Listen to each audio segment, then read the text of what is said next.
It's your boy PSA Sitch here with another Sunday live stream with everyone's favorite Easter Sunday enthusiast and the world's best duck egg hider, Adam Crunden. What's up, man? How's it going? We have a guest today. We have a special guest, our friend Dev, the short fat otaku. That's me. Up, how's it going, guys? Thanks for having me on. Again, is Dev short for Devin? I never know. Yes. Devinold? Or is it short for developer or Devlin? Maybe no. It's Devin, but nobody ever calls me that. They always just call me Dev. Devin Tracy? I'm curious. Are you Devin Tracy? No.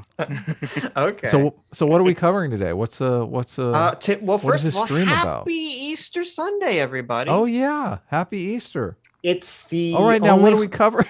It's the only holiday that a Jew regularly knows when it happens. Okay. How is that? Is that the case? Because it's interrelated. It's always the holidays. Sunday after Passover. Oh, there we go. Oh, is it? Yes, I was going to say it's the only holiday that Christians should know when Passover always is, but I guess the answer to that is no. So. What is Passover? Let's get into the video. Let's not gab Adam, about Passover. You need Come to on. calm down. There's new people here that want us to. They're actually here for this video about Xander Hall versus Dev. Do you not actually know what Passover is? Or are you trolling me? Who cares? Who cares what Passover is? No, wait, this is important. This is like the first 5 minutes of the video. Let's get into this video, guys. Listen, I didn't come here for a lecture on Passover, okay? This is boring. Nobody gives a fuck about your religious background, okay? We're gonna come back I came for a video about Xander Hall versus SFO, okay? Jesus Christ. Okay. We're gonna come back to this. Jesus. Let's not talk about Jesus Christ either. We're coming back to this. Chat, remind me in like an hour and a half or so. We're coming back to this. We're getting bottom of this Passover. When everyone's gone, nobody cares about this Passover discussion. Okay? And just to annoy Adam a little bit more, JMac for $300. Thank you. Well, that's so not much. annoying. How can that be annoying? Thank you JMac so much for $300. JMac, our surrogate father, the coolest dad on the internet, JMac for $300. Thank you so much. Says, happy Jesus Egg Day. I hope everyone has fun with family and friends today. That's right. Or rather than that, listen to us. Well, this is at least friends. I mean, come on. We're your internet friends. Come on. Yeah. This is going to be fun. This is going to be great fun. Yeah. JMac's a nice guy. He watches my stuff too. Though I will admit, I've never gotten a $300 donation from JMac. No. You get your own internet dad, okay? Get away from our internet dad. A little jealousy. He's a good guy though, from what I can tell. I don't want to go too hard on that, but. So did you have any interaction with Xander Hall after the making of this video or before the making of this video? Or I mean, obviously Xander Hall says a bunch of incendiary stuff in it. Well, no, but so I've always kind of known who he is, just because he is one of the flies buzzing around Vosh, from what I can tell. Oh, so he's a Vosh orbiter. Is that what you're saying? Yes. Oh, okay. Yes. A lot of his takes just seem to be like Vosh's, but coming out of his mouth instead. There's not like Vosh, for all of his faults, he seems to have at least somewhat original ideas. Sometimes they might be dumb ideas, but they're his ideas. They're Destiny's ideas from 3 days ago. What are you talking about? Sometimes, but Vosh just says what. Sorry, Xander Hall just says what Vosh says, but with less charisma, I'd say. Well, I reached out to Xander Hall and I reached out to Xander Hall and I asked him if he wanted to come on and join us for this. So he didn't say anything? He never responded. So I think it's interesting because in this video, I think he says something about how you're afraid to debate Vosh and that's just like a puss move. Okay, and stuff. to be charitable, let me be good faith Gary here. Well, it's funny that you mentioned good faith Gary, because when I reached out to him, I told him we defended him when Noah Sampson did his ridiculous garbage hit piece on him. So there's no reason why he shouldn't come on. No, to be fair to Xander Hall, you only asked him like what, last night, this morning? Yeah, I asked him last night. So okay, I'm just saying. So it's not like we asked him a week ago and he thought like, okay, like it's Easter. Maybe he's doing something. I don't know. So just a little cherry, just a little bit of cherry. Yes. I will say though, before we murder him in this video review. This is episode 187. Yes. Keep that in mind. What does that mean? What is that? You don't know what a 187 is? No. What is 187? Oh, is this a police code That's a thing? murder. I can't. Does nobody listen to rap music? I'm very white, Adam. I don't know if you know this. Hold on. Aren't you Jewish, not white?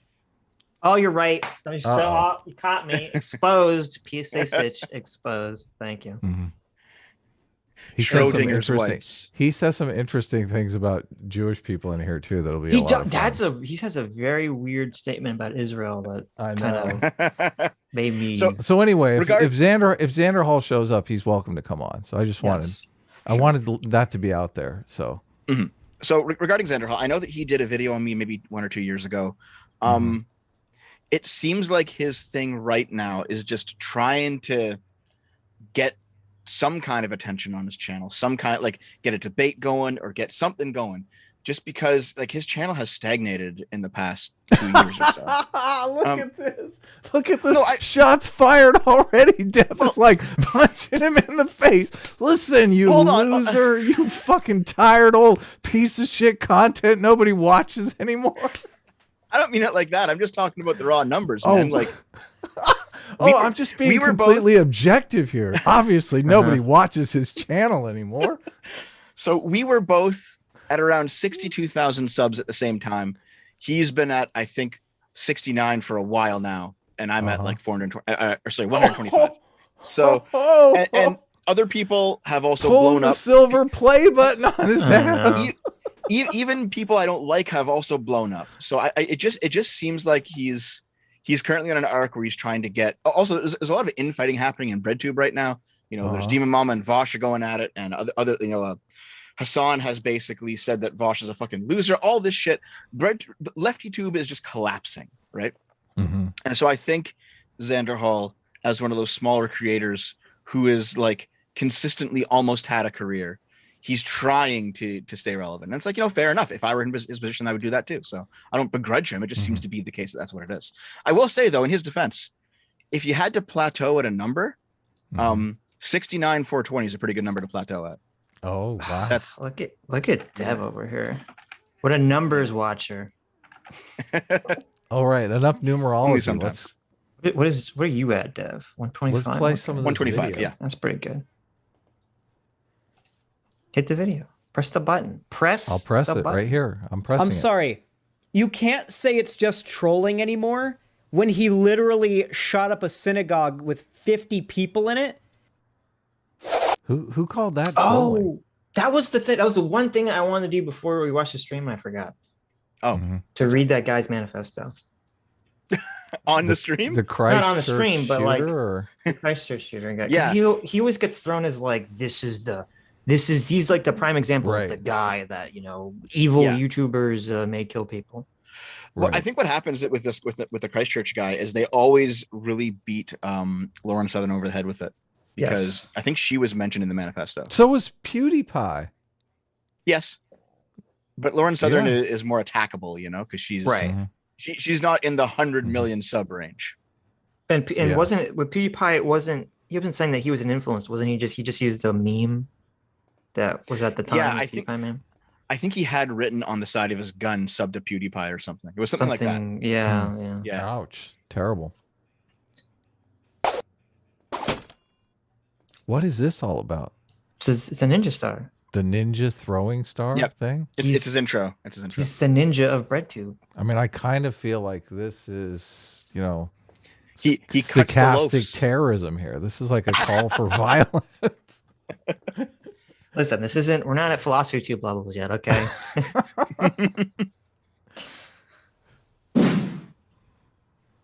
By far the largest video on my YouTube channel is my How I Fell Down the Alt-Right Pipeline and Escaped video. That video, if you go to my channel right now, you go to videos, you click by sort by most popular, that will be my top video. It's got like 800,000 views. This is so sad. I'm so weeping. that this poor kid has been labeled an ex-Nazi. Like that's his claim to fame is I'm an ex-Nazi. I should have watched that. I was gonna watch that too, and I forgot. Oh, his video? Like, because when he says he escaped outright, like, what does that mean exactly? Because a lot of these people, they're like, oh, I used to watch Ben Shapiro I watched videos. an episode of Steven Crowder once. Yeah. I watched Stefan Molyneux videos. It's like, oh, okay. It's so funny. You know, they make Ben Shapiro. Ben Shapiro is not like far right. I said the N-word on Xbox Live, guys. Did you really? I can't. Yeah, when I was a kid, I was screaming the N-word on Xbox Live. Maybe I'm a Nazi. I actually do believe that. But have you seen his video? I saw part of it. I've seen it like a million years ago. I don't remember. I saw it back when it came out. Yeah, I haven't seen it. I haven't watched it recently. Okay. And in that video, I tell the story of how I went from being a mostly apolitical, but like if you had to really nail me down, at least as far as my social positions went, fairly progressive, edgy teenager to really kind of alt-light a couple years later, and then how I got out of that. Oh, no. And that was the content of the video. And a big part of it was that I was at an age in which a certain type of content appealed to me for entertainment value. I was looking for... Hold on a second. Okay, you guys are more streamers than me. Maybe you guys know about this. Why is it that every single person who's a streamer always mirrors their camera? Because you can see like the lettering on his chair there, it's backwards. They don't unmirror it. What do you mean? Yeah. I mean, it looks mirrored because it's backwards, right? Yeah, but the camera by default sets up as a mirror.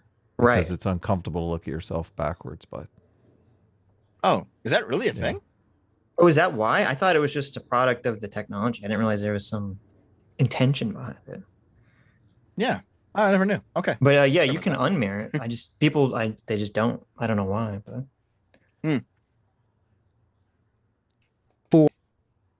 Do you like the or a certain level of independence from my parents, who believed essentially what I believed at the time, very cringy sort of. Hit the sub button, guys. Like lib. But for us, not for them. Bell, hit the like button. Look at this. He's trying to develop an identity outside of his parents. Wasn't that what? This is so interesting to me because it's all the arguments that they make about the alt-right pipeline could easily be mapped onto the transgender ideology thing, but they never seem to do that. They never seem to make that connection. Oh, of course. So like all these influential teens, you know, they're exposed to this Ben Shapiro content. Oh God, they may grow up to be conservatives. It's just hilarious to me. Meanwhile, it's ridiculous to think that if you're exposed to, say, a gendered ideology from a young age, that's somehow not going to influence you as you grow up. Like, it's ridiculous. It's ridiculous. Exactly. Not to mention the fact that you could make a strong argument that a person's temperament is what makes them either conservative or liberal or progressive. And that temperament, yes. I mean, it could be biological. Just like, just like orientation is biological, just like sexual orientation is biological. Who you're attracted to is a biological component. Say gender identity is biological, Adam. I dare you. I double dog dare you. Gender identity is biological? Yeah, say it. What is gender identity? He's not going to say it. It's fine. Hold on. All human beings they have certain attributes of, a biological organism is configured with an attraction to, in a normal scenario, to the opposite sex, right? That's an orientation. That's not a gender for reproductive purposes, right? Right. But it's easy to, since God, nature, whatever you want to call it, is putting this, attraction into people. It makes sense that they could mix up a couple. Oh shit, I put the wrong attraction into the male or the wrong attraction into the female, right? That seems like a normal thing. But like gender identity, Okay, I guess maybe Well, maybe I gender actually identity could be a thing. I have a different view of why homosexuality exists than that, Adam. So if we're talking just in like purely as a reproductive strategy, animals reproducing, okay, you're going to have edge cases where the targets of your reproduction may look somewhat masculine and somewhat feminine. But if as a man you fuck that person and that person has children, well then your genes have still passed on, right? So the idea is that if something looks attractive enough that you could have sex with them and then pass on your genes, well then you pass on your genes. But if your sexual scope is wider in a purely biological sense, that's more potential partners for you to have sex with. So generally, the wider sexual scope, the more likely you are to have hits than misses when you have sex with something. Right. Yeah, but homosexuality is generally a scope so narrow as to be not useful in reproduction. I mean, gay men are generally repulsed by female anatomy, which is I understand that's not a wider scale of reproduction. That's a smaller scale. It seems like there's a surprising number of people who are like, man, I know that's a dude, but she looks pretty feminine. Like I might actually hit that. Like that's kind of what I'm talking about here. And then you're talking about trans people. I think slightly off of that, you have the occasional gay situation where they're only attracted to men, and then that is genetically a dead end. But nonetheless, I think a lot of male human sexuality is just casting the biggest net possible. And if it turns out that a couple of people who you can't get pregnant because they're just guys get caught in that net, whatever, it doesn't matter. It's not like it's a big loss for reproduction in that sense. But this is just me spitballing ideas. I think that would make more sense for if you're trying to explain some evolutionary tract for bisexuality, because it seems I don't know if that really makes sense with homosexuality, because as Adam said, it's narrowing, it's not broadening. So that's why I personally believe that homosexuality is probably whatever causes bisexuality. Homosexuality is probably a mutation of that. I see. Like, bisexuality came first, basically. Do you? Well, back to what I was saying. Do you think political temperament is biological? Yes, absolutely. Okay. I was having a conversation with actually I can't say it because it was private, but I was having a conversation with somebody, and this person was asking me about just some Santa Claus. The Easter Bunny. Come on. This was a YouTuber who's not involved in the politics scene at all, and they wanted to know what just Mr. some Beast? ideas. And some ideas. And I was like, well, here's kind of what we know, because we've all read studies about things and we've all explored some of these ideas a bit more than your average person. So here's kind of what we know. And I was going over how it seems like temperament is almost 50% biological. So, and if temperament, and also, 50, I would be more like 70-80%. I mean, and it seems like your not necessarily political alignment, but whether or not you view the world in a conservative philosophical way or a progressive philosophical way, that's also about 50-50 with your temperament. So it seems like there's some, no matter how we engineer society, there's going to be some people that will just be conservatives, and that's that. Yeah, I agree completely. Yes, so you can't just say, oh, with enough education or with enough indoctrination, with enough pushing a certain ideology, everyone will think this way. It's like it's not going to happen that way. It's right. Go ahead. On a vaguer general level, it kind of seems like it has to be that way. That evolutionarily, there'd be humans who are going to want to protect the clan and protect the culture, and there's going to be humans that want to broaden the culture, explore, and open the bounds of the culture, and they're going to continually need that kind of push and pull to keep. Well, you don't need it, but if you're looking at like evolutionary pressures, the tribes that can sort of manage that balance of change versus conserving what is good is going to be, those are the cultures and the tribes that are going to continue onward in the future. Yep. Dev, I'm unsure exactly what you were saying there. It is, so my thinking is people have a certain temperament that's biologically imposed on them, or they receive this temperament, and they find a political ideology that fits that temperament comfortably. So I was unclear what you were saying about how like 50% of people, like, why do you think people embrace a progressive philosophy or a conservative philosophy or ideology, whatever you want to call it? Right. Well, I mean, firstly, I think it's important to point out that I'm talking more about philosophy than, say, political party, right? Because there's definitely reasons why a person who follows, say, a conservative philosophy would vote for a left-wing party sometimes, depending on the circumstances of the day. So we're talking more about how you view the world. And it does just seem like, there are certain personality traits that will lend more to one side than the other. So if you're, for example, if you're someone who is much more prone to saving up for a rainy day, you're probably more likely to be conservative than you are progressive. Yes. Yeah. Just things like that, right? Fear of risk. Yeah. Low risk. Yeah. If you're high risk, you're more likely to be sexually active, let's say, which does map onto conservative and progressive in general, as general categories. So, all right, let's move on. And well, actually, I'll say one more thing really quickly, though. I think, libertarians can cope and seethe about this, but people who start businesses, they're much more likely to be an equal mix of progressive and conservative, because they have to have that saving for the future mentality, but they also have to have that openness to trying new things. Yeah. They end up being right in the center. Feminist, second wave feminist, liberal, kind of like they like supporting Buttigieg kind of thing, like very cringy.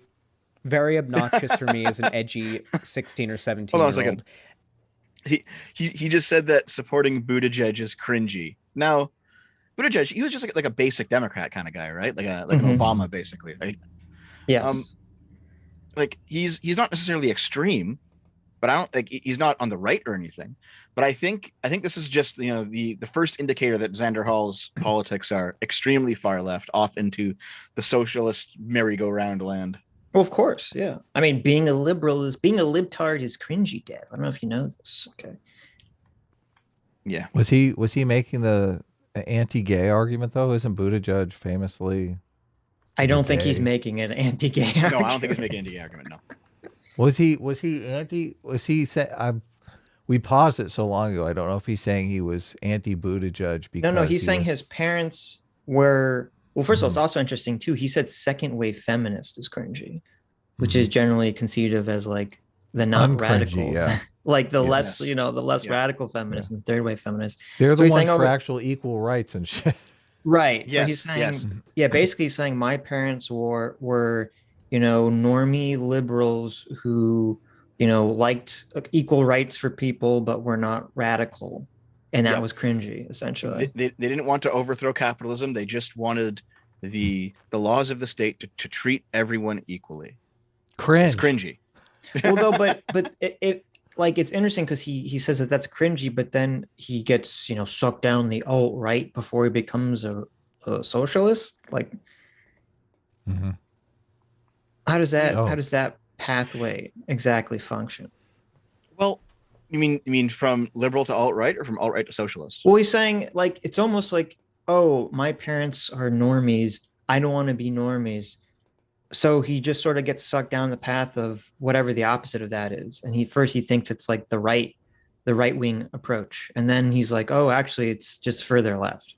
Like almost as if he just wants to sort of rebel against what his parents were. Yes. And he's just sort of trying on different hats of rebellion. I think he's 21 or 22, and he's a young lad. I hate to say it, but he reminds me a lot of me when I was 19. Oh, Dev. So, listen, I was a 19-year-old who was rebelling against his parents, and it was a bit earlier than him because I'm not as young as he is. So for me, the most easy path of rebellion was actually the communist path. They were kind of tankies before tankies were a thing online. So I recall being like in my final year of high school, my first year or two of university, being like a very strict socialist, in fact. And I think a lot of it is just rebelling against, the boomer order that you grew up in, and whatever that happens to be, whatever your first option for teenage rebellion is, you'll latch onto that. So could it be gender ideology? It could be. Maybe. Well, he's nothing like you, because remember, later in this video, he says you're a big nerd and that he would have bullied you in high school. So He did say that. he does, which is a little funny. We'll get to that when we get to that. And I really enjoyed, sort of like the edgelord content, the shock jock type content, your Filthy Franks, your Max Mofos, your iDubbbz at the time, back when they were in their peak and they were really fun stuff. Popping Xander off with the edgy. Yeah, it's so baffling that like it was only, I don't know, 5, 6, 7 years ago where YouTube used to be this plethora of anti-mainstream, fun, apolitical, mostly edgy content that the majority of people liked. Yep. And the only people who didn't like it were considered right-wing prudes, like, oh, this Filthy Frank and iDubbbz are, the Church of Satan. And now we're in backwards land where it's like, oh, all that has to go away now because the left-wing prudes have taken over the platform. So you guys remember Jackass? You guys remember MXC? Of course. You guys remember? Yeah, all that shit. Yeah. Well, that's all too edgy now for. So someone in the chat actually said those weren't at all political though. That's the thing though, KD. Right. They were political in the sense that edgy content leads to, say, more conspiratorial content. Like if you're watching Ancient Aliens or Who Really Built the Pyramids or Bigfoot or whatever. And I remember seeing a Twitter thread by somebody. This sort of went viral like in the middle of last year, and the idea was any kind of conspiratorial content, even if that it's just for fun. Like I know that Ancient Aliens didn't actually build the pyramids, but it's fun listening to this lunatic. It's fun listening to this lunatic ramble about it for an hour, right? So, but any kind of content that normalizes that sort of thing, because edgy content normalizes conspiratorial content, then conspiratorial content normalizes fake news. And so there is this. They connect the dots in this way such that you can't have anything that's edgy, because that will just embolden their political opponents. Right, but I wouldn't classify, the aliens built the pyramids as edgy content at all. I mean, it's just conspiracy stuff. It's not edgy. Like iDubbbz and Filthy Frank and all that stuff were edgy content back in the days, and the only reason it would be considered political now is because we exist in this environment of left-wing prudism where that stuff is not acceptable. iDubbbz says the N-word, so it's obviously political. They've sort of made free speech and edginess the political issue that it really wasn't.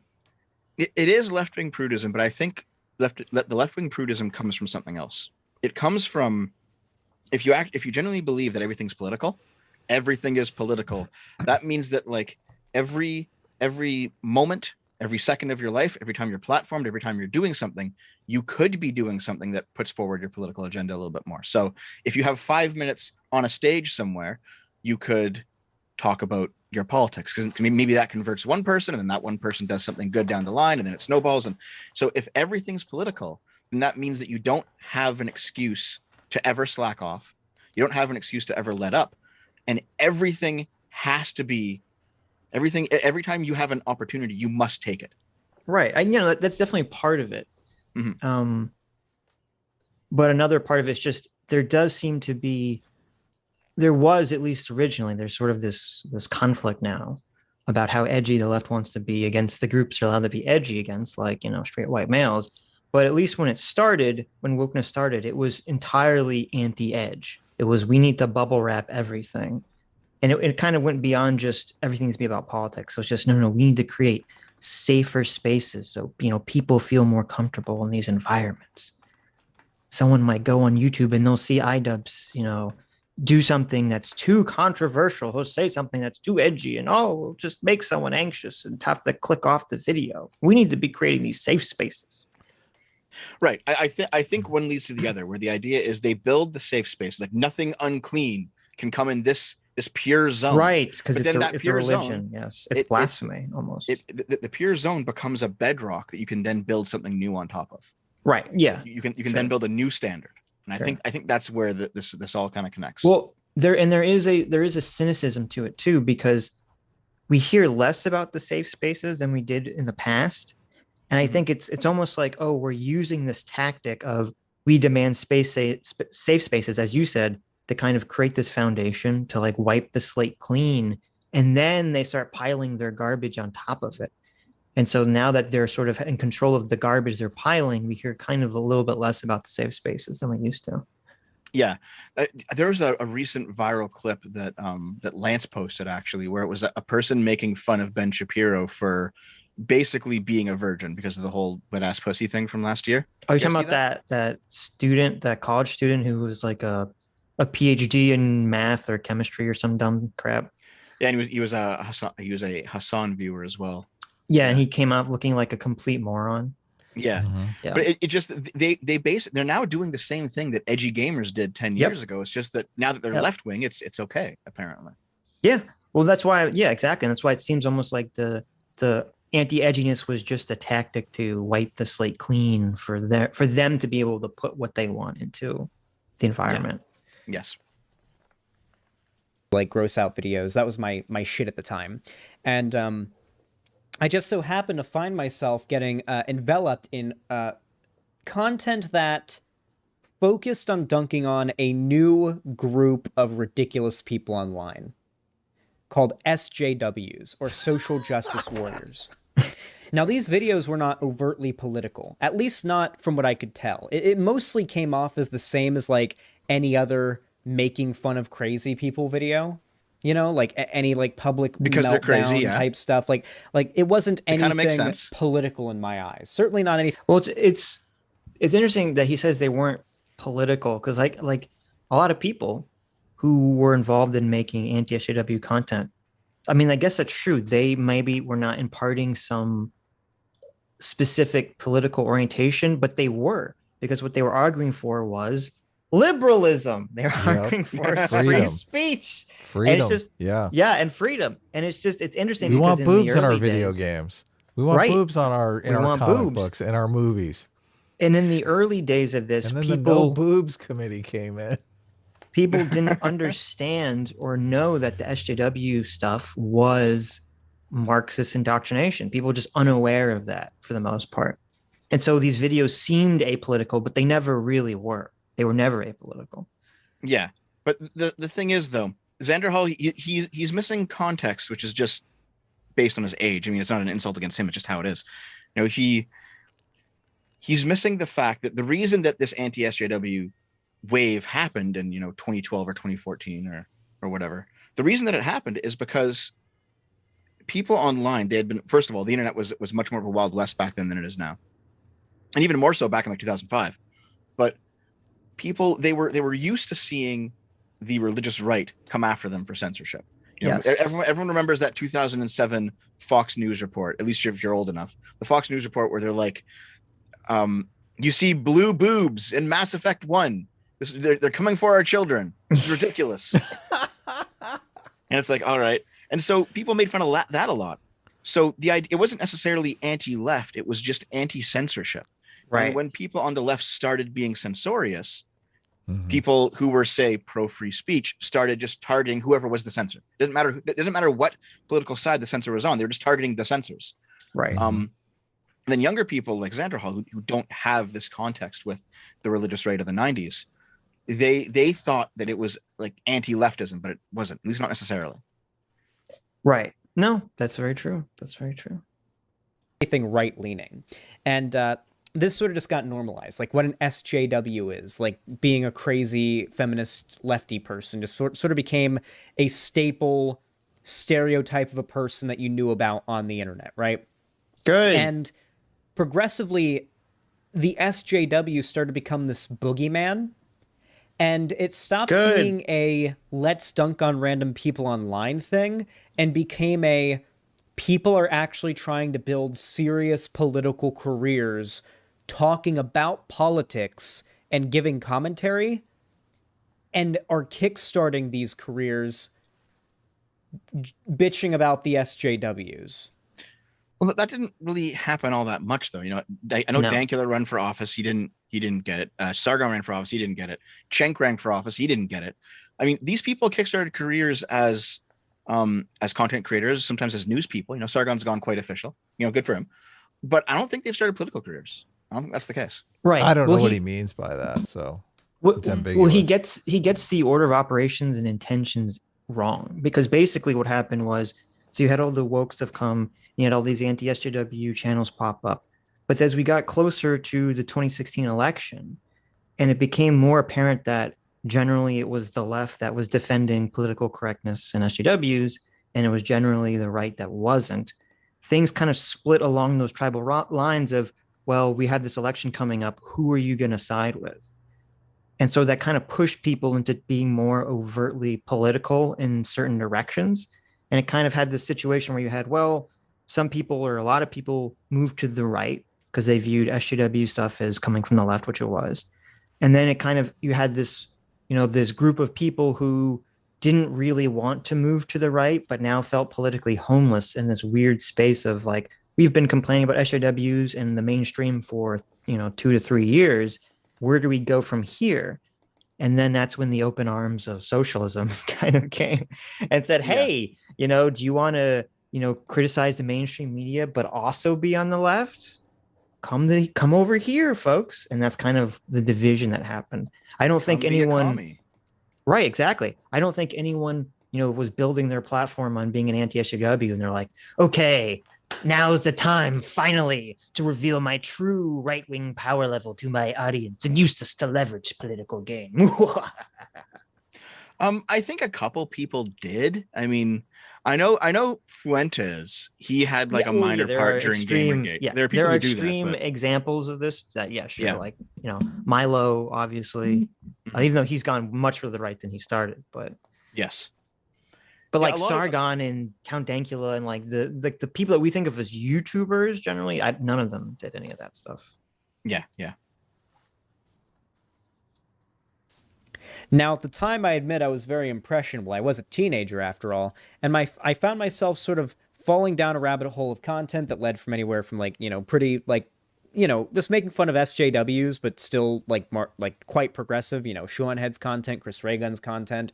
And eventually through collaborations, the YouTube recommended algorithm, et cetera, I naturally ended up finding myself watching your Andy Worskis, your Lauren Southerns, your By the way, he's kind of lying about this. It's not the YouTube algorithm that sent him down that rabbit hole, because I go over a study later in the video that he actually comments on and agrees with me that it's not. It's not YouTube's algorithm that does this.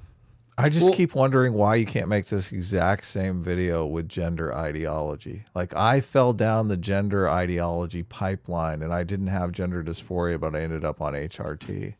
Like, why can't you completely could? We've heard this story before from detransitioners. Yeah, but all the detransitioners, they get shut out, right? Castigated, shunned.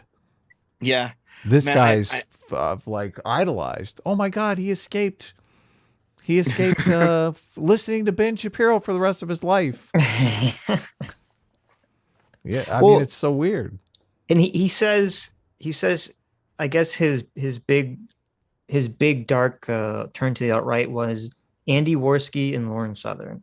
And these are weird examples because, I mean, like, yeah, I guess, Lauren Southern was more to the right than most, especially back in those days. But like Andy Worski wasn't very right-wing at all. He's apolitical. He just makes content that he thinks is going to get views. So, yeah, unless he's referring to like when Andy had the blood sports with JF, but I don't. Yes. I think he's referring to when Andy just made videos with his roommate, whose name escapes me at the moment. Yeah, and that stuff was not very right wing at all. Yeah, so you're talking about Chris Worski, and he was just doing skits with Chris Worski, right? With Chris, yes. Yeah, he started the podcast with JF, and it was pretty right wing. Like he's definitely more because of than JF. Sure. Like JF was a huge force and basically took the reins, and I think they even split up because JF was like, "No, we're going to go in this direction," and Worski was like, I would like to have some say in my own show. Yeah. He ended up like he moved in with Ethan Ralph for a while, and Ethan Ralph's pretty far right wing at this point. Like a lot of the people who were, there's a picture of Sargon and Chris Ray Gun and Mundane Matt and Andy Worski and a bunch of other people. They're all holding up a Kekistan flag in like 2015 or something. How are you defining right wing? I'm just curious. How am I defining right wing? Yeah, because you say he's right wing, but I don't remember Andy Worski ever making like an overtly political video in my life. So I mean, aside from maybe casually using gamer words, are we saying that people who use gamer words are right wing by nature? Or I don't necessarily know how you're defining right wing. I'm trying to remember. And the thing that I'm nervous about is a lot of right wing people get defined as racist, which I do think that the racist, I mean, people who are ethnocentric are definitely on the right, but people on the right are not all ethnocentric. Yes, of course. And I would not categorize Andy Worski as ethnocentric just because, I mean, the guy he did videos with, I think, was Asian. Yes. It's just, okay, I'm not gonna, here. I will not stake my entire personality that Andy Worski is the worst possible fact. I don't want to, like, I could care less about Andy Worski. I'm more interested in the concept of, like, what are we defining as right wing? I'm pretty sure I recall, especially coming closer to the election, that Andy Worski was specifically in favor of Trump and was specifically in favor of right-wing policies. So I don't think it's so. I don't think it's the wall and stuff. I think it's fair to call him, you know, like a right-wing or a more right-wing. I would say he's like a center. He was sort of center-right at the time. I think JF is like an ethno-nationalist. Right. Okay. So basically, but basically what happened with JF was that JF used Andy Worski's larger platform to create blood sports. And then once blood sports was a thing, JF sort of took over it and made like so much of blood sports about his weird white nationalist garbage. It's so much so that the show became almost entirely about that. And Andy had almost no place in the show.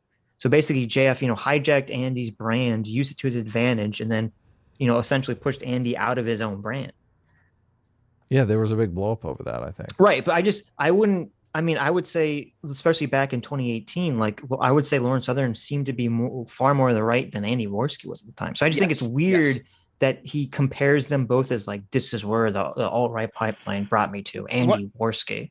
What he might be doing is he might be just comparing them at their most right-leaning moments, because Worski is more right-leaning now than he was 5 years ago, and Lauren was more right-leaning 5 years ago than she is now. Right. Maybe. There's another thing that happens in this video here where he talks about how he doesn't like tankies, which tankies are left-wing authoritarians. And I often feel like, okay, really what he's against is authoritarianism. He's just conceptualizing everyone on the right as authoritarians, but that's not remotely the case. You have right-wing libertarians that are like, they're so far away from being authoritarian. So, well, here's the thing. The people who are socialists, they view the left-right scale as not only being a good-evil scale, but they view it as being a liberty-authority scale. So, right. I've heard Vosh, for example, a misconception. We all agree on that, right? I've heard Vosh, for example, say that libertarians, there's no true right libertarianism. It's all just crypto fascism. I've heard people say that the tankies, they call them red fascists because they want to paint them as right wing, you know, that sort of thing. Fascism is authoritarianism. It's nationalistic authoritarianism. Yeah, I have a lot to say about fascism, but not today.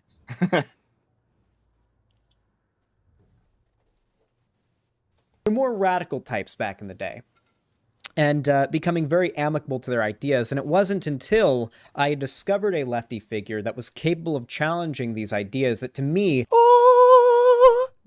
destiny. It's your destiny. I think it's Vosh, actually. I think it's Vosh. I think it's destiny, but almost seemed like the hidden truth that was Vosh even around? I think Vosh was in Destiny's community at this time. Mainstream left was too afraid to show us. And so Xander Hall's I Escaped the Outright Pipeline video was from December of 2019. Yeah. So Vosh was around then. Oh, yeah, he was? Yeah. So, okay. Like once I want to say it's funny what you were saying about how like the commies say, oh, you know, the left is all anti-authoritarian and the right's all authoritarian, because the right-wing libertarians kind of often fall into the same trap of making that argument, and we kind of get into the they think all the left is the authoritarians. Right, and it's very important to always remember that you have to at least divide the political compass into two axes at the very least. At the very least. The problem is, by their own definitions, they're both correct. but no one wants to use the other party's definitions for the argument. Right, but Well, it's and they just, don't- well, but they're kind of not correct because it's, I mean, you can construct the definition to mean anything you want. I mean, it doesn't mean it maps onto the general understanding of the principles and the way things Yeah. come out. Because the general understanding of what the left right means has a lot, you know, has more to do than just authoritarian versus libertarian. It also has to do with what it Yeah. means exactly, what kind of policies you want implemented. And then we get into this whole like, oh, you know, the Nazis were really left wing because they're authoritarian. It's like, and it's weird because we had those arguments for so long. I remember we're like, oh, the Nazis are really left wing because they're authoritarian, and then we hear like, you know, John Doyle saying democracy is gay and, you know, sucks, and now we have, you know, people on the right advocating for like monarchies and stuff, and I'm like, well, I thought authoritarianism was only on the left. What's happening? Like, it's just it's annoying the lack of consistency that happens on a lot of internet conversations. Well, I know, for example, people on the left, they will say that right-wing libertarianism can't exist because allowing people to operate in a free market naturally leads to various monopolies. The monopolies accrue not only economic power, but political power. And then that will lead to basically society collapsing into some, they call it fascism, but it's not fascism. It's like rule by corporations, which is not what fascism is. Right. But, you know, fair enough. That's a fair criticism. And people on the right, they'll say that the left always has to be authoritarian because any kind of central planning, any kind of redistributive policies requires some kind of strongman to come in and take the stuff to be distributed. And you have to, in order to keep that communal ownership going, it has to be imposed unnaturally from the outside. So they both have their points, but they're both operating from just a different lexicon of ideas. Yes. Yeah. No, I agree that both. I mean, obviously, this is why we're enlightened centrists, not because we're magically on the exact middle of the political compass, but because we realize that these extremes inevitably always lead to authoritarianism, sort of by default state of man, unfortunately. But now I'll just sit here and give you the hottest take of all. I think you can't be a libertarian if you're not a centrist. Ooh, I'll do the same thing. Ooh, okay. Yes. What do you mean by that? Here's why. By that? You can believe in any ideology hard enough Mm-hmm. that you think it's so good that it's actually better to violate people's freedom than to give them the opportunity to choose not to have it. Oh, okay. So I think libertarianism has to be independent from left or right. Yeah. Well, exactly. That's why it has to be a second access. Mm-hmm. Sure. But you can't have like you can't have like libertarian right, because you go so far right you eventually become anti-libertarian just by design. Same with left. It's the same thing either way. Right. Well, that's why, I mean, I think that's why the horseshoe theory works so well, is because the horseshoe theory is kind of a trick, but it's a framing device, because it's not that the left and right are the same. It's that really what the horseshoe theory is measuring is adherence to freedom and liberalism principles and individual rights. And so the middle of the horseshoe is wanting freedom and wanting liberty and individual rights. And then it's just, the far left and the far right don't give a shit. They either don't care about freedom or they're more concerned with some other principle. So like the left is more concerned with inequality and reducing what they consider harm, and the right is more concerned with maintaining order, the far right that is, maintaining order and maintaining the sanctity of the culture than they are with freedom. And it's just, that's what the horseshoe is. It's basically moving away from caring about freedom to something else. Right. Yes. I think I completely agree with that. I discovered that, like, I didn't really question it. But then once, there came someone like Destiny, and there came, more figures Destiny, that started to challenge. Yep. Okay, I was going to rewind to see what we're. Yeah. Okay. All right. Let's go. Just say it, Adam. You were correct. You were correct, Adam. Yeah. Why do you feel the need to question me? This, I found myself questioning the ideas I believed a lot more, not adopting the same positions because I found a new person to entertain me and tell me what to believe, but made me realize, I can't trust anything anybody else on the internet tells me. And so I found myself doing more research, becoming a left-wing figure. Well, you're doing your own research, huh? QAnon will love that.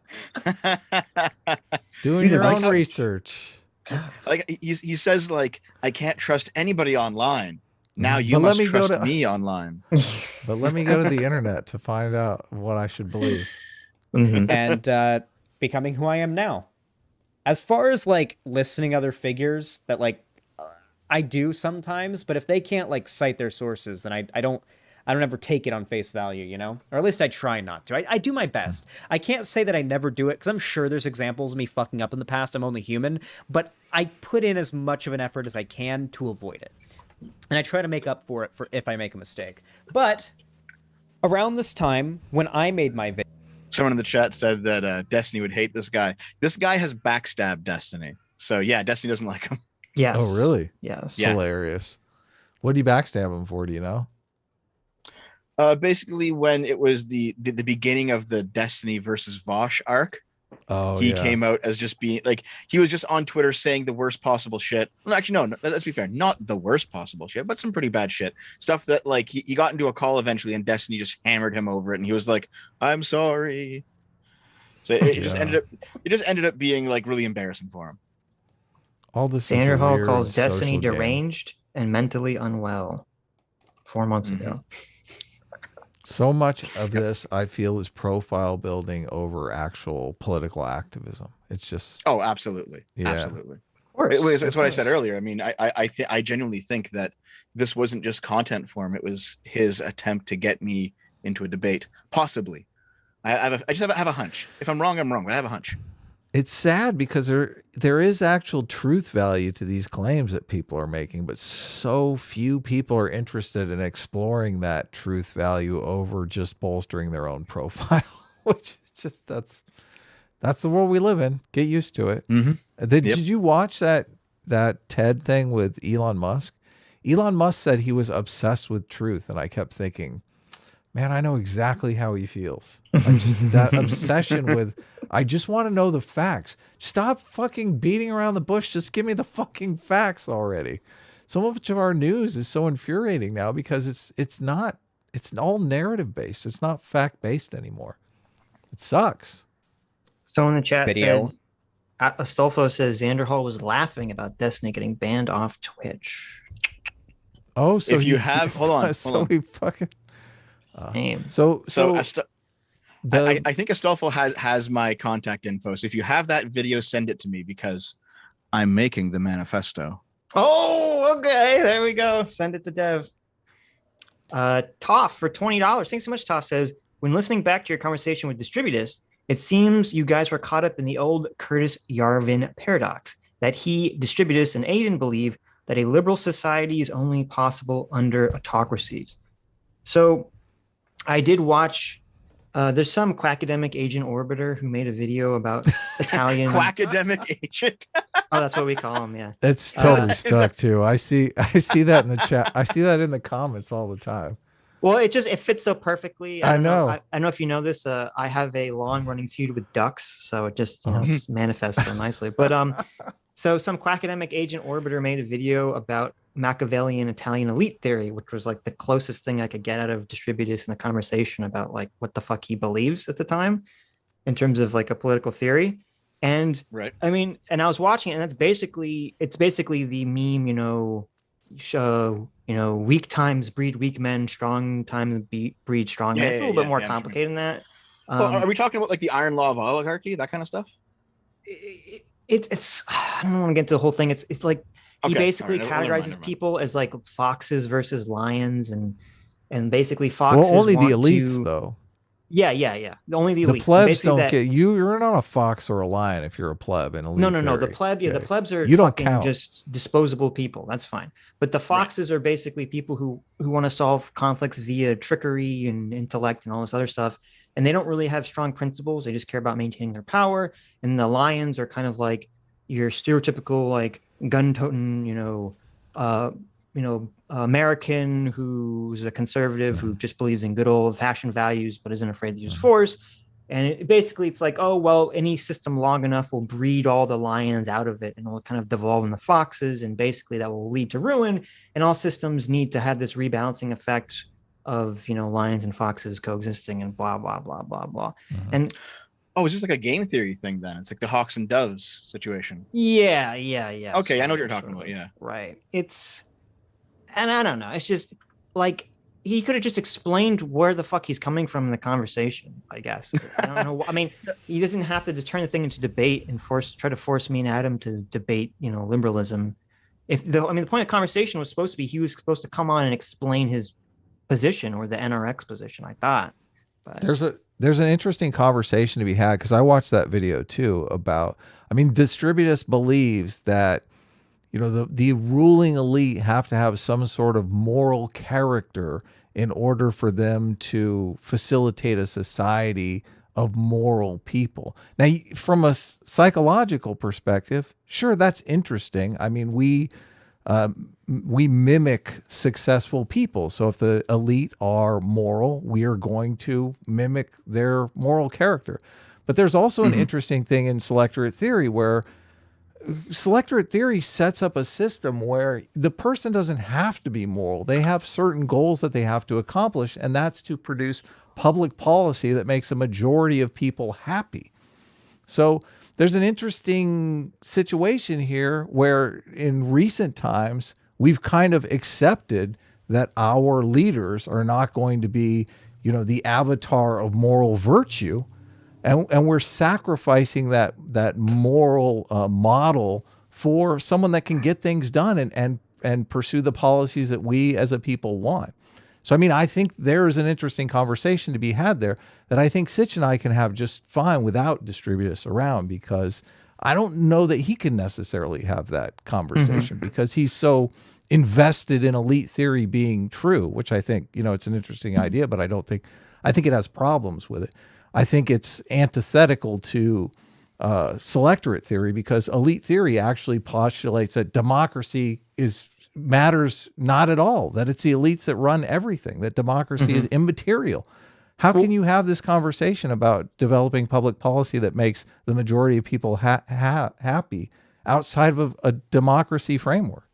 I think what you brought up is super important. And I think this is kind of the key contention we have with a lot of the monarchy conversation, is that it seems like a lot of the monarchists and the elite theorists and the distributists of the world, they believe, and I would kind of compare this to the socialists. They believe that, we need to we can teach certain people to be moral people in some fashion. And so like the socialists say, we need to train the population to be moral. And it's then the monarchist and the elite theorists kind of like, we need to train the elites to be moral. And that's great. It's great if you have moral people in the population, or it's great if you have moral elites. I just don't think that's viable or feasible or real. Yeah, I agree. Yeah, you can have, you want to have your society try to train people to be moral, but I'm not confident that that's like a thing that that can really happen to some extent, especially when you have systems of when you have hierarchies that people climb by being as immoral as possible, which is sort of just the nature of hierarchies generally. And I think the difference that you laid out, and this is why I'm so much in favor of, more liberal individual rights, Western democracy systems, is that instead of basically us placing our faith in a teacher or something, teaching a person to be moral, which, is like teach someone not to rape, right? I'm kind of skeptical of that. Instead of teaching someone to be moral, it's like, no, you're creating a system that's basically incentivizing people, regardless of whether the individual person is moral or not, to act in a way that benefits society as a whole. Yeah. And to me, that makes way more sense for the kind of systems you want to create in your world, as opposed to this, let's just try to make people more moral. Right. This is why democracy and capitalism work, because they are based on incentives. And this was famously said by Milton Friedman. He wants a system that doesn't require saints. He wants a system that works with devils, with people who are just with evil people that you can drop into the system and it still produces good results, because that's what you're going to get. That's what nature produces. The thing about elite theory is, like, elite theory is, it's I guess the far right version of what a lot of socialists believe, because horseshoe theory, right? You loop back around. Let's see if I can find what I was talking about. I watched a lecture today by a socialist who basically said something along the lines of every time the masses were about to receive political power, the nature of politics changed such that they didn't. And so his great example was at one point in time during the feudalist era, there was no separation between politics and economics, because the king and the nobles ran not only the politics of the kingdom, but also the economics of the kingdom. And when finally the people received political freedom, most of the power was taken out of the political realm and put into the economic realm. Mm-hmm. And then a similar thing happened where there was a split in the economic realm. There's like a financial split, and there's another side that I can't remember. But basically, every time the masses came close to grasping at power, they basically put out a substitute, a bait, and they said, here, you can have the power, here it is. And then they would take the power and bring it somewhere else, if that makes sense. Right. This is the socialist conception. This is the socialist conception, and it works a lot like elite theory. The thing is, it's probably kind of true, and it's also probably kind of not true. Because, for example, if democracy really was, that useless, why is it that pipeline projects are being canceled in North America left and right, even though the big oil barons want them and the rest of the people don't want them? Right. It seems like democracy might be working in that regard. So it's here. You know how you have Sitch's law? Yes. It's 90% of arguments over definitions. Yes. Yes. Okay. Or is it 90%? I don't know. The majority. It's the majority of arguments. Yeah. Okay. I'm going to give you Dev's law. I'll coin it right now. Okay? Here we go, guys. Dev's law. I'm ready. Dev's law. Here it is. Every single anti-liberal political position has a lot of good criticisms of liberalism, and it has no solutions to those criticisms. That's fair. Well, a lot of them, they have what they think are solutions. I just think they're bad solutions. Yeah, they're all dog shit solutions that make the world worse. Yes. Right. But they have good criticisms though, because elite theory as it's laid out, it's like, this is actually maybe a problem. Maybe we should do something about this. Right. Fair enough. But their solution of reinstitute the noble class doesn't seem like it's a good solution. Right. We tried that already. Yeah. For most of human history. Well, this is it's very easy to criticize the system you're living in, because there's always going to be problems. There's always bad actors that are fucking things up for everybody, or the system, has problems where it does incentivize bad behavior, which our system definitely does in a lot of ways, especially in America. And there do need to be reforms and redresses. But as you said, it's in my eyes, it's really stupid to compare what exists to utopia. It's like, okay, that's dumb. That's what leads us down the path of destruction.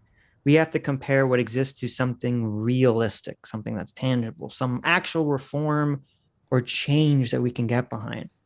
And I think this is my personal opinion. I think this is why Distributus was so cagey in both our conversations about actually laying out some positive prescription about what he wants. Because it's so easy to have a conversation where he just sits there and criticizes what exists without saying what the solution is, because then you suddenly have to defend yourself and your position against, well, is this actually real? Is this going to actually help? Blah, blah, blah, blah, blah. Yes, exactly. It's very easy to be like, well, look at how rotten to the core our society is. Right. Look at how unequal things are. Look at how degenerate everything is, whatever the case may be. And it's like, okay, fair enough. Maybe it is, but what's your solution? And it's like, and more side boob. Tomboy abs is the solution. No, because tomboy abs. Humans have it seems like the average person has. You can't go wrong with side boob. That's true. You can't go wrong with side boob. The average person seems like they have a very good sense of whether something is good or bad for themselves, but they don't have a good idea of why it's good or bad. Like, the average person could see a movie and they're like, oh, it was a good movie or it's a bad movie. They don't know why necessarily they liked it or didn't like it. An average person could say, oh, my life is going in a good direction or a bad direction. They might not know exactly why it is or how exactly to change it to make it go in a better direction, but they can sense where the problem is. This was, the housing crash again. that should be, you know, Sitch's always comes back to housing crash, is everyone had a good sense that there was some problem obviously wrong with the system after everything collapsed, but then no one could really agree on what caused the collapse and what the problem was, and people just retreated to whatever their preconceived notions were. So, you know, you had the people on the left saying, oh, it's the evil big businesses and the bankers, and then people on the right are saying, no, it's, you know, there's too much government regulation. It's like the exact opposite fucking opinion. So what makes Xander Hall, I guess he's just talking about his own experience here. Yes. So we haven't even gotten into the intro yet. This is all I know. Let's get Xander Hall's first argument here. All right, let's go. Many others were making very similar videos telling their story of how they fell down the alt-right pipeline and escaped, and now that they're more like moderate or even further left-leaning. And the right got really mad about this because it kind of coincided with a massive boost in the popularity of BreadTube and the online left. Like, it really was a combination of the Christchurch shooting and all of the how I left the alt-right pipeline videos. I feel like that really culturally rocketed the online left into prominence in 2019. This is so bizarre. Well, first of all, the reason people, not just people on the right, but reason a lot of people didn't like the alt-right pipeline videos, and I don't know how he doesn't know this, is because a lot of the point of those videos was to censor. It was to say, hey, even if you're not a white nationalist, the fact that you're simply criticizing wokeness will inevitably lead someone, or could possibly lead someone, to being an evil racist or white nationalist. So you should shut up and not criticize wokeness. That was the point of a lot of those alt-right videos. And even if that wasn't the point of the person making the video, that was the point of the newspaper articles and the people publicizing those videos. Right. Yeah. You should self-censor. Right. And so he's eventually going to get to the part where he starts critiquing my video. And my video wasn't even anti-pipeline. It was just examining the idea that there might be an alt-right pipeline. And I eventually concluded that, yes, there is. But my video it's more like, it seems like people who make alt-right pipeline videos, they're reveling in their own ignorance. They're saying, look at how I've been radicalized towards the left, guys. Isn't this grand? And it's like, no, no, it's not. And they're coaching it in rhetoric like it's about not radicalizing towards the right. And it's like, fair enough, but you know, there's more than two options in that conversation. Yeah, it's not just you're a leftist radical or you're a rightist radical, and that's it. Well, it's funny because even in the Caleb article in the New York Times, which is like the most famous alt-right pipeline article. I know Xander Hall's got to be so bent about that. I know, like I could have had a New York Times article, but see, that was the problem. Xander Hall said Destiny changed his mind instead of ContraPoints, so you know that's pretty good. But even that article ends with basically the writer saying that they thought Caleb had just become radicalized by the left and fell into the left pipeline.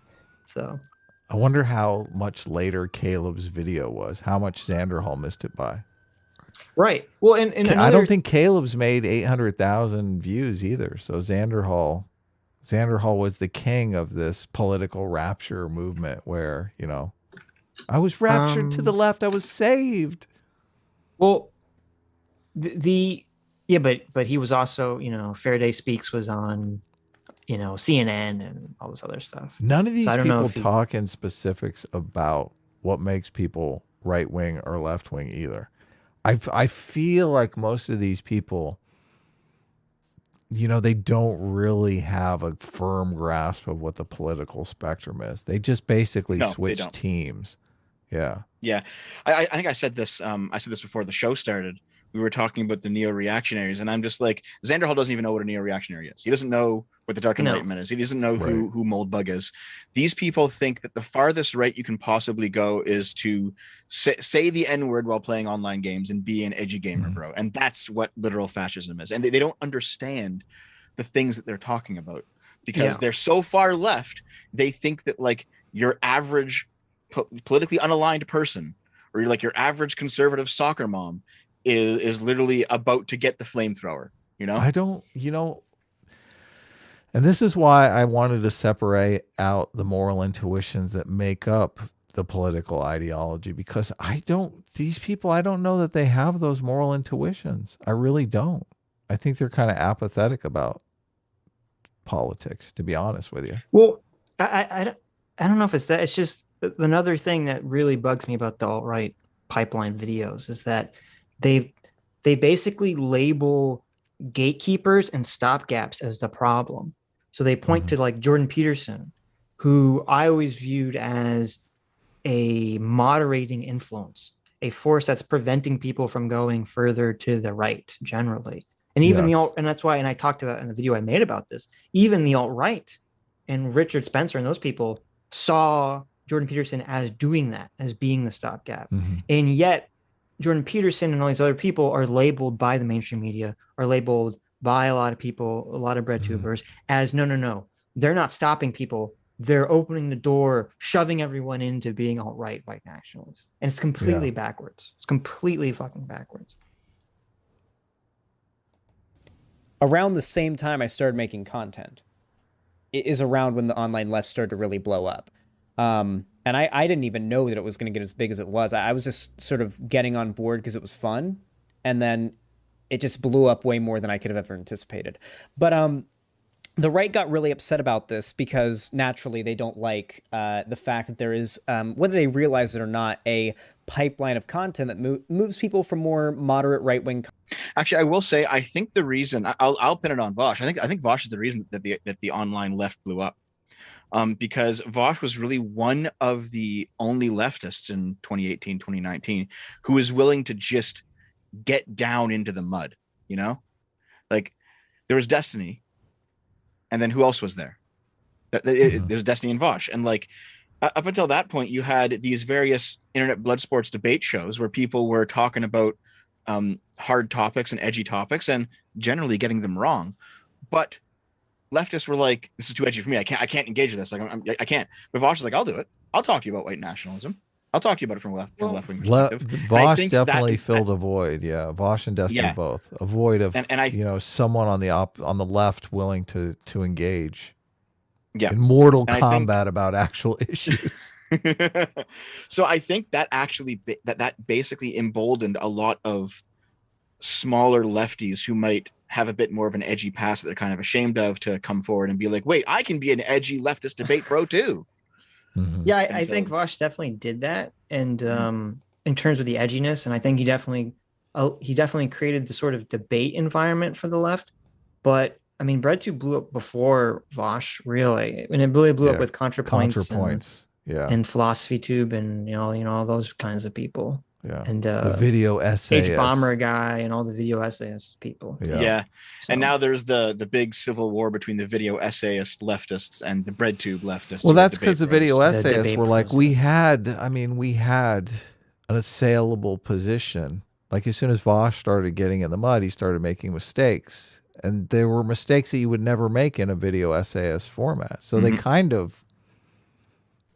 I mean, I obviously I think Vosh did it for his own selfish reasons because he wanted to up his profile. Yeah.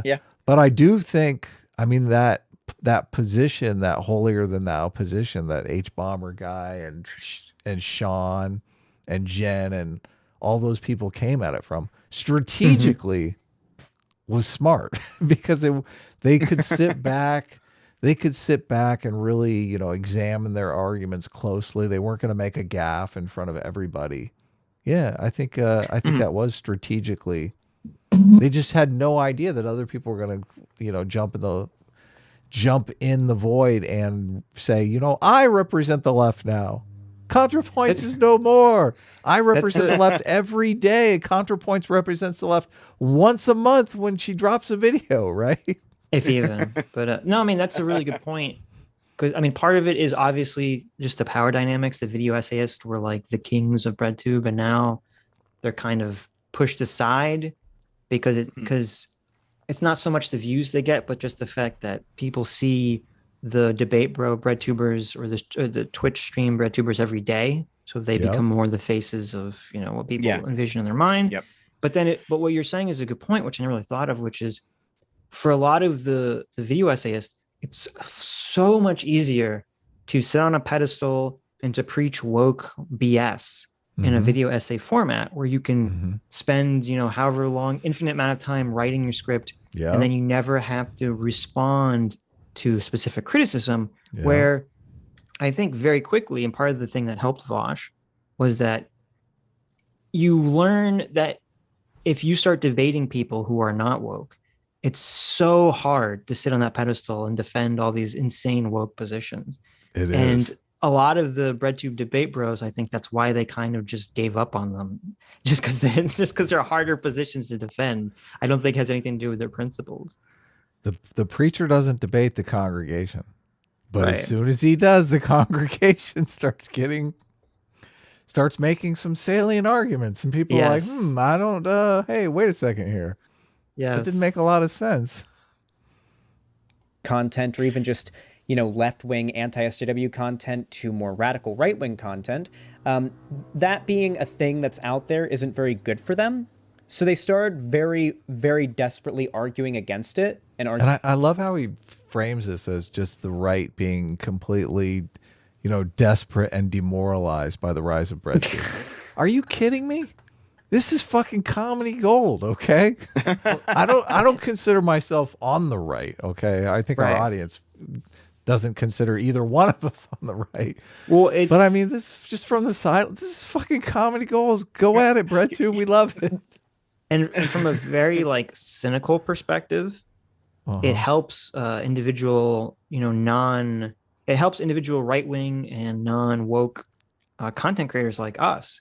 Because as long as there's some force, some villainous force you can label clearly BreadTube, that people can rally behind, it makes it so much easier for these kinds of conversations or for this content. Yeah. Nobody's demoralized, okay? You need to redo the math on that one, Xander Hall. Against the existence of an alt-right pipeline. That socialists managed to suck up all these people on the left who just didn't like wokeism, and then literally went into the most wokest space possible. But of course, they're basically tricked into it. While simultaneously arguing in favor of the existence of an alt-left pipeline. I'm just trying to get somebody will pause the video. You guys having fun there? Okay. Yes. I actually do think that there was a little bit of demoralization, but the demoralization was just the fact that we knew that we were the ones fighting for free speech and for free expression and for you were for these liberal demoralized, ideals. Dev? A little bit, yeah. Back in 2019, really? It was like, oh man, we were winning for so long, and then what the fuck happened? I was really thinking back then. I was like, what? How did we had the cards in our hands, and the right was still completely fucking destroyed. They were off doing nothing, so they didn't matter. It's like how did we liberals fuck it up? I was demoralized for a bit back then. I was like, Yeah, how is it that we just left the door open for socialist subversion and for these shitheads to come in and literally ruin everything? What happened? Well, it annoys me not so much that, because wokeness was always socialist subversion from the first place. It's just that there are these this weird. I fucking despise it, and I think Xander. I don't know if he does it in this video, but I think he does it in other places. I know Vosh does it. Is that this idea that political correctness, these are the libtards, the woke scolds. We're not that. And it's like, what do you mean you're not that? That's all wokeness is based on this sort of neo-Marxian ideas. It's so disheartening that people who were anti-woke just fell into the den of woke, essentially, and are completely ignorant of it or accepting of it.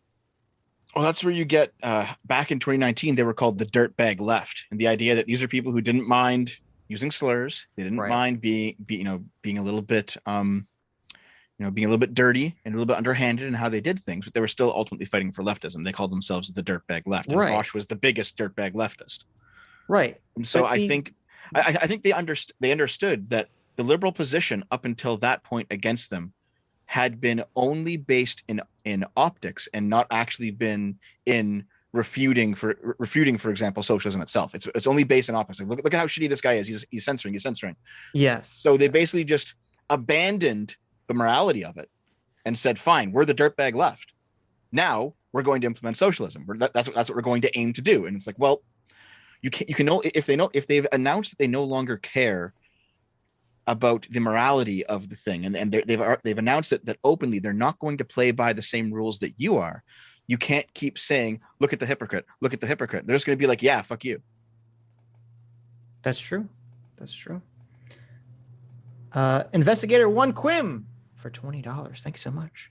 Says, "Happy Easter, everyone. Passover lasts from April 15th to the 23rd. It's also Ramadan, which lasts April 1st to May 1st. Also, you guys missed my last super chat from Tuesdays. Apologies if it sounds a bit rude." Oh, I'm so. Someone sent a super chat like right as we ended. So is that yours? I'll check. But So Passover is a Jewish thing, then, right? yes, I can't. Are you trolling me? Is that what's happening right now? I've only heard the word Passover like a few times in my life. How do you not know what Passover is? And most, I've only met a couple of Jews in my life, and none of them have practiced. This is literally baffling to me. I don't know if it's just I live in this as a Jew. I live in a bubble, and I live in a place in the country that has a lot of Jews.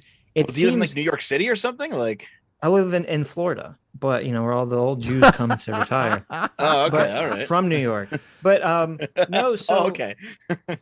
I don't know. It's just to me, it's baffling to me that someone could not know the basics about Passover. So I'm curious, do people in the chat, is this like common? Do Christians not know what Passover is? I know what Passover is. Well, you were raised Christian, weren't you? No. Oh, were you just raised? I was raised. Passover is where they put the blood over the door, so the angels didn't come in and kill. Have you never seen The Prince of Egypt? No. Okay. Do you know the story of the 10 plagues with Moses trying to free the Jews from the Egyptians? Very vaguely. How do you know? This is like such a common like cultural knowledge, is the 10 plagues. How do you not know this? Is that where the frogs are raining from the sky? Yes. Mm-hmm. Okay, well, I know the basic idea. I wasn't raised in a Christian household. Back in school. Okay. So the basic Passover thing, for those who don't know and for Dev, is that there's the story that I feel like we should talk about this more on Tuesday because there's interesting aspects. Yeah, Remind me on Tuesday. This is like boring. Remind me on Tuesday, chat. Why do you guys keep wanting to drag us back to this Passover nonsense? Because I actually have a lot to say about Passover. Should I come back on Tuesday for this? Maybe you should make a main channel video about it so it can get 15 views. Here's the very, very, very, very, very quick thing. It's Jews were enslaved supposedly in the Bible by the Egyptians to build pyramids and do other things. Moses comes along and he's like, "Let my people go." Pharaoh says, "Fuck you." Moses says, "God's going to give you 10 plagues." Eventually the Pharaoh lets the Jews go after the 10th plague, which is to kill all the firstborns. Oh, I have heard this story before. Of course you have. Everyone alive has heard this story. I've heard the only time I've heard it is from the Rugrats episode. So you've seen the Rugrats Passover special? Yes. Okay, well then you know what Passover is. I didn't know it was called Passover. We watched it in the Discord actually, which is hilarious on Passover. Oh my word! I didn't know it was called Passover. Okay, so the reason it's called Passover is because the final plague, the 10th plague, is that the firstborn of every Egyptian would be killed, and if they didn't let the Jewish slaves go, and the Jews painted blood, oxen or sheep or lamb's blood on their doors, and that was to let death know to pass over their door and not kill their firstborn. And so after that, the Pharaoh lets the slaves go, but then changes his mind as the Jews are fleeing from the Egyptians. You probably heard this part where Moses parts the Red Sea, and as the Jews cross safely, and then when the Egyptian armies come to re-enslave the Jews, the Red Sea unparts and crushes the Egyptians and kills them. So right.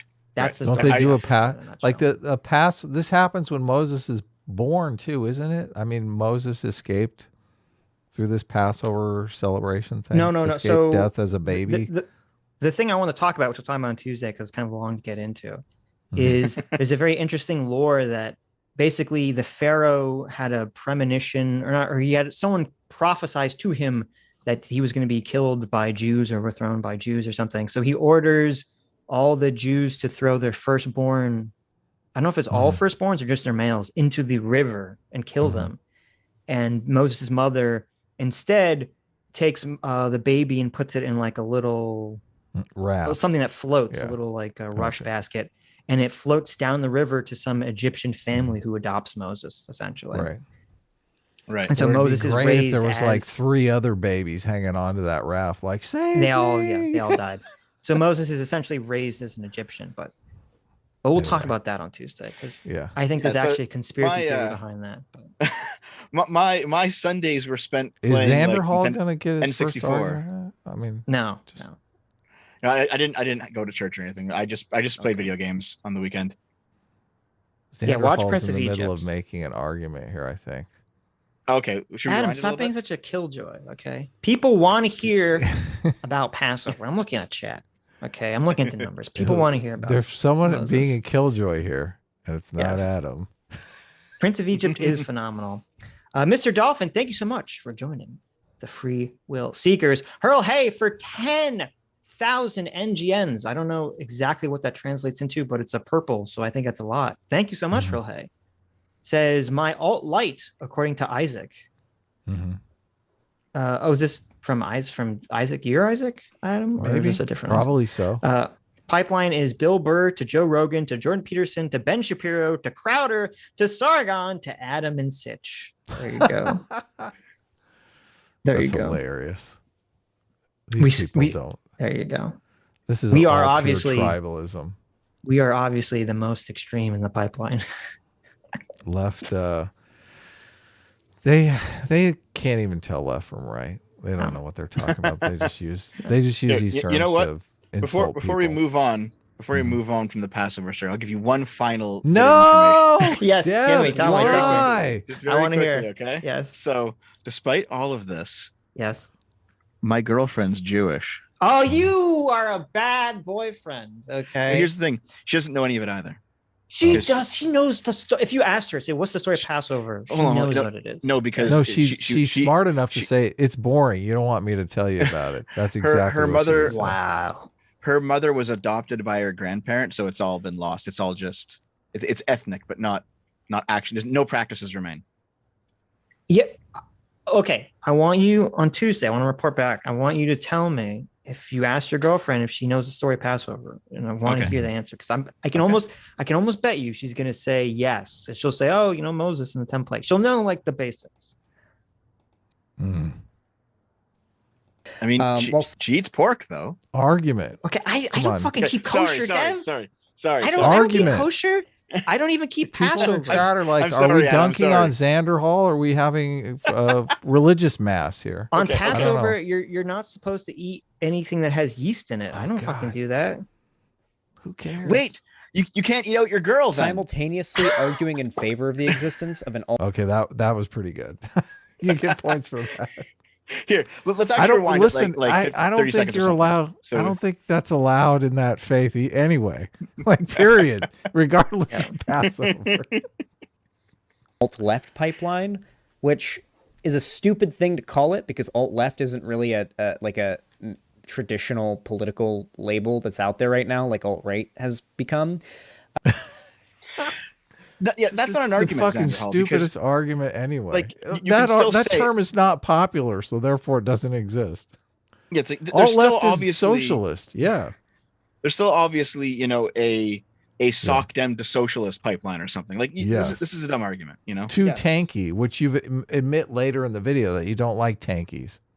But I do agree that there is a left-wing pipeline, like a leftist or like communist pipeline. Like, yeah, totally. Like, there are anarchist communities that radicalize people. There are like socialist communities that radicalize people. There are tanky communities that radicalize people. Like, there are plenty of subsections of the left that radicalize people, but I don't really feel like the left operates in the same way the right does. Like, right-wing creators are happy to pull people to the right regardless of where they end up, whether it be a Nazi or a fucking libertarian. It seems like most of the time. You see, this is him just being completely ignorant of what the right is. He'll say, totally. Let's just play it for like another 15 seconds here. Time they don't care. But with the online left, it's a lot more sectarian. Yeah, this is him just not understanding what the right wing is. He thinks that the right is a monolith and there's Nazis are shaking hands with libertarians all the time and nothing. And like I get it, because I've inspected left-wing spaces, and there really is this fanning out of ideology where they have all these sliver branches that are just only slightly different from each other, but they have like some kind of philosophical distance, and they're connected to other ideologies, and they're opposed to other ideologies. You know, like a libertarian socialist and an anarcho-syndicalist will not be the same thing, and they'll, even though they're both on the left, they'll want different things. And the Marxist-Leninists, they want different things. Like I get it, but he thinks that this type of extreme branching out and radicalization doesn't happen on the right, and it absolutely does. This is just him showing how ignorant he is of what the right wing actually is. Right. Well, I think there's a couple things happening. I mean, the first is, if you're primarily involved in a space, you're going to be able to see that space with far more clarity of detail. So since he's in the left-wing space, he can see all the various subgenres and groupings and all of the leftist infighting and all this other stuff. Where if he's not really participating in the right-wing space, he's looking at it from the outside. He just sees the big tower, just the big right-wing building, that all the stuff's going on behind closed doors. He doesn't know. So he just assumes that it's all a big blob. Because I've seen people on the right fall into the same pit of thinking everyone on the left or everyone in BreadTube is just some monolith and they all agree the same thing, which is no, they all bicker among themselves. They're all a bunch of pedos. There you go. So I think that's the first thing. But then the second thing I think is that even in my estimation, in my experience, there does seem to be a lot less public, on the internet anyway, right wingers kind of having these internal debates with each other about what flavor of right wing ideology that they want to promote. And I think the reason for that is because, and the left has it a lot more. And I think the reason for that is because the right feels, and I think this is a valid feeling, that they are being attacked by YouTube and by the mainstream. And so they're sort of more focused on like, we have to fight this powerful entity before us. I'm not going to spend as much time fighting people, you know, to my further right and my flank, where the left feels far more comfortable because they're sort of have all the institutions generally on their side. Right. Yeah. And also I think it's just because the far right ideas are a lot less popular than the far left ones. Just less people. That's a good point too. Yes. Yeah. Well, they sort of are and they sort of aren't. Like we say, like obviously I am disturbed to see a resurgence of some of the extreme fringe far right ideas. You know, like the John Doyles of the world get lots of views, and it is disturbing to say. Well, sure, but like who is the biggest, you know, rightist streamer? Like Nick Fuentes? It's like 5,000 or something. Yes, then, and he then gets a lot of views. Yeah, like Hassan has like 10 times that. Sure, viewers, you know. Yes, relatively, it is, you know, not comparable. That's definitely true.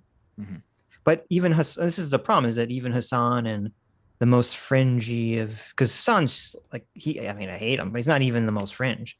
But you know, even the Hassans of the world and the other left, very far left BreadTubers, they all started, you know, somewhere. You know, they didn't start big, so. He's going to make an argument. I know it. Annoying as that may be for me, it does indicate the left has higher standards than the right does. And the left has higher standards. That's hilarious. He doesn't say what those standards are, but okay. That's hilarious. Whatever. Standard for what? For infighting? He just means just because there's infighting that the left has standards, higher standards they adhere to, which is I think the infighting just shows that they're more Puritan right now. That's anyway, one of these people who I guess is on the right and is not a really big fan of the alt-right pipeline being talked about is a YouTuber by the name of Short Fat Otaku. Woo! That's wrong. We're finally here. I think I've covered a couple of his videos way in the past, like years ago. It's been a while though, and I haven't really kept up with the guy at all. I love this moment because he says, I haven't really kept up with him, but let me explain to you his entire political philosophy and outlook on life. I am the expert. Right. Yeah. I'm a reactionary. It's like, what the fuck, I hate the gays, despite, you know, being kind of in that community. We did one stream on Xander Hall one time, but I'm pretty sure he's a pedo, okay? It's like, what the fuck? It's like, what the fuck, dude? That was a joke. All I know is that he's like Canadian or something. Listen, I can't be racist. Incorrect. I don't know. There you go, Adam. You just ruined it. But I can't be racist. I shop at Dollar Meat Store. There you go. That's true. That's true. Something. I think he's Canadian. I'm almost certain he's Canadian. Guilty as charged. And he's friends with Sargon. Yep. And I don't recall being all that impressed with his arguments last. I don't recall. Feelings mutual. Time I covered him. Nonetheless, though, let's have ourselves a grand old time, huh?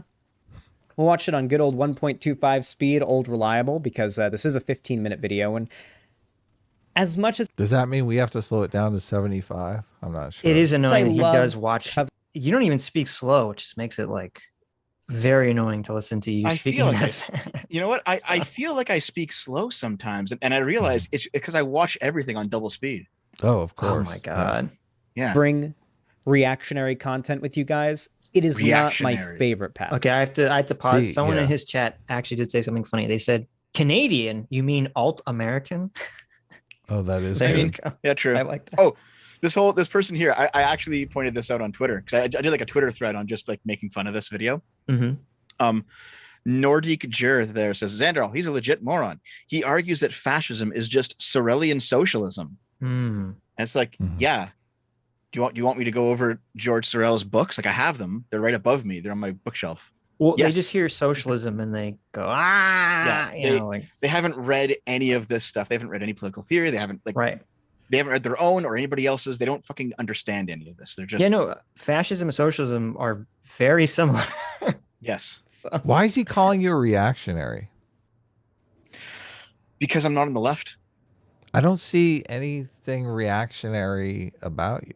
Well, that's are you a traditionalist that I'm unaware of? I mean, not explicitly. He's a chaser. He can't be a traditionalist. I know. I was gonna say you're on the wrong side of the tomboy abs of debate to be a reactionary. What is this guy talking about? Xanderhal, your opening salvo is completely inept. It's because so here's the thing. I'm actually willing in some conversations in some ways. I'm willing to just accept the left's definitions of words and then just fight on that ground. I'm okay with that. So for example, there've been a lot of leftists who have said, I've asked certain leftists, what is the leftmost possible position you could take up? No, hold on. What is the rightmost possible position you could take up that is still leftist? So the right edge of what the left is, what is that? And they almost always say overthrowing capitalism.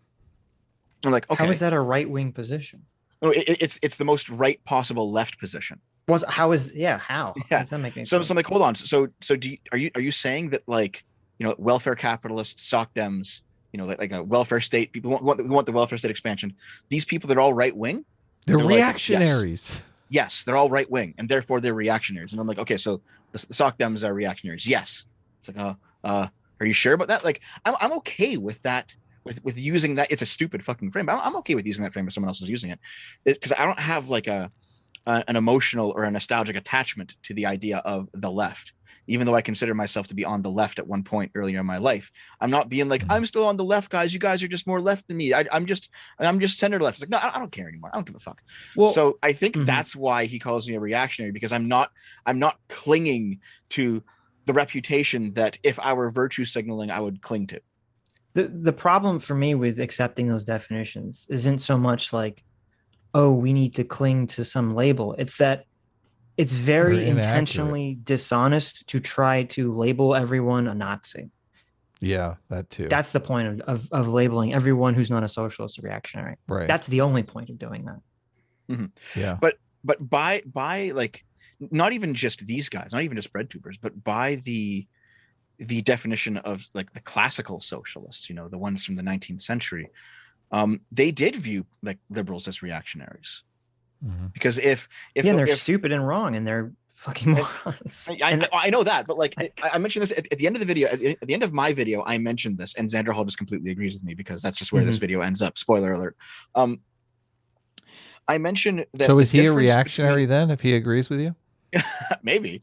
But the difference between the left and the right is, one big difference is how they view the term progress. The left views progress as an arrow pointing towards a shining futuristic city, and all you have to do is follow that arrow and you will get there. And the more you follow it, the better you are. And the more you don't want to follow it, the worse you are. The right views progress as being something that moves in cycles, in waves. Businesses are built and then they go bankrupt. Empires are built and then they fall, and history moves in waves. And both of these views are kind of correct. It depends on what we're talking about. But because the leftist view of progress is so unidirectional, it's so just this, they can very clearly say, either you're coming with us or you're not. Either you're with us or you're against us. And that's how you get everyone as a reactionary. He describes a wave so in this video, and I think he would describe himself as progressive. Right. But I mean, we'll get to that part when we get to that. But basically, if somebody is further left than Zanderhal, that person using leftist terminology could correctly call Zanderhal a reactionary. Yeah, sure. That's how they use that word. Well, right. And I mean, this has been from day one with Marx and socialism and Marxism. Day one was the technique was label everyone to the right as a fascist or a Nazi. That was the technique from the beginning. Well, no, because Nazism and fascism didn't exist when Marx was alive. No, but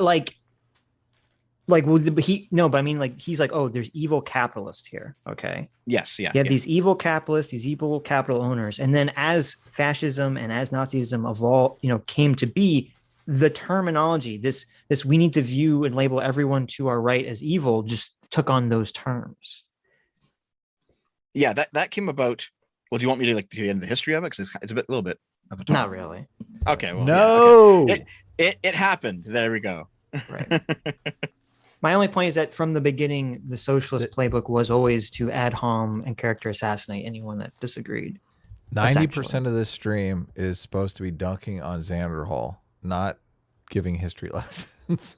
Fair enough. Time. I feel like I want to just to annoy Adam some more.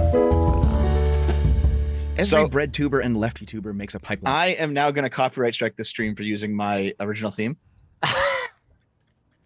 Not Zanderhal's, just this one. Yeah, let's go. Video. You know what I'm talking about, right? Where they put out some video about how in 2014 they were part of Gamergate. Hey, it's in me. 2016 they watched Sargon and they were becoming a member of the alt-right. But somehow they were pulled out of the pipeline. They were saved. It sounds weird hearing myself by decrying the competitive nature of video games or the love of edgy humor within gaming culture because What? Yes. List of evil words and concepts. Misandry, industriousness, the West, Christian morality, canon, objectivity, banter. Mm-hmm. What are these like? Wait, are these banned words by the left? Dimorphism, sexual dimorphism, I assume is what that is. This like, are these supposed to be the list of words that like trigger lefties or something? This is so the bubble. The fact that he doesn't know this is crazy. My camera. Mm-hmm. Yeah. So what this list actually is, I didn't compile it, but the person who made the artwork for me did. Right. And what the list actually is, for the most part, there's a few things in there that was kind of put in there just to fill space, but I'd say something like over 80% of the list is something that somebody on the left has gotten angry at me for saying at least once. In some conversation somewhere, right. They've said, that's an oppressive term. You can't say that, whatever the case may be. That's what the list is. Sure. And it's also, I mean, a lot of these things are, when a lot of leftists complain about Eurocentric norms, they go, oh, your objectivity is centered in whiteness. There's no such thing as objectivity. Industriousness. Why is that necessarily a good thing? That's your white Eurocentrism. Yeah. So, I guess Sander doesn't know that. I don't know. Maj the Jin for $20 says, in remembrance to our Lord and Sitch's brother, Jesus, you have to choose either women are replaced with Fuda or femboys. He has risen. Blessed be the day. Love the best anti-theist. Well, I mean, you have to choose Fuda because they can still reproduce. Femboys can't. Oh, I guess you're right. Yeah. I guess you're right. I guess that's first of all, thank you, Maj, for creating such a dystopian future for us. Hold on. I wouldn't call it dystopian at all. That's because you're a chaser. Guy for $20 says, Sitch nailed it. Thank you. I appreciate it. This guy listened to Ben Shapiro, Sargon, and Stefan Molyneux back when he was on the kill stream. He thought the alt-right supported Israel because they blow up Muslims. This guy is completely clueless. Wait, did Xanderhall say that back in the kill stream? I guess he did, according to this guy. That's Okay, hilarious. Whoever super chatted that, pass along whatever information you have on that. I'm kind of curious to see Guy, if you have that clip or a link to that clip, send it to Dev. He's making a manifesto. Okay. Grassroots Dictator for $20 says, I made this happen. First, I got Adam Artist by Scott Adams. Now I dictate the show's guests and video. Fear me. Now that Dev is on, kick him and bring on Aiden. But first, Dev, are you pro MPreg? The world needs to know. I mean, I'm pro trying. Okay, there you go. There you go. Is that what this is supposed to be? Like a list of the lefty trigger words? Also, who has started a How I Left the Alt-Right Pipeline video decrying the competitive nature of video games? What are you talking about? Like, so here is where I will give, like, Xanderhall's wrong, but I'll give him a drop of credibility here. My videos are not meant for everyone to watch. They're meant for my fans to watch. I don't care about going mainstream. I don't care if you don't necessarily understand them. And every video that I make, even if it's about a different topic, will build upon videos that I've made earlier. So there's a moment that happens later that I'll point to specifically as an example of what I'm talking about. But basically, I'm building on previous concepts that I've talked about. And so because people who've watched all my stuff, they know what I'm talking about. Xanderhall doesn't, because this is his first video. So fair enough. And if that means that it's harder to get into me, so be it. I don't really care. I don't care if it's hard to get into me. He's complaining. He's saying that none of these alt-right pipeline videos focus on video games. Which no, what he's saying is that I point out the competitive nature of video games, right? Yes, as breeding a certain type of person that is also likely to maybe like enjoy Schadenfreude videos, like laugh at somebody else's misfortune, enjoy the edgy content we talked about before, the MXC stuff, the Jackass stuff, enjoy maybe like if we were going really far back to like the late 90s, skateboard videos where skater kids wipe out and bash their face on a railing or something. Right. There's a culture that creates a certain type of person, and that culture is going to be inherently anti-leftist in my opinion, because of the competitive nature of that culture. Okay, I agree. And that's what he's objecting to. Makes sense.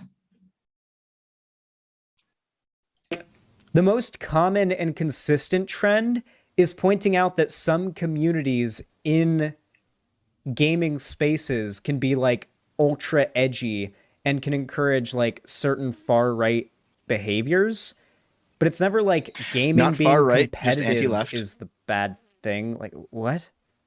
It actually is. We're off to a real bad start. It actually is anti-equality, and edgy humor is anti-safe space, making gaming on some level fundamentally anti-leftist. This is something I touched on in the last video. And they haven't. Gaming encourages competition and being mean to each other, which is anti-leftist. Leftism is when there's no competition and everyone is nice to each other and everyone is poor. Yes. Yes, Xander I think he was being now sarcastic. Yeah, but he's being sarcastic. That's the truth. There, Dev. That's the truth. Come on, where's good faith, Gary? Well, see, but that's what's so weird, because like the only part of that you could remove from it if you want to be good faith Gary is the poor part. But that is the point with that. I thought that's a huge point for Marxism and socialism, is to get rid of competition and that we're all going to magically cooperate together. Yeah. Fixate on cooperation. Yes. Yeah. Competition. The whole point of abolishing the bourgeoisie, like the reason why a Marxist or a socialist wants to abolish the bourgeoisie is to end the conflict between the bourgeoisie and the proletariat, end the exploitation of the proletariat by the bourgeoisie. This is how the Marxist thinks. Right. And the reason that you want to end it is because competition, despite all of its what we would consider good things, because we like competition, but they don't. You have to be inherently anti-competition to be a socialist. Yeah. Why do you think it's part of the ideology? What do they call the business structure they want to implement? What is it called? A worker Socialism. co-op? Oh, co-ops. A cooperative. Okay. It's not Oh, kind of yeah. the exact opposite of being competitive. Ugh, It's a blech. cooperative. Disgusting. That was a huge point and a big part of the failure of Lysenkoism was like this rejection of the competition between animals and plants and saying, oh, no, plants can cooperate. We need to plant the seeds in ways that they cooperate with each other to grow. And obviously that doesn't fucking work because that's not how reality exists or functions. Yeah. Well, there is like, you could, if you said the entirety of the human biological experience, are we more slanted towards cooperation with other humans or competition with other humans? You could probably say cooperation. Because, within the group. Right. But not that doesn't without mean that reality itself is slanted towards cooperation, and then cooperation is going to make a better business or a better product, or cooperation all the time is going to make better lives. It can. But competition has its place. But the thing is, yeah, obviously I'm not anti-cooperation, obviously. But right. I'm just covering my bases here. Sure.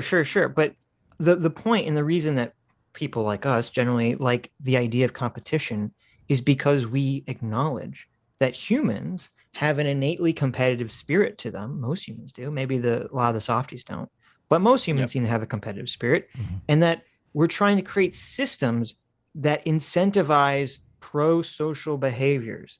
And one of the ways to do that is to create systems that incentivize competition that creates better products and more innovation and things that make our lives better.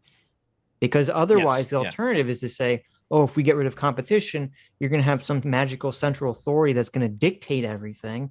And I don't believe that the central authority is going to be able to figure out what's best without having, all the individual people interacting in competitive markets, figuring things out among themselves. I just don't think that's going to work. It's not just that. It's that if humans always have a competitive spirit, and they do, you can't get rid of that. You can have competition where people are killing each other, or you can have competition where people are competing against each other to create a better product, and then of course the loser loses, but everyone still benefits in the end, rather than people rip each other apart. Like, of course, yes, right. It's a safer way to be competitive. Right. We don't kill you today. We kill your job. You go to watch the sporting event or whatever. So yeah, we have to supplement these natural instincts, which the socialists generally don't believe in, and thus get all the psychology wrong, which is why Marxism never ever works. They're adding more things to the definition. I think they're finally starting to figure it out. Socialism is, in fact, when poor, nice, and don't say mean things. Yes. I'm just gonna Chad yes all of that because that's how I feel. Yes. And stop making these videos. It seems like every week there's a new video out there who's posting on Twitter how they're making an alt-right pipeline radicalization video and how mad. Holy shit. Wait, is this guy like that triggered over the online left exposing the existence of the alt-right pipeline? How triggered did I sound? Wait, this guy's fucking terrified. Wait, you're literally clipping a pillow who's a 1,000 sub lefty YouTuber from my community. Dev, I know shit to a pillow or anything, but like, holy shit. So what actually happened here? I mean, I'm not triggered. I'm not scared.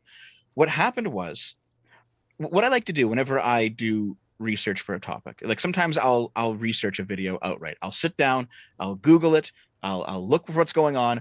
I'll search through Twitter threads, I'll search through Reddit threads, I'll search through news articles, I'll read books, I'll actually research. But sometimes it's just the case with social media that sometimes you can find an interesting point or a video clip or something like some small piece of the puzzle that you might use down the road later. And you're like, okay, well, shit, that was actually a pretty good little video clip I could use in a video. And then, a year later you try to go find it and it's gone. Like it's just gone. Right. So I've gotten to the point where I autistically document everything that I see on the internet, everything. And so like, if I'm like, I'm going to sip on coffee and scroll on Twitter for 20 minutes before I start the day's work. If I see something, then I'm like, oh, that turns on a light bulb in my head. I'll set it aside and I'll put it into a big organizing folder of all the various video topics I could ever do someday.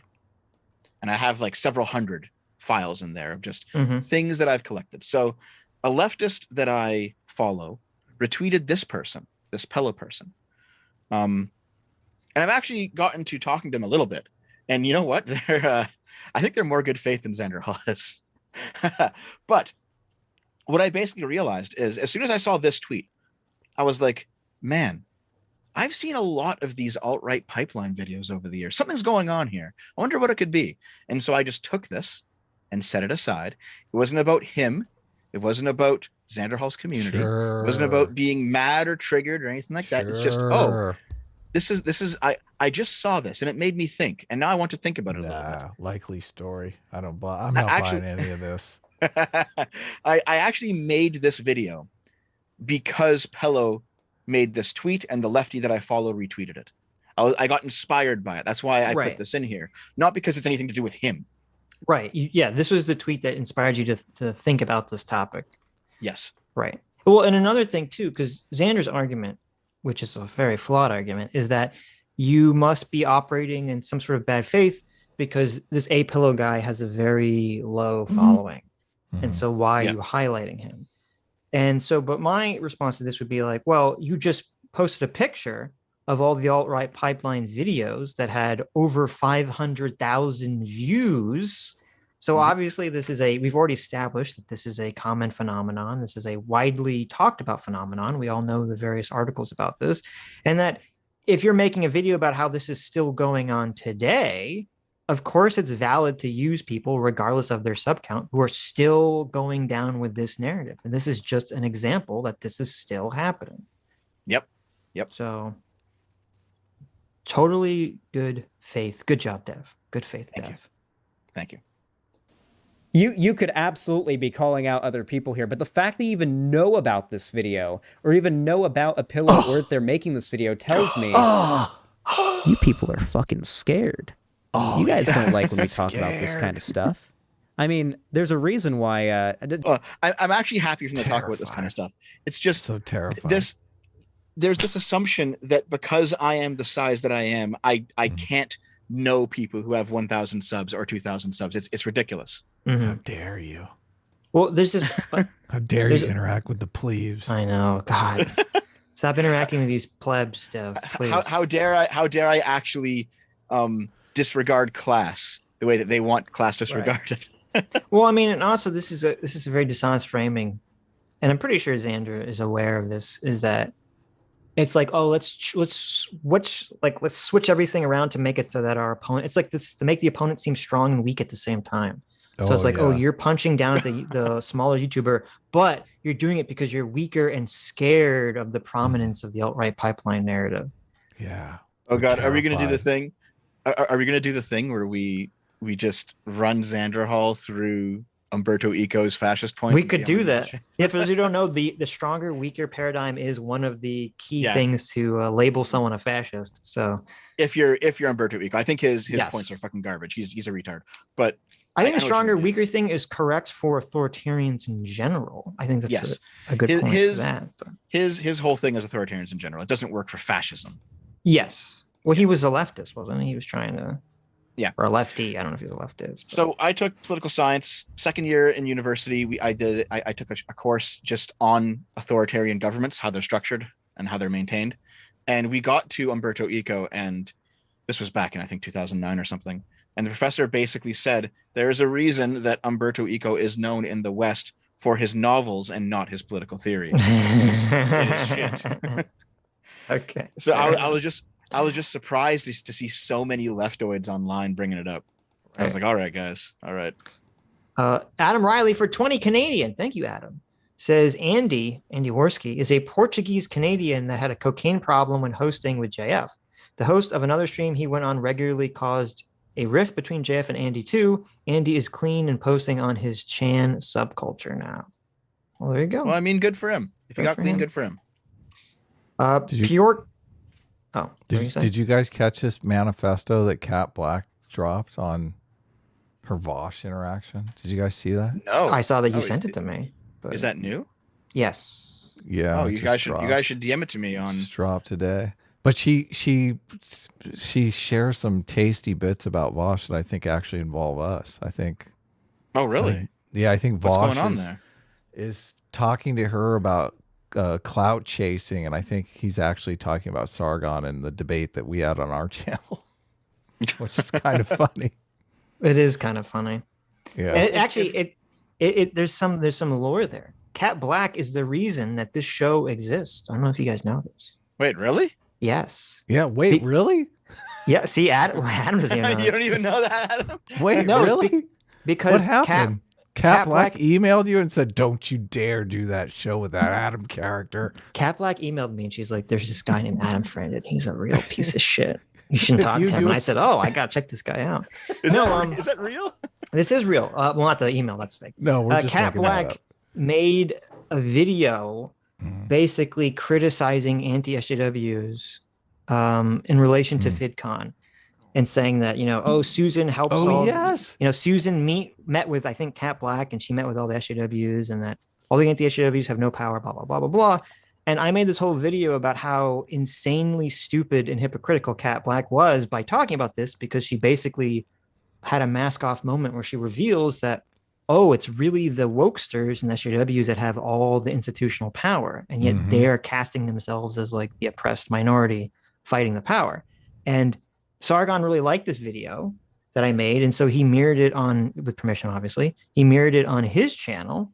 And Adam saw that video. And that was the first thing he ever saw from PSA Sitch. I don't. How are you like 20 years younger than me? But you have such a fucking terrible memory. And is that how it worked? That's exactly what you said. Well, I mean, we could go to Sargon's channel, but I think the video that I saw on Sargon's channel was of Anita Sarkeesian as Alien. That's the one in that video. Okay, so it is. Oh, so we're talking about the same video then. Okay, yeah. Look at this. Adam is over here like, right. Your memory so bad. Blah, blah, blah, blah, blah. That's in the video. You've saved yourself. You've saved yourself. So that's the video. Yes, I saw that video. I immediately went and checked out Sitch's channel, and I kept watching videos, and I watched all his videos. I was like, this guy's fucking smart. This guy, and more importantly, he agrees with me. So there you go. Reach out to this. Is that what makes him smart? So Cat Black, thank you for being the reason. Yes. Well, wait a minute. Wait a minute. Am I wrong? I thought Sargon only hosted one of my videos. I don't think he married two of them. I don't know. I'm going to say it's Cat Black. I'm just going to sit there and say it's Cat Black. Okay. I don't think it had anything to do with Cat You're Black. making me now. You're making me. I don't think it had anything to do with Cat Black. I don't remember Sargon hosting any other video by me. I specifically remember a very funny animation of Anita Sarkeesian as like the alien face hugger and like Sargon with his face like Ripley to the side. Oh, wait a minute. What was the little head that came out? That video, I think it was like the little SJW cartoon that I used to use. So was Adam right and Sitch was wrong, or what? Well, no, you always no. Here's where I think here's where I'm confused. Let's just go to Sargon's channel. No. Stop. Let me finish. Okay. You always said I found you through watching a video Sargon mirrored on his channel. Yes. The first video that he ever mirrored on his channel that was mine was the Cat Black video. Okay. I think. And I thought that was the only video that he ever mirrored. There was a video I made that was a different video that was about Sargon, where it was a person wrote this insane article about Sargon sitting in the front row of VidCon when Anita Sarkeesian was speaking. Yeah. And that's the video you saw. I don't remember if Sargon ever mirrored that on his channel or not. We can just go to his channel. Sargon's kept his channel up. Regardless, it doesn't matter. So let's talk about Passover. That's ancient history. Yeah. Yes. I guess it's not. Listen, I take it all back. Cat Black not responsible for anything in the show. It's really Anita Sarkeesian. So there you go. But she is responsible for this huge motherload of a manifesto she dropped. That's true. Yes. So we went back and forth. Can you DM it to me? Because I want to see it. Sure. Yeah. Oh, the Fortunately, video or she the reads thing? it too because it's very long. The manifesto, man. The manifesto. I had my computer read it to me. So what was she? No, she reads it herself. She's DMing back and forth with Vosh, and she says we went back and forth about it, and ultimately oh wait, you have to read this. I'll send. We'll read it later. Okay. Yeah. Okay. Hit the video. Continue. Someone press the button. Dev, what, are you off to the bathroom? Didn't Short Fat Otaku say that he's jumping on board with the I refuse to debate Vosh wagon with Sargon? No, that's not what happened. So what happened there? No, you don't have to say. Don't debate these bread tubers. They're so dishonest. I can't explain. Can't debate. Yes. Well, let's hear his full straw man of you. Before Let's hear the straw man. Let's hear the straw man. The reason why didn't Short Fat Otaku say that he's jumping on board with the I refuse to debate Vosh wagon with Sargon? Don't debate these bread tubers. They're so dishonest. You can't debate them. They don't debate in good faith or honestly. Yeah, that's true though. That's true, but it's weird that his Sargon impression sounds like Paul Joseph Watson. But anyway. So what happened was, first of all, like, I'm not much of a debater. It's not my skill. Even if I was correct about something, I would probably get steamrolled in any debate. It's just who I am, and I'm okay with that. But I was not getting on board the Sargon sticks don't debate bread tube train. In fact, at one point, this clip was floating around, I think about 2 years ago. Vosh got a super chat asking him to debate me, and Vosh's reply was, "I'm getting bigger than most YouTubers now, so I can't debate people who are smaller than me because I might make their careers." Yeah. So it wasn't me. That's literally the opposite of what Xander Hall said. Yes. Vosh wouldn't debate you. Right. Yes. Okay. There you go. That matches up with the Cat Black manifesto too. Yeah. Well, and that matches up with Vosh is very keen about who he wants to do. Yeah, our with our perspective as well. Yeah, of him blowing us off consistently or constantly. Because at this point, now that his channel, I think, probably gets more live viewers than yours, he won't debate you anymore. He won't come on anymore. Oh right? yeah, I'm sure he does. It's coming down though. So, Vosh is coming out of the stratosphere. Yeah, I've been kind of watching the situation with Vosh recently, just because I watch Destiny sometimes. And Vosh is basically destroying himself right now. He's imploding.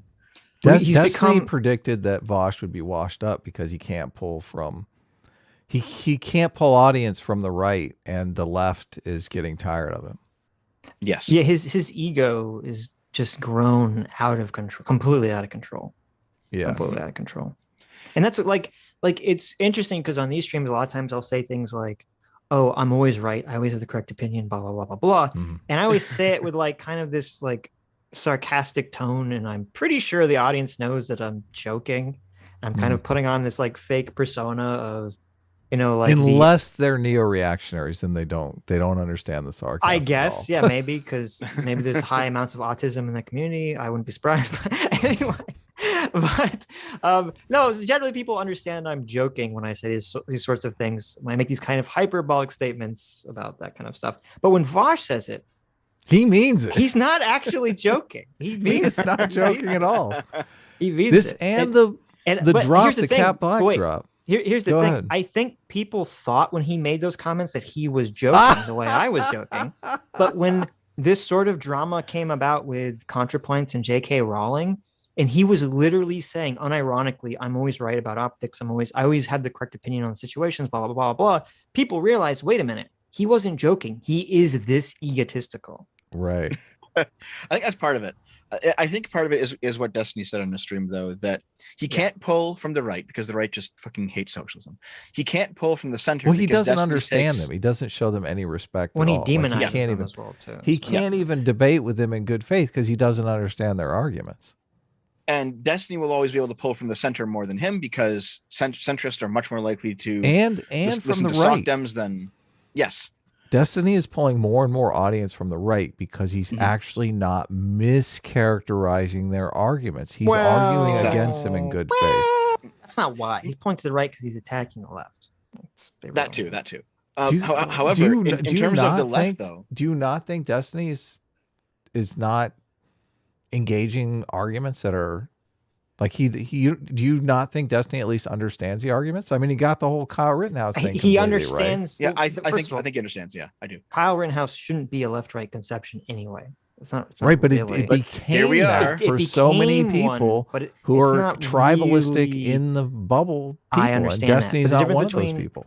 there's a difference between being anti-tribal and understanding or being good faith towards right-wing arguments. Now, obviously, Destiny will be far more good faith to right-wing arguments than someone like Vosh. However, I have heard Destiny argue against right-wing people and totally strawman them or totally not understand what they're talking about. So I'm just saying, I think him pulling from the right is far more him attacking BreadTube than him understanding the right way. I have heard Destiny mischaracterize right-wing arguments too. I've also heard him get right-wing arguments correct. I have never in my entire life heard Vosh get a right-wing argument correct. Sure. All of it is just complete mischaracterization, strawman arguments. Right. Well, never. I mean, his parents are right-wing, and I think he was raised from that perspective. So obviously he has a better Destiny's parents. Oh, Destiny. Yeah. So he has Vosh. What? No, not Vosh. So. Yeah, Vosh comes from Beverly Hills. His dad's been working in Hollywood for like 30 years. Destiny's more and more becoming a centrist, and that's why people hate it. But if you can pull from both the left and the right audience wise, you're moving up. But when we're having a conversation about not strawmanning and good faith, being good faith, comparing anyone to Vosh is like, that's such a low bar. It's very easy for anyone to be like, oh, there's so much better than Vosh. It's like, okay, that's true. That's true. The grass is very much higher than dinosaur bones. So. There are so many people on the left that Xander Hall does not know these arguments. I would love to get Xander Hall on because it would be interesting to try to have some sort of in-depth conversation about politics with him. He categorizes himself as a political streamer, but I don't think he knows anything about politics. I have a feeling that Xander Hall would believe he would get dogpiled 3-on-1 if he came on here. Well, he might very well, just by the nature of the conversation. Like, not intentionally. Still, like from his point of view, I understand why he wouldn't, though. Sure. Look, I have my world's best moderator tag. I'll step back. Well, listen, if you and Xander Hall defended him. If you, and I don't know if you even care to, but if you and Xander Hall want to set up a debate, we'd be happy to not interject and just, be the moderator. Go back and listen to our Noah Samson video.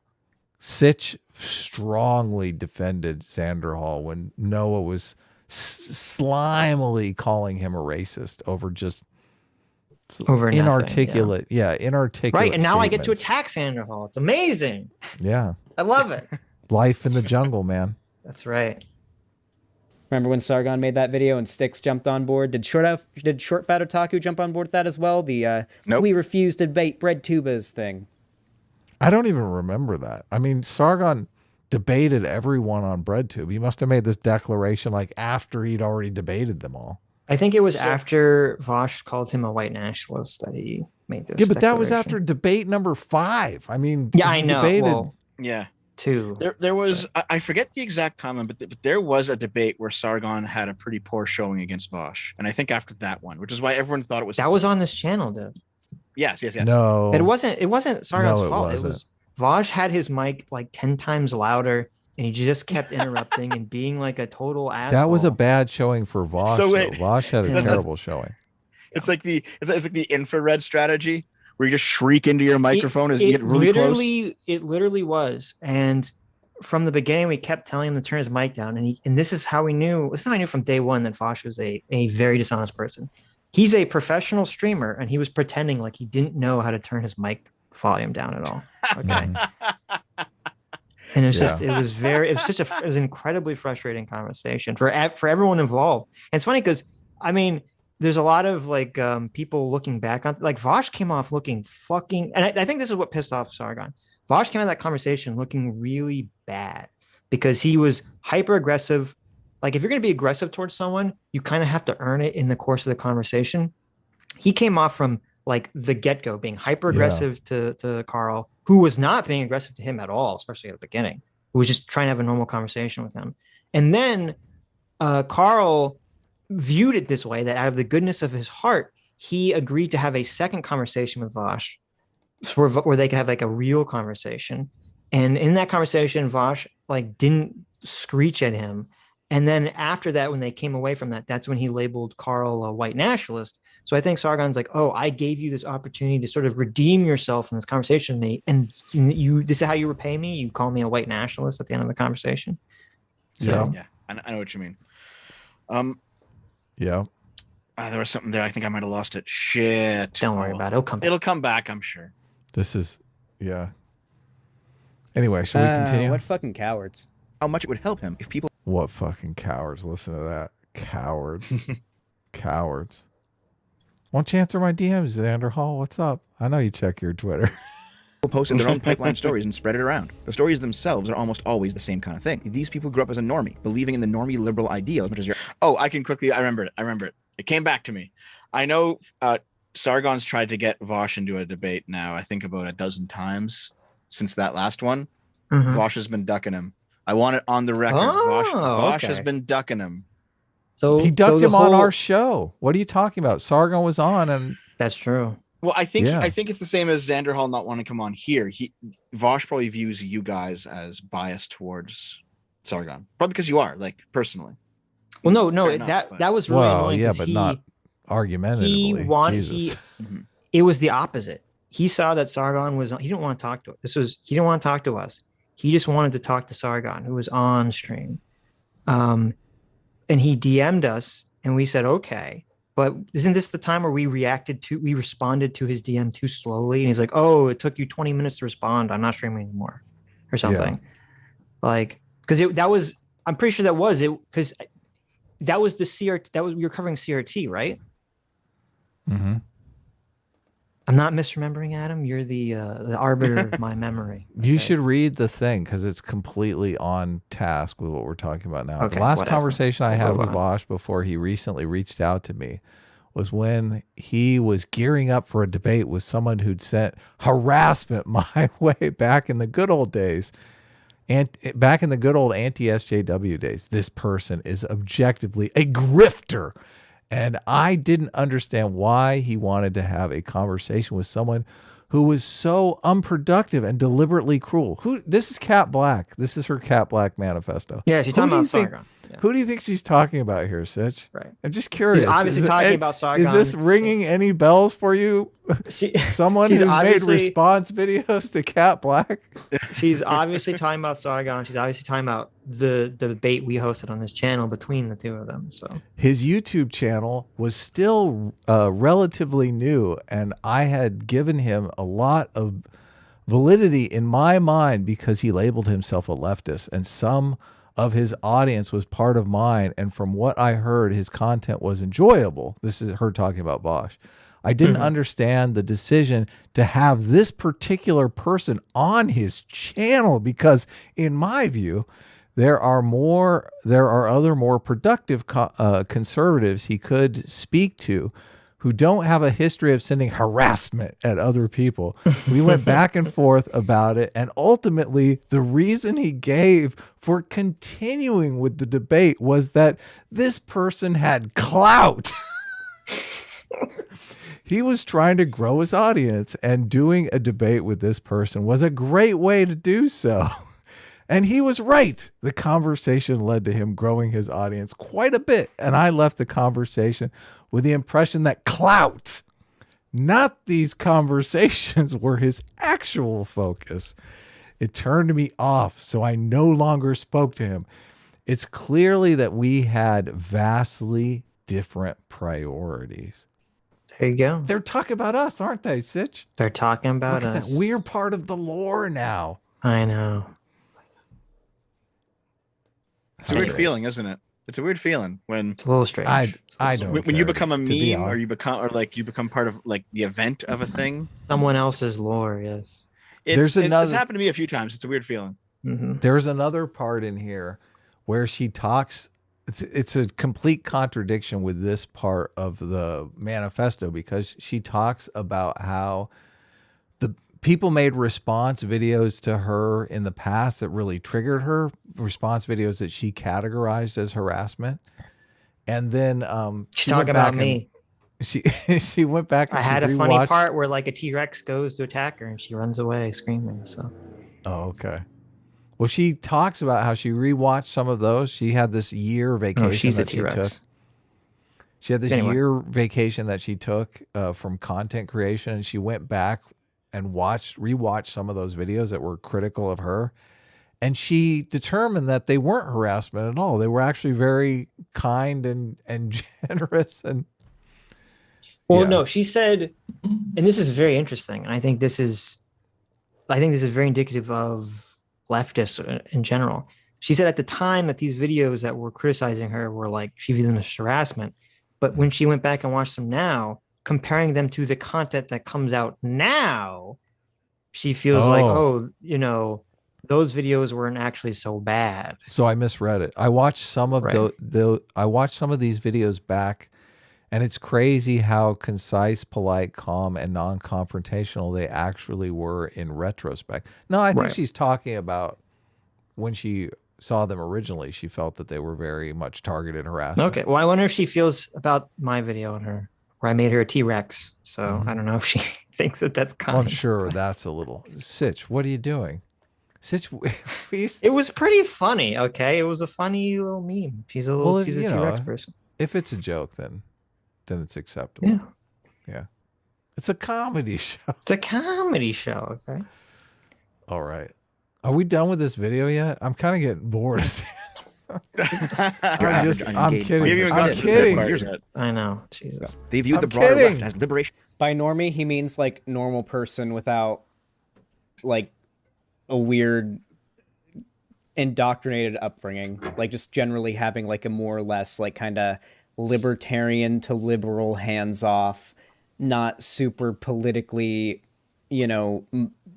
focused upbringing is what he means by this. That's at least that was my case, and the case for most of the alt-right pipeline videos I've watched. I can't speak for all of them. Maybe he's speaking about other. So he's actually correct here. This is the first thing he said that's correct. Yes, when I say normie in a political context, that's what I mean. The people who are kind of politically unaligned, they don't know much about politics, they don't really care too much. But if you had to pin them down on something, it'd be like lulbertarian, Mm-hmm. Who doesn't know what normie is? Yeah, why is he explaining this? I know. I don't know. I mean, what the fuck? Maybe because normie means different things in different scenarios. I don't fucking know. But you know what? First thing he got right was definition of normie in this. There context. you go. There you go. It's not like a huge win, but okay. The bar is low. Ones, but at least in my experience, it's mostly like people who started out marginally left-wing, but not really caring enough about politics to know about it. And usually we're talking about young people. In my case, I was young. Apillo is still young.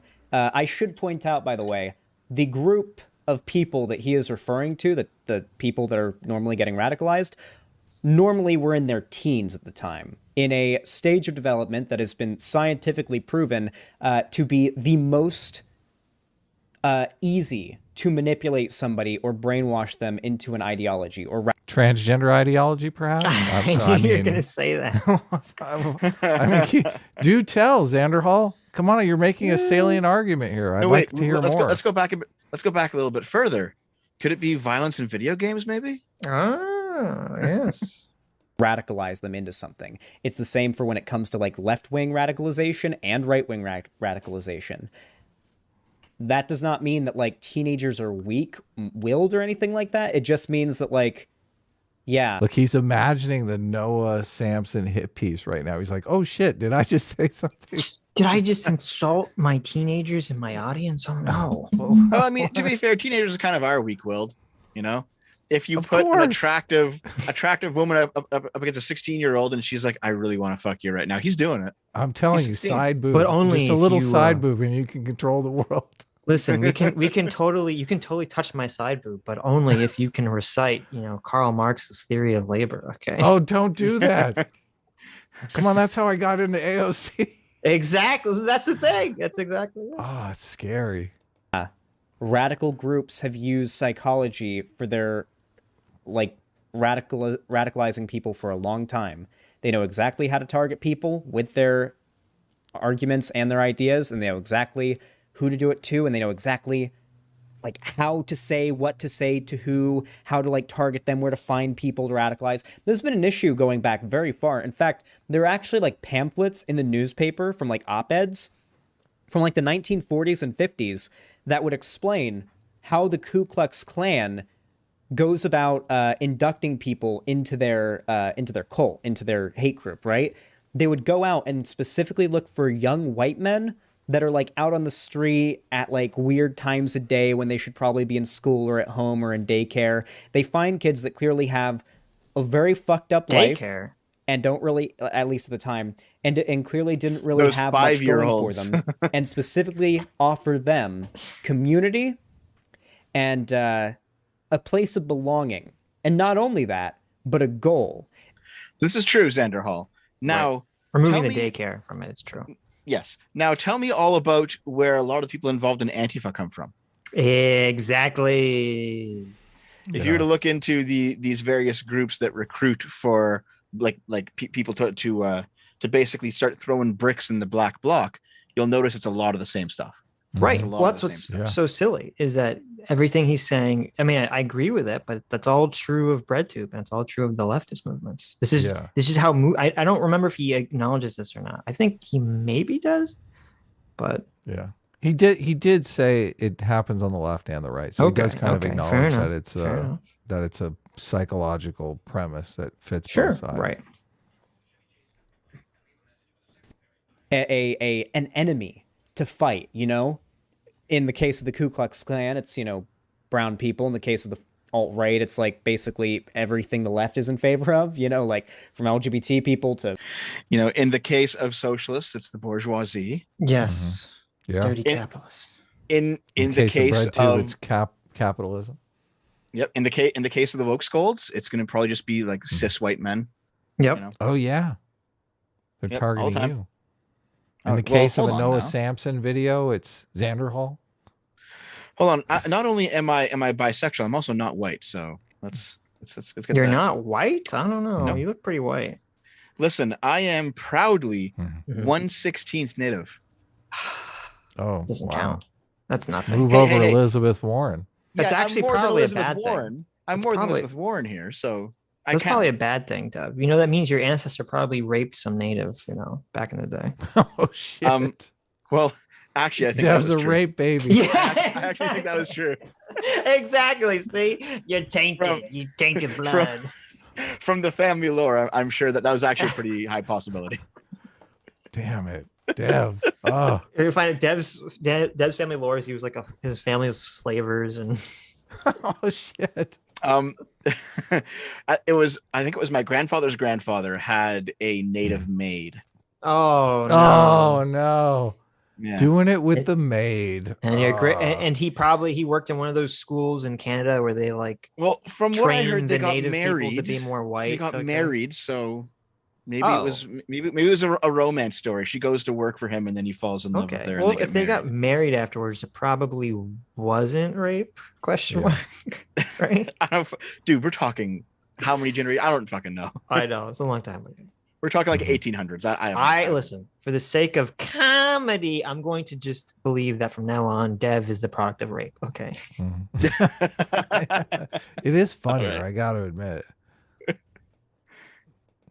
The racial minds of like people from other countries, like immigrants and stuff, all the way across the board. Typically, they're going to be against anything the left is. Yeah, I don't know why he thinks that this is like a big bombshell video. Central, while it was right-wing religious types who wanted to restrict freedom of speech. So when the fringe...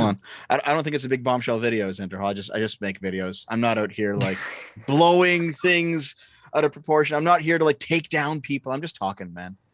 Like I have a feeling that Xander Hall takes this sort of thing way too seriously than I do. Well, were you even thinking of Xander Hall when you made this video? Only in so much that I knew he was one of the many people who talked about this before. Right. I wasn't thinking of him specifically at all. Yeah, you didn't watch his video and say, "I'm reacting to Xander Hall's video." You know, like no. You do make an effort not to mischaracterize people's positions, though. I mean, I think we all do that. Yeah. Like obviously, Xander Hall is pro grooming, right? We all agree there. Well, look at him. He's got his hair cut, and he's wearing a shirt. That's what I meant. That's not what you meant. Okay, no. I meant like obviously he's got a little stubble. He's got a recent haircut. Yeah. That shirt needs to be that's tailored a joke. a little bit. Xander Hall. In case you don't know, that was a joke. Okay, we're just joking around. He does, and I'm only going to bring this up because he kind of mocks your appearance later. Mm-hmm. He does look like he's straight out of the 90s. Well, with the blonde hair, going straight with the blonde for hair and the oversized T-shirt. Yeah, was that T-shirt? An Eminem look. Well, you know what I mean. Oversized button-down shirt. Yeah. Subsequently were featured on screaming feminist SJW-owned compilations on YouTube, which was quite an edgy platform back in the day. The normies watched those videos and laughed. They were still committed to those values of free speech and openness, and it was novel to them that leftoids, rather than rightoids for once, were opposing those values. After that, though, came the classical liberals. Is he blazing up? What is he puffing on? He vapes on his stream regularly, I think. Oh, okay. Who were dissecting why the champions of free speech and openness were suddenly betraying those values. These were the Sargons and the Paul Joseph Watsons. This is a very whitewashed retelling of history, huh, guys? No. A little bit of a whitewashed retelling of history? No. Can we re-listen to that one? Sure. Speech and openness were suddenly betraying those values. These were the Sargons and the Paul Joseph. Well, no. Let's go back a little more. What do you call Sargon and Paul Joseph Watson? Values of free speech and openness, and it was novel to them that leftoids, rather than rightoids for once, were opposing those values. After that, though, came the classical liberals, who were dissecting why the champions of free speech and openness were suddenly betraying those values. These were the Sargon. The classical liberals. Yes. DBH, this is how people saw it. That is true. This is how I saw it, and this is how a lot of people saw it. Chat's going after him. Ooh. Yeah, so he's here. We'll pause it. He's saying stuff like, "This is how people saw it back in the day." It's like, yeah, well, one, I'm describing how people saw it. That's part of the point. And two, if we're talking like 2014, Sargon and Paul Joseph Watson, at that point, they were classical liberals. Right. I don't think they are anymore. Right. But that's kind of they lost were. on him. Yes. Yeah. Well, you want to know Even funny even too? even his chat is saying that's how it was back then. That's how people saw it back then. It's like, yes. You know who said that in his chat? Who? Shoe on head. Shoe on head. That's awesome. Oh God. This is pretty funny. How? That's pretty funny. I can't. So a former Nazi doesn't believe that you can change your political position? That's very interesting to me. That's true. That actually, yeah. He, like, hold on. Xander Hall's whole thing is that he had a political position that he changed. Right. And now he's saying that these people can't also change their positions to go from classical liberalism to something more right wing. Right. Yeah. Anyway. I don't.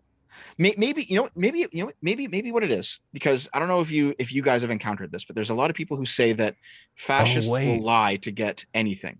Mm-hmm. They'll say whatever they'll say whatever it takes for them to win over the people. Then they'll just implement fascism. That I think that's kind of true, but kind of not. But maybe he thinks some people. It depends upon the people. Yeah, it depends. But like, maybe what he thinks is that if someone moves right wing, they were always right wing and just hiding their power level. But if someone moves left wing, then they're getting better. Yeah, that is how he's conceptualizing it entirely. Yes, right. Yeah, I think so. Yeah, they think right wingness is a sickness. Right. Yeah. Bjorn Kazark for $20. Thanks so much. Says the alt-right pipeline is literally just someone who's liberal being repeatedly told, quote, you can't do that, and looking for any way they can. If they keep going right, that means the modern right is less authentic, I think is what they were going to say. But there you go. Offensive, maybe? Hold on. AUTH, authoritarian. Oh, authoritarian. Oh, okay. You're right. You're right. Overseer's Logs for $50. Thank you so much. Says most of the radicalized people I've met online or in real life were radicalized primarily because they lacked self-control and reflection. I knew a guy who went from one extreme to the other because he essentially just did whatever was popular on the Chan sites. Well, that's hilarious. That is pretty ridiculous. I don't know if it's so much of a lack of self-control and reflection. I think it comes back to what I said earlier in the stream. There are people that care about freedom and there are people that don't. And so I think it's easy for people that don't care about freedom to just vacillate from one extreme to the other, honestly. It's partially that. I mean, I'm sure you've both seen the Jordan Peterson lecture where he talks about how there were the drunks who couldn't do anything in the various Soviet villages that became the commissars because they got the opportunity to get revenge on their successful neighbors. Sure, yeah, of course. I think there's definitely people like that. That's true. And they'll be left or right, doesn't matter as long as they can, blame somebody else for how shitty their life is. You're right, and that's a really good point to address. Is that there are people who just are angry at life. They're angry at society. They feel like life has failed them in some degree, and so they'll obviously be drawn to, or more likely to be drawn to, a philosophy that has a tear it down mentality.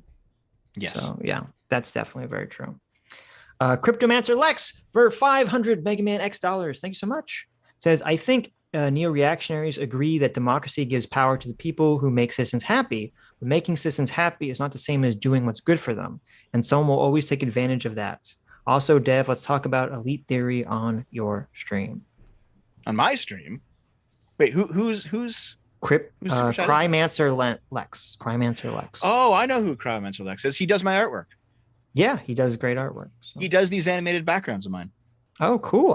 There you go. Yeah, he's a great fella. Yeah, talk sure. To him about elite theory. If you want to talk about elite theory, we can do that. Just, you have my DM. I should probably answer it because I owe you some money. But you know what? DM me. We'll talk about it. Okay. Awesome. Okay. I don't know if you guys are the same as me, but I wake up with like another dozen DMs every day. I finally cleared through most of them, so I'll be able to talk to people again. I do the problem where DMs. Oh, that's smart. I look at my DMs and I see a bunch and I go, oh, I'll respond to these, and then I just forget, never do. So Yep.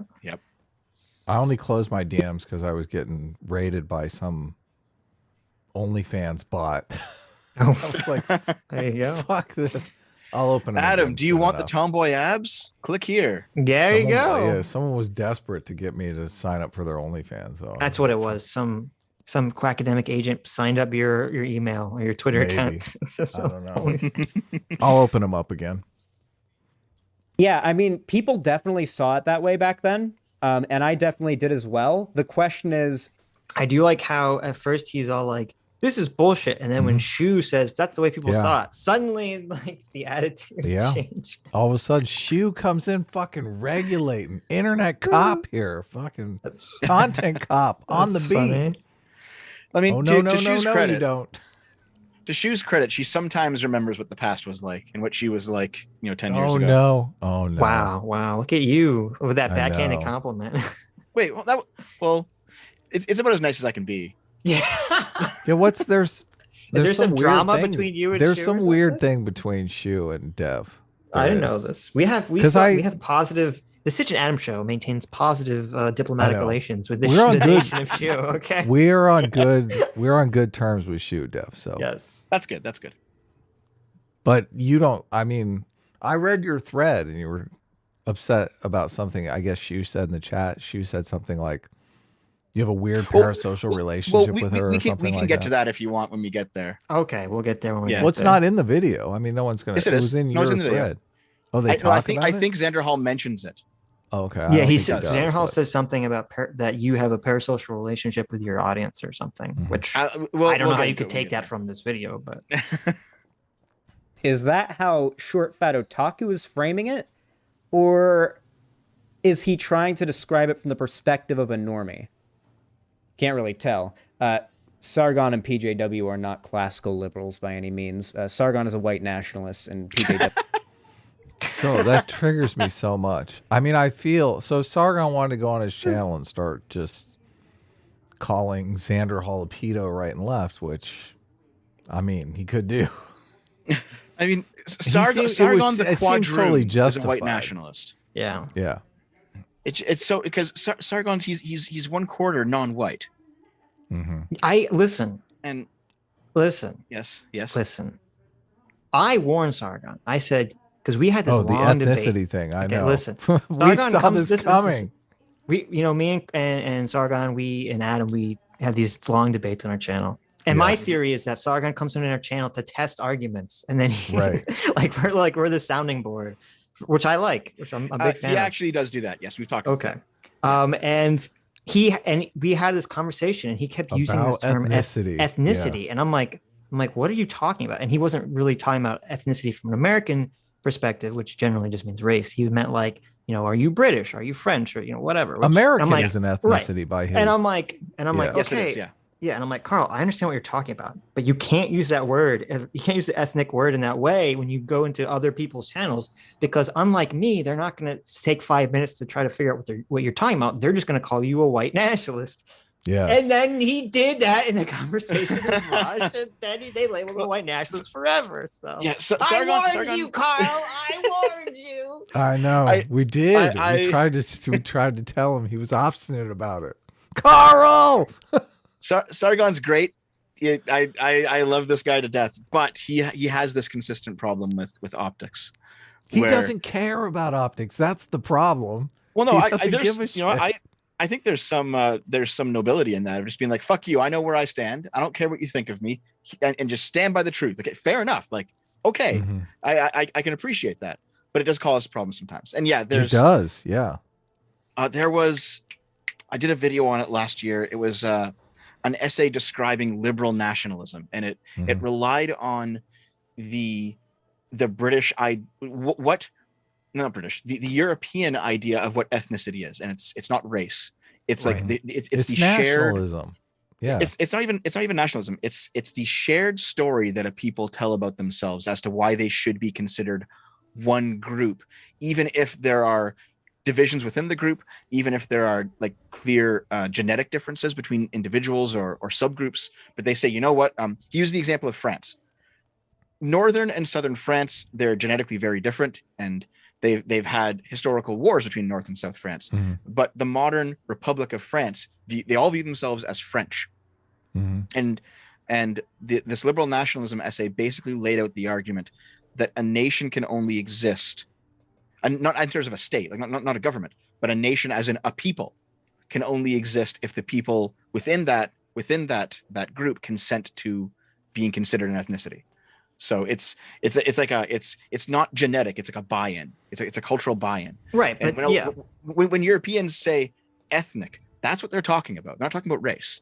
Right. They're talking about like a shared story that people tell to each other about who they are. Yeah, we get that, but the Lance serfs of the world is not gonna explain that. Right. They're playing a completely different game. They just want to be able to call Sargon well, is it stupidity, or is it ignorance, or is it just they see an opportunity to hurt somebody they don't like? It could be all of the above. I mean, they all think that anyone on the right is basically is just a white nationalist who's pretending and hiding their power level. So if Sargon gives them any sort of leeway, any grounds to sort of fall into that trap, and say, we caught you, we finally caught you, you let the mask slip. So yeah. Well, you know what? I might as well just go. If I'm going to keep growing and getting bigger, I'll give them their freebie on me. I'll do it right now. Okay. No. Everyone? Show what the hell? Guess what, everyone? I had sex with a 14-year-old. What the? Well, I was 14 at the time. Oh, okay. So now they can clip that and turn it into a big thing. This is just no. I don't like. This is just Dev bragging about the fact that he got laid when he was 14. Okay, you just had to worm that into the conversation. I can humble brag a little bit too, right? You're like Xander Hall calls you a nerd or later in this video, and you're like, nerd, I got banged when I was 14. When did you get laid, Xander Hall? You Don't virgin. You think you should be saving yourself for marriage, Dev? I mean, that's right.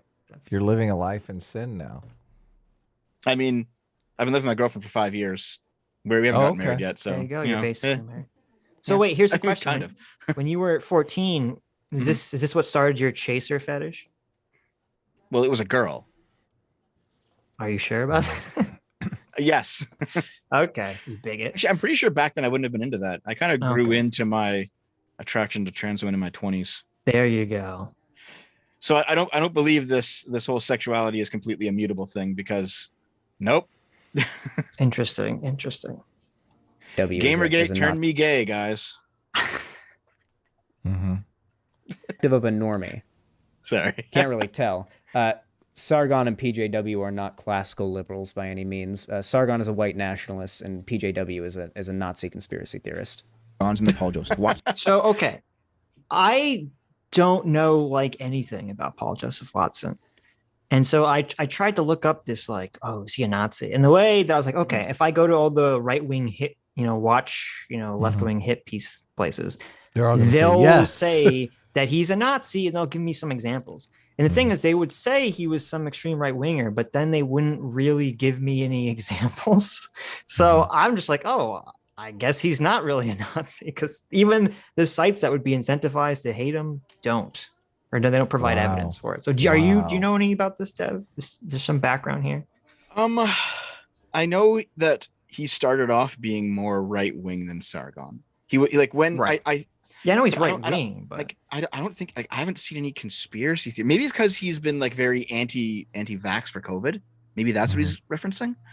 But like even before that, he's definitely conservative. He's definitely conservative. Yes, right, but that's not a Nazi. Like, yeah. Like I don't see the Nazi thing. No, I don't. Okay. Like even the neo-reactionaries, like the mold bug types, like they're not strictly Nazis. Right. There's something else.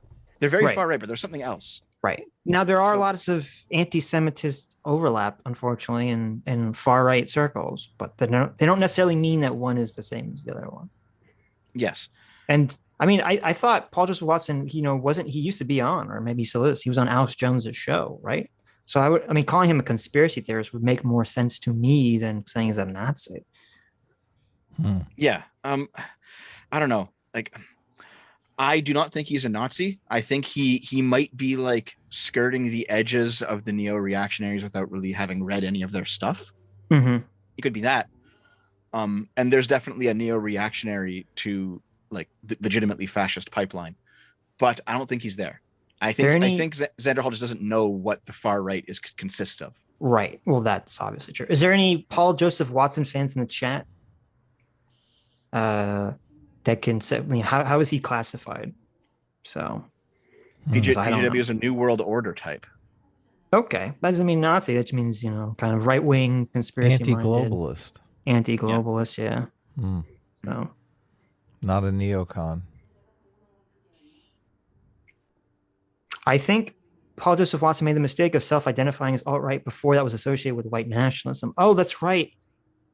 I think him and Mike Cernovich, didn't they try to champion the alt-right label as like this populist right, anti-establishment right, and then Richard Spencer came out afterwards and was like, bitch, alt-right is white nationalism, and they're like, oh fuck, and they dropped that label real quick.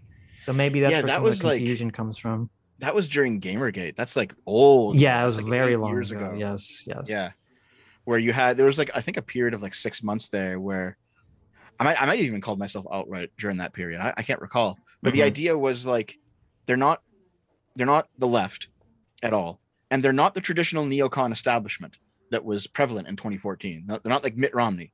It's something more, at least at the time, more libertarian. But then the white nationalists showed up and took the label over. People are saying he's far right in the chat, but not racist necessarily. So yeah, I mean, he's very right leaning at this point, yes, but I don't think he's a Nazi now. What's the problem? Whenever they say far right, though, they mean racist. That's what Xander Hall means. Right. They mean racist when you say far right. That's true. Paul Joseph Watson is a paleo conservative. Oh, well, I could see that, actually. I could see that. Yeah. Yeah, that makes sense to me. Cool. He's on the paleo diet. Yeah, that's what that means. That's what that means. Beyond them, there were the conservatives, who were more than willing to take this new political shift and provide answers through their own lens. The Milo Yiannopoulos and Ben Shapiros. You should notice that I am literally describing the leftist conception of the alt-right pipeline, and that's because on some level, yeah, it's true. However, the left gets a lot wrong. There we go. Xander Hall, stop the video right now. I've just agreed with you. The reason is because the rest of the video is me explaining nuance, and Xander Hall is not interested in nuance. But yes, the alt-right pipeline exists. Right. Now, Xander Hall, look at the title of Xander Hall's video. Is the alt-right pipeline made up? No, but Short Fat Otaku thinks so. Now, didn't I just totally lied? Fake news. Yes. Now, didn't I just say? Oh God. Okay. let's keep going. Let me hear. I wasn't listening. Let me hear what you said again. Shift and provide answers. Sargon is a white nationalist, and PJW is a Nazi conspiracy theorist. And the Paul Joseph Watsons. Beyond them, there were the conservatives, who were more than willing to take this new political shift and provide answers through their own lens. The Milo Yiannopoulos and Ben Shapiros. You should notice that I am literally describing the leftist conception of the alt-right pipeline, and that's because on some level, yeah, it's true. However, okay, so you pretty much flatly stated it. Yeah, there you go. On some level, it's true. And the thing with, I don't know about Ben Shapiro, but I know with Milo Yiannopoulos, it was explicit. There were emails that came out where it was Breitbart explicitly, the publication, I don't know if the individual, was like, oh, we want to use Gamergate as like a way to get people on our side that were normally not on our side. Yes, that was definitely the were you around during Gamergate, Adam? Not really, no. No? I think I you mean, were, I Sitch. was I know on I was. Earth, but I wasn't making... really. You were I built wasn't 7 years ago. I wasn't making YouTube content, but I was I was involved in Lurking. as a watcher. You know, I was lurking. I was watching Sargon and Thunderfoot, and I was part of, you know, the Kotaku and Action, Reddit, and all that stuff. Right, yeah. So I do recall there being this organized push by people at Breitbart who were like, listen, the left has won every single culture war in the last 50 years. Maybe this is one that if we play our cards right, the right can win. Yes. And so that's what they started doing. Yeah. Right. That's a much more diplomatic way of preventing the issue. I'll try to be as best faith to everyone as I can. Right. About. Firstly, if the end of the pipeline is the alt-right, then it obviously doesn't end at Milo. There is... Wait, what? There is no end to the pipeline. What are you talking about? Okay. I do hate that, like, right-wingers are going to try to essentialize this analogy of a word to the point of... Hold on a second. I thought there was an end, and it was the end was Christchurch, right? Like, that's the end of the pipeline. Is when you get so radicalized, and then you start reading into the craziest, most right-wing stuff out there, and then you go and shoot up something. I thought ethno-nationalism is the end of the pipeline. I mean, there is an end. It's ethno-nationalism, right? I don't understand the end of the alt-left pipeline is authoritarian socialism, right? Tankies. Yeah. Yeah, the end. There's an end. It's at the top of the horseshoe.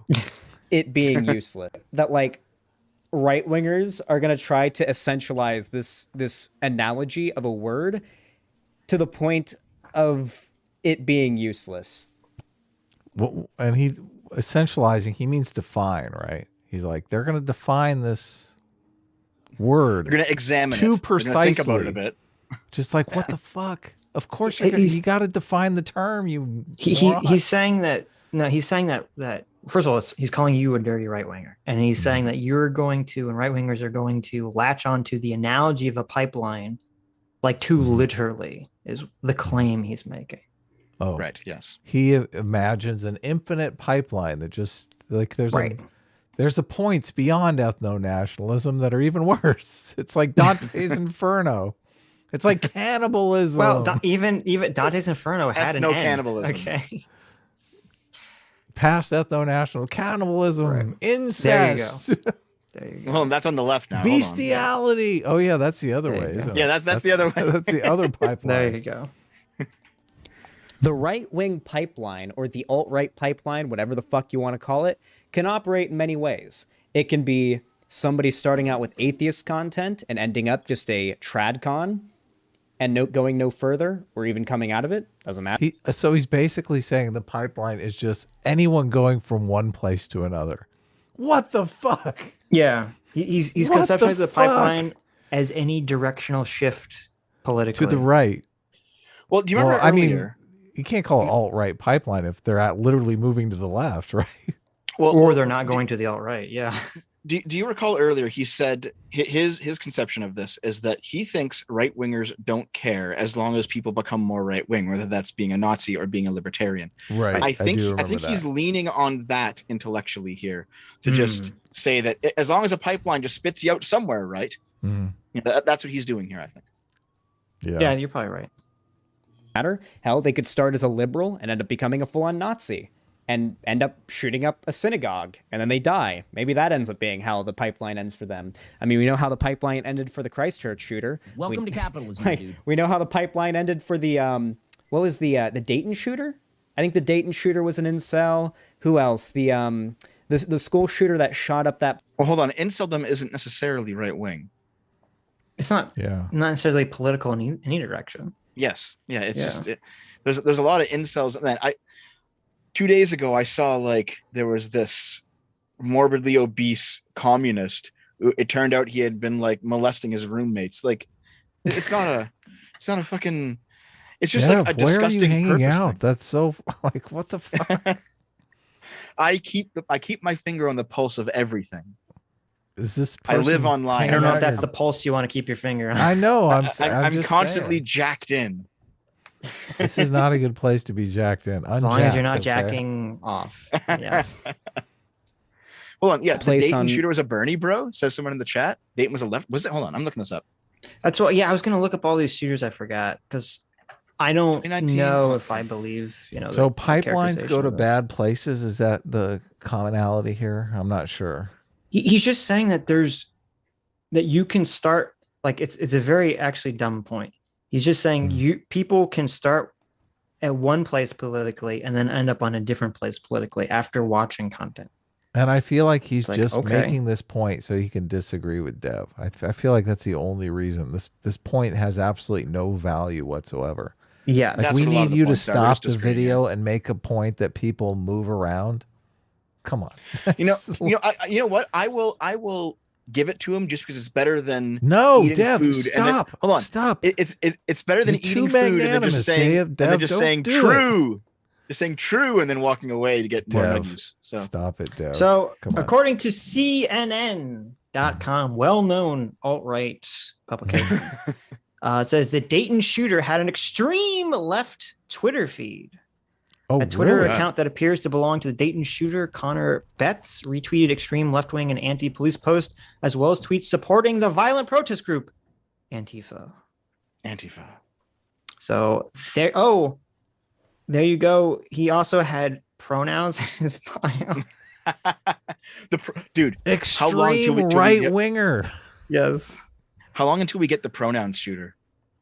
Yeah, not long. No. So there you go. So characterizing Dayton shooter as some right-wing pipeline guy. Total bullshit. Total BS. Mm-hmm. Not true. Yeah, and actually, someone in the chat pointed out he's agreeing with me here because later in the video I point out that there's actually many pipelines going many different directions. So yeah. Here, I have to go for a couple minutes. I'm going to go to the washroom. I have wireless headphones. So I can still hear everything. So just keep on going. Cool. I'll be back. Okay, we'll make sure that we criticize you when you can't talk back. Sounds good. That's a good idea. Okay. Valentine's Day 2018, that wasn't Dayton 2, was it? Am I remembering the same shooting, like two different names?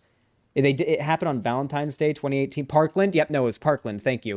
The Parkland shooter was an incel. What else? There was the one that also happened in 2018 was the who was the guy that Elliot Rodger. Oh yeah. Yeah. Whew. Oh. So like I don't remember. I remember that there was something about Elliot Rodger. I mean, Elliot Rodger was pretty racist, if I recall correctly from my Mumkey videos watching the subject. But I don't remember anything about, and maybe the chat knows, and maybe Dev knows when he comes back. I don't remember anything about Elliot Rodger like starting out as some normie who then became radicalized by YouTube videos. And I don't remember any of these incel guys doing that. It was all like people that were just frustrated with their life and their inability to maybe get in a relationship, or there's some inability in their life to accomplish a goal, and they become frustrated to the point of basically becoming insane, and they kill people. Like he was radicalized by a lack of a girlfriend. Right. Like it seems to me to be totally dishonest to frame all of these shooters as if like even if they did have some political affiliation, which I think a lot of them didn't, to frame all these shooters as like, oh, they started watching Ben Shapiro videos and then they started watching Sargon videos and that's why they started shooting people. When like that's not true of any of this stuff whatsoever. Sargon would have told him to hit the gym. That's right. That's right. Get your life together. Clean your room, bucko. We could really get into Elliot Rodger. That's the big one. I wasn't even going to bring up Elliot Rodger because that one's like low-hanging fruit. People are saying in the chat that Elliot Rodgers was a TYT fan. Oh, great. Is that true? Great. That's hilarious.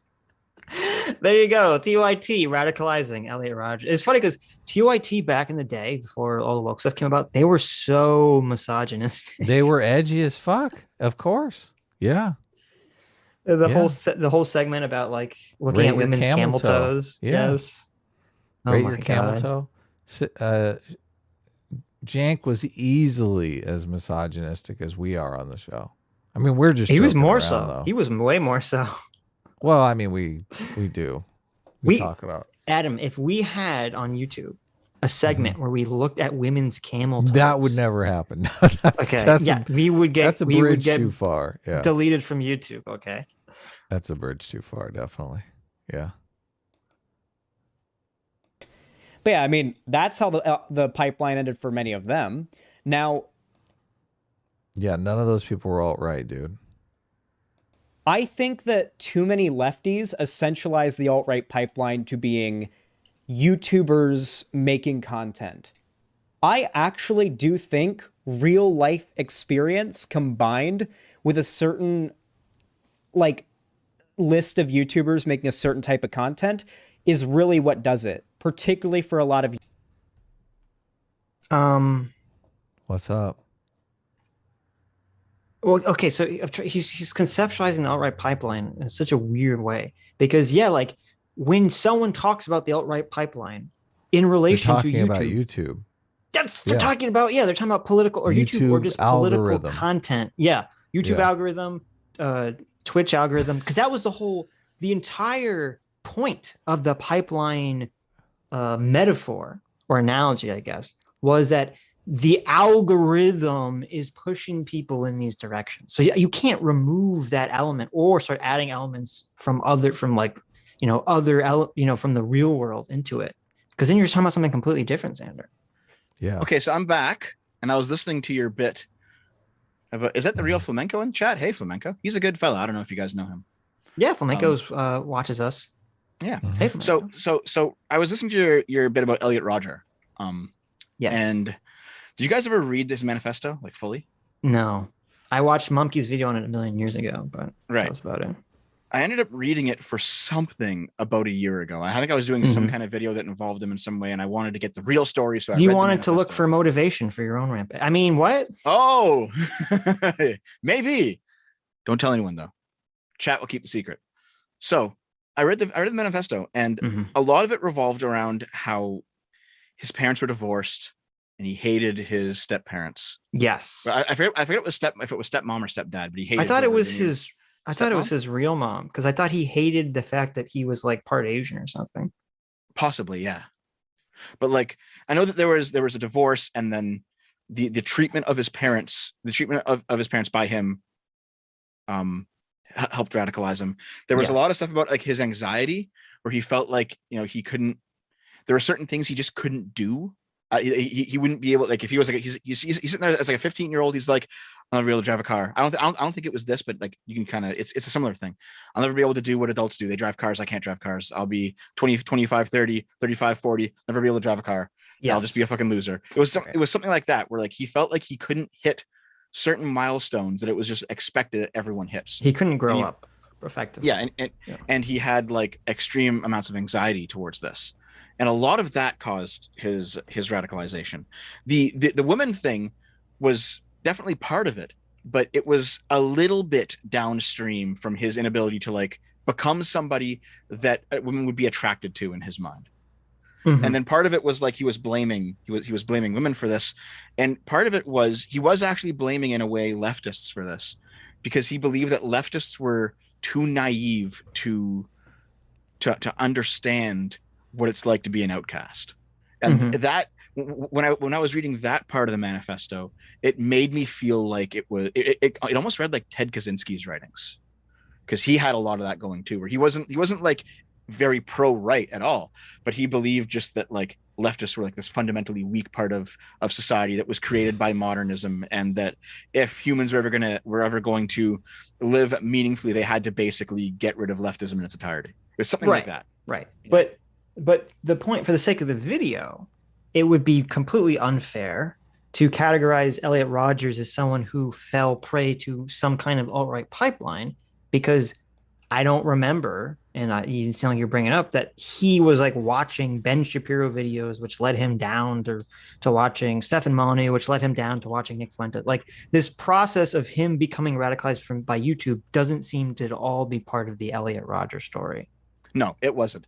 A lot of what he talks about is he talks about taking solace in video games when his life was basically falling apart around him. Right. So he talks a lot about video games. But the video games don't radicalize him. It's his life is radicalizing him. That's true. That's true. So the only thing that I could think of is that Xanderhal is relying on the very thing that I mentioned at the start of the video that he said wasn't a thing, which is that video games create a more competitive, more edgy, more rough and tumble space that might lead to more right-wing ideas. If Xanderhal's ideas are going to be true here, it has to rely on something that he already said wasn't a thing. Right. Younger men, right? There's my rant. Sorry. Most young men are not going to, like, especially in their teenage years, are not going to reach the standards that society sets for an attractive guy. And that's going to result in them having a hard time getting their first girlfriend. Listen, Dev, okay, Yeah. Is there something you want to talk about? I have a girlfriend. I'm fine. Oh, okay. I can be as ugly as I want now. Standards. That's the problem. Okay, that's the problem, Dev. That's the problem. Why? You can't have that attitude. This is such bullshit. Society doesn't set these standards. Chicks do. Yeah. Chicks are the ones setting these standards. Xanderhal, what the fuck are you talking about? He probably buys into patriarchy crap, though. Yeah. I would assume. Yeah. There are a lot of young guys out there that have a lot of low self-esteem issues because they haven't gotten laid yet, even though they're like a junior or a fucking freshman in high school. Yeah, like there are a lot of guys that feel that way. Not Dev, though. He was banging at fourth. Oh, no, I guess that was sophomore, right? So look at Dev. Look at play Dev over here. And so when you get into that stage in your life where you feel like you're almost owed a girlfriend or owed sex or owed some sort of sexual attention from women, but you're not getting it, and you're not matured enough or grown up enough to understand why or understand the fact that you're not entitled to it. I despise, first of all, I'm not a big incel fan or anything, but I utterly despise this primarily left-wing conceptualization of this, where they say, oh, these people think they're owed sex. It's like, no, there are people that are frustrated with their lives, or they're frustrated with the way society is kind of treating them. I don't think people are walking around feeling like they're owed sex or owed a relationship whatsoever. People feel like they're owed health care. People feel like they're owed a job. Yeah, more Isn't so this guy than this. fucking communist? More so than this. Like, to me, it's a very dishonest way of framing the argument. I know. It is totally dishonest. I don't like the framing either. They're frustrated individuals because everyone wants to find a partner in life, Xanderhal, okay? Yeah, like there's literally a biological imperative imprinted in human beings to want to have someone that they can love and procreate with.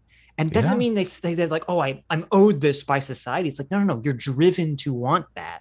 And if they can't accomplish that, it can be frustrating for some people. Like, it's so gross that it gets turned into this, like, oh, like, it's the reason they turn it into like this feeling of like they're owed for it is so that they can attack incels and not feel bad for them, essentially. Totally. Yeah. Like, oh, they're all misogynist. They feel like they like women owe them something, like women are property. Right. Yeah. Then it does lead you to some really childish and fucked up mindsets that lead a lot of young men to inceldom and even just generally the sort of like alt-right kind of stuff as well. And then he's totally just conflating inceldom and the alt-right. I know. I thought the alt-right was ethno-nationalism. What the fuck does not being able to get laid have to do with ethno-nationalism? It's just so stupid. Of course, other forms, like there are people like Blair White whose content is specifically meant to appeal to young queer people and pull them to the right. Blair White actively lies in her political compass test. She lies to her audience blatantly when it comes to information. She deliberately... I mean, I don't watch a lot of Blair White content. Is a liar now? I don't know. Yeah, I don't watch a lot of Blair content, but I would like a citation for the Blair White is lying in her political compass. Yeah, like I watched the most recent, maybe not the most, maybe like one or two in the back. Yeah, I watched. It was maybe a year and a half ago. I watched her political compass test, and she came out as like libertarian, just slightly to the right. You know, it wasn't anything crazy. And this whole, she lies about her political. You can watch her take it. Like she, I don't know. She takes Did she it Photoshop online. it? Like what Hilarious. Yeah, I don't get it. Well, I don't fucking get it. and that's a weird thing too, because it's like there are certain people that hide their power levels that are political commentators, but like it wouldn't make sense for someone like Blair to do it, especially if she's. I mean, and maybe this is just Blair has changed her mind over the years, because it seems like, as you said, Xander Hall seems to conceptualize anyone that becomes more right wing as, you know, they're not changing their mind, they were just hiding their power level from the beginning. But if Blair is taking the test online, everyone's watching her answer each question, it wouldn't actually help her if she's like trying to downplay some of her answers, because then her audience would get mad at her. Like, oh, what do you think this? What the hell's wrong with you? This video is so dog shit, man. I can't believe he's categorizing the pipeline as just any moving right in any way, shape, or form. Like, we're not even having a conversation about the alt-right. So I mentioned in DMs, Adam, that we should have a counter of how many times he agrees with me, because he starts agreeing with me quite a bit. How many times are we at? Like, I think we're at 3 so far. I think we're at 3. Well, he didn't even acknowledge that you acknowledge that there is a pipeline that can move people to the right. He didn't even. Well, of course not. Of course not. But let's just start counting how many times he says things that I've said, or he says, I agree with that. He's actually right here. Because I think the counter is going to get reasonably, I think about half the times he pauses, he eventually agrees with me. So I would say we're at 3 so far, if we want to keep count.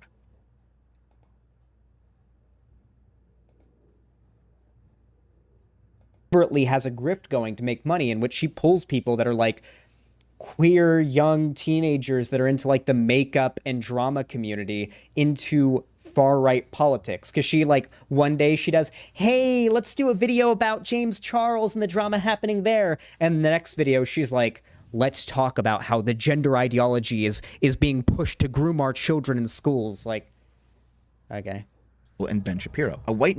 Well, that's because a lot of these people start off as bloggers, and they're just going to talk about what they. It's not like we're trying to boil the frog on this. They're just talking about what they want to talk about. They're bloggers. That's what they do. You know, it's not anything nefarious, Xander Hall. If you were a creator in this space at this time with your current politics, you do the same. You talk about what happened to you today, and sometimes you talk about socialism. That's just how it would be.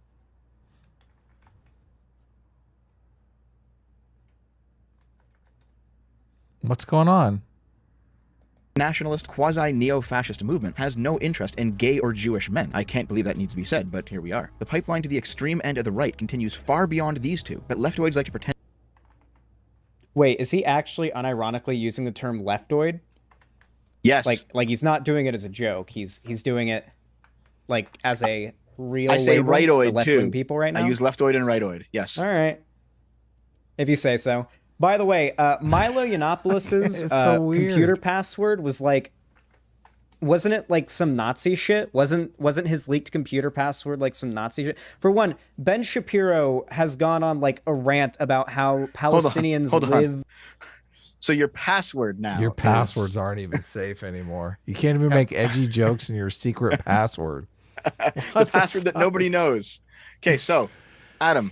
What's your computer password? Hold on, I gotta go. I have to change my passwords here. Yeah, just type it in the Zoom chat so no one else knows, and we'll judge if it's edgy enough. Okay, mine's my social security number, so don't let this out. All right. What's your credit card? And also, don't forget the 3 numbers in the back. Yes, that is my edgy numbers. Are they edgy numbers? Oh, the edgiest of all numbers. 420. Should we? What are you have to label the 3 agreements if I'm going to put 3 on the Xander Hall agrees counter. Fair enough. I don't remember them. I remember one of them. I want this to be legit here. Official? I don't want to get accused of. Well, do you want to just restart and just count them? No. Well, no. If we just restart and put it on like double speed, and then we won't say anything until we get to 20 minutes, we can count them up. No. We'll say, I'm going to say 2. Okay. But you have to label them. You have to list them if you're going to say. No, 2. it doesn't matter. Well, one of them was definitely when I said that yes, there is an alt-right pipeline, and he titles the video, "No, I don't think there is." But that's one for sure. But that was a disagreement. Well, what I mean is, I'm saying something that it's an opinion that he holds that I'm saying, and he says that I don't. I feel like there should be a little bit of rotation on this. Okay, I mean we can always just like informally do it. No, I mean rotation on the dialogue box. Here, I'll take care of it. Guy for $20 says, imagine thinking that BreadTube and the YouTube left's growth is from good arguments on not every tech giant banning everyone that isn't a complete comic. I know. I mean, that's fair. P.S. I mixed up Caleb and Xander in my last chat. Oh, okay. Which was about... Oh, yeah, right. Right. Okay, that makes sense. All right, I have the counter set at 0. Oh, wait, I skipped one. Close attention now. Dagon High Tide for $20. Thank you, Dagon. Says, you guys should read Michael Malice's quote, The New Right. It contains an excellent summary of the Italian critique of democracy without arguing that the elites need to be taught to be moral. Instead, you decentralize elite power. Okay, cool. Check it out. Dagon High Tide for another $20. Thanks so much. Says, this whole debate is further muddled by the fact that the American right thought is further divided into Ron Paul-esque libertarians, neocons, evangelicals, all of whom come from different backgrounds and look very different. Yeah, no, that is a good point. The American right is pretty diverse. Yeah. And it's annoying because in my experience, and this is true for the left too, everyone who's like on a further left or further right trajectory doesn't want to categorize the other flavors of further left or further right as right or left. They want to be like, no, these people are just different from me. Don't say they're right wing like I am. I'm the true right winger.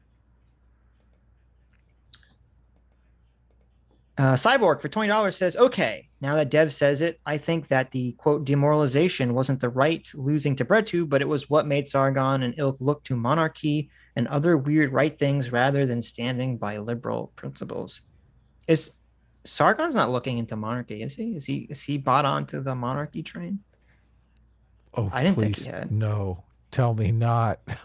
No. I thought he Say had. Well, I mean, so. Like sure. as a British person and me as a Canadian person, we do like constitutional monarchy. Yeah, but okay, democratic monarchy. Yeah, that doesn't count. Like, that's not even what close. if you're talking about like, oh, right now, UK has a queen that does nothing. Like, okay, that's not monarchy. That's just right. That's just a tourist attraction, right? Sargon recently went to. By recently, I mean like within the past 9 months or so. He went to a basically a neo-reactionary talk where they basically said that he was the left winger on the stage. I know that was Quackademic Agent was there. Yeah, yes, that was yeah. I think Sargon is just a conservative now. He's just a conservative.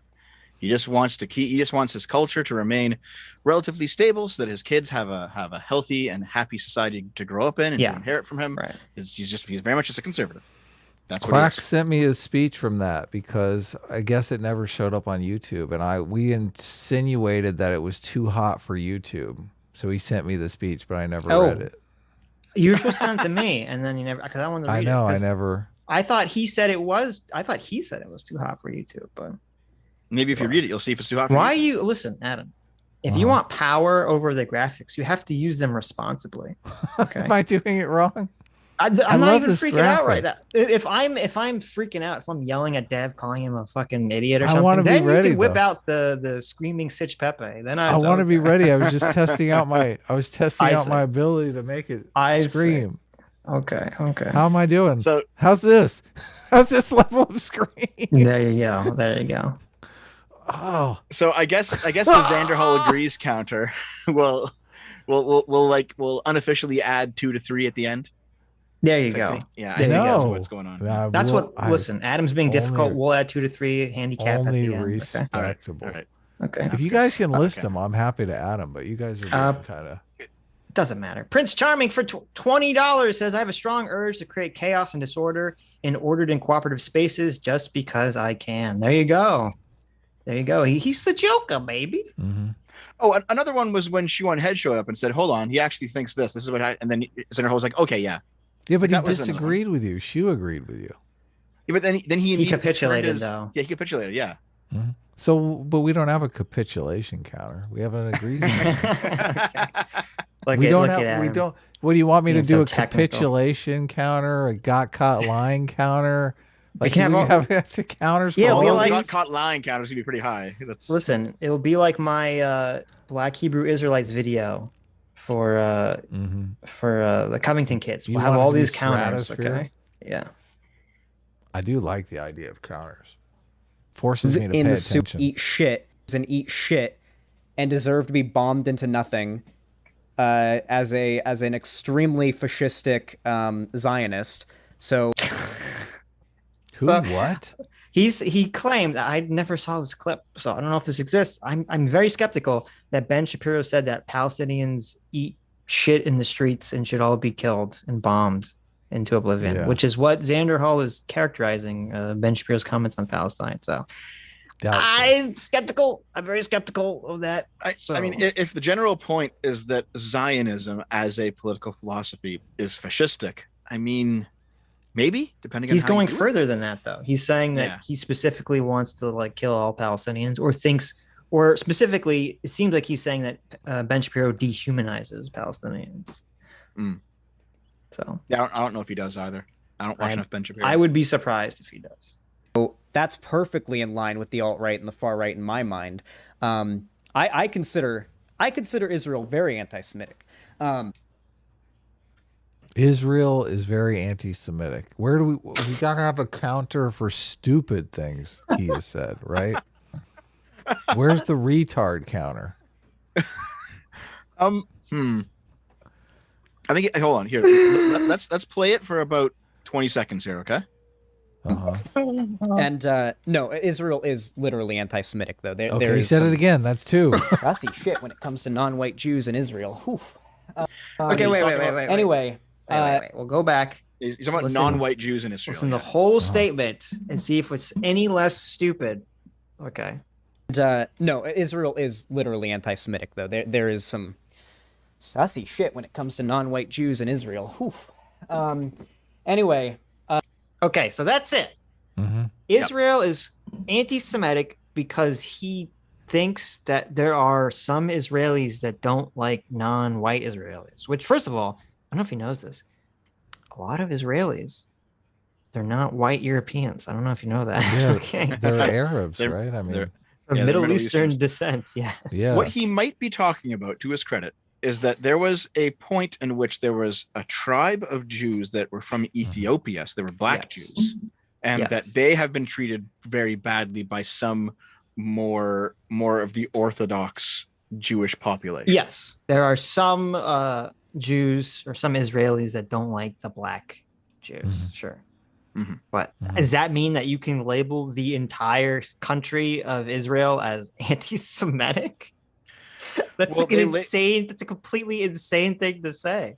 They label, Americans as fascist because they're patriotic. So same thing. But this is like, but that I can, even though I disagree with that, I understand the thorough line there. Okay. It makes like, how can Israel as a state be anti-Semitic? That would be anti itself. Mm-hmm. Maybe because the only real Jews are the black Jews. I don't know. It's like just a fucking crazy thing to say. It doesn't make any sense. And he doubles down on it twice. Yeah, 2 times. So do you agree with him? Is this a point of agreement? Do I get to put it on the counter? Maybe he buys into the we was Kangs. Okay. I don't know. Maybe that's what's going on here. The real Jews. Okay. Let's see if it gets worse. Milo Yiannopoulos is also currently a ex-homosexualist who I guess is undergoing conversion therapy, as he claims. Hold on. What is a homosexualist? Yeah, I don't know. I'm assuming that's Milo Yiannopoulos' term that he's just using. Maybe. I have no I mean, clue. like, I think it's pretty clear that Milo's coping right now about not wanting to be gay and being gay. Like, fair enough. 100%. Milo is coping with being canceled, is what he's coping with. Well, both of those things, yeah. I mean, Milo is pretty. I mean, he's a narcissist, right? He wants to be in the spotlight. Do you think, I never thought about it through that lens. Do you think that his sort of I'm not going to be gay anymore thing is because like he was canceled for the comments about the pedastry stuff? Maybe. Yeah, he's possible. trying. He's not going to come back from it, even if he jumps on this not, he's not gay anymore bit thing. Yeah. I don't think he's ever going to come back from it. Yeah, I think Milo's done. Yeah. Oh well. Yeah. There's like a third rail on the right that Milo touched. Well, I'm trying to remember because we talked about this at the time. There was some cynical reason for why they wanted Milo out, and I forget what it was. Because he made the comments like a year before they attacked him with them. Like it's not like he just made the comments and then got canceled. James had Milo on his channel to debate Jangles, famous villain of the Sitch and Adam show. And I don't Jangles consider Jangles a villain at all. Oh, okay. Well, anyway, famous villain of the Adam show. The Adam show. Okay, there you go. But Jangles made a mockery of the debate, and I was impressed with how sincerely Milo had taken that debate, which it humanized Milo in a way that was unusual for me. So I kept trying to get Sitch to debate Milo on something because I thought, well, if he wants to debate people on the internet. I haven't heard about this. What's the story here? Well, Wait, nobody Jangles? likes Jangles, okay? Or so what? Jangles, What's the story about yes. what? I know about that. Jangles you is a asking dishonest specifically about? hack. So you see, when he comes on the channel, So we had a conversation with Jangles. I didn't view him as being evil. I guess Adam has a much more negative view of the interaction than I do. well, me and half the audience. I mean, everyone. But pretty it's much fun. thinks- Listen, who was the Jangles other is guy? It was Jangles and That other guy just got caught up. LSP, Liberal Sanity Yeah. Project. Yeah, okay. I think LSP just got caught up in the moment. We I got covered- nothing against that guy. We covered LSP and Jangles' debate with James Lindsay and Actual Justice Warrior. Yeah, And we basically crapped all over Jangles and LSP. right. Well, they got slaughtered in the debate. They got slaughtered in the debate. Yeah. And I think they're also just completely wrong about critical race theory. And not only that, they're not serious people. Let's be honest here. Well, I'm not gonna go that far, but and so they were very upset because of our coverage. So they came into the conversation very hot, which is understandable, which I'm fine with. Yeah. But I liked our conversation because I think I did very well in it. So that's all I care about. You did good. Yeah. I will say, I think got a little too triggered. Got a little triggered, yes. I think Jangles is very intelligent and very well read. And he I'm sorry, I'm gonna have to mute you now. And he sometimes uses that in a dishonest way. Okay. Oh, dishonest. I like that. Keep going in that direction.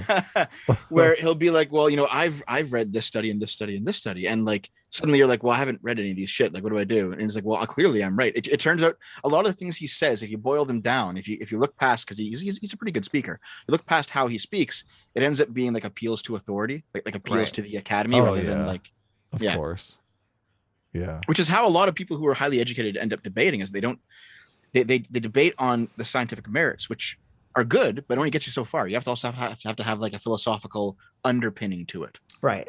Well, I think sometimes he becomes like an opportunist in that way. Our debate, major. There you go. Dishonest opportunist. Let's just leave it at that.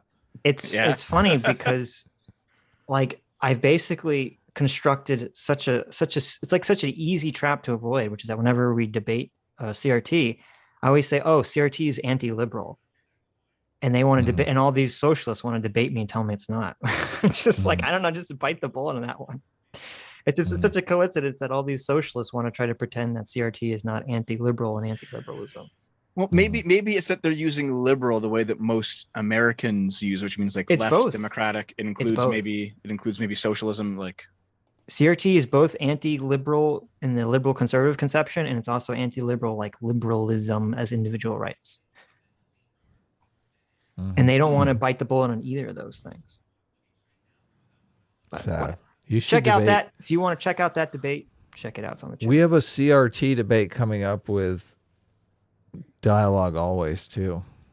Sitch We do? Awesome. Yeah. That'll be a complete shit show. We're going to get rich off of that debate. I'm assuming that will be on Tuesday, because I don't know if is that worthy of a Sunday. That's not worthy. That's a Tuesday stream. But dishonesty always. I want Sitch to debate Destiny on critical race theory, though. But Destiny might just you just got to get Destiny to debate, to have a serious debate on critical race theory, and then he'll look up all the information on critical race theory, and then he'll realize, okay, well, I'm on the wrong side of this debate.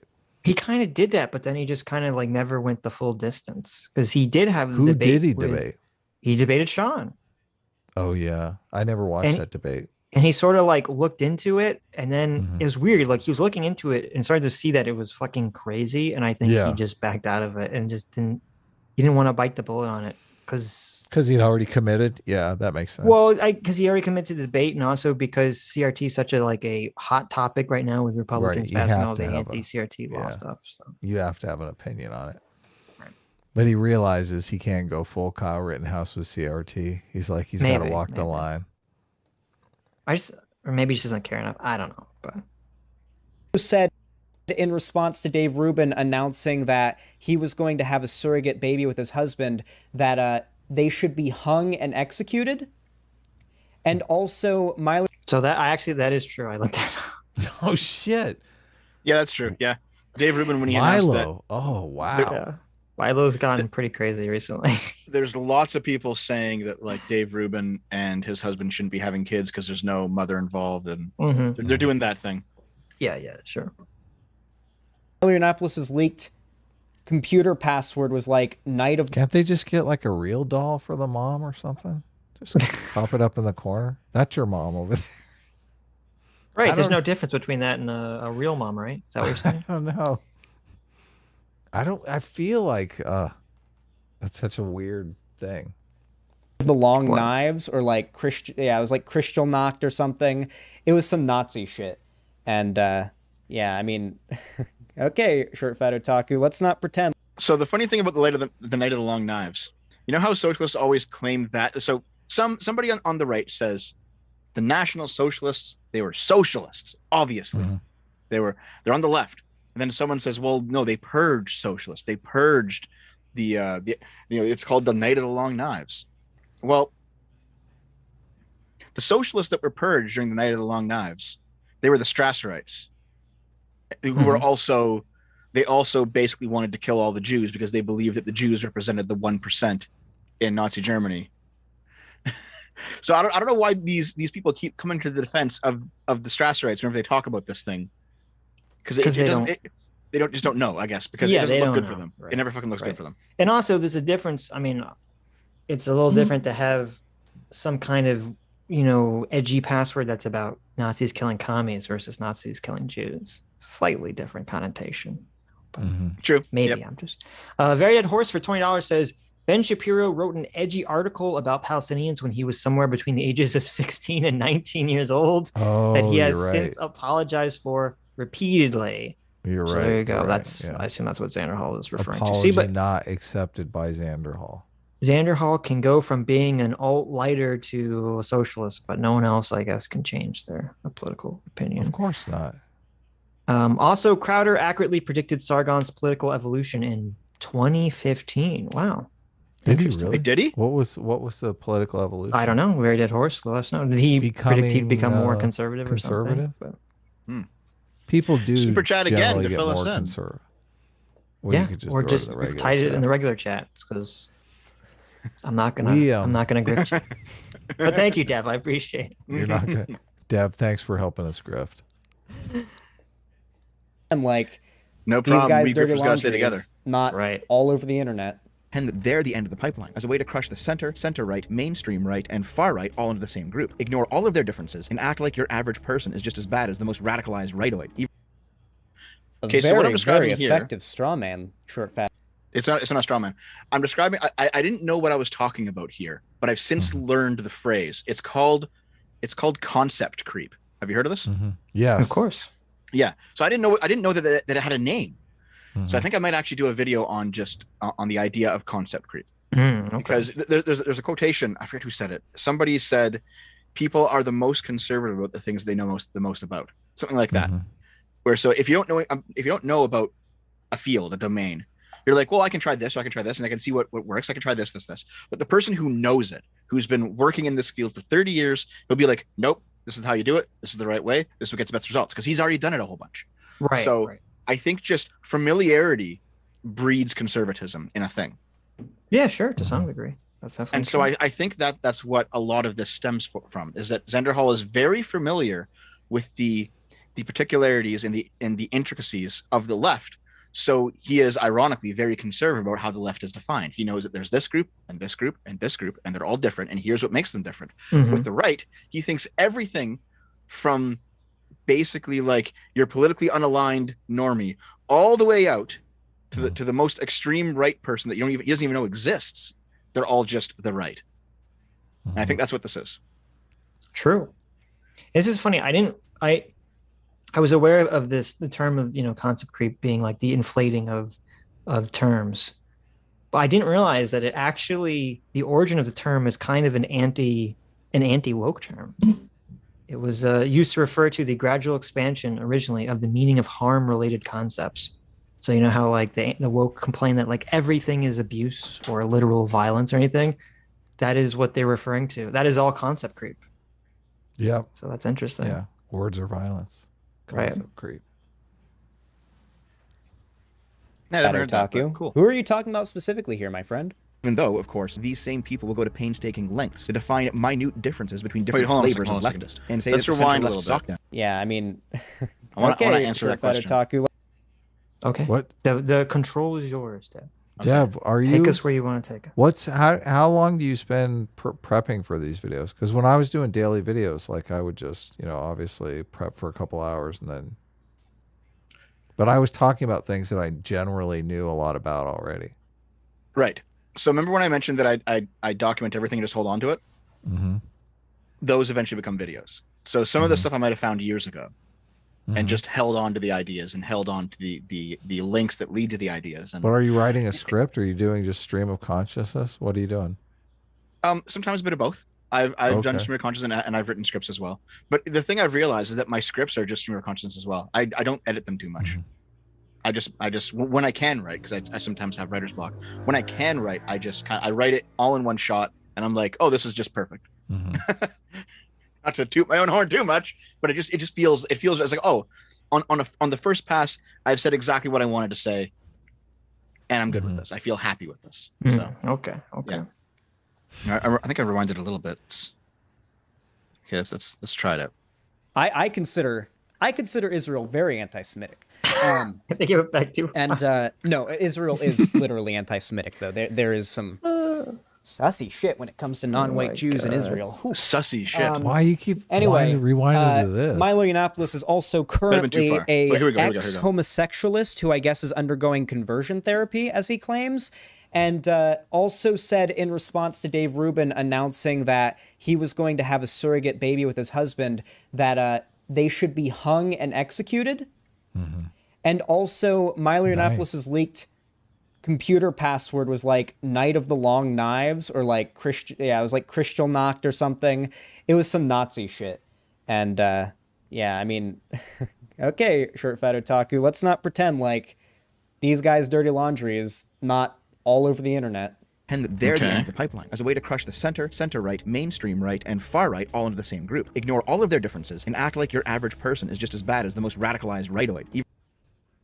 A very, very effective straw man, Short Fat Otaku. Who are you talking about specifically here, my friend? Even though, of course, these same... That's literally the point of the conceptualization of the pipeline.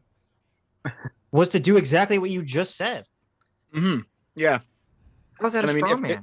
If the question is, who am I talking about here? I mean, maybe is he asking who's further right than these guys? No. He's saying who's doing that process.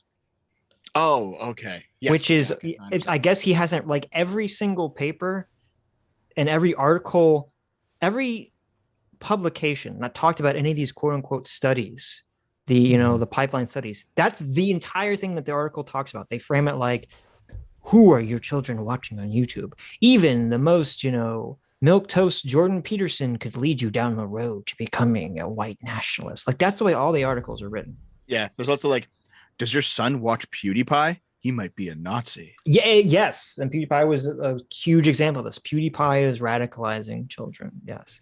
So I don't know how he can just sit here and just say, that's a straw man. Who's doing that? It's like, well, everyone is doing it. That was the point. That was literally the point of this. What other conceptual point is there to having the pipeline, if not to do that, if not to attack people that are not as far right? Well, if they're in the pipeline, they're connected to the far right already.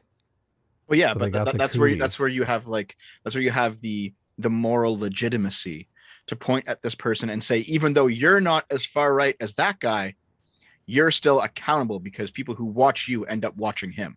Exactly. Well, and you're contributing you're helping deliver them to the far right. Yes. Yeah. Right.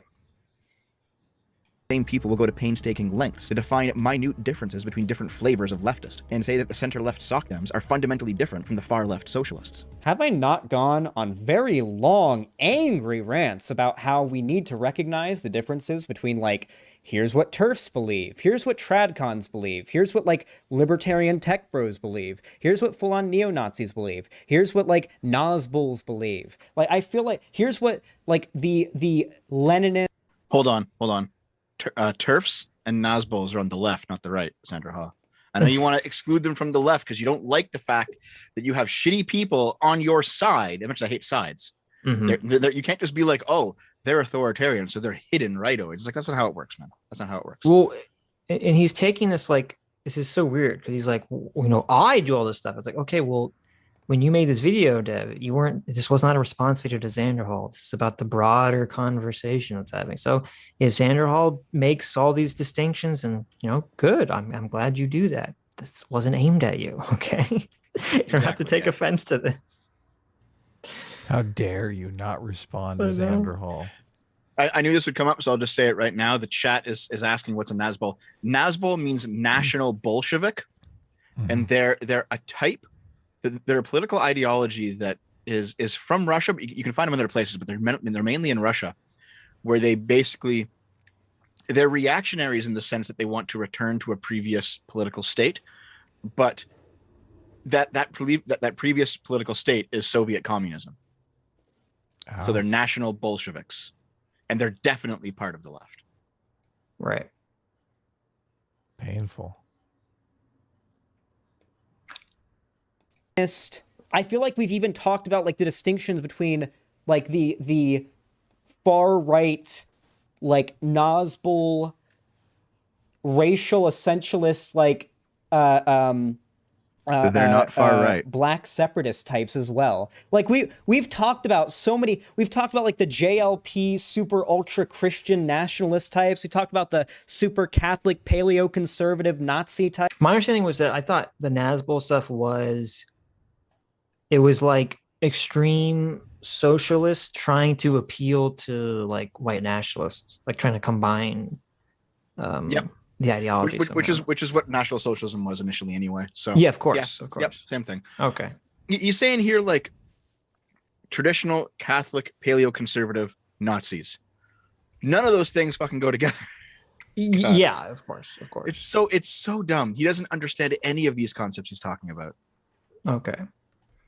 I don't know if this is true. Something says it's like Nazbol is far left economically, but far right socially. So that was the Nazis, though. I guess that's true. Similar. I guess that's fair. That's a fair comparison. I mean, they weren't like full blown commies, but I thought they were like state capitalist or whatever the conception is.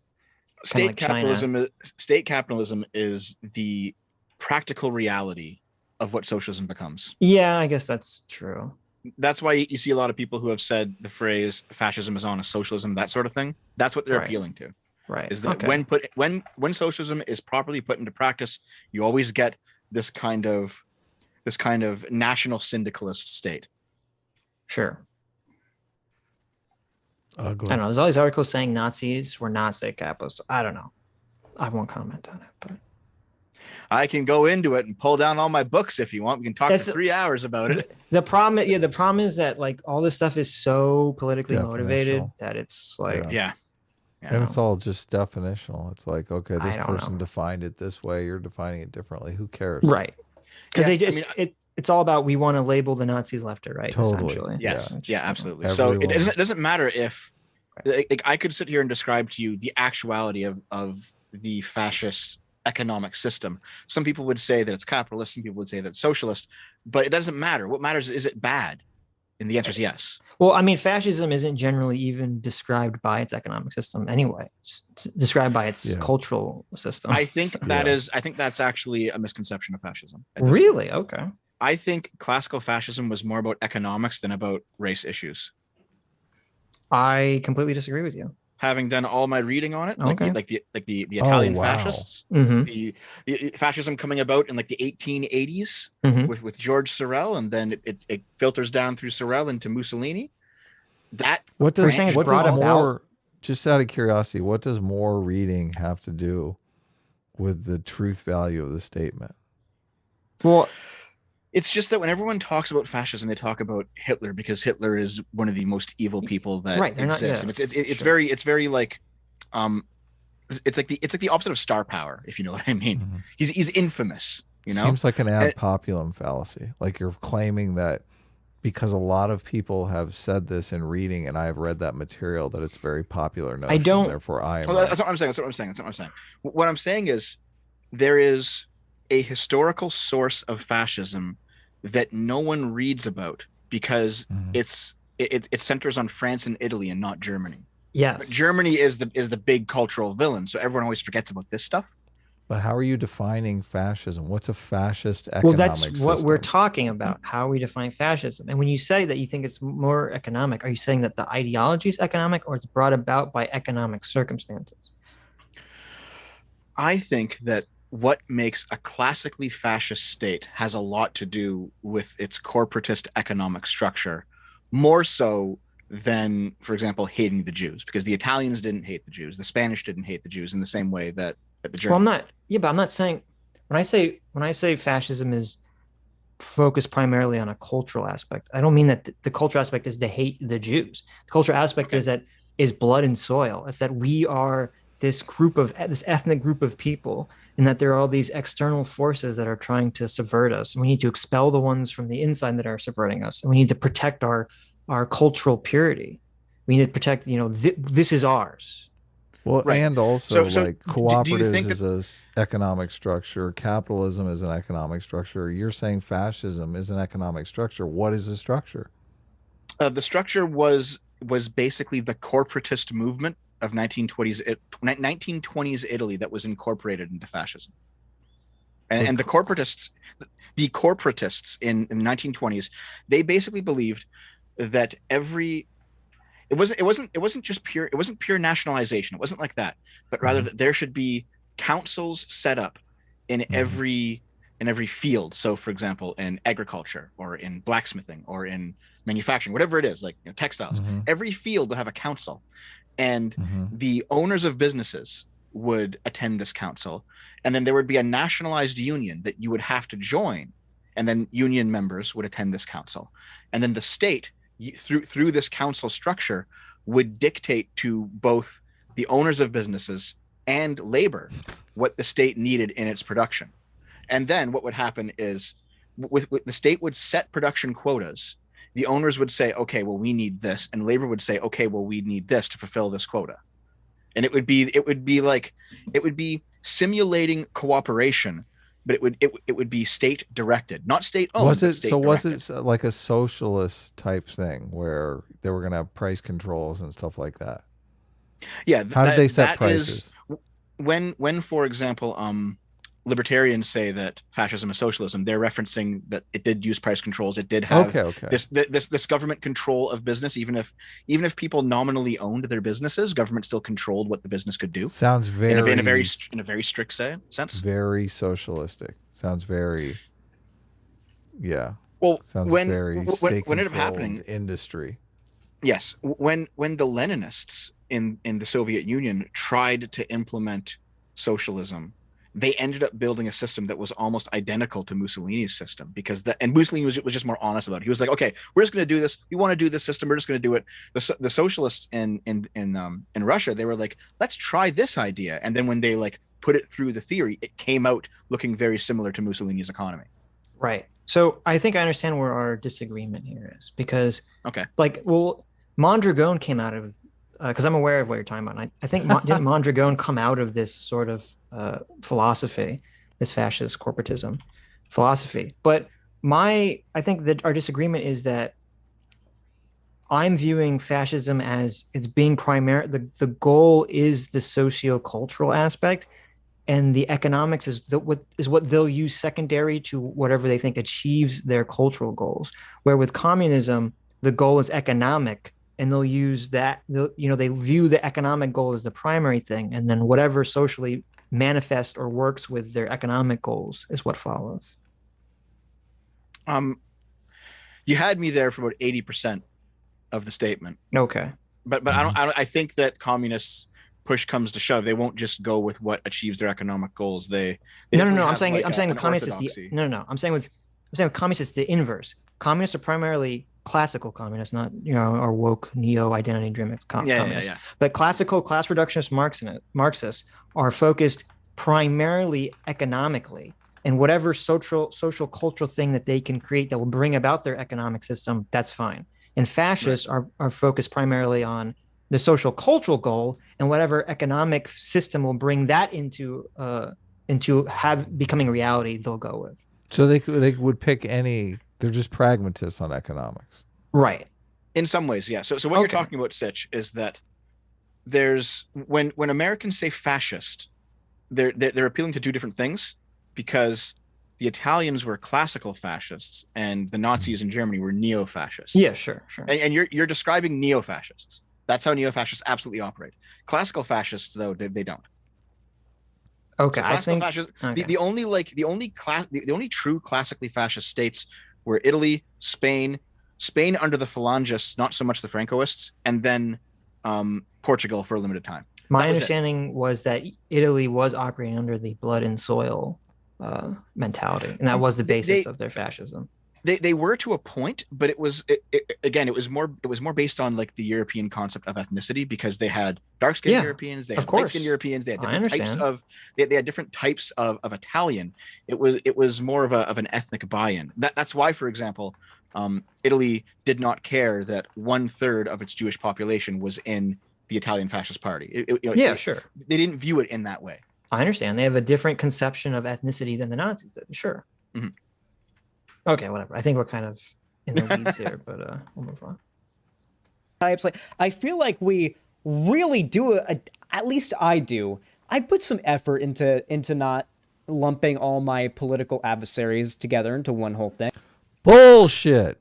Except for Sargon and Paul Joseph Watson and all the shooters and all that stuff, but and me and Dad. me being far right, libertarian, alt right, all reactionary, I'm none of those things. Right, white nationalists. Yeah, bullshit. Yeah, you don't get to claim that. Personally, I'm of the opinion that if you lump all of your political opponents into one big mass of the bad guys, that severely hinders your ability to advocate for what you believe in. So I don't. How does that? I don't get that. How does that hinder your ability to advocate for what you believe in? Isn't what you believe in independent of the people, your political adversaries? Yeah, I think short term it actually makes it easier for you to advocate what you believe in, because you can just generalize your opponents. This whole video is not Xander Hall advocating for anything. This whole video is Xander Hall ducking on what he perceives as his political enemies. What is he advocating for? I am his political enemy. Let's be fair. Like, yes. Yeah, but what is he advocating for? He's not he's a advocating socialist. for anything. He He's not is a advocating socialist, for so. socialism in this video. He's saying That's true. Yeah, he's just dunking on me. Yeah. Yeah. Well, I think I said earlier that I think it was just him trying to get some attention. It's like, okay. Yeah, I remember that was great. That was super dunking. Yeah. I will also dunk. Xander Okay. Hall's about ready to be washed up. He's on the way out. He's yesterday's news. He's old hat. 22 and washed up already. Oh my goodness. Xander, do a Louis Farrakhan segment. So somebody in the chat. Oh really? Okay. Oh, I don't know. Go for it. Do a Louis Farrakhan segment. Is that pro Louis Farrakhan or against? I'm assuming scared to against. ask. I'm assuming against. It's pretty right wing. I try not to do that. Secondly, their pipeline Try harder. theory extends far beyond Gamergate to fascist, or 4chan to neo-Nazi pipelines, and those ones are already ridiculously stupid. If you think that Nazis like edgy, irreverent jokes, tell a deformed dick one-ball Hitler joke in front of them and see how much they laugh. But it's not just that. Yeah, I mean that's true. I've known That's some. the point, short fat otaku. What? Hold on. Oh, look, he did the Vosh He did a thing. zoom in. He did. Yeah, a he did zoom the in. Vosh zoom in. thing. He looks very serious right now. So, Yeah. But yeah, like I've known a couple of neo-Nazis when I was younger, and they didn't like the Hitler jokes, which is why you make them. You make them uncomfortable because fuck those guys. Mm-hmm. Someone in the chat says, there's a questioning Pepe emoji, and it says, how far right is Short Fat Otaku? The fact that he is overlooking this stuff is sus. Is that a sus Is it? emoji? Yes. What's a sus emoji? I can't tell what it is. It's like, I think it's the little, it's the anonymous mask. Oh, it's No, you know the what it V. is? You know how there's that one meme image of an older bald man who has like a very, very like not like very angry, serious face and a very smiling, almost malicious face? It's the smiling, malicious one. Okay. So there you go. Oh. I always knew you were malicious. He's doing it wrong though. Vosh does it better. Xander Hall's like a Walmart Vosh. Hold on. Adam, you just described Xander Hall's entire career. Oh, did I? Vosh does it better. Are you saying Xander Hall is the Vosh we have at home? Well, Vosh has that thing that he does where he looks into the camera like, oh, this guy's full of shit. And Vosh actually does that pretty good. His this guy's full of shit look is pretty good, but Yeah. Xander Hall's looks more like he forgot to like, he can't remember if he left the oven on at home or something. He looks a little bewildered, like, huh. Vosh does the electric toothbrush running. Yes. Incredulous. Vosh has his Vosh practices looking incredulous in the mirror every day. Okay. He's like, He does. And he gets real close to the camera. Yes. Like he drills it in there. He's like, yes, this guy's full of shit. It's really bad faith. Like it is the ultimate bad faith tactic for Vosh. Yes. Because Vosh will be in a serious discussion with someone and he'll do this thing. And the person obviously doesn't know that he's doing it, which it's like, it's a tad dishonest. Let's be honest. Right? Nazis and people on the far right aren't actually in favor of edgy humor. They just like racism and being like bigoted and then saying it's a joke. And he believes this shit. He fucking believes this shit. I mean, that might actually be true, but that's why people like us aren't far right and aren't Nazis, because we do like edgy humor. We do like one ball Hitler jokes. Yeah. We do like 1350 jokes and 41% jokes and every other kind of edgy joke that makes someone gasp and clutch their pearls because fuck you. That's true. I like to make, when we joke, you like to make someone feel uncomfortable because that's what amuses you. You go, the little troll inside you laughs. He goes, I'm making this person uncomfortable. I just like, I'm pushing the boundaries. Like so much of the fun of just being in a group of people is joking around. How is this?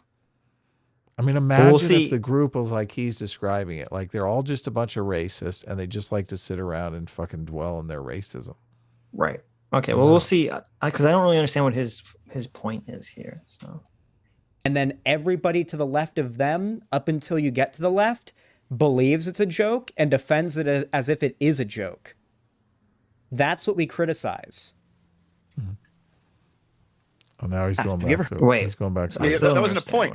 Yeah. Okay. So, if the three of us here, and maybe we can rope in Sargon as well, because he's a bit more to the right than us. He's more conservative than we are. But still, if we were all hanging out and we're making certain jokes that are quite edgy, I wouldn't make those jokes, to be honest with you. People give me a hard time because everyone's always saying like, "Uh-oh, here comes Adam." Well, I mean, tell us not to be racist. I would be the one to say, Dev, what the fuck? Why you gotta be? Well, I thought we were having fun here. Why you gotta be a goddamn fucking racist? That would be my response, fun, Adam. That would be my response to your edgy joke. Okay, there you go. So let's say we're making these edgy jokes, and then like an academic agent comes in or something. Right. And we know he's serious, right? And it's like, yes, I genuinely believe this. And it's like, well, at that point, you know what happens? We say, hey, we're joking, right? Like, come on now. Right. He's acting like that there's like a mindlessness to humor where people, when they recognize that someone's actually taking this shit seriously, they won't object. And it's like, no, well, that's not how it works, man. I think what his point was. I have a completely different read on this situation. I think what he just said. I think what his point was is that he's criticizing us because he says we'll defend edgy jokes because we assume that all edgy jokes are coming from a place of not being racist, which it's possible that we'll defend someone who's using edgy jokes and turns out they're really a secret racist. Sure, but the leftists in this situation, they just do the opposite. They assume all edgy jokes are coming from a place of hatred and bigotry. And it all seems self-defeating because in my estimation, the more they say you can't joke about that, it seems like the more people want to joke about that kind of stuff. So if they were really serious about trying to tamp down on sort of these racist jokes, I think labeling them as taboo is the exact opposite of what you want to do. But I think he's saying that the only reason people are making these edgy jokes is because they're really racist. That all people on the right are racist, just hiding behind edgy jokes, and nobody ever makes any edgy jokes to be funny. They make it only as a way to exercise their racism. He is saying that, but to have to give him some charitability, I don't think he's saying everyone on the right does that. I think he's saying that specifically. I think he said it point blank. I think that's exactly what he said. Okay, let's go back. These like edgy, irreverent jokes tell a deformed dick one ball extends far beyond Gamergate to fascist or 4chan to neo-Nazi pipelines, and those ones are already ridiculously stupid. If you think that Nazis like edgy, irreverent jokes, tell a deformed dick one ball Hitler joke in front of them and see how much they laugh. But it's not just that. Dramatic pause. I know, here comes the Vosh thing right here. That's the point, Short Fat Otaku.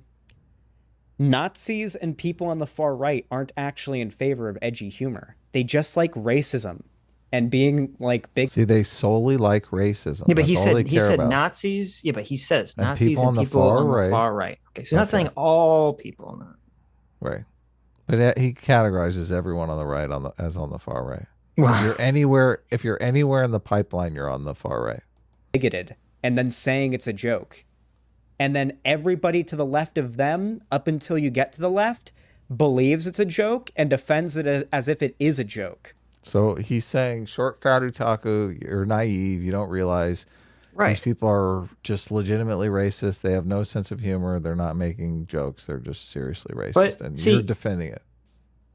To me, we have two approaches to this. If we have this problem that we think there's all these secret racists telling these jokes, okay, you can either... The leftist approach is to say we're going to make that these jokes are taboo, which I already contend does the opposite. It makes people want to talk about the jokes more because pushing boundaries is always inherently funny. I agree. I totally agree. I think Dev's solution feels to be more of an actual solution, which is, well, the way to weed out the actual racist is that you tell jokes that would offend the fuck out of them too.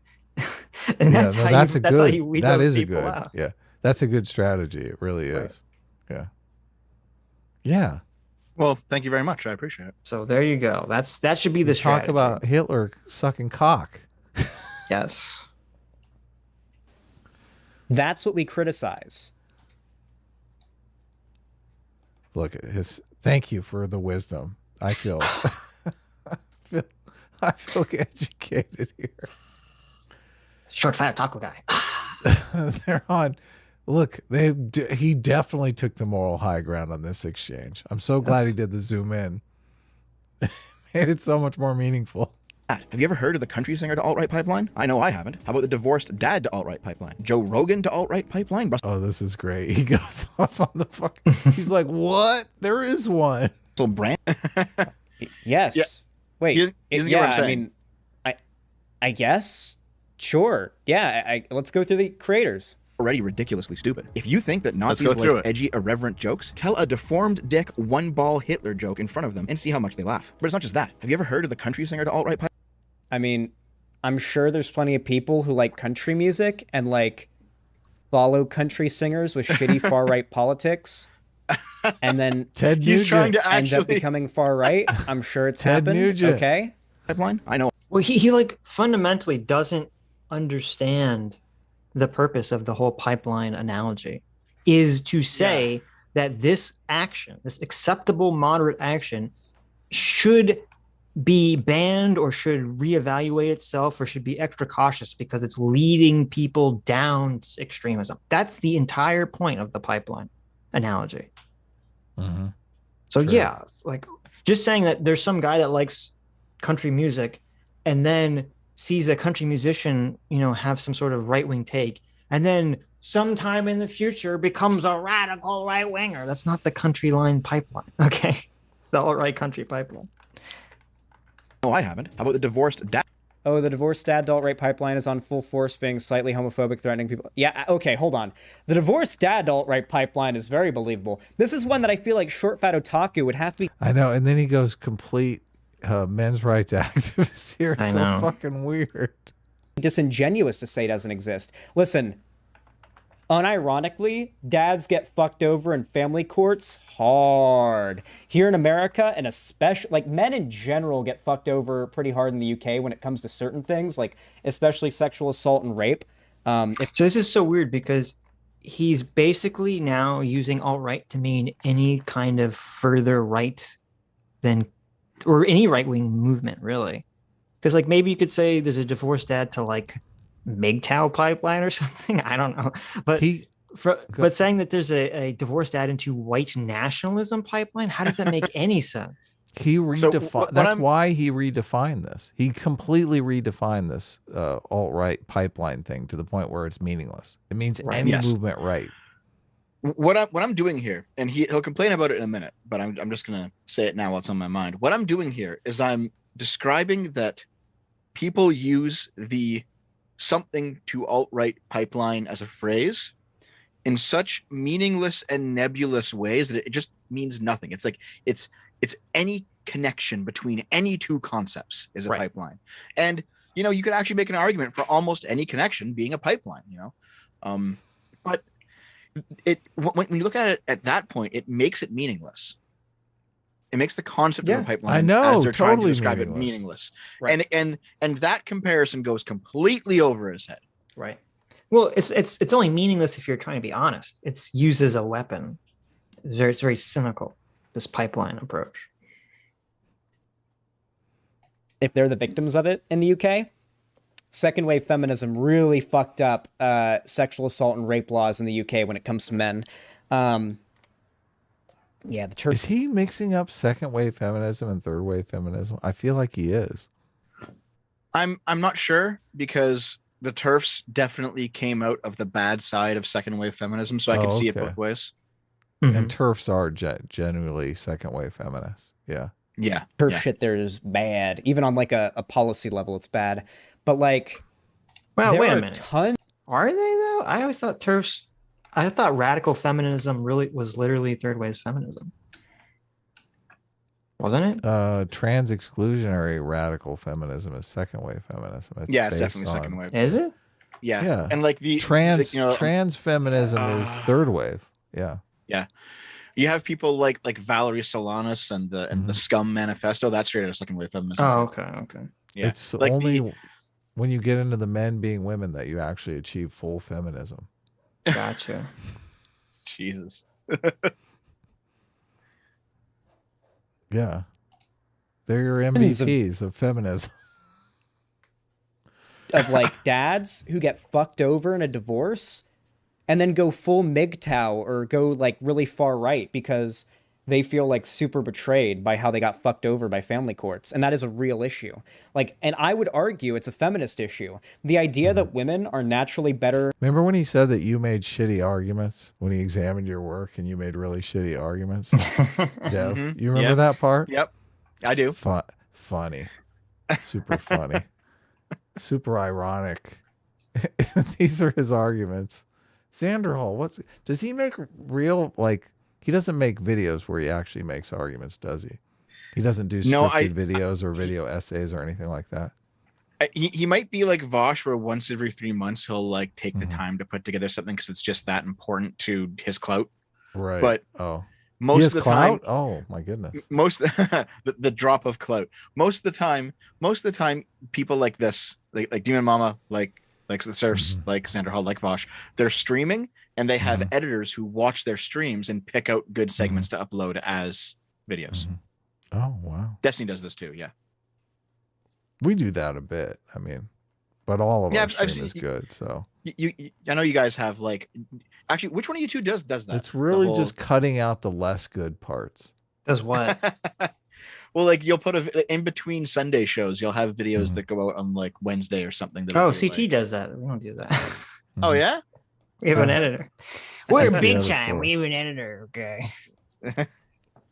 Yes. Culavar for $20. Thanks so much, Culavar. Says bowing down to the duck supremacy. Wow, look at Culavar.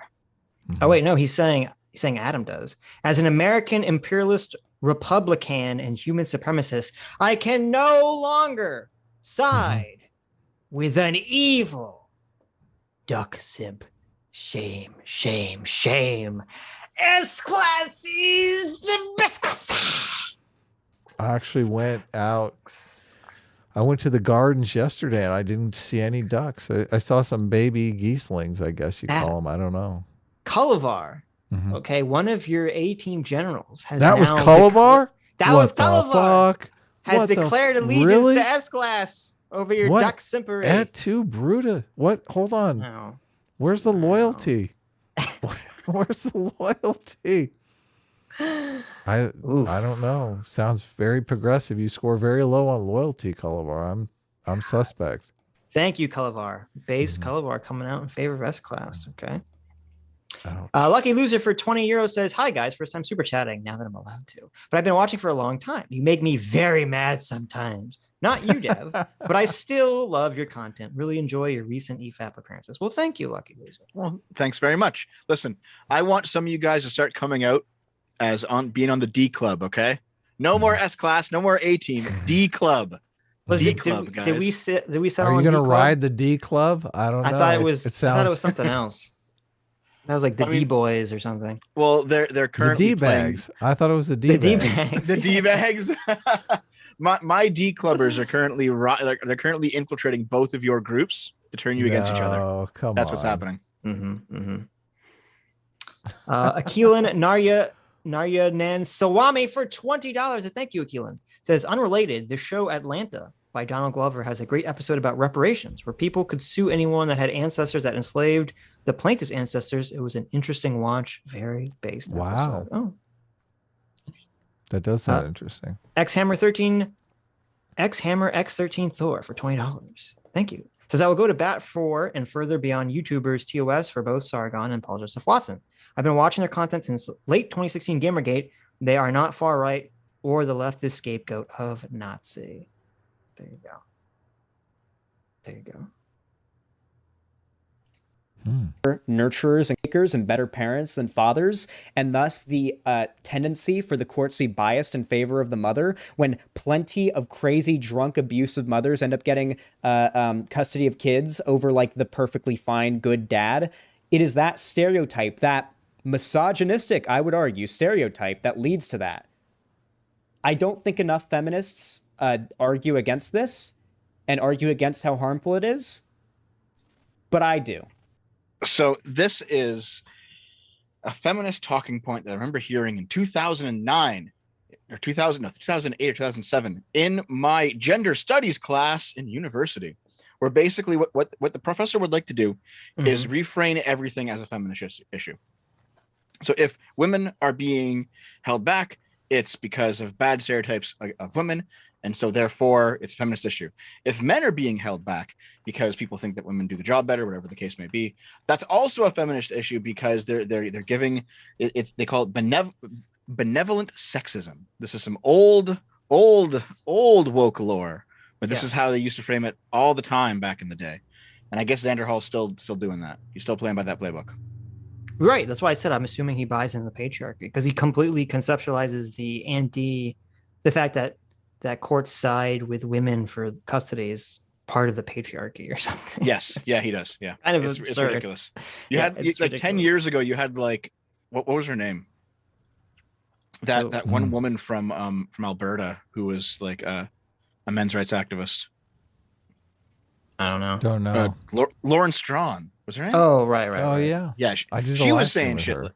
She was saying shit like this back then. You know?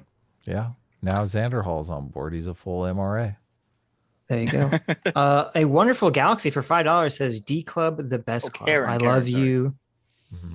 Here's your D Club, and you interrupted me. Jesus. Yeah. Sorry. A Wonderful Galaxy. A Wonderful Galaxy says D Club, the best club. I love you, Dev.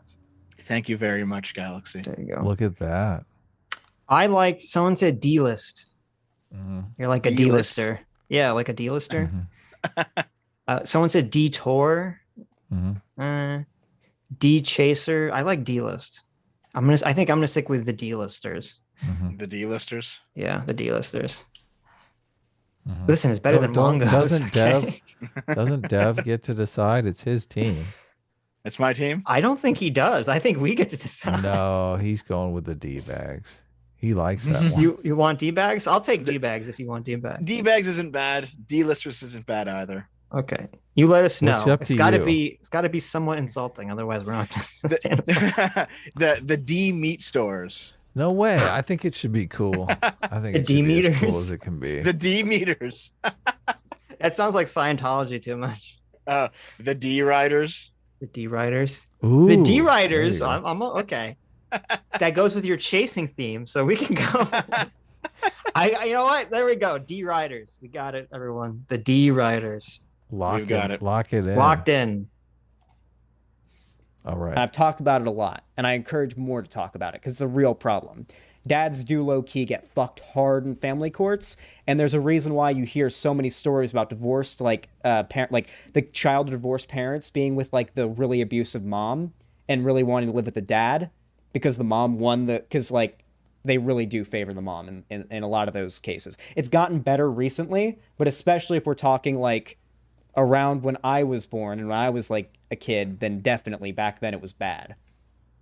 Add to alt-right pipeline. Joe Rogan to alt-right pipeline. Joe Rogan, listen, I watch Joe Rogan occasionally if it's a particularly interesting episode. I've said this a million times. Joe Rogan, I don't care about Joe Rogan's beliefs. Joe Rogan's mind is like a sponge that will change its opinions based on whoever was the most recent person he talked to. He's got like a few very fundamental basic ideas he won't waver from, but besides that, everyone makes this criticism of Joe Rogan. Now, I'll be honest. I've watched significantly less Joe Rogan since he's off YouTube, but that was never my impression when I used to watch Joe Rogan all the time, that he would just agree with whoever he was talking to. Yeah, he would challenge all kinds of people. He threw Candace Owens off her game. He threw Dave Rubin off his game. Yeah. I think they just get confused because Joe Rogan's not a debate bro, and very often when he's interviewing someone who is also not a debate bro, he just like he'll question something, but he's not going to be like, "No, you're wrong," because blah blah blah blah blah. Because it's like, okay, well, he's just interviewing a guy. It's not a debate, and so maybe they get confused by that, and they think that he doesn't have opinions or something. They're completely spoon-fed their opinions on Joe Rogan from mainstream media. They don't have any fucking real opinions about Joe Rogan. They just know it's in vogue to rip on Joe Rogan. Well, they might see like a viral clip here or there. of something that's cut to make him seem really bad. But yeah, for the most part. He said the N-word a bunch of times, okay? Yeah. Oh, no. So, yeah. But he was just being edgy jokes, so it's okay. Like, whoever talked to him most recently and had the most interesting stuff to say is what he's fixated on at the time, which is, frankly, good to have in a podcast host. Like an insane the problem with person. Joe Rogan is that he, without any pushback, does platform people that don't have the credibility he makes them out to have. And it's not that people are listening to Joe Rogan and taking what he has to say seriously and like doing what he says seriously. It's the fact that Joe Rogan platforms people he claims to be experts, talks up their credibility, that allows them to speak unchallenged, and then Well, hold on. They talk up their credibility. You know, you might have a doctor on who says something fundamentally wrong about COVID, but it's not like Joe Rogan is the one saying this. I know that I'm the one who gave this man his PhD or his doctorate. You know, you know what I mean? Like, they talk themselves up. That's part of being a guest. Right. Well, and he's saying this like this is a common thing. Who has Joe Rogan irresponsibly platformed as an expert, except for that one COVID guy that he's referring to? Who else has Joe Rogan done that with? The guy, Anyone? the UFO guy. And okay, also... but listen, that's up to you if you're gonna believe the UFO guy. Okay. And Alex Jones. What about Alex Jones? Alex Jones doesn't pretend to be an expert on anything. I thought he pretends to be Alex very Jones. Responsibly platformed Alex Jones. Like, he's like, Jamie, look that up. Jamie, look that up. Jamie, yeah, he was challenging the fuck out of Alex Jones. That's true. That's true. Like, Alex Jones was saying shit. Was being fact checked in real time. Yeah, I mean, some of my favorite Joe Rogans was when he would get into an argument with I forget his friend's name, who like didn't believe space was real and that the Earth was flat and all this stuff. So, oh yeah, that's always fun. Yeah, the martial arts guy. Everyone needs a friend like that. But it's just it's annoying because this happens a lot on the internet. Like, someone does one thing that people don't like, and then they act like that's like a pattern of behavior from that person. And it's like, and they'll talk about this forever. It's like, oh, this person always does this. This person always does this. But it's like, no, they're all just referring to this one thing this person did one time that they didn't like. And that's it.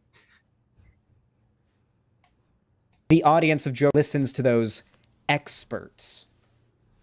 That's my bigger concern. That's most people on the left. And I would say the fact that Xander has fallen into this trap, this mental trap, shows that he buys into this Joe Rogan pipeline nonsense anyway. Of course. Yeah. Which the whole reason they're trying to smear Joe Rogan is because he's the largest podcaster, I guess, in the world right now, at least in America or English speaking world, it seems like. And he's pretty anti-woke. Yep, exactly. And he doesn't buy any of their bullshit. Right. And that really drives them crazy. Yeah. Yeah. He's against the woke religion, and they're like, This is our religion. You have to accept it. It's true. It's fact. Yeah. Sandoval fell into a different pipeline, didn't he? He's down there in the sewer. He just doesn't know it. Yes. Pipeline, Russell Brand to alt-right pipeline, PewDiePie. I've heard of Russell Brand. I haven't looked into the guy. I know he's like some like right wing shitter or something, but I haven't looked into the guy. I know he's got like long hair or something. Oh god, he's a right wing shitter. Okay, how do you not know who Russell Brand is? Is this like an age thing? Like, yeah. How the fuck do you not know who Russell Brand is? Like, how is that even possible? I know. This is serious. In a million movies. This is serious commentary here, guys. I don't know who Russell Brand is. Isn't he some right wing shitter? Like, what? Right. Okay. What the fuck is a shitter? I know what it is, but like in this context, what? It's a badman's. Okay. Russell Brand responding to being called right wing. That video is so good. It's so good. Yeah. Okay, Russell Brand's like I'm right wing. He's a fucking hippie. He's like a hippie socialist. Like, I don't. Yeah. Like, he's a right winger. Is it an age thing? I mean, it wasn't that long ago that Russell Brand was in, Forgetting Sarah Marshall, Get Him to the Greek, all these movies. I think it's because he rose to recent prominence, but because he talked to Jordan Peterson a few times. And Jordan, Yeah, so but people from knew him to who Jordan he Peterson was. Okay. maybe Xander didn't. It was a Zoomer, you know. So who knows? Well, okay. Are there any He's like Zoomers in the 21. chat? He's like Do you 21. guys, do any of the Zoomers in the chat know not know who Russell Brand was when he was in movies? Like, Talking to Jordan Peterson automatically makes you right wing. These people are morons. I guess, like, it's just very strange to me. It's very strange that someone wouldn't know who Russell Brand is, but whatever. He's a right wing shitter, probably. So that's all that matters, I guess. Shitter. I just love that shitter. Yeah. It's so stupid. Okay, Dr. Thallium, Dr. Thallium says he doesn't know, but Dr. Thallium like doesn't exist in like the world of culture. He's never seen an entire movie in his life. Okay. All he does is study lasers all day. So I need someone who's not Dr. Thallium to answer that question. Something, but I've only seen pictures of him. I've never seen his content. Is he talking about the PewDiePie one with the thing? Pi to alt-right pipeline? Is this just a smaller We're not going to get into the PewDiePie thing today. Why not? Let's do it. pipelines branching off of the greater people who disagree with me to alt-right pipeline? Hey, how about the private school to alt-right pipeline, guys? If you're not being told directly by the government... Why are you... Wait, okay. Why are you just digging around for tweets from random people saying noun to alt-right pipeline as if it's like an argument? So the chat seems... Hold on. Why? Okay. We're both trying to pause it. Okay. Here's why I'm doing that, Xander Hall. Yeah. Because I'm trying to show you how dumb the concept is. Yeah. So anything can be a pipeline. That's It's the pretty point obvious. here. Right. Yeah. He doesn't understand. This is all over his head. He's totally lost. Yeah. So chat seems pretty split 50-50 on whether if they knew who Russell Brand was outside of this political context. So it's interesting. Brand. Wow. Yeah, He's interesting. over the hill. I had He's no gone. idea. I had no idea. He He must just had not a have movie much of a come out. brand. He's in Death on the Nile, I think. Cha-cha-cha-cha, D Rider. Was Did you like that one? I did. I did. Is it Death on the Nile? What was that movie that just came out? Death He's on in the Nile, yeah. Yeah, he's Is in he Death on the Nile. Yeah. Oh, I never saw it. 2022, Death on the Nile, right there. It's got There Wonder you Woman go. in it. Come on, Wonder Woman is in it. Got Kenneth Branagh in it. Okay. Look, yeah. Though I That's a assume if big you don't know movie, who, right? I assume people that don't know who Russell Brand is don't know who Kenneth Branagh is. Anyway, these kids today, they don't know shit. Let's move on. I feel a get off my lawn coming on. Show the likes, guys. These guys never show the likes on these tweets in their videos, because to show the likes would mean to show that these tweets have like 2 of them, and that these tweets are coming from nobodies, and that the broader trend that Short Fat Otaku is trying to...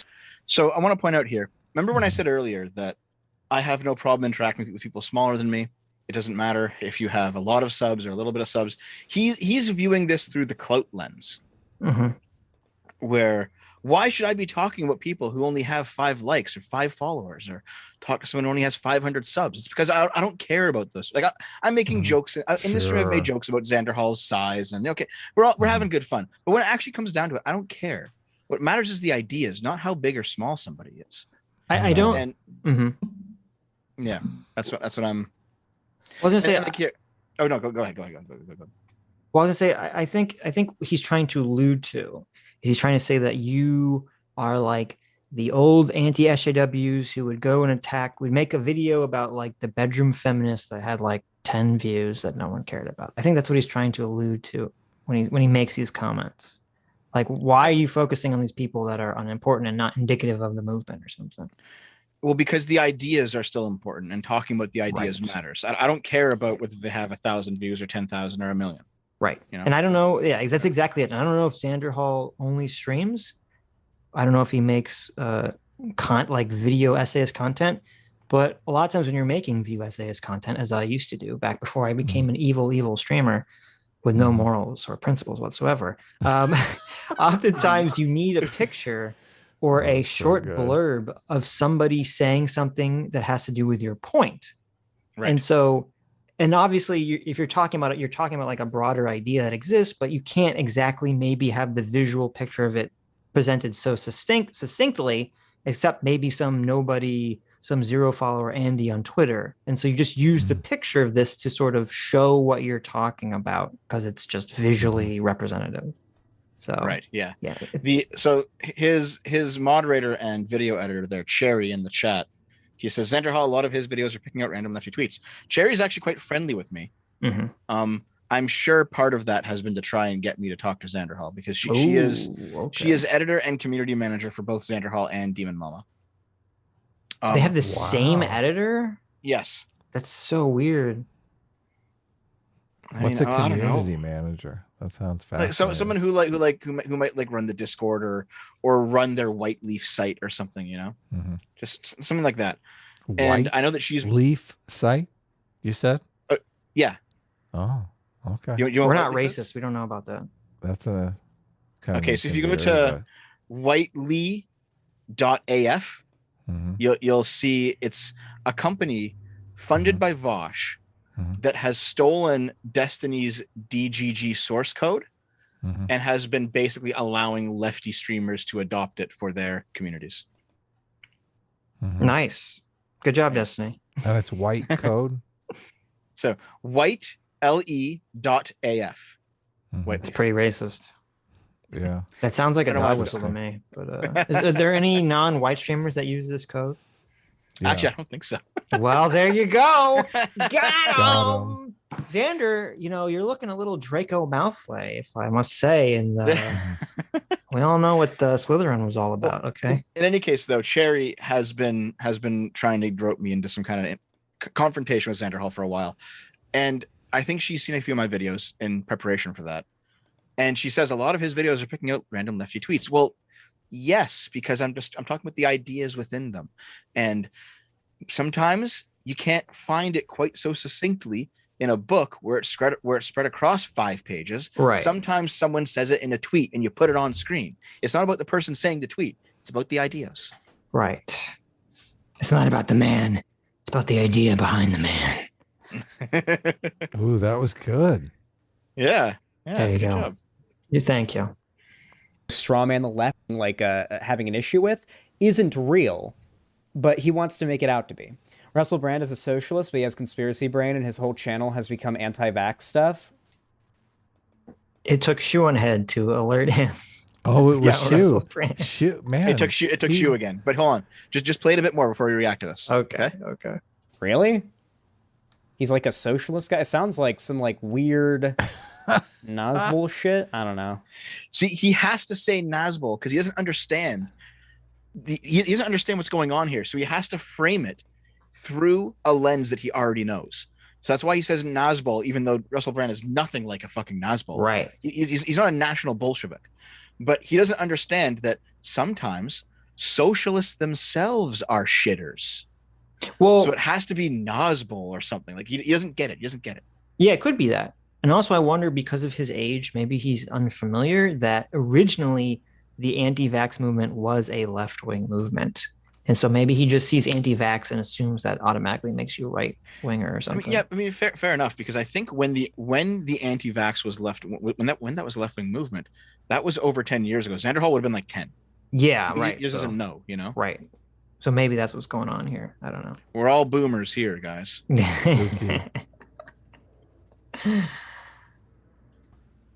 Is he like a progressive socialist that's just now like anti-vax and conspiracy theory shit? I don't know. Dude, conspiracy theory YouTubers are always like the weirdest mixed bag of political opinions. You'll get like really based social like opinions from them, and then they'll go on like an unhinged rant that's basically a pixel away from being anti-Semitic, and then they'll say trans rights, and it'll be like, are you okay? I don't think conspiracy brain is right or left. It's not, but like, come on, I think it depends on the conspiracy, right? If you believe in like I feel like if you're more likely to believe in something along the lines of the reptile thing, you might be a little more right wing. Because like, I don't know. I feel like it's easy to move someone who believes reptiles control the world to believing that Jews control the world, Okay, so this is indicative, I guess, of Xander not understanding what's happening here. He thinks if somebody believes there's a secret cabal of elites controlling the world, then that's what makes them one step away from being Nazis, because it's, hey, and Vosh made this exact argument in his debate on this channel with Sargon. And I called them out there for it too, even though I was, we're supposed to be moderating. It's a very dumb argument, okay?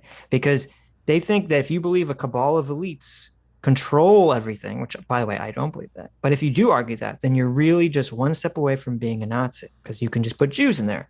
But that is sort of, if not sort of, that is basically exactly the basis of Marxism, is that there's a cabal of rich elites that control everything and use their influence and powers to subjugate the masses. So it's incredibly baffling to me that some people who are socialists think that this cabal of elites theory is only some sort of right-wing paradigm. Yeah, of course it's left-wing. Yeah, it's a total part of socialism, where they talk about, the right-wingers will talk about the globalist managerial class, and then the left-wingers will talk about the internationalist business capitalist class, and it's like, you guys talk about the same thing, right? The same fucking thing. It's the same fucking, no, only the right wing, the evil Nazis, only they believe in the elite, evil elites controlling everything. CRT is the same fucking conspiracy. It's just with white people. I know. It's fucking ridiculous. I know. It's absurd. I feel like if they've already bought the idea that like cold-blooded, underground living reptiles run the earth, I feel like moving them from that to actually it's just the Jews, I feel like the work's already been... See, it's funny because someone in the chat says it's either Jews or CIA. Okay. Like, so many people on the left, that's what they say. They say, oh, the CIA is behind everything. They're going around the world just knocking over all the communists. The IMF. The IMF behind everything. Yeah, it's like, okay. Like, And this is, so when we were talking about fascism earlier, this is something that one of the common threads that I kept reading about in all the books I've read on fascism, where basically fascism came out of remember earlier there was somebody in the chat who said that SFO is stupid. He thinks that fascism is Sorelian socialism. Well, yes. George Sorel, his big belief was that the nation had to be a socialist revolutionary force against an internationalist capitalist order, where you had a class of people who weren't emotionally tied to any one land or ethnicity or culture, and they would move between nations, and they would move money between nations, and buy businesses and buy land and speculate and do all this stuff. And that is what the working class, and the working class had to be a nationalist force, because the working class is tied to one town. They work in one area. They're born, they live, they die there, and so they're much more localist focused. So that socialism had to be a nationalist revolt against an internationalist capitalism. That's where fascism comes from. These people start from the same starting point, and socialists today are too stupid, or too stupid, or too ignorant, or I don't know what, to understand that they look in the mirror and they see the fascists there, and they're like, oh my god, it's you. Well, maybe that's why they think everyone's hiding their power level, and there's a fascist behind every rock, because they're the fascists. Maybe the call is coming from inside the house. But that was basically the core of Sorelian socialism. Was he did this class analysis where he realized that Marx had the class relationship inverted, that the bourgeois they were a globalist force, right, and that the proletariat was a nationalist force, right. And Marx thought it was the other way around. And so that's what Sorelian socialism is. And Sorelian socialism, eventually it got to Mussolini. Mussolini was Sorel's student, and then it became fascism through Mussolini. He just took the theory to its logical endpoint. Right. Fascinating. Done for you at that point. You know what I'm saying? What to do. You're apparently a Nazi, which is the complete opposite in reality. After Trump's victory in 2016, the media, in a desperate attempt to figure out what went wrong, latched onto the alt-right pipeline narrative too. And even though Biden took the White House and Trumpism was dealt... Oh, I love the history revisionism. Dude, the term alt-right pipeline and the whole narrative about this blew up in 2018 with the rise of like BreadTube and everything, bro. Don't act like we don't know when this started to blow up, okay? Let's not pretend. 2018? I mean, hold on a second here. 2016, Trump was elected, and Charlottesville, I mean, the Unite the Right rally was alt-right. That's 2016. I mean, I think the concept of the alt-right pipeline came about several years after Gamergate, but not as late as 2018. I think it might have been 2016. Well, I don't know when the exact concept of it came up. I mean, it blew up obviously with Caleb in the New York Times article. It was like mainstream the concept of the alt-right that might have pipeline. been 2018. Yeah, maybe that's what he's referring to. But I mean, well, is it Rebecca Lewis that did the research on it? I mean, she did that research long before that New York research Times in massive finger quotes. Yeah, research exactly. What do you call it when you set out? No, that was 2018. Something. That was 2018. Oh, it was. Oh, okay. Yeah. So it all seems like so long ago. Right? Well, it's 4 years. I mean, that's a long time ago. But what was your point that he was responding to? Me about this latched onto the been done for you at that point. You know what I'm saying? What to do. You're apparently a Nazi, which is the complete opposite in reality. After Trump's victory in 2016, the media, in a desperate attempt to figure out what went wrong, latched onto the alt-right pipeline narrative too. And even though Biden took the White House and Trumpism was dealt. Oh, I love the history revisionism. So you're saying the alt-right pipelines came about in response to Donald Trump? Yeah, they were trying to figure out how Donald. That seems accurate. They were trying to figure out why Donald Trump got so many votes when he's an obvious Nazi. See, I'm not sure that they might not have used the term alt-right pipeline, but they definitely appealed to this idea that there was an online contingent of creators that were giving opinions outside the narrative, and that is what led, at least partially, to Donald Trump's rise. I think that's probably correct. You're probably right. I mean, there's articles from like 2016 talking about how the alt-right is using edgy jokes and sexism to lure, kids into becoming white nationalists and all this stuff. The derivation of the specific term alt-right pipeline might have come from 2018, but even if it does, Xander's completely conceptualizing it wrong. He thinks that this term became popular in response to BreadTube, and that's only because the New York Times article was framed as Caleb was being de-radicalized by ContraPoints. The purpose of popularizing the term alt-right pipeline had nothing to do with trying to popularize BreadTube. It had to do with trying to get YouTube to basically ban us or censor all of us. Someone in your chat says Google Trends has alt-right pipeline showing up for the first time in January of 2016. Nice. Okay, so there you go. And to be fair, like I do remember during 2016 and 2017, people were January making the 20th? argument. I'm curious. People were making the argument that Gamergate got Trump elected, stuff like that. I heard a lot of that back in the day. That was a thing. People still say it sometimes now. They still bring up the specter of Gamergate. Hassan did just the other day. Oh God, I recall. Crazy. I recall Mundane Matt saying he completely regrets Gamergate and he regrets that it led to Trump and he feels personally responsible for the decline of the West. And I'm like, Jesus Christ, dude, go the fuck outside. So if I do a limited Google search from January 1st, 2016 and January 1st, 2017, there's people talking about the alt-right. There's people talking about far-right pipelines. I don't see that specific phraseology together exactly the way it is now. Right. So, regardless. It started to blow up, okay? But let's not pretend.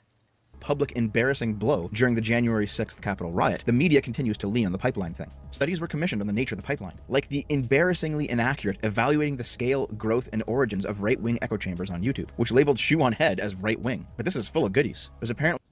Yeah, this is a pretty shitty one. Wait, am I on this? I think I was on this, right? I was Pig Puncher back then, wasn't I?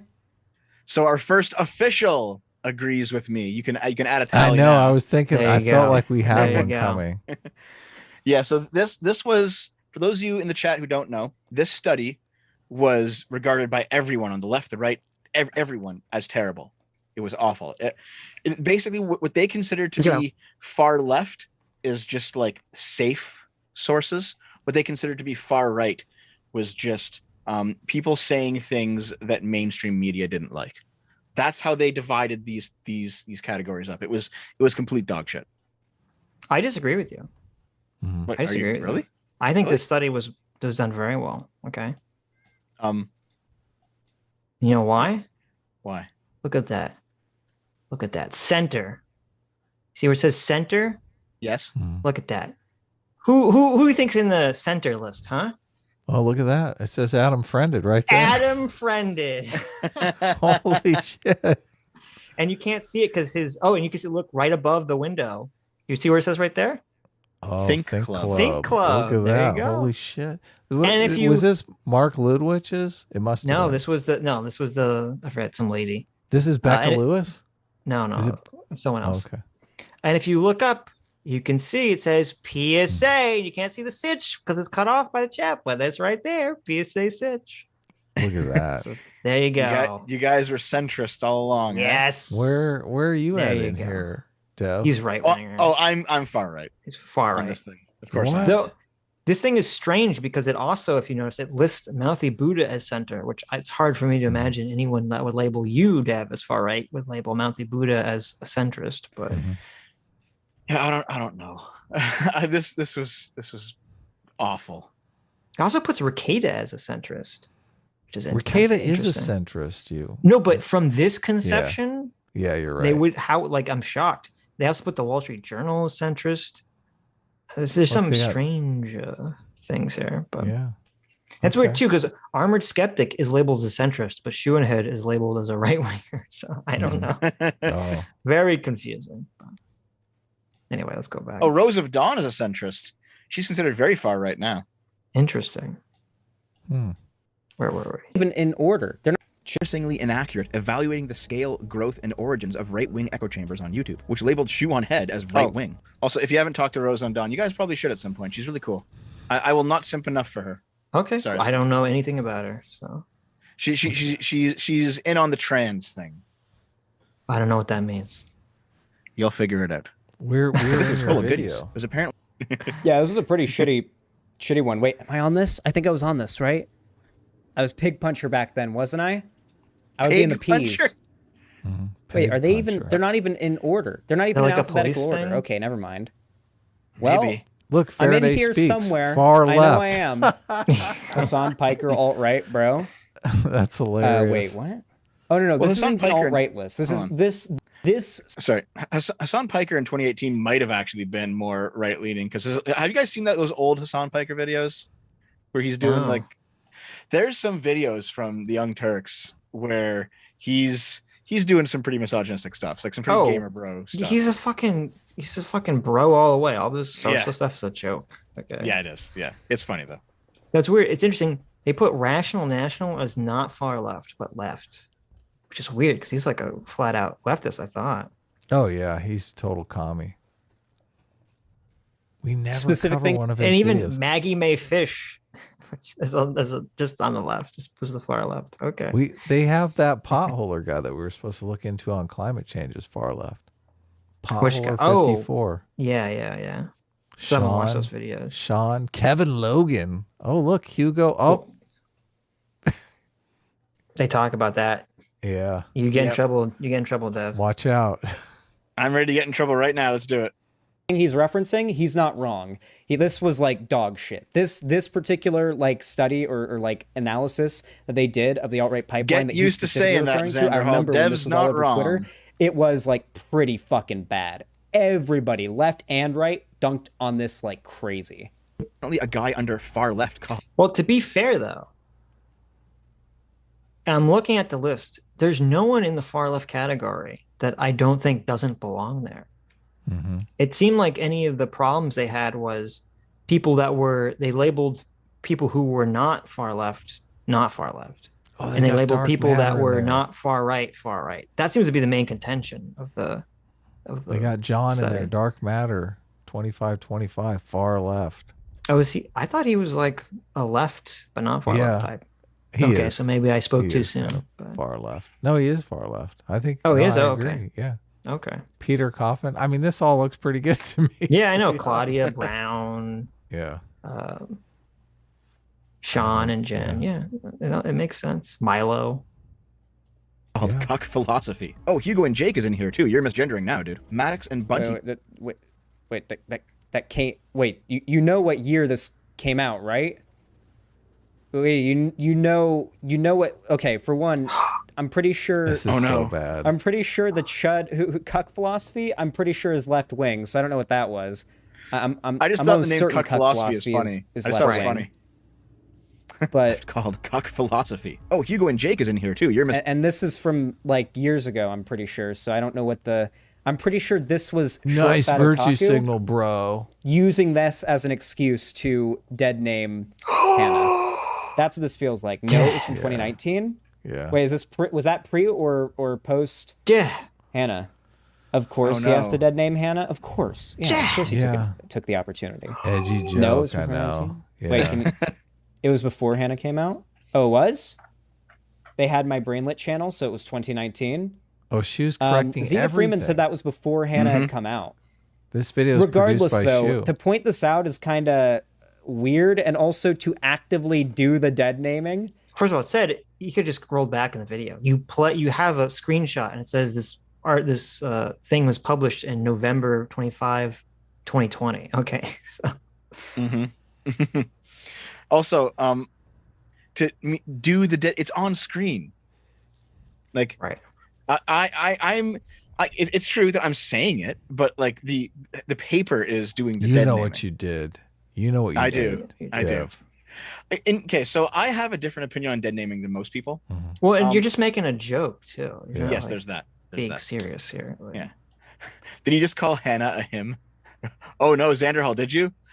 Did he? Okay, so someone in the chat said that. I don't know. Oh no. But anyway, my point of view is, if you're a public figure and you transition, you don't have the same right to complain about dead naming as somebody who's a private figure. Because if you have older works that are under the old name and you look, like your previous gender, then you know what? That's just kind of how it is. You don't have the right to retroactively change history in that way.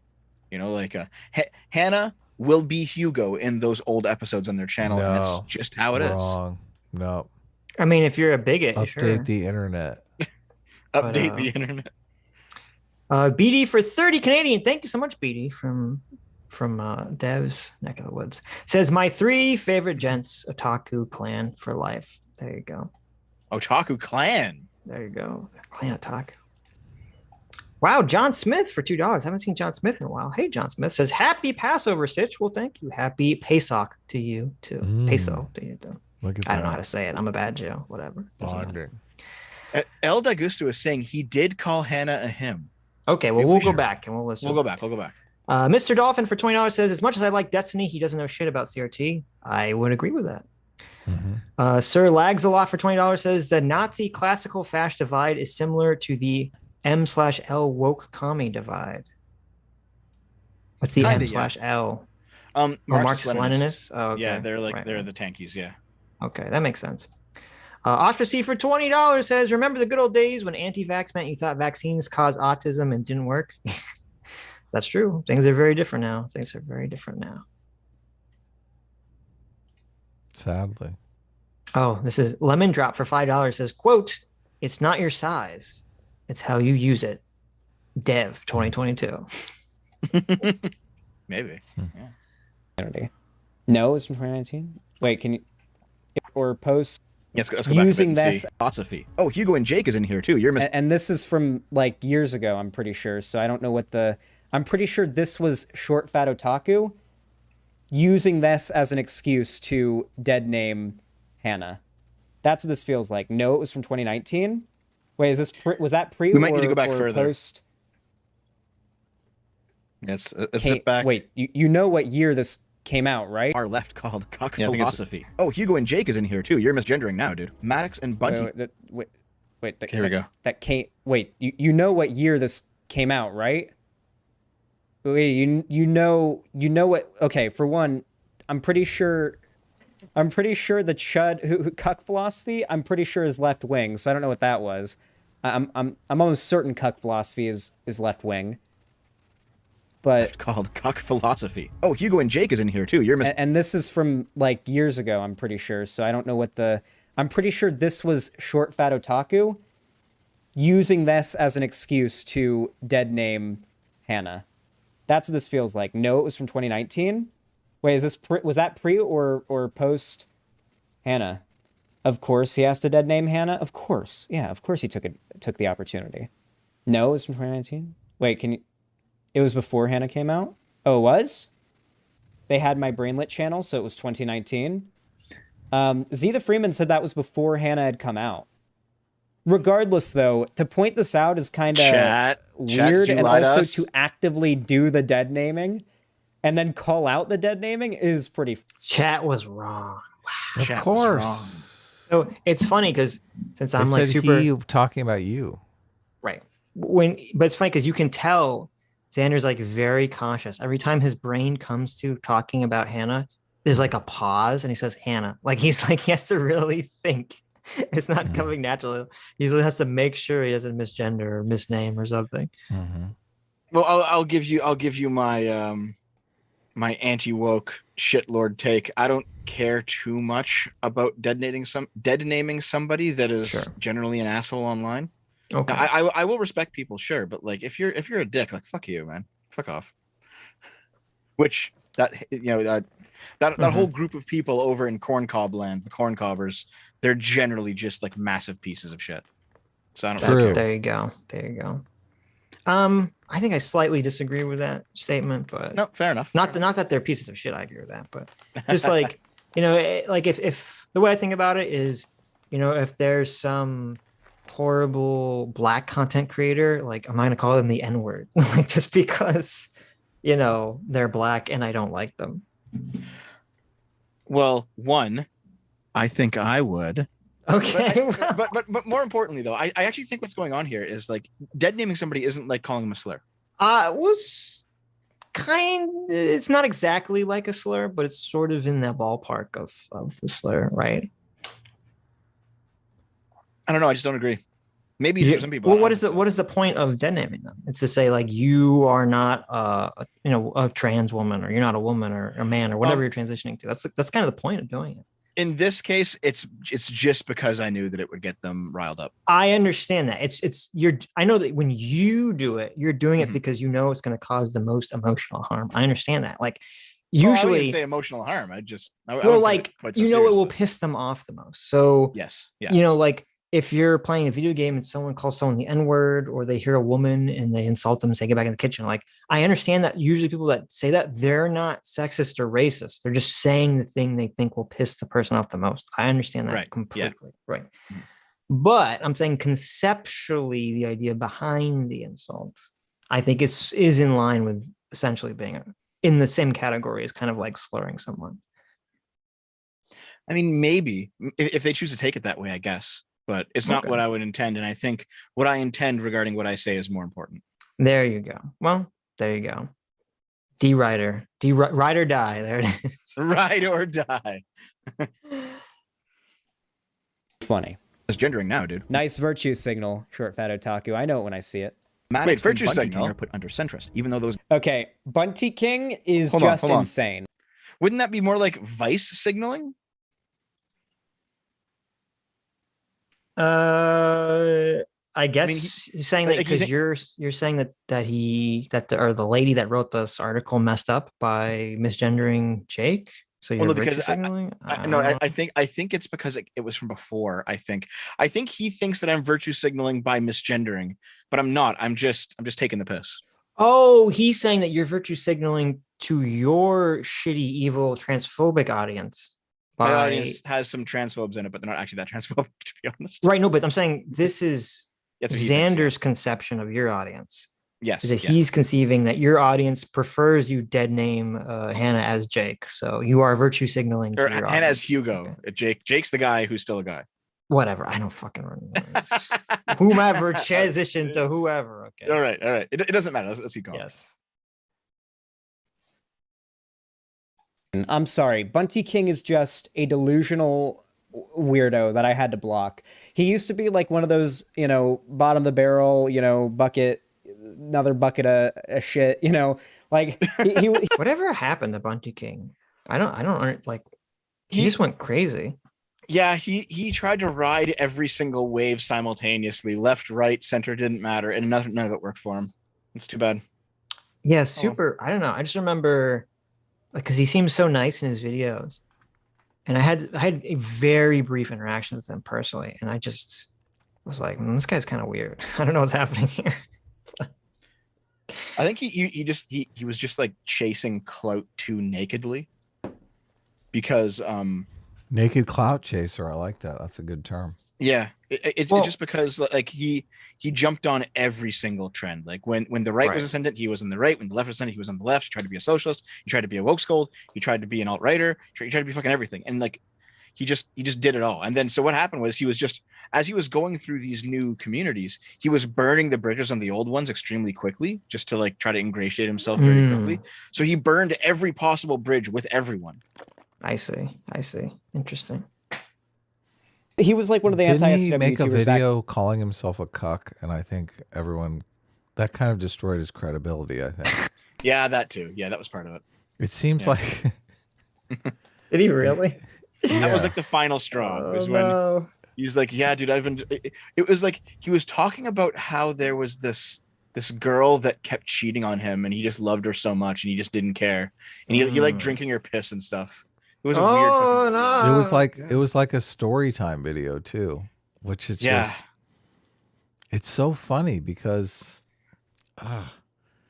that's hard to recover from. That's pretty bad. Maybe that's why he went to all the different communities. He was looking for the community that was willing to accept him for his his symptom. Yeah. He was looking for the community of piss drinkers. Did he? I don't remember him saying he drank piss in that. I remember him saying that. Yeah, he drank piss. Okay, he drank piss straight from the pussy. Oh no way! You're kidding me? Really? Yes. Oh my! Oh no! You didn't watch that video? I don't remember that part, but I mean, I should. I remember watching it and remembering that. Should be like seared into your memory. I would have remembered if I saw that video. Look it up. Let's watch it. Let's bring it up. Oh God! Let's keep going with this. Let's do it on Tuesday. Let's do the Bunty Cuck. Let's do the Bunty Cuck video on Tuesday. We'll do the Bunty Cuck video on Tuesday. Okay.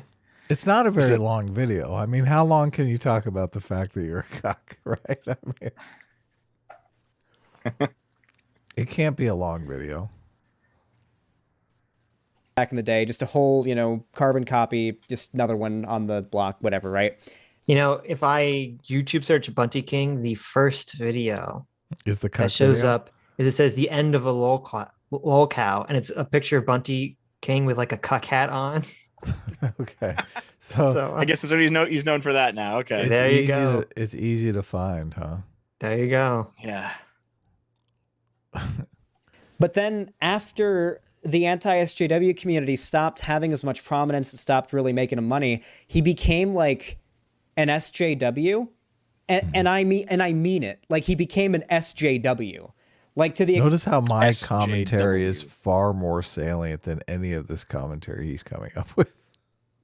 Salient. Extent that a couple. Well, I mean, it's true. Look, the search for the Bunty King video says it all. That says I'm right, and Xander Hall doesn't know what the fuck he's talking about. I found it. Somebody months archived ago. it. Of course they did. 25 people archived that video. Sitch, I don't listen, know if you know how the internet works. It's sad because at first Bunty, his content, he seems so like nice and like he was really trying to be a nice guy, and I agree. Yeah, he veered off into this crazy direction. But yeah, the algorithm he's like, this will get me views. I know what will get me views. I don't think coming out as a cuck is going to get you views. Well, it does for a while. Are you kidding? Like, not the kind of views you want. I think having a permanent lip to urethra connection is what will get me views. That's so Dev. That's disgusting. I asked in the chat and I couldn't. I didn't pay enough attention to get a response. But Dev, Xander Hall is going to do a follow up, and you're giving him a lot of material here. I don't with that. Please don't go. You're going a little bit down the Bunty King path here. Well, I'm not a cuck. There you go. I mean, I'm safe from that. Yeah, he's just What do you mean, Adam? Dev is. I'm not the one doing this. Yeah, I'm just talking about it. Right. Okay, that's true. Dev hasn't taken the dog pill yet. Okay. Okay. Oh God, you want to talk about that video? No, I don't. My dog pill video. Fuck. No. Was that a turning point for you, Dev? Did you have I sex made it- with a I- dog in a video? No. I made a video describing the dog pill, and YouTube nuked my fucking channel from orbit for a full week over it. Well, let's Yes. not talk about It's it. too then. powerful. Yeah. You know, that's like I don't want to get. that's like a Nation of Islam conspiracy theory, right? Oh, is it? Yeah, that was their whole big thing, was that white people fuck dogs.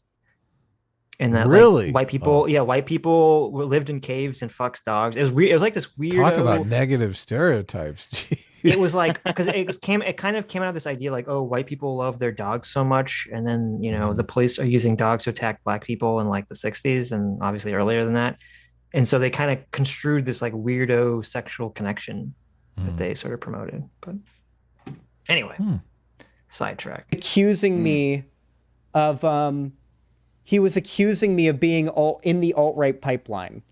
This is actually kind of ironically funny. I thought he said he was in the alt-right pipeline until did say Destiny that. saved him or something. Yeah. He said that at the start. Yeah. Right. Oh, maybe he means Bunty King said that his current content is in the alt-right pipeline. Maybe that's what he meant. He tried I to don't out SJW him. Fascinating. Yeah, that's pretty crazy. Bunty King a few months ago was accusing me of being part of and still Oh. in the alt-right There pipeline. you go. After the Noah Samson Bunty went video, 180 in like the right worst there. way. 100%. Yeah. I don't know enough about Maddox to comment on that though.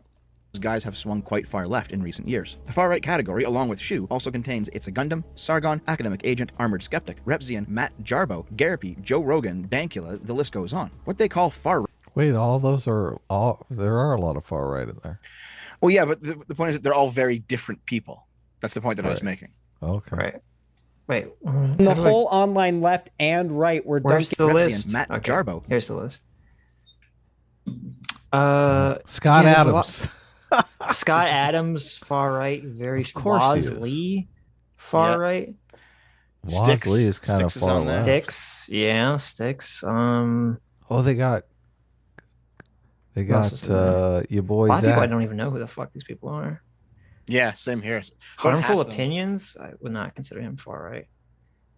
He just left politic YouTube. He did. Like, He He did. had that debate, I think, in like 2015 over Candid. Remember that controversy? Yes. Oh He my debated God! Sargon Fucking over that. Candid. Holy shit. Yeah, that was the beginning of the breaking up of the original Sargon friend group.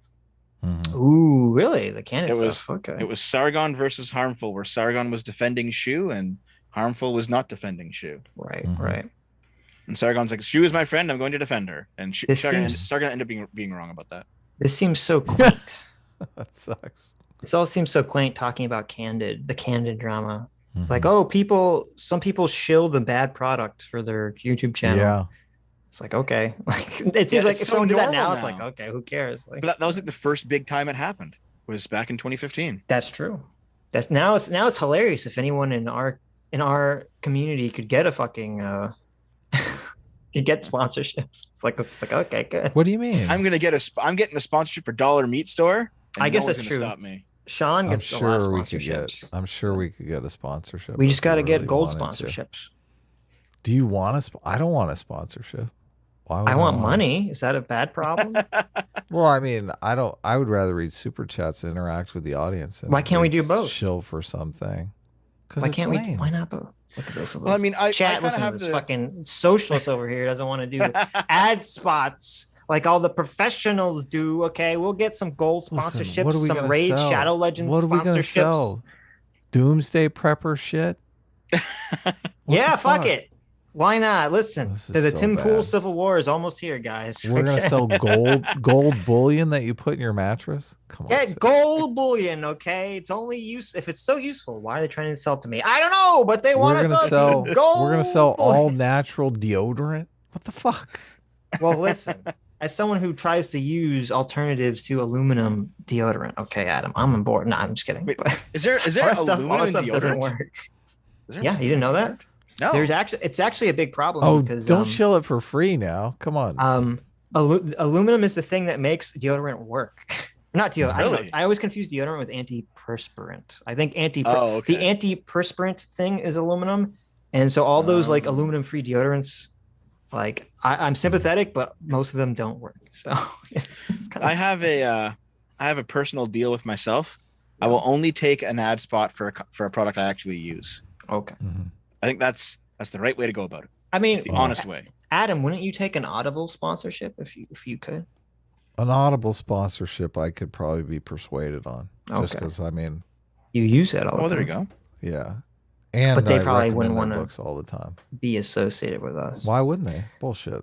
because I we're would evil. love us. It has bloggingheads.tv listed as far right. Isn't that Hmm.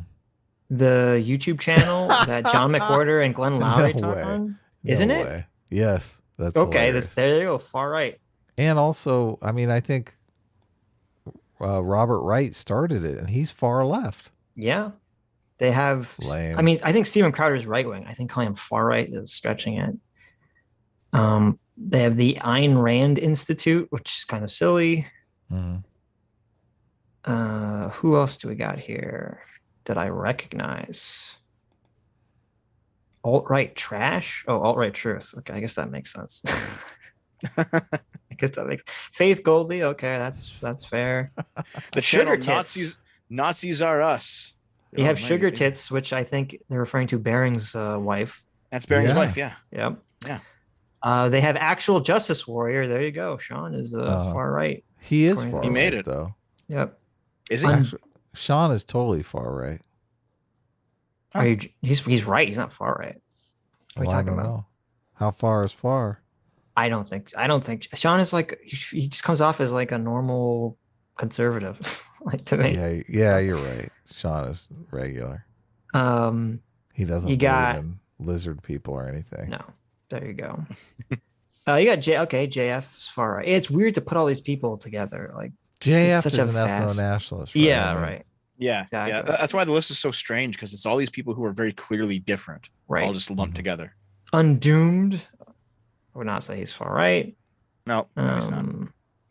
Mr. Oh, Medicare. wait, holy shit.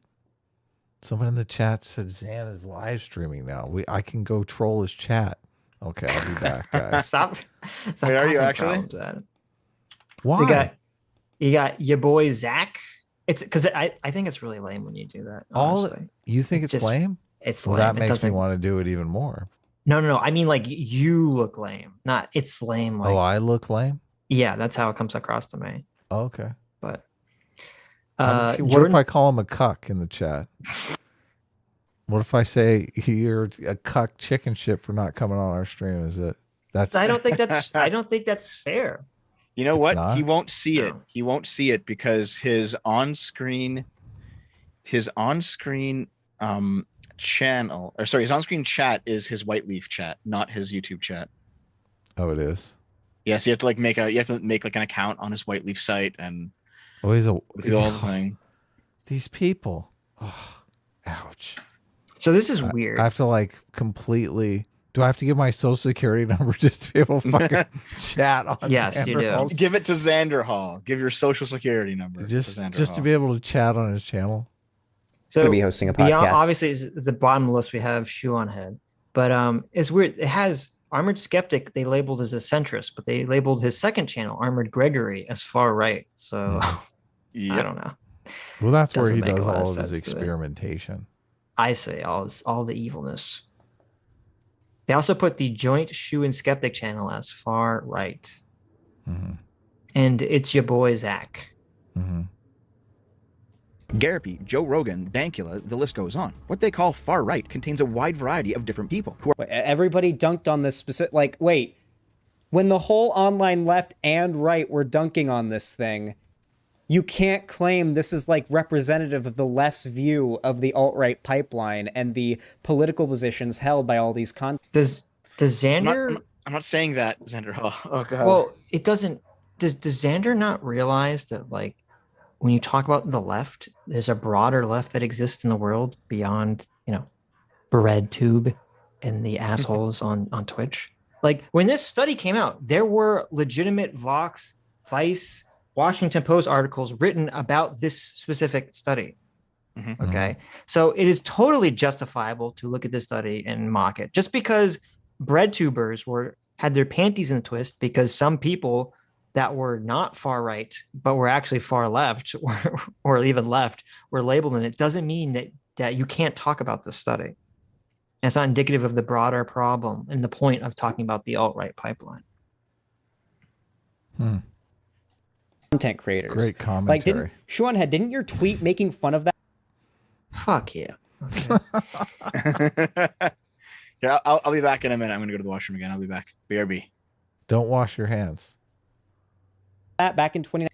Wash your hands. Don't listen to him. Get like 50,000 likes or something. I remember it blew up. This was not a thing that was like agreed on with the like everybody dunked on this thing. What are you doing, man? Who are not at all politically aligned. It's more like when they say left, they mean establishment, and when they say right, they mean... Yeah, they said Christy Winters is far left. Yeah, I remember I think I quote tweeted it just to dunk on that, because at the time, me and Christy Winters were beefing on Twitter, yeah. How is Christy Winters not far left? Christy Winters is totally far left, but is that an agree? Beefing with Christy Winters on Twitter is like a rite of passage, I'm sure. That's true. That's true. I don't know who hasn't argued with Christy Winters on Twitter. Even I've feel done like that. we should add another agree. Yeah. Right. There you go. No, but like, I don't know if maybe she's not a socialist and that's what he's saying, but I think totally a socialist. Is she? I don't know, because all I remember is her talking about her radical feminist garbage. So I don't know what her economic positions are. But if you're a radical feminist, I'm going to say that makes you on the far left. Okay. There's multiple things on the far left beyond just being, an economic socialist. She's far left. Yeah. All the way. I'm gonna stick by that one. And she's crazy. And yes, I'm in there too. There you go. I'm sure Academic Agent and I see eye to eye on Tomboy Abs. There was also the infamous alternative influence. What? No, you don't. Yeah. Hold on. What happened? Yeah. What just happened there? That's why you he snuck out of the room. He knew this was coming, didn't he? Knew it was coming. Look, he's afraid. He's like, Wait, hold on. What's going on? Let's rewind it. Okay. Because at the time, me and Christy Winters were beefing on Twitter, yeah. Outsider. And yes, I'm in there too. I'm sure Academic Agent and I see eye to eye on Tomboy Abs. There was also the... Oh, he's being sarcastic. Thank goodness. Yeah, see, Xander Hall didn't get that. It's completely over his head. He doesn't understand Tomboy Abs. He doesn't know what's going on. He knows none of this drama. That was for me, not for him. Okay. Well, it's for you. Yeah. Well, also there's a problem when you watch the videos at like 2 times speed, you lose a lot of the tone and inclination of a person's voice. So it's, that was academic agent. I think you can get used to it, because I've done it now for years, and I'm like, nope, I got it perfectly.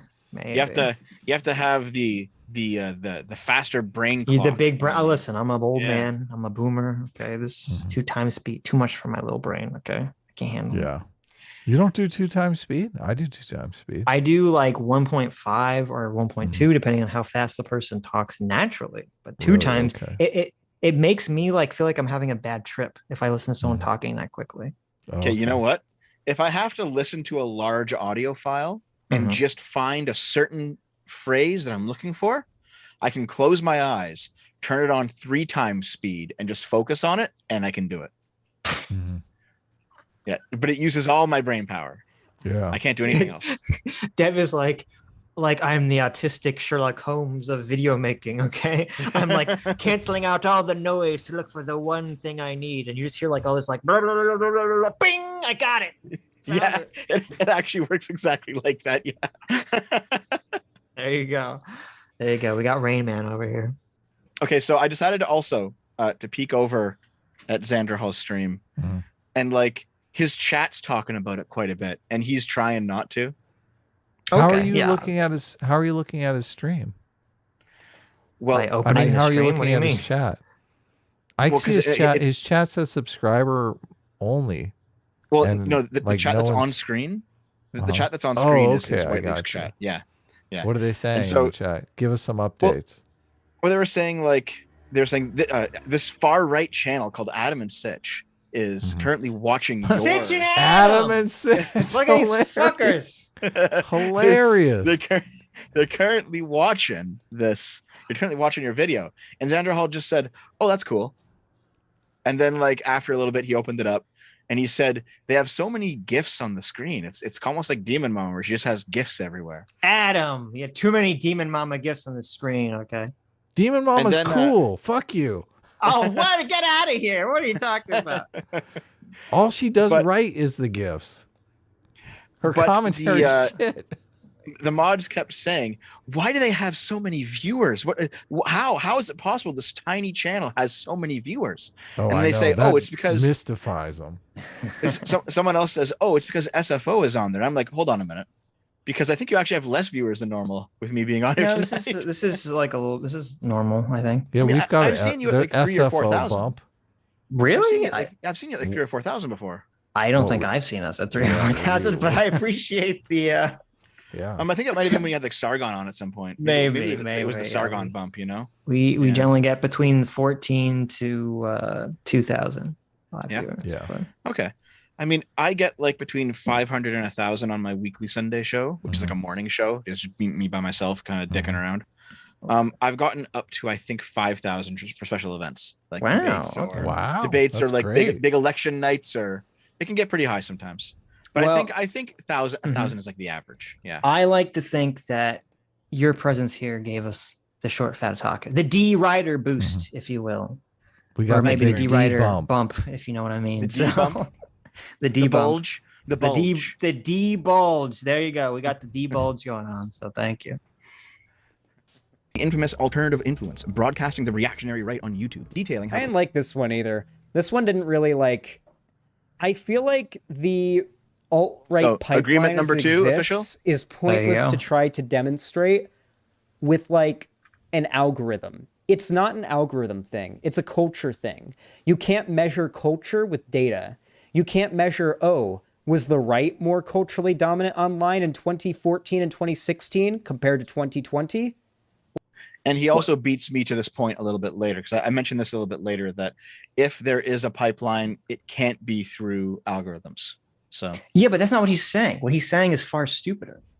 He's saying that a person could not figure out what directional slant or what content exists more on the internet or in certain spheres, which seems to be categorically incorrect. Of course you can figure that out. What does he mean you can't figure that out?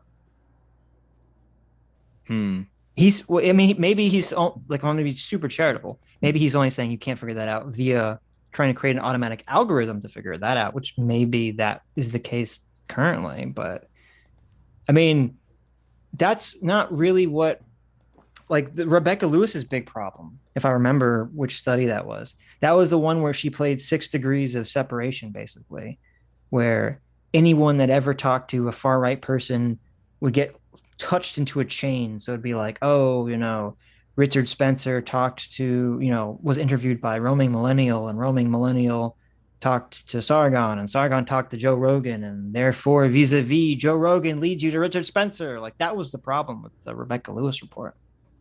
Right. Oh, it also featured prominently my Gamergate video, so I appreciate that. Thank you, Rebecca. Like, that's not really a thing you can measure. Not really. Like, you can look at the data on YouTube videos, but YouTube videos don't demonstrate it. Votes, I guess, can kind of demonstrate it if we're looking at the elections, but even that isn't representative of everybody who can't vote or everybody who's under. Let me go back. I feel like the alt-right pipeline as it exists is pointless to try to demonstrate with like an algorithm. It's not an algorithm thing. It's a culture thing. You can't measure culture with data. You can't measure culture with data. I feel like you'd have a big issue with this, Adam. Yeah, of course. Yeah. Isn't that kind of Jonathan Haidt's higher thing? Yeah, that's the whole field of sociology too. I mean, he's shitting on his own team as well. What are you talking about? Can't measure, was the right more culturally dominant online in 2014 and 2016 compared to 2020?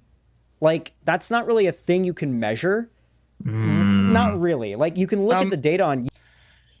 You can see like I don't know, posting patterns or videos uploaded. Like, there's ways you could do this. You can kind of ballpark it.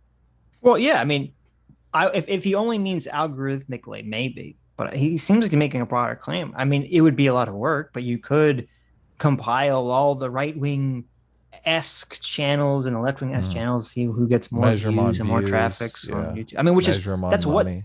right, and that's what that other report was trying to do. The only problem is, and this is the problem with anyone that tries to study this stuff, is that they always inevitably categorize the channels incorrectly because there's so many different channels, and everyone gets very pissy about where they're located. So, including ourselves.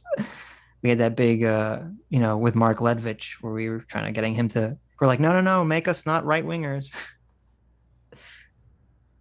YouTube videos, but YouTube videos don't demonstrate it. Votes, I guess, can kind of demonstrate it if we're looking at the elections, but even that isn't representative of everybody who can't vote or everybody who's underage, right? Like, there's so much to is. I think that's also a terrible argument because, like, yeah, it's true. Not everyone votes, obviously, but I think voting patterns are generally a pretty good indication of the direction of culture in the country or the cultural shifts of the country. I think it's supposed to be the ultimate poll, even if people don't participate in it, of that very thing. But they're an alt-right pipeline that's radicalizing a certain demographic or demographics of people more to the right. Does that exist? And is it a cultural thing? Is something I don't know that a study even like this. There you go. Shoe on head in the chat knows what's up.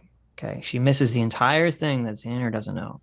The only thing studies like this will be used for, or were supposed to be used for, is censorship. True. That's the entire point of these studies. That's the entire point of even the concept of the alt-right pipeline, is to censor people, period. Is capable of proving or disproving. The only thing studies like this will be used for, or were supposed to be used for, is censorship. Yeah, all that this really does is show like lines of association among viewership between creators, which I guess serves some purpose, but isn't very useful because, like, how many of you guys do you think, like, without me telling you to, or even if I tell you not to, are going to go look at Short Fat Otaku's video to leave a dislike? Now, a study like this is going to show a line between me and Short Fat Otaku. Does that mean that... I want everyone to go to Short Fat Otaku's channel. Leave a big fat dislike on his pipeline video, okay? Well, the thing is, what he's describing here, you can actually just say yes, because that was the whole point of deplatforming. You know, you don't share a platform with fascists or Nazis. You know, you can't debate these people. That was the stance of the left back in the day. Right. Like, they absolutely believed in this sort of thing. Right. A significant amount of our audiences have crossover? Certainly not. But that's how it would show up in the data, because this sort of thing can't account for nuances like that. Political YouTubers adopt the platform, look, and tactics of non-political YouTubers in an effort to radicalize people rightward, in their view anyway. The report decries a segment of YouTube that has wildly different political beliefs, only similar to each other in that they are anti-leftist, ranging from conservatives to libertarians to monarchists to white nationalists, and that these creators form a broader community created by an interconnected web of appearances on each other's channels, sometimes as guests, but other times as debate opponents. The implication being that this web of connections creates a pipeline for viewers to be pushed down, even though in actuality, the people in this community disagree with each other regularly. They're just not explicitly left. I mean, yes, I don't fully subscribe to the idea that it's like the algorithm and crossovers that pushes people from like a more moderate creator to a more radical one. I think it plays a part, right? Like if you watch like the H3 podcast back in the day, and then you discovered Jordan Peterson and... Okay, so he's saying it plays a part, that the algorithm, not completely, but plays a part. That's something that at the end of the video, I debunk with another study, but we'll get to that. Just keep that in your head. Checked him out through that, and then Jordan Peterson got you into Ben Shapiro, and then Ben Shapiro got you into Dave Rubin, and Dave Rubin got you into Milo Yiannopoulos, and Milo Yiannopoulos got you into Nick Fuentes, and I mean, if you go down the list, like, that's happened to plenty of people where they just jumped from creator to creator to creator, sure. But I feel like mostly it has to do with like a compiling set of ideological principles that become ingrained through not data or research or studying the reality of the world, but through subjective experience, right? There's a certain point where if you watch enough videos of like pink-haired feminists throwing trash cans through windows at universities, eventually when you think feminist, that's what comes to mind. Yeah, but whose fault is this? Okay. This is the problem with all this woke shit. When all this stuff was going on, it was we weren't seeing there was no one who was coming out like, I'm a big, well, maybe not no one, but there wasn't people coming out saying, I'm a big liberal or I'm a big socialist and I'm against wokeness. That wasn't a force that was happening. So of course, that field is going to end up becoming dominated by people on the right if they're the only ones criticizing these actions. You have to take responsibility for the bad actors on quote unquote your side. Okay. Otherwise, you're just going to get sucked up by the other side. This is why this whole idea about the alt-right pipeline is stupid anyway, because if there wasn't the Jordan Peterson, on History podcast, if there wasn't the Jordan Petersons and there wasn't the Joe Rogans, and the only people criticizing, political correctness back then and SJWs and wokeness now, if the only people criticizing that were white nationalists or crazy fringe right wingers, then that's all the people that were on that side would get sucked into those categories because like these are the only people talking about this thing that bothers me. And if that's what comes to mind when you think feminist, well, maybe it's no, Sitch. They're all just nazballs. Oh, you're right. I forgot. I'm so sorry. It's more likely that when you see that Milo Yiannopoulos video pop up in your recommended, regardless of what collaborations or recommend or whatever the algorithm did, or if you find out Milo Yiannopoulos exists, you're going to be more likely to watch his content because you've been, somewhat softened up to the ideas that he holds. Much more. And like, this is such bullshit. Well, he's just, oh God, he's restating arguments just with more fucking words. Yes, he's looping. But does he honestly believe that when Milo Yiannopoulos jumped on kind of like the Gamergate train and became popular, does he honestly think that Milo's plan was that he was going to lure people to the right and then reveal that he's anti-gay and actually wants to conversion therapy people? Like, was this a master Milo plan? Like, come on, what are we talking about? He throws open the cloak. Surprise! It was me all along.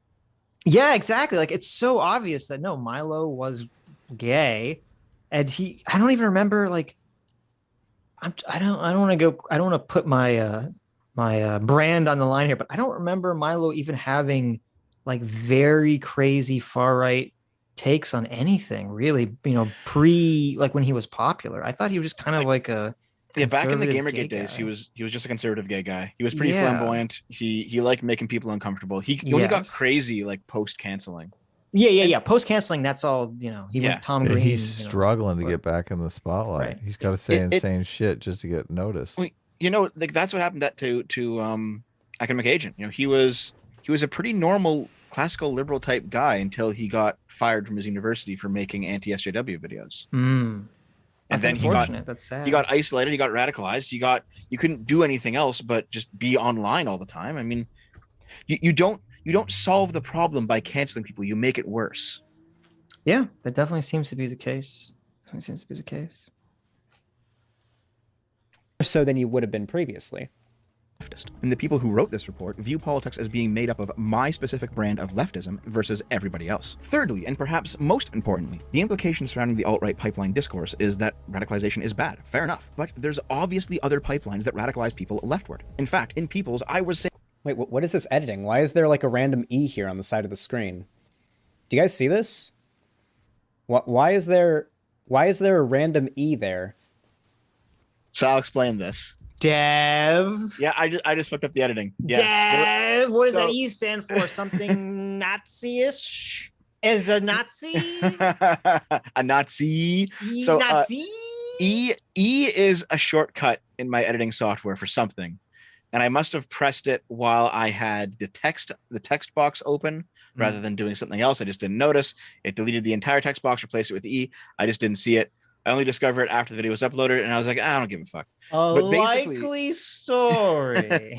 Okay. So I fucked up. So like by the way, if you go to the comments on my pipeline video, all the comments just say E all the way down. It's like, okay, it's pretty good. I mean, if you take the letter E, you can kind of like untwist the little parts of the letter, the lines of the letter, and you could make a swastika. So I'm pretty sure A swastika. A swastika, right? I'm pretty sure that was really right. what's happening here. Okay. So basically, earlier in the video, you probably noticed that I used the same header 3 times because I had 3 points that I was outlining. And the third point was basically just that there are pipelines that go everywhere. They go to the right, they go to the left. Pipelines are everywhere, which is why this idea of a unified, consistent alt-right pipeline just doesn't make any sense because pipelines go all over the place. And that's what I'm about to get into. Just I replaced it all with E, unfortunately. So far, the first alt-right pipeline together I can find is from 2017 Daily Beast article. So I don't know if there's one before that, but when 2017? August 23rd.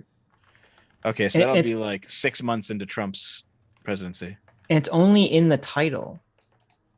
The word pipeline does not actually appear in the article at all. What's the title? It's the insidious libertarian to alt-right pipeline. Well, the funny thing is, like, that actually exists at this point. We now know. Yes, we didn't back then, but now we know. It's just that there's pipelines everywhere, so it's like whatever. There's always pipelines in all directions going every which way. Yes. Yep. CT's trying to get Save from the alt-right. CT's trying to get Xander Hall to come on. If he wants to talk later, listen. If he wants to talk later, that's fine. I mean, I think it would be more fair for him to not be ambushed. Nice. But, yeah. I told him it would be nice. I promise. I told her to tell him that we'll watch the Bunty King Tuck video together. There you go. Okay, that's fair. We'll watch the Bunty Tuck video. Making friends. We're building bridges here. Okay. I peeked into his chat and he was saying he had like other stuff to do. Maybe he'll come on later.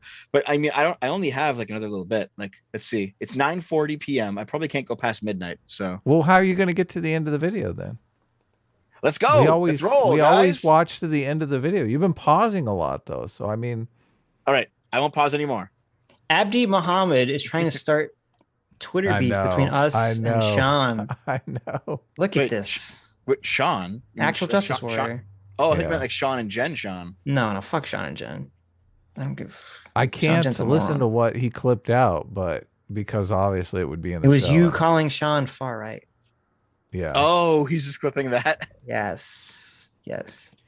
So it'll be something like Sean is a pedophile. Like all just weird clips put together that don't make any sense. Sean is probably the furthest right is Sargon the furthest right that's been on our show? I guess I shouldn't say far right because people think of far right as ethno-nationalist, which I think of that as like extreme right, like outside of the Overton window right. But I mean, Sean is pretty right wing, right? Is he the furthest right of anyone that we have on the show? Or? I think I would assume Sargon's further right than Sean is. I mean, I guess if Aiden is a monarchist, then technically she wins that definitionally. Aiden's pretty far right. Right. I guess being a monarchist. It's a miscommunication over the term far right, and it's bad. I shouldn't do that. Like, I do not believe Sean has like a racist bone in his body. I don't think he has any of. And normally on the left, when they talk about far right, they mean racist. So okay, let's throw down some definitions here. Okay. This is the way I conceptualize it. I conceptualize that if someone's on the left or someone's on the right, they're still working within the framework of Western liberal democracy. They still believe in liberalism and they still believe in having democracy.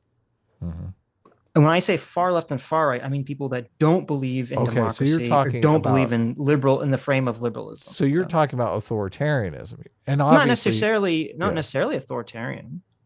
Like there are anarchists who don't believe in democracy, but oh, you're right. I guess that's not authoritarian. Right. So that's what I mean when I say far left and far right. What it'll be is a lot of people on the far left, they believe in direct democracy, not parliamentary democracy. Right, but they're also requires parliamentary democracy. Right, but that's what I'm saying. It's not just whether you like whether you believe in democracy. It's whether you believe in democracy and liberalism. And the far left doesn't believe in liberalism. Right. Bra Moment says AJW next debate. You think I want to debate actual Justice War? I don't want to get murdered. Jesus. That guy, Is he a solid debater? You've never Sean's he's great. incredible. He's a great debater. I do not know much about him. Oh, you should. He's great. Yeah. You should watch his videos. They're very good. Yeah. I've seen some stuff with him in Destiny, but I don't know. I don't know much about him. Yeah. Yeah, no. Sean Big knows. Sean fan. Sean knows everything. Yeah, he's got. I am all the slowly facts. becoming a Destiny simp. So look at this guy. Don't simp. Just, I mean, you can like someone not being admire a creator. Fair enough. Being a right. simp. Right. Fine. I am a Destiny admirer. Mm-hmm. Well, that sounds a little gay. I think. Oh, Aiden's in the chat. Okay. Hey, Aiden. Hey, Aiden. Invite me. Hold on. Let's not invite Aiden until after we've got through the video because we're taking forever. Yeah. That's true. That's true. Sorry, Aiden, but we gotta go. I was gonna say, does no BS count as being far right, or is he just like an idiot? I can't tell. See, it's hard to figure that one out. Yeah. But pipeline stories, they almost always describe the exact same alt-left pipeline. People start off watching iDubbbz or Chris Ray Gunn. They end up watching Shoe on Head or ContraPoints. Look, his chat's doing the E thing too. Get to Vosh or the Surfs. There absolutely is a pipeline leading from milquetoast progressive to tanky in denial. Yes, I know Vosh calls himself a... Wait. I'm sorry. The fact that these people refuse to debate Vosh but mention him constantly might be the most... That's not me, buddy. ...hilarious thing in the world. They live in constant fear of that man. That's not even Sargon, Holy apparently. shit. Just hilarious. Like, they really do. Short Fat Otaku, he's not a mean guy. He's a nice guy. I'm friends with him. He's nice. I don't believe we that hung for a out, second, by we the talk a little bit. We play video games together sometimes. He's a nice dude. I orbit around him often. Yeah, exactly. Exactly. I'm telling you. I'm contractually obligated to say nice things about him. I farm clout off of him. I'm a clout farmer. Dude, he's not going to bite. It's okay. You don't need I have debated Vosh, by the way. to be so afraid of him. It's all right. Good job. I kind of like how this, like... I know, you're so jealous of that. I got Vosh to admit. Mm-hmm. I'm telling the same story over and over. I know. Never mind. image he has of himself here on the screen. What's that? I haven't heard the story. Go ahead. I got Vosh. Vosh believes that jealousy is a social construct, that the jealousy you feel or the inclination to revenge over someone killing a loved one he believes that's a social construct. Is that fucking insane or what? That sounds pretty insane. Why? What? He thinks everything is a social construct implanted by the elites. Talk about conspiracy theory. Yeah. Did you, this is very reminiscent. We covered this. Did you see he had a video on why monogamy is not natural and that everyone should be in open relationships? Yep. Yeah. He basically makes the same argument that I don't think he explicitly says it, but he basically implies that, jealousy you'd feel over not wanting to share your wife or girlfriend with another man is entirely like a social construct, which is fucking insane. But, Oh God, I mean, even if it's true, I don't think it matters. But I don't think it's true. It literally couldn't be true. How it's so funny because there's all these factors of evolution that clearly point to whether animals are monogamous or polygamous, and even animals that are polygamous, it's almost always like one male bangs a bunch of women or a bunch of females of the species. I don't think it's very few animal species where it's one female bangs a bunch of guys. It happens. I'm trying to remember. There's a word for it because Brett Weinstein's talked about it. Like there's certain mating strategies for parental confusion that some animals will engage in. I think one of the most common ones that they always cite is like the bonobo monkeys. Is why they always cite them. The bonobos basically fuck like everything, and so they're like, they're bonobo, they're monkeys like us, so therefore, we should be like the bonobos. Hypergamy is you're talking about hypergamy. Right. Yeah, the parental confusion stuff. Kind of looks like he's like he's got some weird like ectoplasm drooling out of his mouth onto his shirt. It's really just like the shadow of the monitor. Or like the shadow from his hand and the phone on his face, but like I'm glad you the figured way it that out, the buddy. shadow's placed makes it look like he's just vomiting up ectoplasm.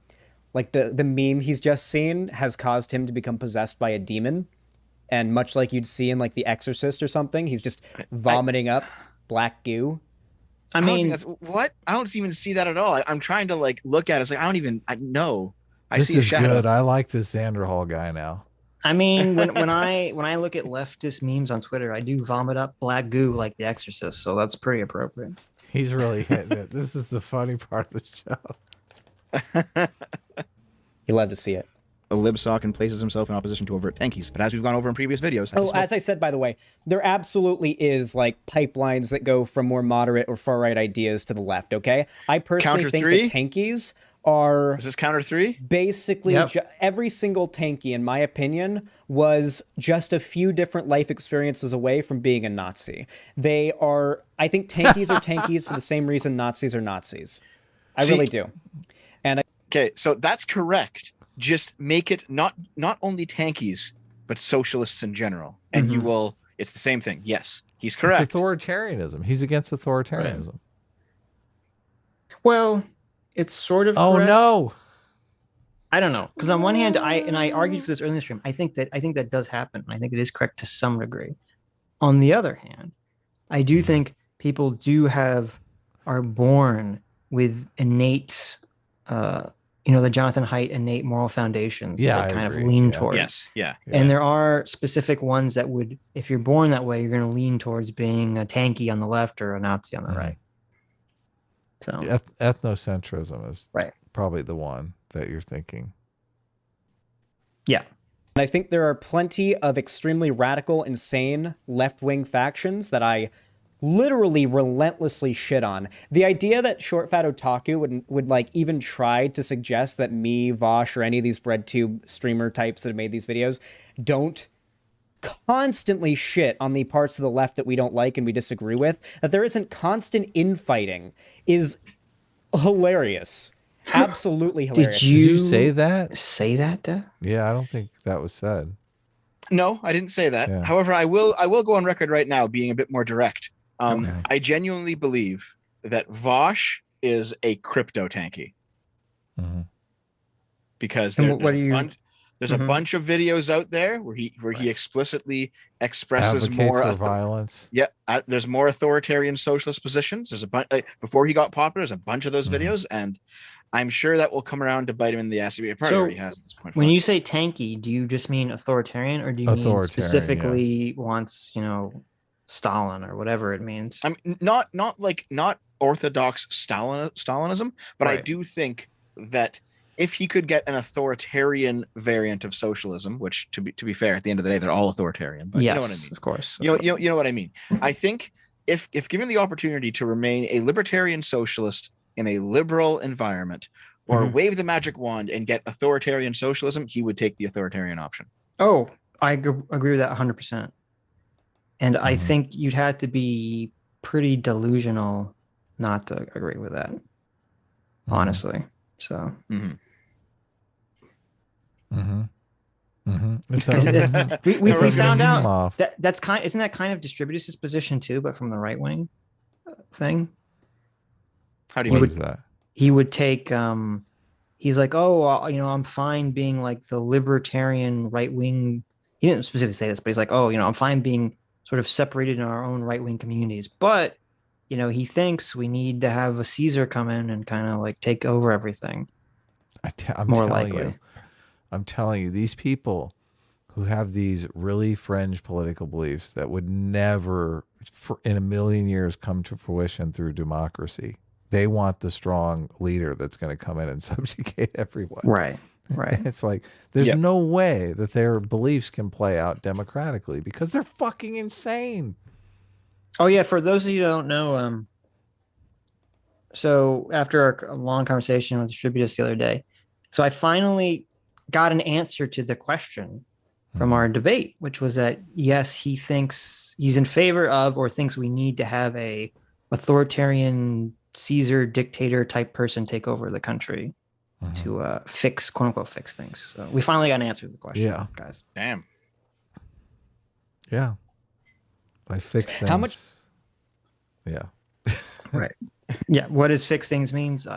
It's really a whole nother fuck 2-hour yeah. conversation of Exactly. what the fuck do you mean, by that? But Do you want to bet that he is later in the video going to try to bring up the idea that the left does constant infighting as an argument against the left, even though it debunks the argument he's making now? Right-wingers love destroying their own arguments that they made earlier in a video later on. It's their favorite thing. First of all, I don't say that later in the video. I don't say that later in the video. And also, he's literally doing this entire video. He's destroying his own arguments constantly. Right. Yeah. All right. Leftists with this obvious double standard, you'd get one of two replies. The first is just blanket denial. The second is far more interesting, that radicalization leftward is good and radicalization rightward is bad. Again, if you look at any lefty Twitter spaces, you'll see he just says, he's just like, true. Now, he's a partisan, so we expect that of him. But the point is that I'm saying this is bad. I'm saying it's bad, and also that you can't whine when your political opponents do it because you have now set these rules. And that unless the rule of the game is literally I win, rule 1 I win, rule 2 you lose, you can do that, but like that's just going to lead to fucking bloodshed, which maybe these people want. Who knows? Tribalism is good, Dev. Okay, I don't know why you're on this high horse. Okay, you need to stop. Yeah, jeez. It's like is this where we get into? Is this where we get into the whole friend enemy distinction? You want to go down that philosophical rabbit hole? Are you my frenemy, Dev? Okay. You gonna put on a Catwoman suit and we're gonna chase each other on rooftops amid sexual tension? Okay, well, we're enemies now. I'm bringing up the fair enough. I'm bringing up the Bunty King cuck video. Nobody draw a picture of Dev in a Catwoman suit. Let's keep going. Let's keep going, guys. Nobody do that. See people talking casually. Not always, but usually. About how pulling others leftward is a victory. They're not interested in you as individuals, but only as fertile ground to colonize for their ideology. Dude, I love when people claim to, or I love when people pretend like they're unbiased, nonpartisan arbiters of logic and truth, that they look purely like they have no biases, the left and the right, they don't care. They are on neither side. They are truly centrist, truly big brain centrist. I could care less who the fuck you vote for, to be honest with you. I have faith in the process of democracy. I don't want to micromanage my voter block. That's so offensive to me. Yes. But that's all these people care about. That's all Xander Hall cares about. I'm watching this video, and this guy, you can tell what this guy's doing. Xander Hall wants to deliver like 100,000 voters to the next Hillary Clinton, to Kamala Harris. That's his ultimate goal in life. What a fucking sham. Can you imagine? It's interesting to me too, like the way he's framing this, because what Dev said in the video, pretty innocuous. We agree with it. Trying to be anti-tribal, trying to put away your biases. Those are all good things, and yet Xander Hall takes this extreme, like, oh, he's just pretending like he's this, like no. And I think he even makes the argument. He says no one could actually be this way. We all have our biases. It's like, okay, yeah, fucking obviously, Xander, we're not retarded. Everyone has their biases, but we should be trying to put ourselves in a position. This should be the paradigm that we strive for. The goal that we strive for should be to not be biased and not be tribal and blah, blah, blah, blah, blah, blah, blah. You should at least attempt to do this. Okay. Yeah. That's a good thing. That's entirely for a good thing. For objectivity. But we see this, right. But it's like, we see this a lot on it feels like coming from the left. Like they don't get this idea that there can be goals or paradigms that you will forever strive towards but never reach, and that has a positive social utility. Like that's kind of what a lot of Christianity is based around. Jesus is like the perfect person that you'll always strive to emulate, even if you'll never exactly reach that level of amazingness. By the way, this guy puts up sort of a very nerdy kind of, that kid on the train in Polar Express? The one, the kid with the glasses that goes, well, actually, he kind of puts up that sort of front. And so if he had a normal douchey, like arms crossed rant sona, he would look really douchey and lacking in self-awareness. So to prevent that very obvious and immediate criticism, he covers for it by presenting himself as short, fat otaku and sort of presenting himself in this particular way. It's almost as a way for him to shield the very natural insults about the way that he presents his videos and his voice. And okay, so hold on. First of all, I just want to point out real quick. The reason I'm called Short Fighter Otaku is because the channel was started in 2009 when I was younger, and me and my friends we were fucking around with a camera making anime videos, and the name just stuck. It has nothing Were to do you with short and fat at the time? Yes. There you Yes. go. You know, we were just like Dumbos running around our small town with a little camera, just having fun. You know what I mean? Right. Like this idea that it's all been pre-calculated and planned, and I'm using it to guard against criticism by showing myself to be the fat guy that I am. It's like, what the fuck? Yeah. So much projection here. It's true. And this is, I don't know, like it does seem somewhat telling to me that like if someone is always accusing someone of operating within bad faith, and that's like their instant reaction, it makes me think that that's how they see the world. Because I would never in a million years come to this conclusion like, oh, obviously Dev is creating this entire persona from the beginning because he knows if he didn't that people would mock him. It's just such a weird way of looking at, you know, humans and their interactions and the way they present themselves. I don't know. What I do purposefully is I try to present myself as kind of a characterized version of myself, because I'm not this fat in the video. Like I'm not that fat. I would hope not. I'm a fat guy. I'm a strong guy. You gotta work on that. Look at Sargon. He's lost all this weight. Okay. I've done some like weight training, so I'm like strong fat at this point. You know, like I'm basically built like a brick shit house. I'm short. Go on I'm the stubby. keto.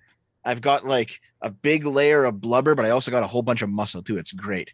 You can't even knock me over. I kind of enjoy it. Why don't you go on keto, Dev? I'm concerned for your health. Because I love rice way too much. It's just so good, man. Rice is delicious. Listen, you hit the gym for like a solid hour, then you go eat sushi. It's amazing. That's true. That's a good point. Man. Okay, go. But anyway, I guess my point is like I like to present kind of an everyman aesthetic. Mm-hmm.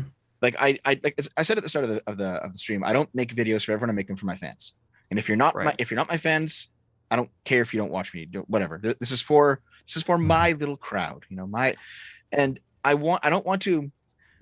never wanted getting a larger channel, because now I'm like medium size. I never wanted to get, as the channel grew, I never wanted to like become estranged from my viewers. I always wanted to be like, okay, well, you know, we're basically the same. I'm a schlubby kind of guy. You're a schlubby kind of guy. Let's hang out and talk about some ideas, you know, talk about schlubby ideas. Yeah. So I always wanted it to be like, we are not necessarily working class, but kind of that aesthetic, you know, we're average people talking about average things. That's what I wanted my channel to look like and feel like, and that's why I have this aesthetic for the channel. Well, and it's super weird. Maybe this is an indicate. Maybe this is self-report. Okay, chat will let me know. Okay. Though chat will say it is regardless, because chat is evil. But maybe this is an indication of my own nerdiness.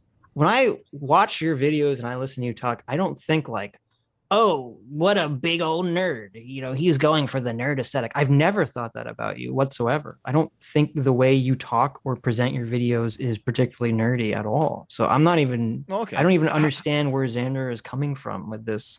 How do I claim. sound then? You sound like a fucking normal person. I don't know. Oh, there we go. Yeah, exactly. That's what I don't know. I just like, I think Destiny sounds like 1,000 times nerdier than you do, just by the nature of his vocal quality, or someone like Ben Shapiro, who has kind of a much higher nasal quality than he's you way do. nerdy. Yeah. To be fair though, like I have my nerd cred, you know, I spent school. I skipped my prom to play Tales of Symphonia on the GameCube. I have my nerd cred. Okay, I take it back. You're a huge fucking nerd. Oh my God. I take it all back. Xander was right. You're a big old nerd, but I didn't see it when he goes on this whole rant about you intentionally trying to be a nerd to circumvent the fact that people are going to call you a nerd. I don't know. Maybe you just because your name is Otaku, I guess. But yeah, maybe. I mean, I like anime, so yeah. But anime is so mainstream nowadays. It's like when we were kids, you were a big fucking nerd if you liked anime, but no longer, no more. Yeah, I mean, pretty much. To be fair, in 2009, it wasn't mainstream, so I think that's what we were just appealing on. You know? Well, you're younger than I am, I guess. So I brought up the nerdy kid from Polar Express just for a visual. There you go. That's you, Dev. Oh shit, is it? I've never seen Polar Express, so I can't comment. Yeah. But I don't even wear glasses. Obviously, it's one of Xander Hall's favorite movies, which is. I mean, Xander very Hall looks sus. more like that kid than Dev does, so I don't know. Actually, yeah, he does. Little- Just add glasses and you got it. Yeah, I don't know. Aiden, if we invite you, we'll never finish this video. Yeah, we're having trouble already. Okay. So We are having trouble already. Yeah. Yeah. Okay, let's put it on 2x speed. It's We can't blasted. do that. Then That's you'll bullshit. be on 4 times speed. Yeah.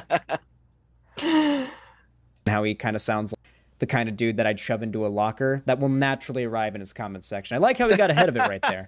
Okay, so this is so bizarre. He's like he virtue signals, or I guess brags his audience how he would bully you in high school. Okay, you're the kind of person he would shove into a locker, which it's so funny because like when I looked up his alt-right pipeline video, Yeah. he looks so nerdy in that video. Like Is he looks like a this- little scrawny kind of wiener kid? Yeah, like he's like, I'll bring up a picture only because you know. You brought it up, Okay. you know, okay. But like, I think we It used just- a picture in a previous video.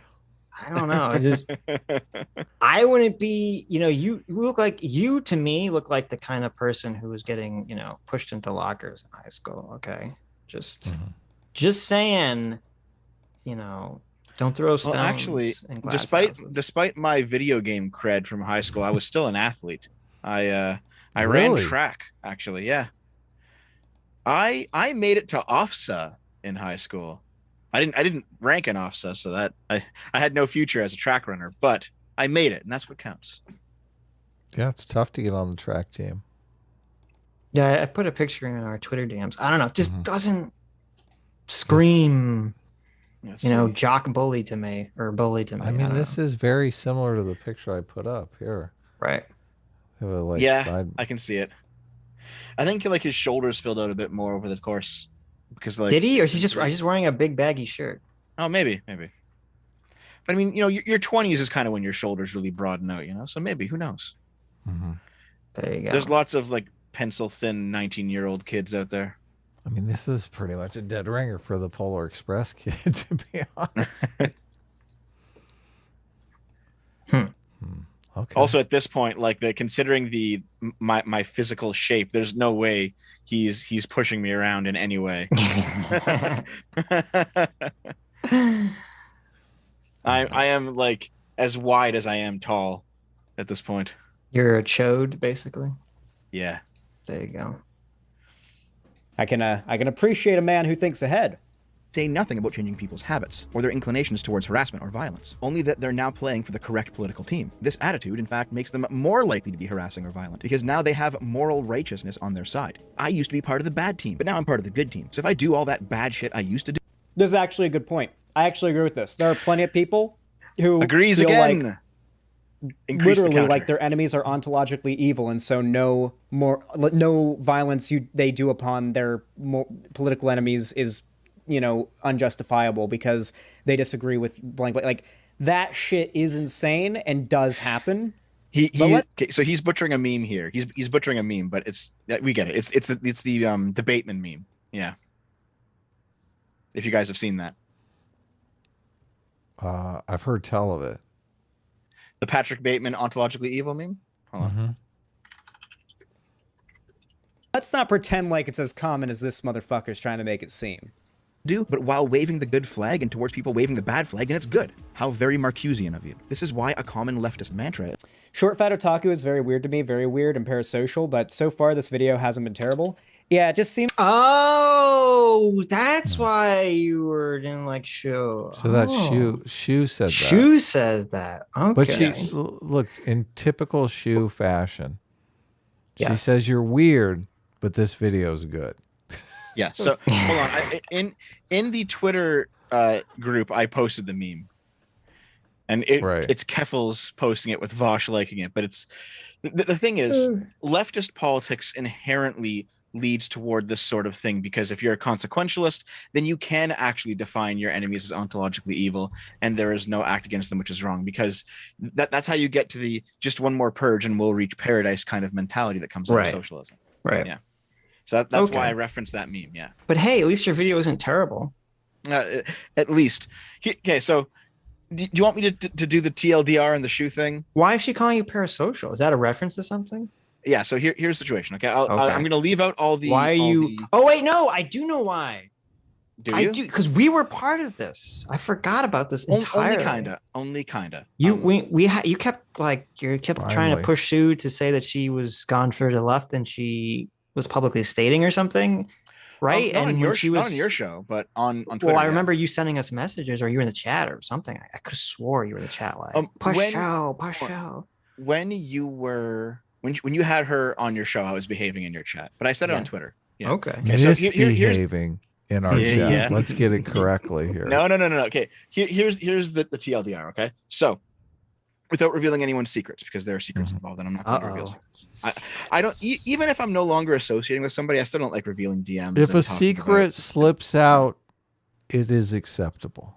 No, it is not. As long as it's on our show and we're not the ones slipping it out, it's acceptable. Okay. The TLDR is yes. During the Gamergate era, there was a Skype group, and it was Sargon, Shu.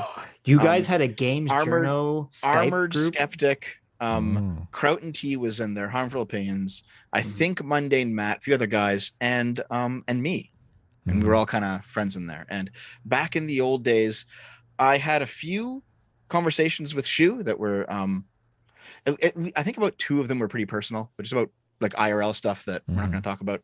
But basically, I was like, okay, well, we feel kind of like friends at this point. And I was friends with Sargon, and I was friends with other people in there. I left the internet for a while. I lost touch with everyone. I came back. I started talking to Sargon again. I got talking to you guys. I got talking to a bunch of other people. Eventually, this was maybe 3 years ago, I started talking to Shu again.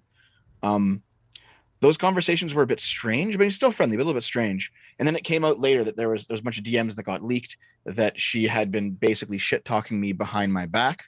And so I decided to go on Twitter and shit talk her to her face. Oh no. And that was the TLDR of that. Sure. And then and the thing is, this happened the well, last time Dev. Wait, what? I mean, yes, I should talk. What was she saying? What was the? I mean, I blame. I'm not going to go into it again. We're gonna skip over this. I want to know the juicy gossip, the drama, the cheese maze. Sitch, oh God, Sitch, are people not allowed to? I mean, I think talking shit to someone's face or talking shit behind someone's back is like, seems like everyone does it. It depends. I don't do it. I'll tell you to your face what I think. Listen, I don't like to do it either, but I know that a lot of people do. People do it with me, and I feel uncomfortable about it. I'm like, why are we talking shit about this person? So well, here's the situation. Basically, she was saying things privately, so I blew up at her publicly, and then eventually I was just like, unless it's Jangles, then we talk shit about Jangles all the time. Well, okay, wait, hold on. Behind his back, but there's 2 ways of talking shit behind someone's back. Right. Now, I'm not saying either of these are acceptable, but they are different. Okay. And the first way, which is the way that generally people take it in the most negative way, is that you're like, oh, I'm friendly with you, Dev. I like you. And then you're like, I fucking hate that Dev guy. He's a piece of shit, right? Yeah. That was the way that she did it. Yeah. Okay. So that's the more extreme version. The other way, the way I think Adam is talking about, which is far more common, though you still shouldn't really do it, is like you're friends with someone or you like someone, but something they did bothers you, and you're like, yeah, exactly. or bugs you, and you're like, oh, That's you're complaining about something they did, That's what it is, yeah, privately. Which right. That's sort of a different behavior. So, but you're saying it was happens the first quite often, yeah. But I mean, it could be. What were the leaked DMs? I mean, it could be either one of those situations. She was such a nice person and goes out of her way to be nice about people who are generally mean to her. Well, they were leaked from her private chat with her friends by somebody in her friend group. And at this point, you can only find them on Kiwi Farms. But the point that I'm making is that this all blew up like in the spring and summer of 2020. And I haven't talked about her since then. And I just consider it to be done. So this is what she's referencing here when she says SFO is very weird to me, very weird and parasocial. I'm not anything to Shu at this point. I haven't talked to her in 2 years. I'm probably never going to talk to her again, and I don't feel any urge to bring it back up. I mean, recently, because we had her on, and I think you were like, you and Sargon were both accusing her of becoming too far left because she was hanging out with Vosh and stuff like that. And I think you were both. Well, I mean, it felt like though? Both of you were trying to pressure her not to hang out with Vosh, which I thought. I mean, come on. We're going to tell people who they can fucking hang out with. It's like, geez. Well, that was something that I could see myself saying, say, 3 years ago or 2 years ago, maybe. But I mean, but not anymore. I don't care anymore. You were implying it super hard recently. Well, hold on. When was this video? When was the stream? When she was on, I don't know, 4 months ago, 5 months ago. Do you remember this, Sitch? I might have made fun of her at that point, but I wasn't. No, I didn't care at that point. I thought you did. I kind of vaguely remember you. I thought you wanted to come on and talk to her. Shu started hanging out with Vosh, and it was a big uproar. Oh no, that was years ago. Socialist. Yeah. This wasn't years ago. Well, this was like she did turn into a socialist, yeah, but. Well, no, she started hanging out with Vosh like 2.5 years ago. She was not a socialist. She was not a socialist. That's not. Oh, yes, she is. She absolutely is. She's purely totally socialist. Unfair. You're being weird and parasocial now. That's totally unfair. I don't care what Shu is. Okay, she can be as much of a commie or a Nazi or whatever she wants to be. I don't give a shit. I'm done. I consider it done. I feel bad, Dev. I don't mean to attack you here. I feel like you're getting a little. I feel like this may be hitting a little too close to home. So. I don't know. First of all, hey, Hot Diggity, and that is also evil. That what you just said. What did Hot Diggity He said Shu plus Vosh is the OTP. I don't know what that even means. The one true pairing. Well, I guess what it is like throughout 2020 and 2019, I had like a series of just old friends on YouTube who had turned on me. And Shu was probably. This is happening to me with 50% of the people I've met on YouTube. Okay, I know, but this is like hold on. At the time, it was a new experience for me, Adam. I'm used to it now. I cannot believe that you've been on YouTube far longer than me. So lost without you. but like what? You hurt me so bad. Okay. Look, my channel didn't start growing until YouTube, about 3 years ago. No one knew who I was, 2012 or whatever it was. I think, Adam, first of all, I think you're completely Dev was betrayed. Okay, he was stabbed in the back. He was shot in the back by the cowardice. I have to see the title of the movie. I the cowardice she won't head. First of all, you also don't know the situation with the leaked DMs from Shu. Shu could have been trying to please someone else who didn't like you. That's true. That's a good point. Yeah, who was just bending okay. Like when Sitch comes in and he's like, I can't fucking stand Dev. Dev says all this stupid shit. I have to nod along and go, oh, is that how it is? I kind of like Dev, but anyway. Every day I'm like, this fucking short, fat motherfucker. Shu ended up doing the dynamic. Just wait. She ended up doing a stream on the leak DMs, and she went over them in detail because only a small part of them were about me. Okay. She went over because everyone got fucked by these leak DMs. This is just. Hold on, did we get fucked? Holy shit! No, this was before you guys had. You had her on. I don't think Shu cares about us enough to talk shit about us to anyone. So that's fine. I totally agree. Just so I have the timeline right, like I looked at you had her on 7 months ago and 10 months ago. And at that point, I might have been trolling in the chat, but I didn't really care at that point. I was kind of over it, and I'm over it now. I don't care. Fair enough. I consider it to be just like done drama. I had a spat with Medicare 4 years ago, but I don't care about that anymore either. Things happen, people move on. It's okay. Yeah, but do they though? But do they? Yes. Okay. I guess I'm just used to it. I mean, listen, I'm gonna channel my inner Joe Rogan here. Okay, I'm gonna take whoever's side I'm currently talking to. So I'm gonna take Dev's side because he's here, and then if Shu comes on, sometime in the future, I'll take her side and say Dev's probably just some weirdo otaku who doesn't know how to like. I mean, I'm curious. I'm super curious. I'm super curious about the stream. So, but anyway, yeah, because this was if she at least just old lore. Okay. Yeah, this how is just how old many lore, people got like how many people got thrown under the bus in the DMs? Just you said it was more than just you. I mean, it was enough that she felt like she had to do a stream to address it. Which, I mean, I would feel like shit too if I was talking shit behind people's back and they found out. But I mean, hold on a second. Whatever. Let's move on. I'm kind of tired of the shoe dev drama. Just wait. But... Naomi's here. She wants to say hi. Hi, guys. Hi, Naomi. So late. She's complaining that I'm staying up too late to do this now. Mm-hmm. Well, listen. Listen. Oh, I heard that. I heard that was not a good yep. That was a get off the fucking internet yep. I heard that. Are you going to be in trouble, though? I probably will be, but it's okay. I've been in trouble before. You better go. You better go. No, I've been in it. Let's finish the video. See, this is why I didn't want to get into this. Come on, I want to watch lore. I want to watch the cuck video. This is why I didn't want to get into the deep lore on. So the TLDR is it's an old. We don't need it. I consider it done. It's okay. The deep. Hold on. The deep lore is the only reason we're having this fucking stream. We'll move on. We're moving on. We had to get to it. Yes. Seems like he's really trying to sort of damage control for the amount of bad press it puts out for the right, that the alt-right pipeline is a recognized thing now. Does Dev even care about the press for the right? He's not the fucking representative of the right. None of us give a fuck. Really. Yeah. Nope. Nobody None cares. of us give a fuck about Ben Shapiro's reputation, okay? None of us care. No. This is such a misconception. Most centrists are kind of apathetic about which side wins.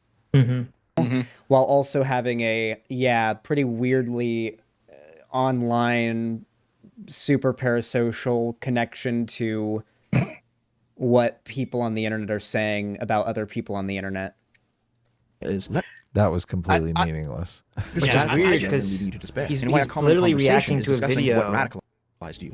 He's literally reacting to a video about what someone on the internet is saying about other people on the internet. And he's criticizing you for doing that, I guess. I just hate that the term parasocial has become part of the discourse. It's such a fucking meaningless, shitty word at this point. It's totally meaningful. What are you talking about? Well, okay, the way people it's are overused is the problem. It's very overused. Well, it's like, because so many people are in parasocial relationships. I mean, it's being used a lot because it's a.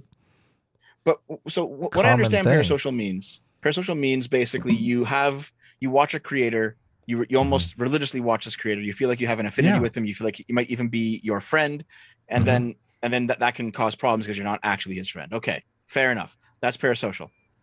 But that's such an you easy understand way what to it dunk means on perfectly. somebody. Well, but it doesn't make sense to call my understanding was the content creators aren't the parasocial ones. It's if you have someone the person who watches the content creator has never had a personal interaction with them, but feels like they're good friends or something. So much so that it actually, has some negative impact on their life, much like the mental illness conversation. So when two creators have conversations or they're friends or they go on streams with each other together, like that's not parasocial. Or when, for example, creators like their audiences, that's not parasocial. It depends. In that direction. It could be parasocial if you have a relationship with someone in a work environment, but they believe that it's more of an intimate relationship. That's not what parasocial means, though. At least I don't. Not in this context. I don't think. Not in this context. To me, could be using it to mean that, though. I know, but to me, it very clearly means someone thinks they have a relationship with someone else that they've never actually interacted with at all, like on a personal level. That's what I conceptualize parasocial as. Yeah. But. Which is parasocial relationships are one-sided relationships where one person extends emotional energy, interest, and time, and the other party or persona is completely unaware of the other's existence. Okay. Right. Okay. Exactly. So, like, a perfect example of this would be, we've all seen those really depressing videos where some guy donates like thousands and thousands of dollars to like Brittany Venti or some girl who has an OnlyFans or something. and then maybe they meet and they like hug, and then she's like, okay, now go away. I want to, fuck my boyfriend. Like that to me is a parasocial relationship. Okay. Yeah. Which is why I don't think it's for multiple reasons, it's just not a useful term for this conversation. Well, it doesn't make sense to refer to you as who were you engaging that with exactly? I don't even know who it's being referred to and how it's being referred to in this conversation. Unless she's saying that you are parasocial with her. I mean, maybe, but we had those old Skype. Like, right, you guys interacted with each other. You're not like strangers. Yeah. So I don't know. Couldn't tell. Whatever. But Xanderhal is saying that like there's a parasocial relationship with me towards the right. I think is what we're actually talking about here. Oh, okay. Yeah, and that's like no, I don't care about the right in that way. Yeah, I think they're using the word wrong here. Okay, that could be it. There are many negative things you could say about me, but I don't think you could call me that. No, you're just a Nazi simp, but parasocial. Wake up, again, using that quasi-religious awakening language you've talked about before. These radicalized people use all of the tools of previous repressive. Why does the half of the time SFO draws himself as a big fat man, and the other half of the time he draws himself as a skinny little kid? He's got an eating disorder. Don't do that. It's. I don't draw myself. I'm not the artist. Yeah, but why do you use pictures that show you as a skinny nerd versus a fat nerd? Actually, I just let artists draw whatever they want. They could draw me fatter if they wanted. I'm okay with it. That's the reason. Why are you doing this, Dev? Explain yourself. I do like that. So, okay. These people, they will take something like simply referencing a dead name or referencing an edgy joke. And they'll be like, this actually means something terrible. Like, do you see on Lance's Twitter feed today, he brought up people who are making 41% suicide trans jokes by simply saying 41% and like kind of being edgy. Like, how many trans people have you killed today? Oh, that one killed themselves. I didn't have to do it. Like, you know what I mean? Like just being shitty and edgy just for the sake of getting a reaction into somebody. Mm-hmm. And Lance gave him that reaction because Lance is a fucking retard. But there's clips of Lance doing the same thing with the Holodomor. And it's like, you guys know what we're talking about. You're just saying the edgiest thing so that someone you don't like will have a bad reaction. Well, okay. Well, there's two things. First of all, I'm assuming what you're saying is that people draw pictures of your character. You like the pictures regardless of whether you're fat or skinny in the picture, and so you use the picture. Yes. Okay. That's the very innocuous, easy to understand. But Xander kind of thinks that you're this Machiavellian Italian elite mastermind, I guess, who is planning all sorts of devious things. Okay, but what Xanderhal says here. Xanderhal says here that, he has an eating disorder. Just don't worry about it. That's the same kind of humor that these people would complain about, and Xanderhal has complained about in this video. Yeah, but you're white. Just saying. Male. I mean, hold on. I'm not exactly white. Okay, rape white. Baby. Don't get the color chart out. Get the color chart out. Well, I just want to say so there's a clip that we probably can't even watch on YouTube without getting in trouble. That the Surfs cut this clip of Elijah, I don't know his last name. Elijah Schaefer. Ooh, he's kind of crazy, which is fine. Yeah. But he's a very, very religious person. But there's the clip I thought was kind of funny. It's him and this other guy talking about how he lives in Texas now, and then they say like, oh, the joke is okay, and this is what Lance completely doesn't understand. The joke is that they're kind of saying like, oh, to live in Texas, the left thinks so badly of Texas that they think in order to live in Texas, you have to kill trans people. Like, oh, there's a quota of killing trans people in Texas. That was what they were joking. So the joke wasn't, ha, ha, ha, killing trans people is funny. The joke was the people like Lance think Texas is so fucked up that they think we have to kill trans people to live in Texas. Okay, that's what the joke was. That was all totally lost on Lance, 100%. Okay, yeah. It wasn't. No, that's just that was the they're joke. Dishonest. It's not. Oh, lost you think he understood? I don't think he understood. Yeah, they that. know. I don't think they know. They know what the joke is. I'm skeptical, but I guess the point that I'm trying to make is that when Xanderhal says here, he says he has an eating disorder. Don't be mean. he's making the same kind of edgy joke. Like if I pointed out a fat person and said he has an eating disorder, don't be mean. Yeah, of like, course. Woke scolds would be like, oh my god, look how shitty he is. But he's doing it, so it's fine. You know, it's Sure. It's literally just he's doing it, so it's fine. Right. The thing that the ontologically evil thing that I talked about earlier that he agreed with, he's now doing it. So here we are. All right, fair enough. I agree. Ableist. Regimes. The big lie is now my truth. Make Anecdotes fun are of now them. lived experience. Rejecting political neutrality in the marketplace of ideas has become cancel culture, which they then further cloak by calling it accountability because they've lost the optics war on canceling. Bootlicking pride in the ideology is now called virtue signaling. It's the same mechanisms retooled for the modern age. As it turns out, the concept of a pipeline funneling people away from the left is also something that has been rebranded and retooled for leftist purposes. It was once called the walk away movement, otherwise known as how I left the left. In 2018, Brandon Straka, a gay Democrat, started the movement and tried. No, how I left the walk away movement is for people who want to grift. The walk away movement is exclusively a movement of people. Okay, no, that's not true. What I'm saying is, if you're asking the question, why is it that people seem to be moving away from the modern day version of leftism? And if you ask that question, one answer might be there's a YouTube radicalization pipeline. And maybe that's true. But the answer that seems to be closer to reality is the idea of people feeling like they've been left behind by the left as the left radicalizes. That seems to explain what's going on more than a pipeline narrative. That's the point that I'm making here. Mm-hmm. Well, and the people he lists, like, I hate this. Everyone does. It's not just the left, but everyone does this. They call everyone a fucking grifter. Everyone's a grifter. Like, that's a term that's so overused that it's basically meaningless. Because what a grifter is supposed to mean is someone who doesn't actually have a philosophy and ideological core, and they're just literally just saying whatever it takes to get money. Okay, right. And he kind of calls Karlin Poroshenko a grifter, but then later like retracts what he says, sort of, which is weird. Mm-hmm. He calls, I think, Dave Rubin and Candace Owens grifters. I don't think, for as dumb as I think Dave Rubin and Candace Owens' opinions are on many things, I don't think they're grifters. I think they're just people who had very strong emotional reactions to something on the left that they did a whole 180 and kind of, fell into some other rabbit hole or something. Doesn't make you a grifter. Yeah. They call Sargon a grifter, but Sargon, he genuinely believes in like the philosophical ideas of being a conservative. So he's right. Definitionally, exactly. He's not a grifter. Right. He disagrees with you. See, to hold this idea together, you have to basically put yourself in their shoes. And let's say that Xander Hall actually believes that these people are grifters. What that must mean is that he believes that everyone believes in leftism, and when they act like they don't, they're only doing it for money.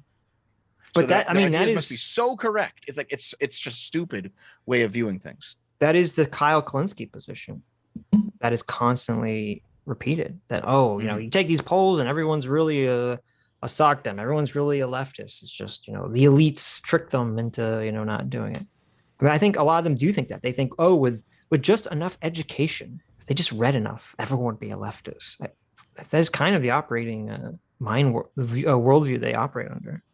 I think they use the term grifter for the same reason that they use the alt-right pipeline narrative. The alt-right pipeline is to make moderates responsible for the far right, the alt-right, the ethno-nationalists.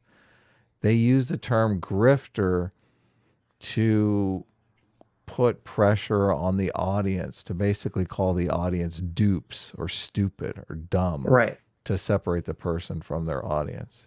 So they're not necessarily the power of the term is what it does to the audience, not really what it does to the person.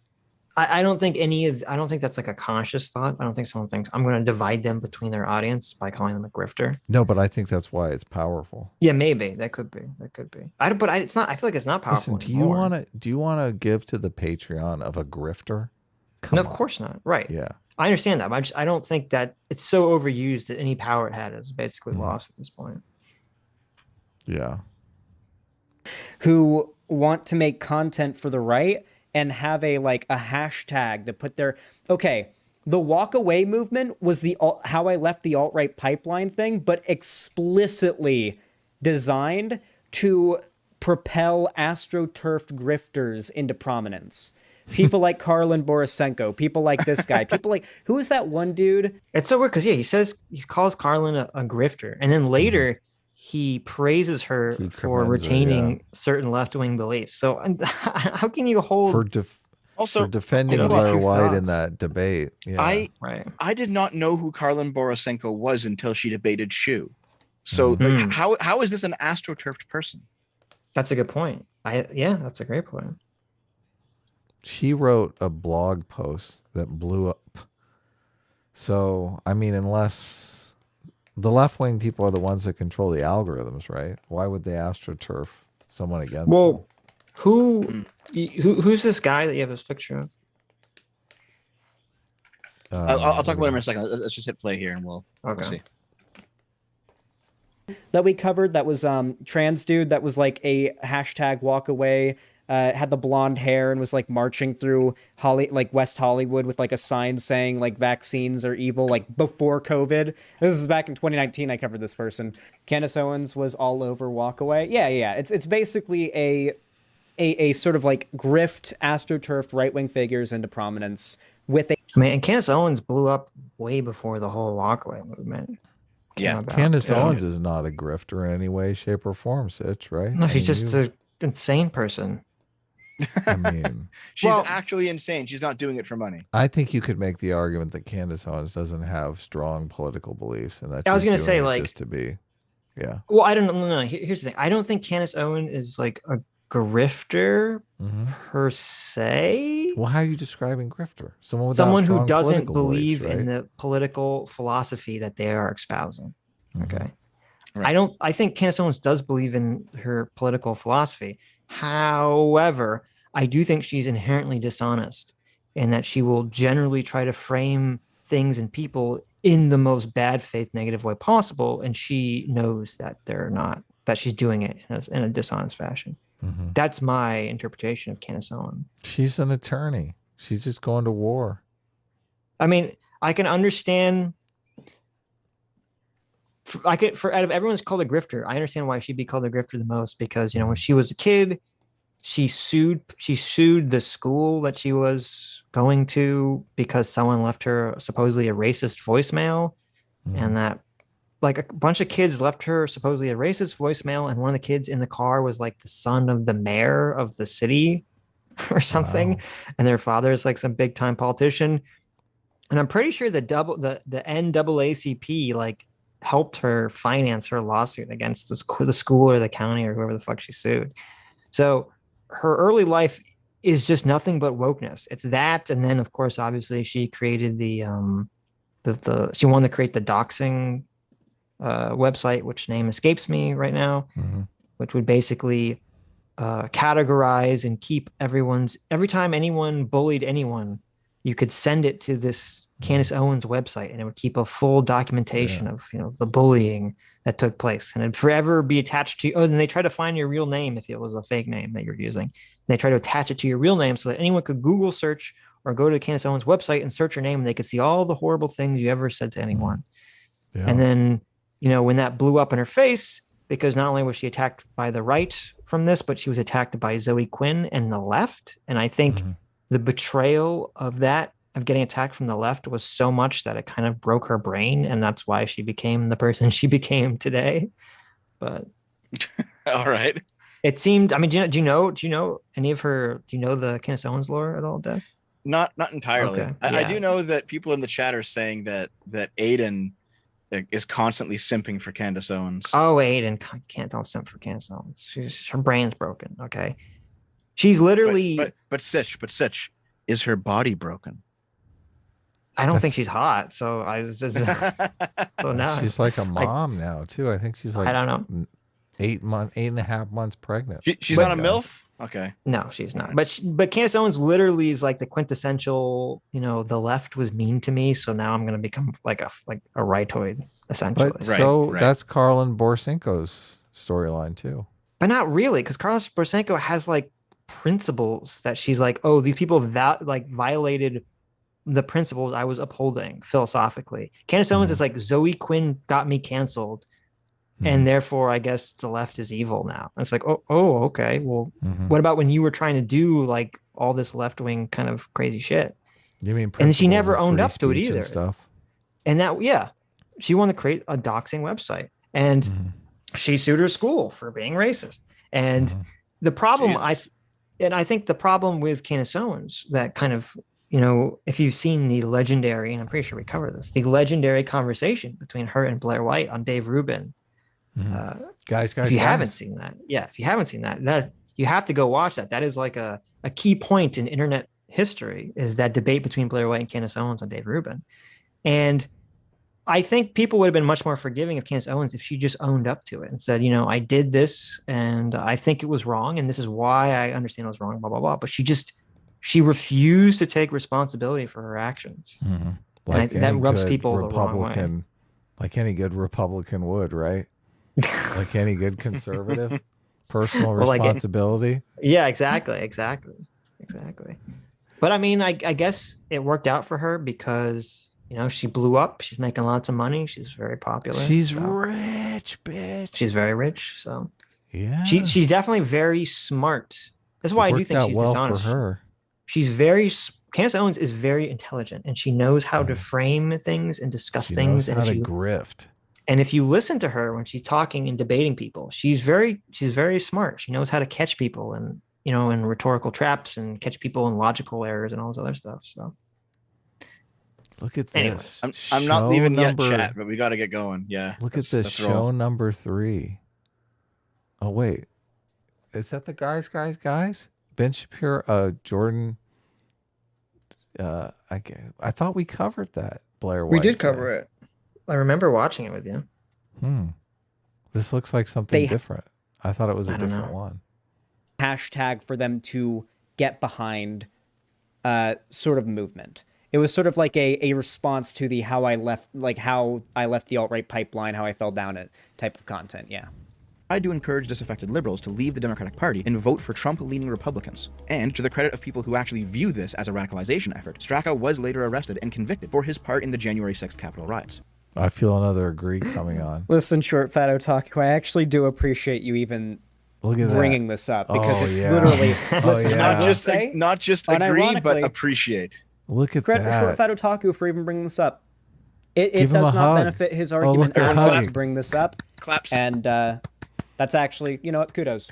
Because it actually doesn't benefit his argument at all to bring this up, and my expectations, I'll admit, weren't too high. Oh, thank you. But yeah, actually, cool. I respect that. I respect that he actually showed a story that doesn't really make his argument look too great, because it's almost like I'm interested not in partisan hackery, but finding something that maps onto the truth. Well yeah, it doesn't contradict your argument. It contradicts the version of his argument, the straw man argument. The straw man, exactly. Right. That's the point, right there. Because he's not making the argument you think he is. Maybe he was reading the chat and he missed where you said, like, yeah, there is pipelines that can push people in these directions. So maybe he just completely missed that part of the video and it's just lost. But as it happened, I can respect that. The walkaway movement did certainly appeal to people on the center-left, who found themselves slowly migrating rightward, as they felt that the left had abandoned them and their interests. For example, Ariel Scarcella, a prominent lesbian activist. Before we start talking about Ariel Scarcella here, okay? Before we start talking about Ariel Scarcella here, let's look at what Ariel's videos were primarily focused on when they're not political. I like this. Before we talk about her, let me poison the well. Okay. Yeah. Let me look up some shit that makes her look terrible. Right. Okay. Let's look at Ariel Scarcella's most popular non-political videos. Okay. What do we got here? Stop doing this to women in bed. Transgender woman shows lesbian her vagina.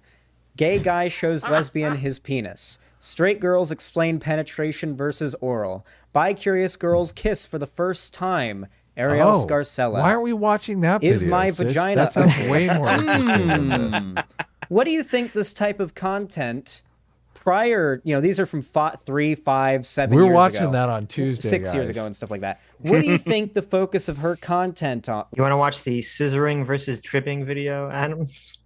What is the difference between scissoring and tripping? We got to get to the bottom of this. Okay? Oh, man, we might skip that one. Okay. Isn't it the same thing? Apparently it's not. Apparently it's not. Okay, all right. I swear we covered that Dave Rubin guys thing, but it doesn't look like we did. I'm telling you we did. I feel like we did, but it's not in here. There were some streams that we made that were lost, I thought. No. Because they were like split between someone's channel or something. No, we have one. No, we have. They're all archived. Okay. Okay. The entire internet lore is here. Anyway. Even the Jonathan Stossel.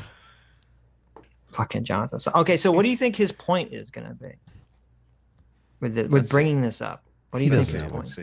His point is going to be she's a grifter. Obviously, that's what he's going for. She only cares about the money. She's on the grift. Grift-orific. Press play already. Before she became a right-wing content creator. Why is this so horny? I'll tell you why, Seanhead. These videos are meant to be the very first thing that comes up when a 13-year-old, I should say like a 10-year-old who doesn't know about porn websites yet, looks up lesbians kissing on YouTube and expects porn to come up. She wants her channel to be the first thing to come up. I mean, come on. Okay. It is kind of smart. But this is Xander Hall has an inherently conspiratorial Machiavellian mindset, which does not map on to fucking reality. Okay.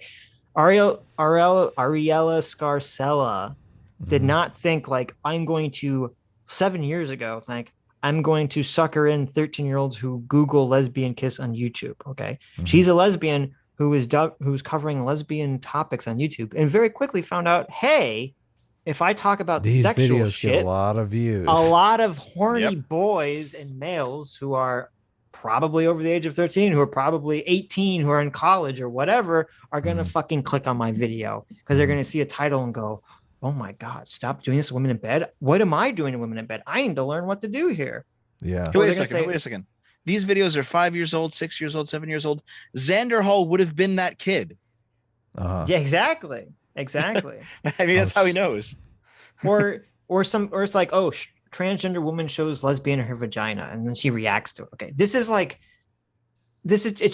clickbait shit. That it's very well done clickbait, obviously, because it has like millions of views to it. I don't see how is this indicative of her political opinions whatsoever, or cast anything negative about her character or intentions. It doesn't. Yeah, it doesn't at all. There's nothing wrong with this kind of content. Well, maybe he has a further point. Maybe not, but clearly this is meant to appeal to horny boys, right? This is not content aimed at lesbians. I'm sure there's horny lesbians that want to watch this content too, Xander. How dare you? How dare you? Lesbians are not watching 23 million lesbians did not watch Stop Doing This to Women in Bed. I'm sorry. Do you guys think 23 million lesbians were watching these videos? Well, to be fair, that video specifically not aimed at lesbians, probably. Or not only aimed at lesbians, because everyone wants to know what to not do to women in bed. Okay, come on, Xander. Listen.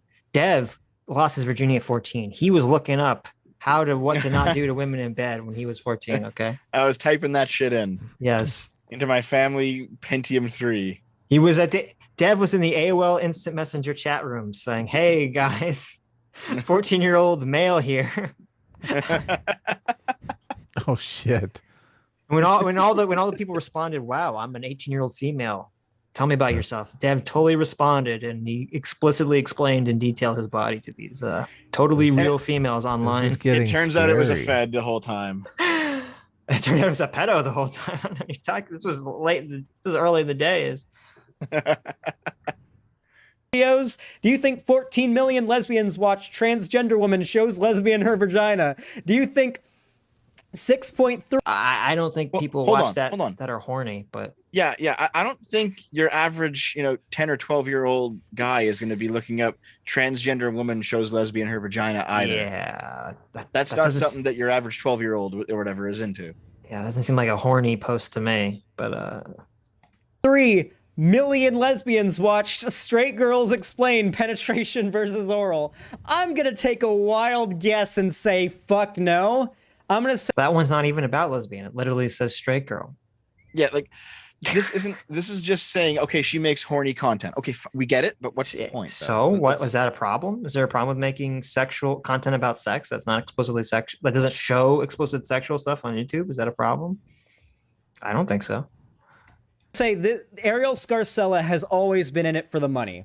Back then, it was about sexualizing her being a lesbian for teenage boys on the internet. Now it's about using her identity to say, look, I'm one of the good lesbians. See, I'm told going you. to the right. I'm leaving the left, even though she never once made content explicitly left wing, unless you think being publicly gay is left wing. This is so bad faith, Xander. What are you doing? Oh yeah, bad faith. What are you doing? Hold on. Don't they always say that publicly existing as LGBT is a political statement? Well, only if you on the left. Okay, so it only counts if you're leftist. Okay, yeah. Yeah. If you're on the right, no, then it's the opposite. Okay. All right. Okay. If you're gay and on the right, you're basically a traitor to your own class. Right. One of your mods says that she has a lot of viewers in her channel metrics. So who knows? She's a lot of wait, what? She has a lot of female viewers in her channel. Oh. Ariel Scarcella. Yeah. That doesn't surprise me at all. If you look at her, all her original content was like lesbian video speed dating, coming out as lesbian. It's like lesbian stuff, how to pee in a dress. Like it's like a bunch of like girl shit. How to pee in a dress. Okay, got it. Yeah, like I am a little curious about that. It how to walk like a lesbian. Like to me, this is such a bizarre. This is such a bizarre critique for Xander to make. It's like, okay, she is lesbian and she made content about being lesbian. It's like I thought the left was supposed to be all in favor of like people talking about their lived experiences, especially people that are part of marginalized communities like being lesbian. Okay.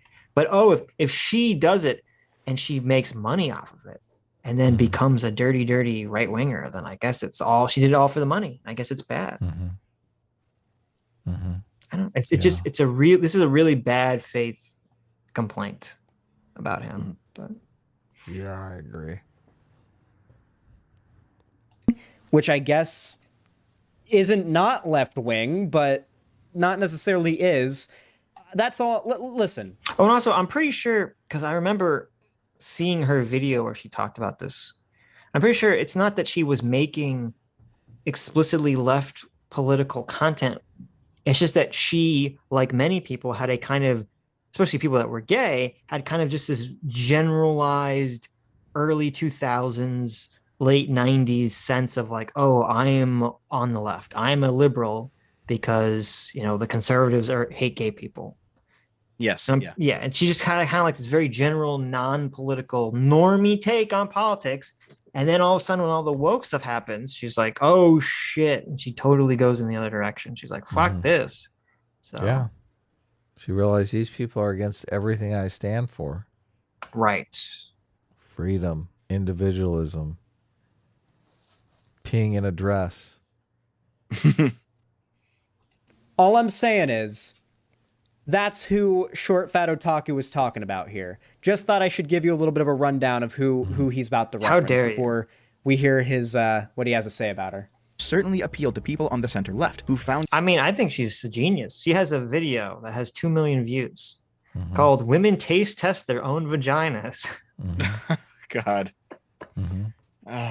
That's pretty. Why are we watching that one? That's genius. Okay, that's a very smart. We should get on that. Found themselves slowly migrating rightward as they felt. I mean, was there like did they have to taste a bunch of them and then figure out which was theirs? Because that'd be like make a game show out of it. Oh shit! Tell me that wouldn't get killer ratings. Tell me that wouldn't be a $1 billion idea. Now, whose vagina is this on the popsicle stick? Yeah, we're gonna take a bunch of swabs, okay? Lesbians gotta figure out For $1 million, is that your vagina?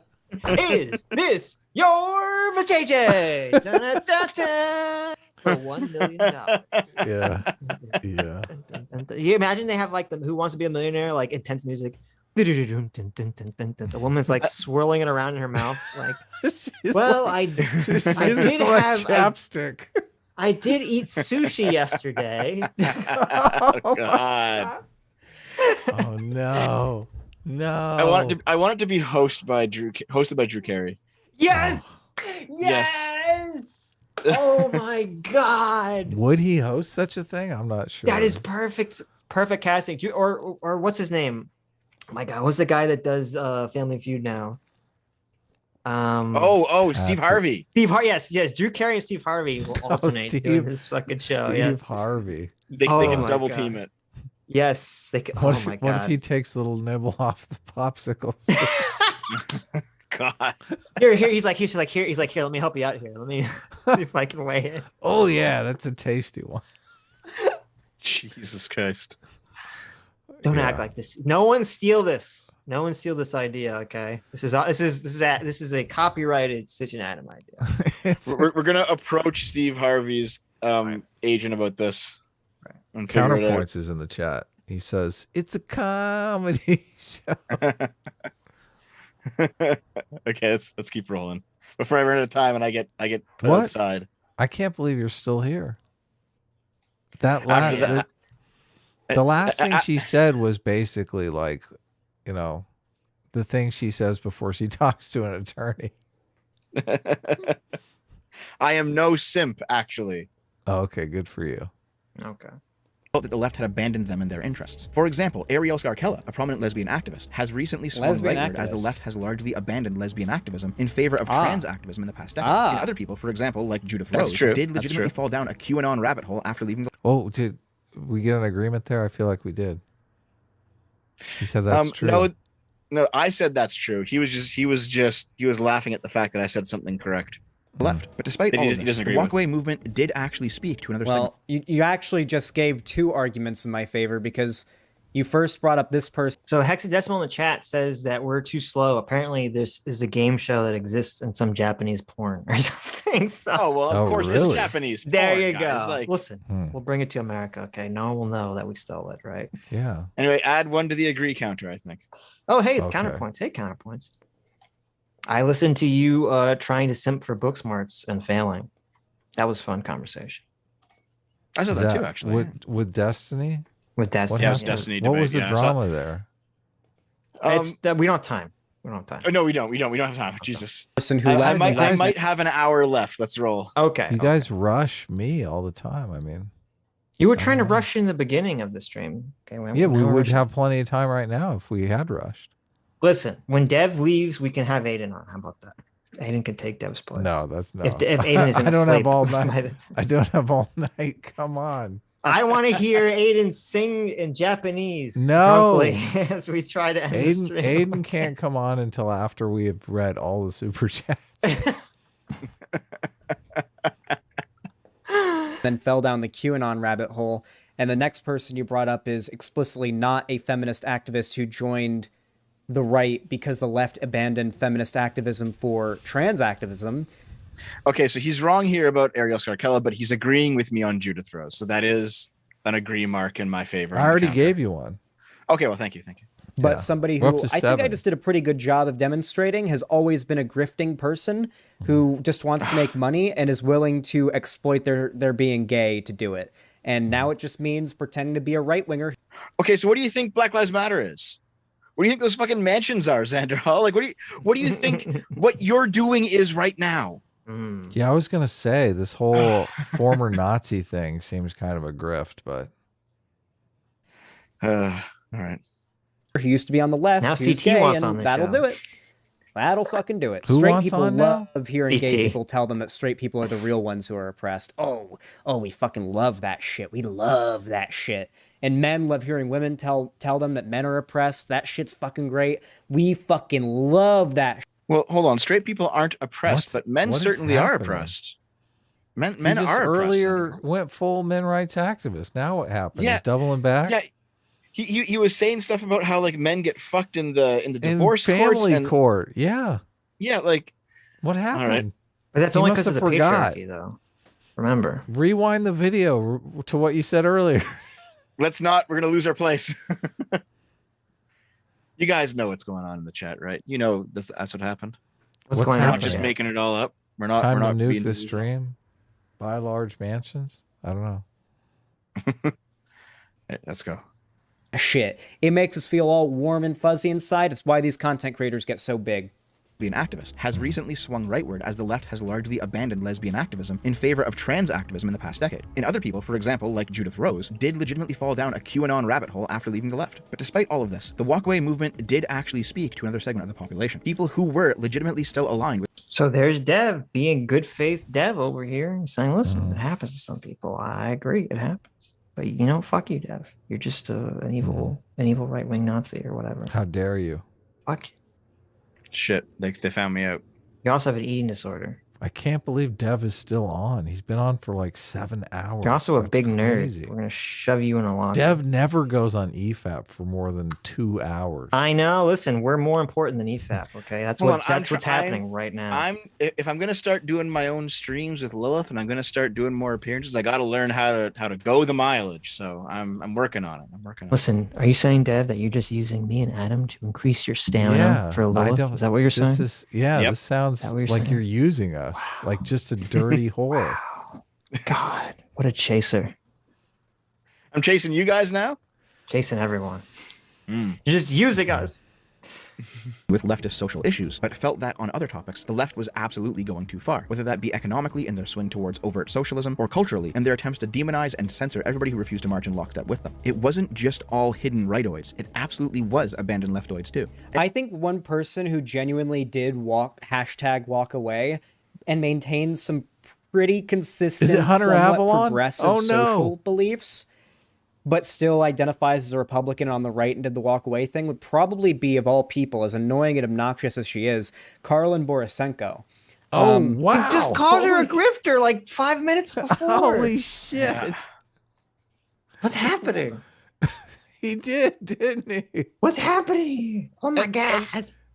Do you guys count this as another agree for me? Because he's saying that, yes, he's saying what I said, which is there are some people who are part of Walk Away who legitimately felt left behind by the left. We'll give it to you. Thank you. Appreciated. Well, it's funny because he brings up the exact conversation talking point that we had with Big Joel about the Blair White debate. Like, he just doesn't understand the Blair White debate at all. Mm-hmm. Karlin Borisenko did a better job defending Blair White against the transphobic attacks that Lauren Witzke made in that debate panel they did with John Doyle than Blair White did. Mm-hmm. Like, most of it, like, Blair White was just begging to be accepted as one of the good ones. Well, that's not true. While like Karlin Borisenko was explicitly attacked. That's not true. That's completely not true. Well, they're so dumb because, and this was the argument I made to Big Joel that he just couldn't wrap his mind around. So I convinced Doomer, so that counts for something, is that if you just read the comments under the video, Lauren Witzke comes off looking like a total piece of shit to everyone who watched the video. Everyone was siding, almost everyone, was basically on Blair's side, even though she's a trans woman. And if there was people that are more extreme, and I assume that are watching that content who don't like anyone who transitions. And that was Blair's point, is I'm going to sit here and be nice and polite and show them that trans people can be normal human beings. You know, they can turn the other cheek and don't have to get all bent out of shape about it. Yeah. Right. It almost worked out better that they had this like good cop, bad cop situation. Hell yeah. I mean, even that wouldn't be like the proper frame, but it's almost better that it was Lauren that was kind of criticizing Lauren. Hold on. The chat's saying F. Is the stream down? No. I don't see bunch of it now. F's in the chat. probably for you. For me, And Witzky's the chat's saying it, not me. like overt It says transphobia. it's I excellent think Carlin's condition like still. Okay. It's All right. it's back. No, but it's better that Carlin was basically the one attacking Lauren than having Blair do that. That it all worked out like perfectly for them optically. So like a genuine, like somewhat socially progressive person who's probably not very smart on most social issues, in my opinion. Carlin's just a libertarian. Yeah. Oh, I remember we watched you debate her. You did a pretty good job, Shu. For like one of your first debates, you did pretty damn good.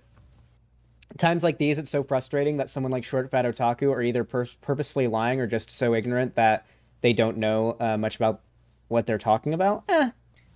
Doesn't bother me too much. I don't really get...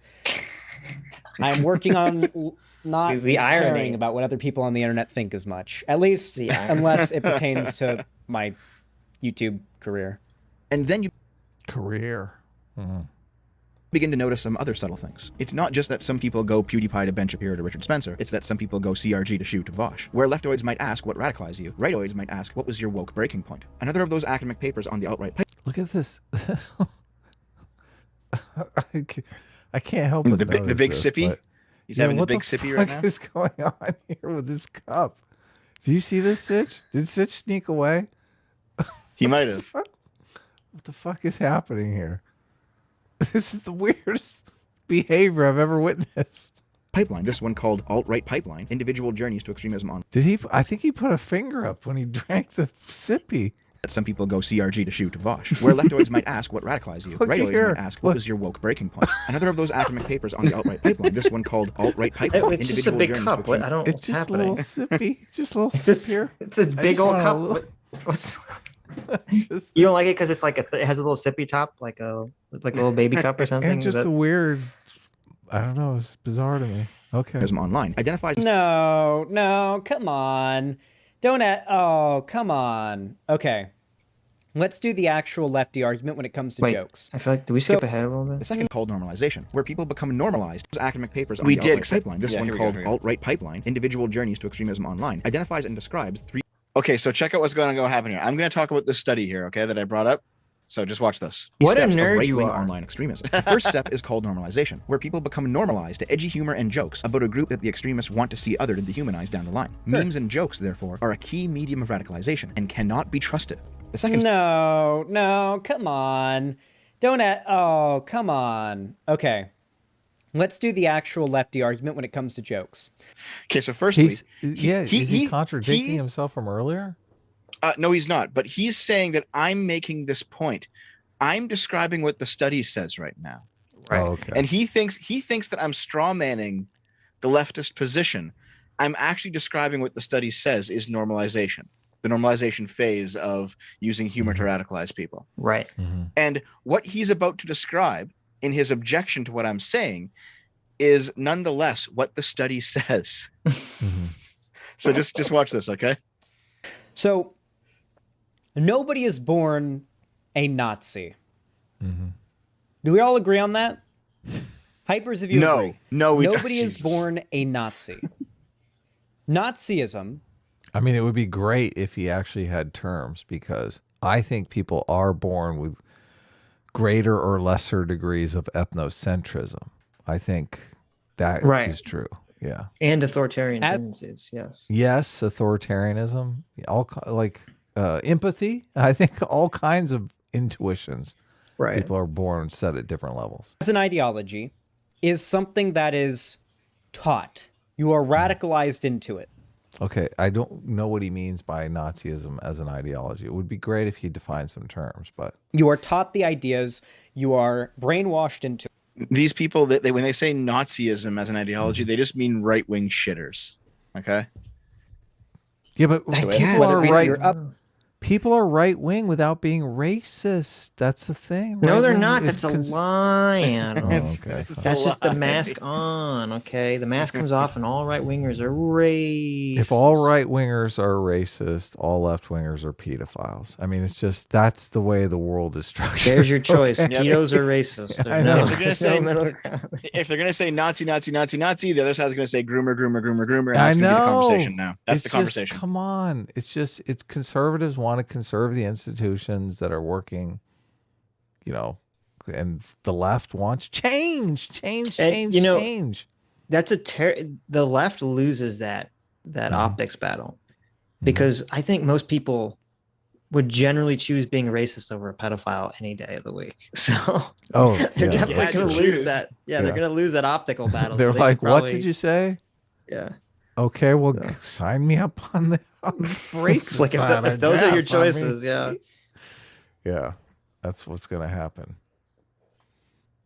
Upbringing or through later events in your life, nobody is born a Nazi. Whether Short Fat Otaku wants to accept it or not, every Nazi and alt-righter fell down the alt-right or Nazi pipeline, because that's how they...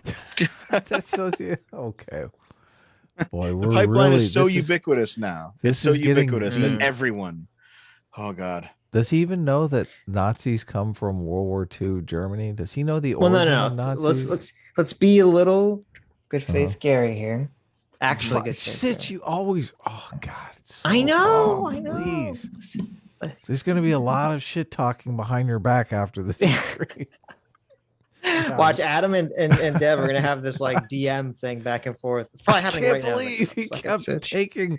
can't believe he kept taking his side. Well, I'm not taking his side because, again, I think he's wrong that everything's just social. But his point that he's trying to make is that he's saying no one's born a Nazi. It's all just they're being taught to be Nazis. Therefore, anyone who is a racist or Nazi must have fallen down some rabbit hole to become that in the first place. Put this same argument on homosexuality and do it for me. Make the argument that he's making. But homosexuality is believed to be primarily, if not entirely, something you're born with. You're born in that ethnocentrism could be exactly the same thing. It could be, probably not. I don't think it's 100% being. I think people have general moral intuitions in certain directions. There's more cultural flexibility than there is with homosexuality. Yeah, I would say there's way more cultural flexibility to being an ethno-nationalist or even a racist than there is to being gay or straight. Okay. I mean, I assume you agree with that. Yeah, I think I agree with you. Yeah. Right. They got there. They weren't born that way. I'd be surprised if a significant amount of racists and Nazis just were born Nazis and racists. Seems to have a lot to do with your like. Okay, if someone I don't think someone's born racist. Okay, but people are born tribal.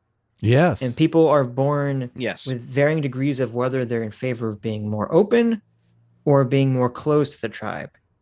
And where I think the cultural elasticity to that is that, like, the person isn't born racist. They don't have to identify their tribe via race. They could identify it via anything. Via nationalism, via religion. There's all kinds of different things. Right, exactly. Yeah. Their tribalism can fixate on. School, sports. So someone who is born predisposed to being very close-knit tribal could latch on to some sect of Christianity or Scientology or Judaism or any religion.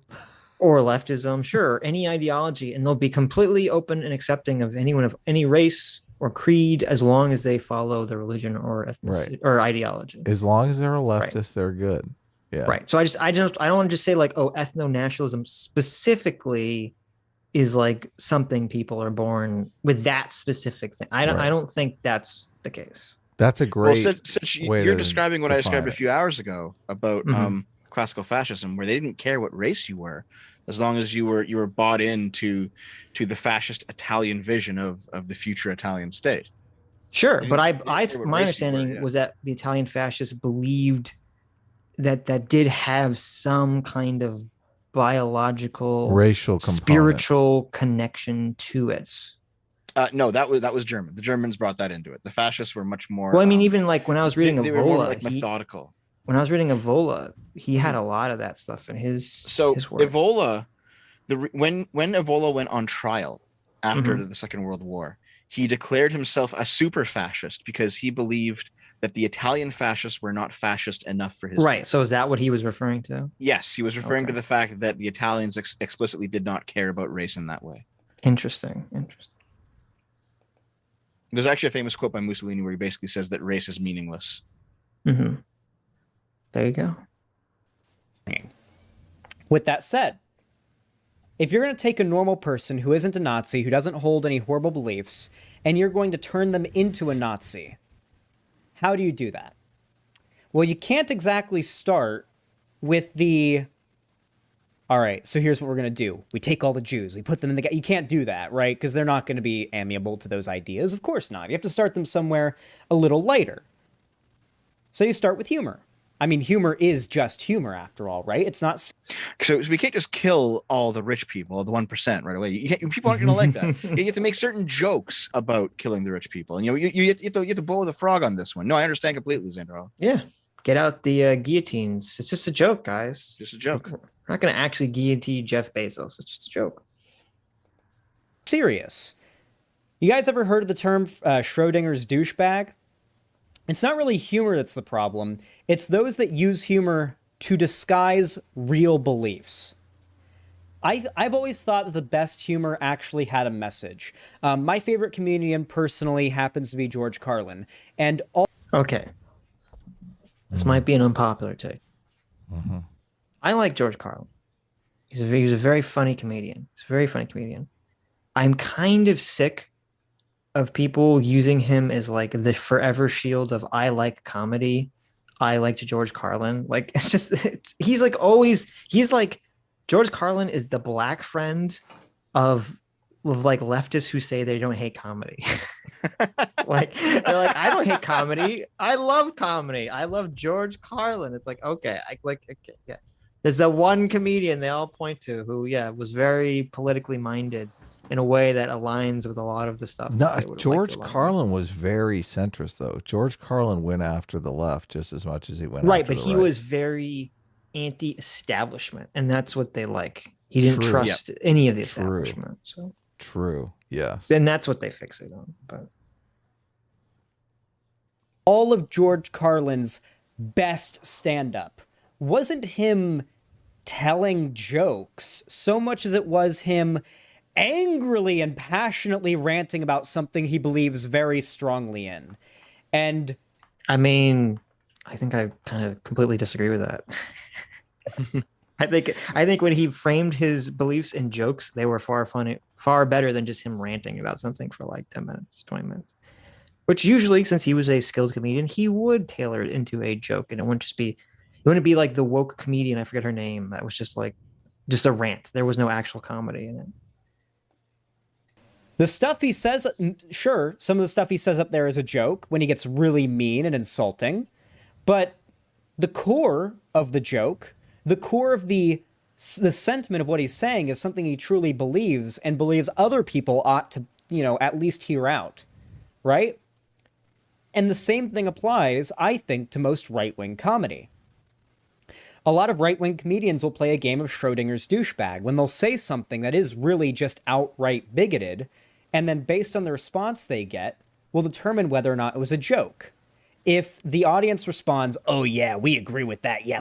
If it's like, 1350, am I right? Haha.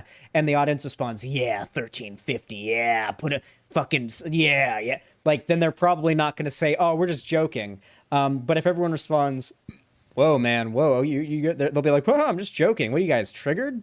Like, obviously, that's the Schrodinger's douchebag situation. But my main point is that... I like that. Still getting the boogie, Adam. Big fan. He's doing he's doing a boogie thing. Getting the boogie. Oh. I think that happens. I don't think it happens anywhere near as much as Xander or people on the left think it happens. They think everyone who's not woke and makes jokes is just secretly testing the water for being a Nazi or racist or sexist or whatever. And wow, I think that they have this backwards. There are some content creators who are hiding their power level and trying to radicalize their audience, but I think it's really the audience that radicalizes the content creators. I think there's a lot more content creators who would make the joke, and they just see that their audience likes it, so they just keep doing what their audience likes, and they kind of become more and more extreme, kind of, the way that like a lot of comedy shows will devolve into further and further absurdity in order to get more and more laughs. Yeah, I see that happening a lot. That's Milo Yiannopoulos. Right. Humor, that's the problem. And it's not that humor can't be trusted. He totally It's more so that don't pretend like if you tell a joke that clearly has a certain sentiment behind it, that sentiment doesn't exist. The frustrating thing is when like humor or jokes is used. Yeah, but this is the problem, is that so often people, especially people who are leftists, don't understand the point of the joke. So the most famous example, the Justine Sacco, okay, one of the first people, if not the first people, to be canceled on Twitter for the I'm going to Africa, hope I don't get AIDS. Just kidding, I'm white.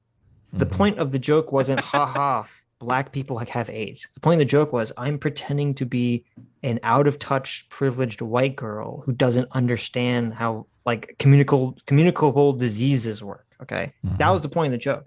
And it's the same thing with that clip that you're talking about, that Lance cut with Elijah. The joke isn't ha, we're killing trans people. The joke is, this is what they think we do in Texas. And so I don't trust ideologues to try to figure out what the point or the real message of jokes are, because they seem to be incapable of figuring that out. Yeah, they're terrible joke police. They're the Derek Chauvins of joke police. Jesus Christ. Well, they are. They're on all of our fucking necks. The Lance of the Serfs put his metaphorical knee on Elijah's metaphorical joke neck. Yeah. Just squeeze the That's life exactly out of him. what I'm saying. That's how you do a joke right there. Wow. Oh, wait, where does the fentanyl come into it, though? Listen, you gone too far, Dad. You gone too far. Come on. Elijah's joke was resisting, okay? It was resisting. How dare you? How dare you? Never talk about this again. Okay? That pause made that joke actually work pretty well. That was the... Don't give away the magic, okay? It's a comedy show. As an excuse for someone saying something they believe, let me steelman the argument of the thing he's arguing against here. Yes, if you're going to try to normalize bigoted ideas and behaviors to a normie, humor's a good place to start.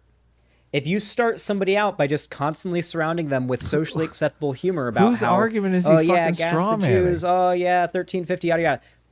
Is he trying to say that the conservative is he strong or steel manning the conservative argument that we need to use humor to lull people into a false sense of security so we can bait and switch them with racism? Is that like his steel man of the conservative argument? He's doing that, but I think what the fuck?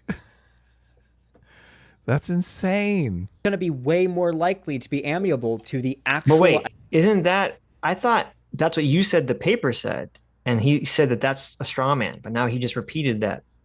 Yes, verbatim. Yes. So after he gets through his rant here, he'll basically ignore what the paper says, but you'll be able to hear me say what the paper says. Okay. So let's keep going. Ideas behind those jokes in the future, at the very least, more susceptible to those arguments than they were before. Step is acclimation. As the jokes become normalized, it establishes a new cognitive baseline for what is acceptable. Suddenly, there's a new edge to ride, and the former introductionary YouTubers like Steven Crowder or Paul Joseph Watson, who are merely conservatives, appear to be too centrist for their taste. Their appetite... What? Steven Crowder is pretty far right, and PJW is a Nazi. PJW believes in the JQ. For edgier content pushes them rightward. So is that true? I don't know. I don't know if that's true or not, but that's just him being ridiculous. What's actually happening here is I'm describing 3 stages of how people who want to use humor to radicalize others, how they do it. So they do normalization, acclimation, and then dehumanization. And there's these 3 stages, and I'm describing the 3 stages, and he basically describes them in that long speech in more words that he needed, but he basically describes them. Yeah, and it's funny because now he's wrong. Yes, it's so stupid. It's ridiculous, and he thinks that I'm saying my opinion on this. I'm just saying what the paper says, even. Right. So, well, regarding the Paul Joseph Watson thing, it's funny because, apparently he made a video denouncing the JQ, but I couldn't find it because it was on YouTube and his account was terminated. So whenever you click the link, it goes to like this channel doesn't exist anymore. They terminated Paul Joseph Watson? Really? I guess whichever channel that he made that video on. So supposedly he made a video denouncing the JQ. I couldn't watch it, so I don't know if it really was, but is this big account gone? The JQ is the idea that the Jews control like society secretly or something. So, yep. And listen, I mean, I control society secretly, but you know, that's a different story. Are you saying that 1% of the population doesn't actually control everything? No, we're 1.8%. So, and we also don't let we don't let all Jews into our secret club where we control everything. Mm-hmm. You have to do the right things. You have to know the right people. You have to have the right opinions, basically, to get in. If you're being Jewish isn't good enough. If you're a part of the conspiracy, Sitch, does that mean that you believe in it? Well, it's not a conspiracy. It's just true. What do you mean? Okay, I guess. I want to see a meme of that one captain from Pirates of the Caribbean, and he's like, "You best start believing in the JQ. You're in. You're in one. Don't make that meme. Don't make so. Listen, the chat knows I'm a straight shooter. Okay, I talk about how we have White Guy Wednesdays, where all white men come together to try to rule society and dictate, what everyone can do, and then. But how actually we have for Jewy was it Jewy Tuesday or Jewy Thursday? I forget. I think it was Jewy Thursdays, where the Jews come that I'm part of, and we actually dictate what parts of White Guy Wednesday will allow to come to fruition because we're actually the real masterminds behind everything. So, Paul Joseph Watson is pushing 2 million subscribers, 1.9 million subscribers. So wow. Okay. On his main channel, which maybe the video. No, it said the channel. So whatever channel was on, it says this channel doesn't exist anymore. So. Oh, okay. Interesting. Bring back your.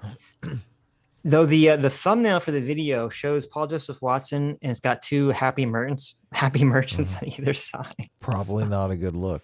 Yeah. But supposedly the video is described as being him, saying he doesn't believe in JQ.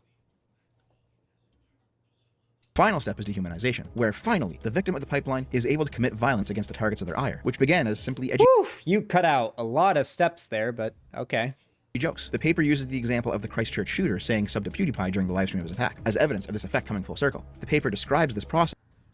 I think the shooting and the manifesto in which he talks about how he was radicalized to the far right was probably better evidence in favor of that than the him saying subscribe to PewDiePie thing, but sure. As the collapse of the boundary. Xander Hall is completely lost. Now this happens he has sometimes, no but idea not what's going on. The collapse of the boundary between troll and extremist. Ah, yes, the Christchurch shooter. Notorious troll. I'm sorry, you can't say it's just trolling anymore when he literally shot up a synagogue with 50 people in it and then or murdered 50 people in a synagogue and wrote a manifesto describing his far-right white nationalist motivations behind it. Like you can't really deny it at that point, at least for that specific example. Aren't you just explaining the paper say here? edgy. I mean, you're just explaining the paper, right? Anyway. Jokes and don't mean them, and they don't radicalize. Sorry, guys. But more importantly, I had to say goodnight to Naomi. She's finally going to bed. You had girlfriend aggro. Did she look at you in that way? Like, I can't believe you're still streaming right now. Yes. You get that look at him? You guys owe me. Okay, so what's going on here is when I said we're defending your honor, Dev. Okay, on this the collapse between troll and extremist. But when I said the collapse between troll and extremist, I'm describing what the paper. Yes, the paper said in the dehumanization phase that trolling and extremism becomes the same thing. Right. Mm-hmm. Yeah. And that's what happens in the dehumanization. And it is. In effect, what happened to the Christchurch shooter? Is this like a far left paper? Was this done by one of these far left activists? I'm not sure who it was done by, but I mean, it seems like it seems plausible enough that this could happen to some people sometimes, but not Sure. to everyone who engages in this kind of humor all the Right. time. I don't think that's the case. Yeah. But what happened A lot of false with this guy positives. is that he got you can get radicalized by humor and then become acclimated, then search for edgier humor, and then eventually get to the point where it's no longer humor that you're searching for. So that's what is meant by the collapse between troll and extremist. And Xander Hall is here laughing at this when this is like a point in his favor. Right. He doesn't understand what's being talked about here. No, I know he's completely out of it. Are you saying he's being reactionary? Of course. Famous This is not unique reactionary to right-wing YouTuber, Xander Hall. Radicalization. This is how all radicalization works. Like Antifa or BLM attacking people and burning businesses. And yes, even killing people. The same 3 steps are present. Normalization. Eat the rich. By the way, we're just joking. Hashtag yes all men. Cis white boys are the problem. Acclamation. Shoe on head is... I don't know what he was about to say on Shu. That's somewhat relevant because she's here. But I mean, that is true. There are unironic, like the Mike from PA types, the Hassan types, so on. So, like, there are people on the left that do that. Ding. Add another That's one. a real issue. I don't think it's as big of a problem as he's making it out to be. And I don't think he has enough knowledge about the nuances of different left-wing positions and communities to make these arguments. Only But I, the great it does Xander Hall, exist. He's know not the acknowledging nuance a on the non-existent left. thing. I can say that much. Cis white boys are the problem. Acclamation. Shoe on head is a reactionary libcuck. Vosh is rad. Oh, hold on. Vosh hides his power level too much. Maybe it's time to start watching some overtly tanky channels. A reactionary libcuck? Yes, I've actually heard people who are extremely far left call people like Shu and Vosh reactionary lib Oh, of cucks, course. even though they're definitely socialists. I know you don't agree, but hear me out. Even though they're definitely socialists, they'll be like, they're not real socialists. We have to go even further left, further beyond. We must go deeper. So I think neither Xander nor Shu in the chat understood that you were saying that, like, you don't believe that she's a reactionary lip cup. That's what people are calling, like, part of the radicalization process. Yes, I don't think believe that she's a reactionary lib cuck. No. I think they think you actually said that, like, that's your opinion or something. Because you're acting like it's such a weird thing that you just said that. Yeah.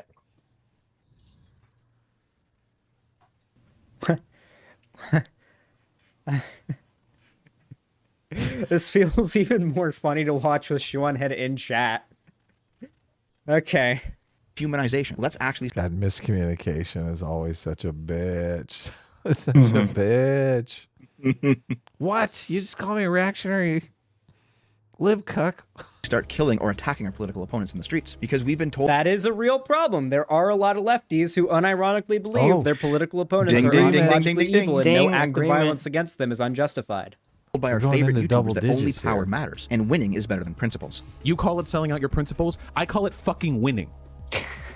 And that's my principle. Okay, I have a story here, but I'll wait. I'll wait for Xander Hall to do his thing, and I'll tell you the story. That's another problem with when you fast forward the video.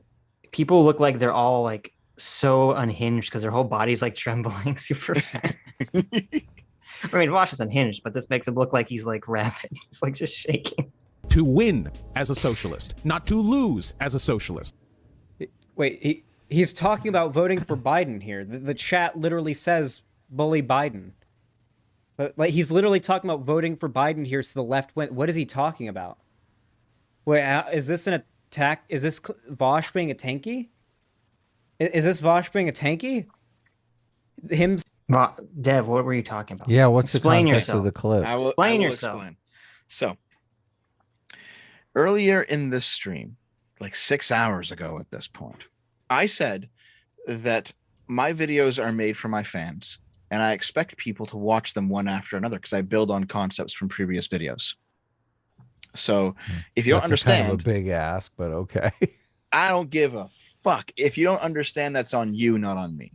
That's how I view it. And you know what? If it turns out that means you can't get into me, I'm okay with that. I'm not offended. It is a big ask, but it's how I like to operate. I expect you to be on the ride with me as we go through some of these concepts.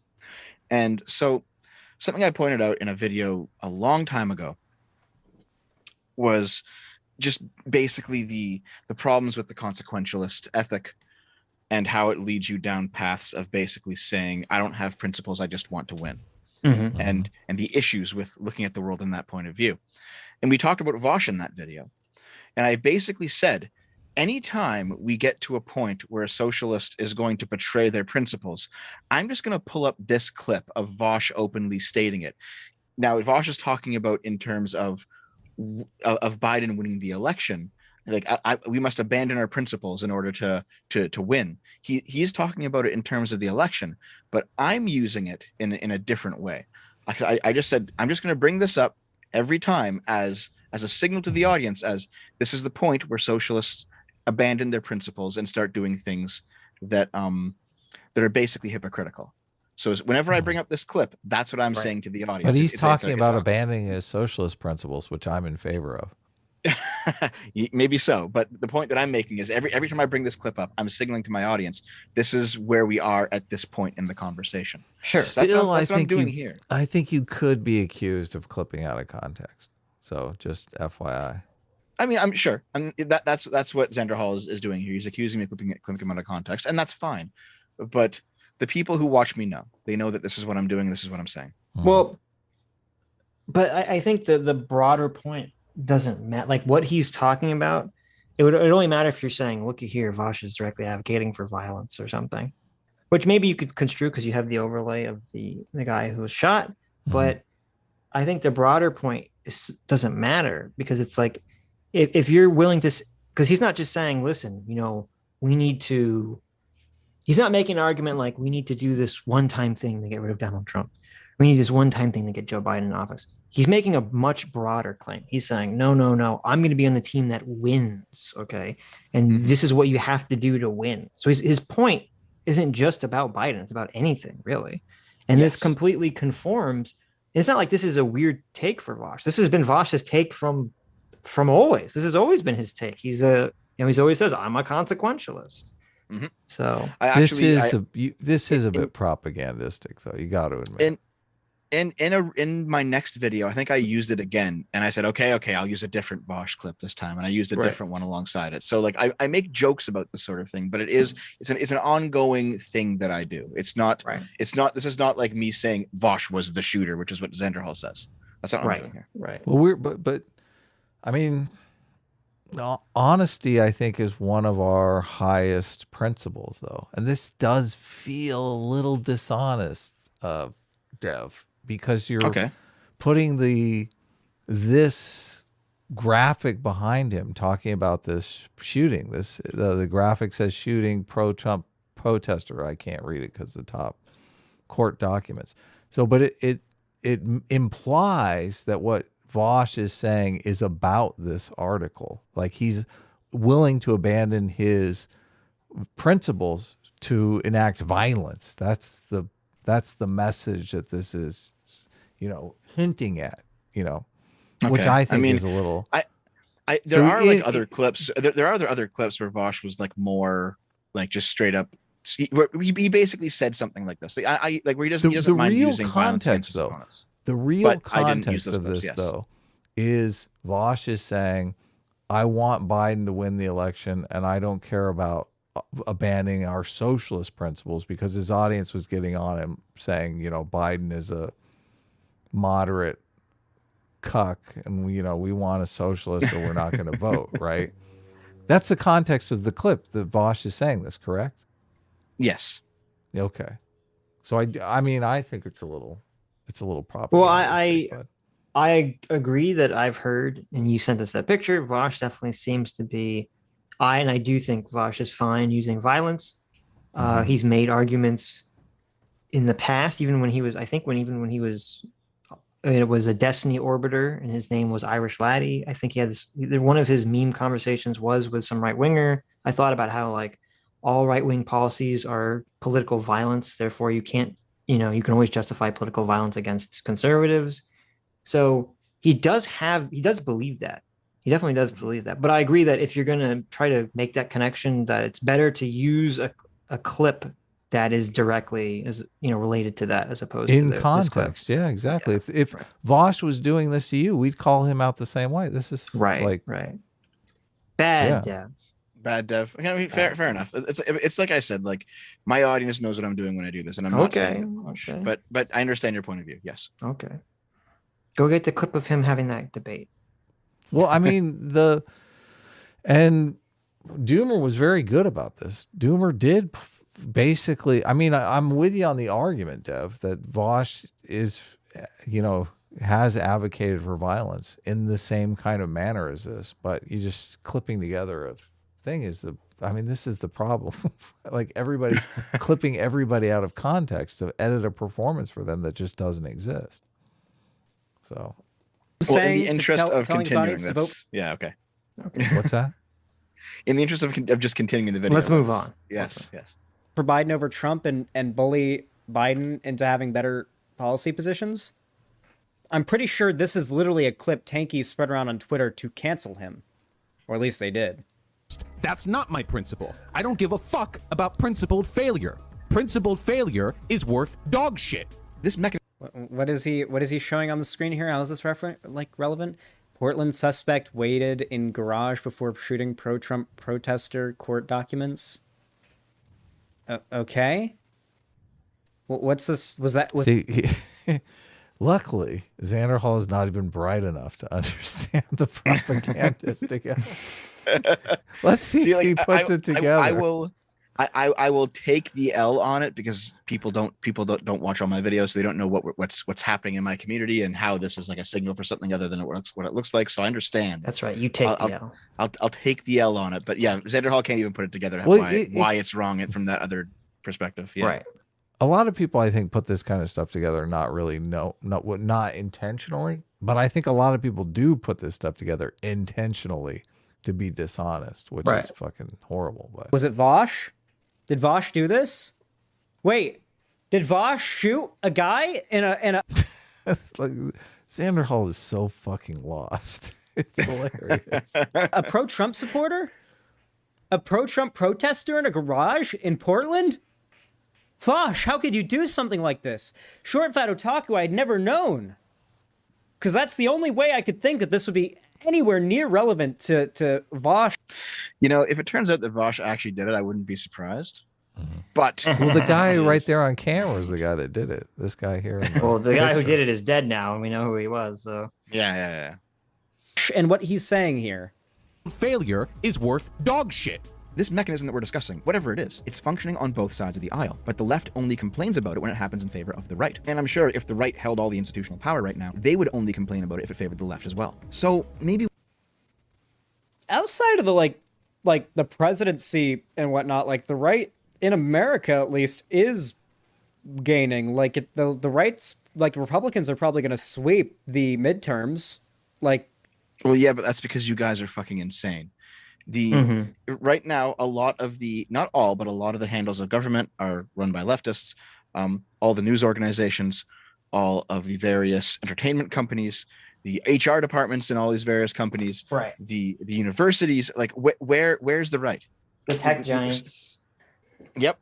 So the right exists. The right holds power in some state legislatures right now, and there'll probably be more at the end of this year. But still, where's the right aside from those state legislatures? Right. Well, I mean, and that's why it's just, I feel like he's straining here to try to, he started to make an argument and then realized I'm mind reading, but it feels like he started to make an argument and realized it's a bad argument. So he's kind of straining here because I don't know how you could say that the culture currently is in the capture of the left right now in terms of acceptability.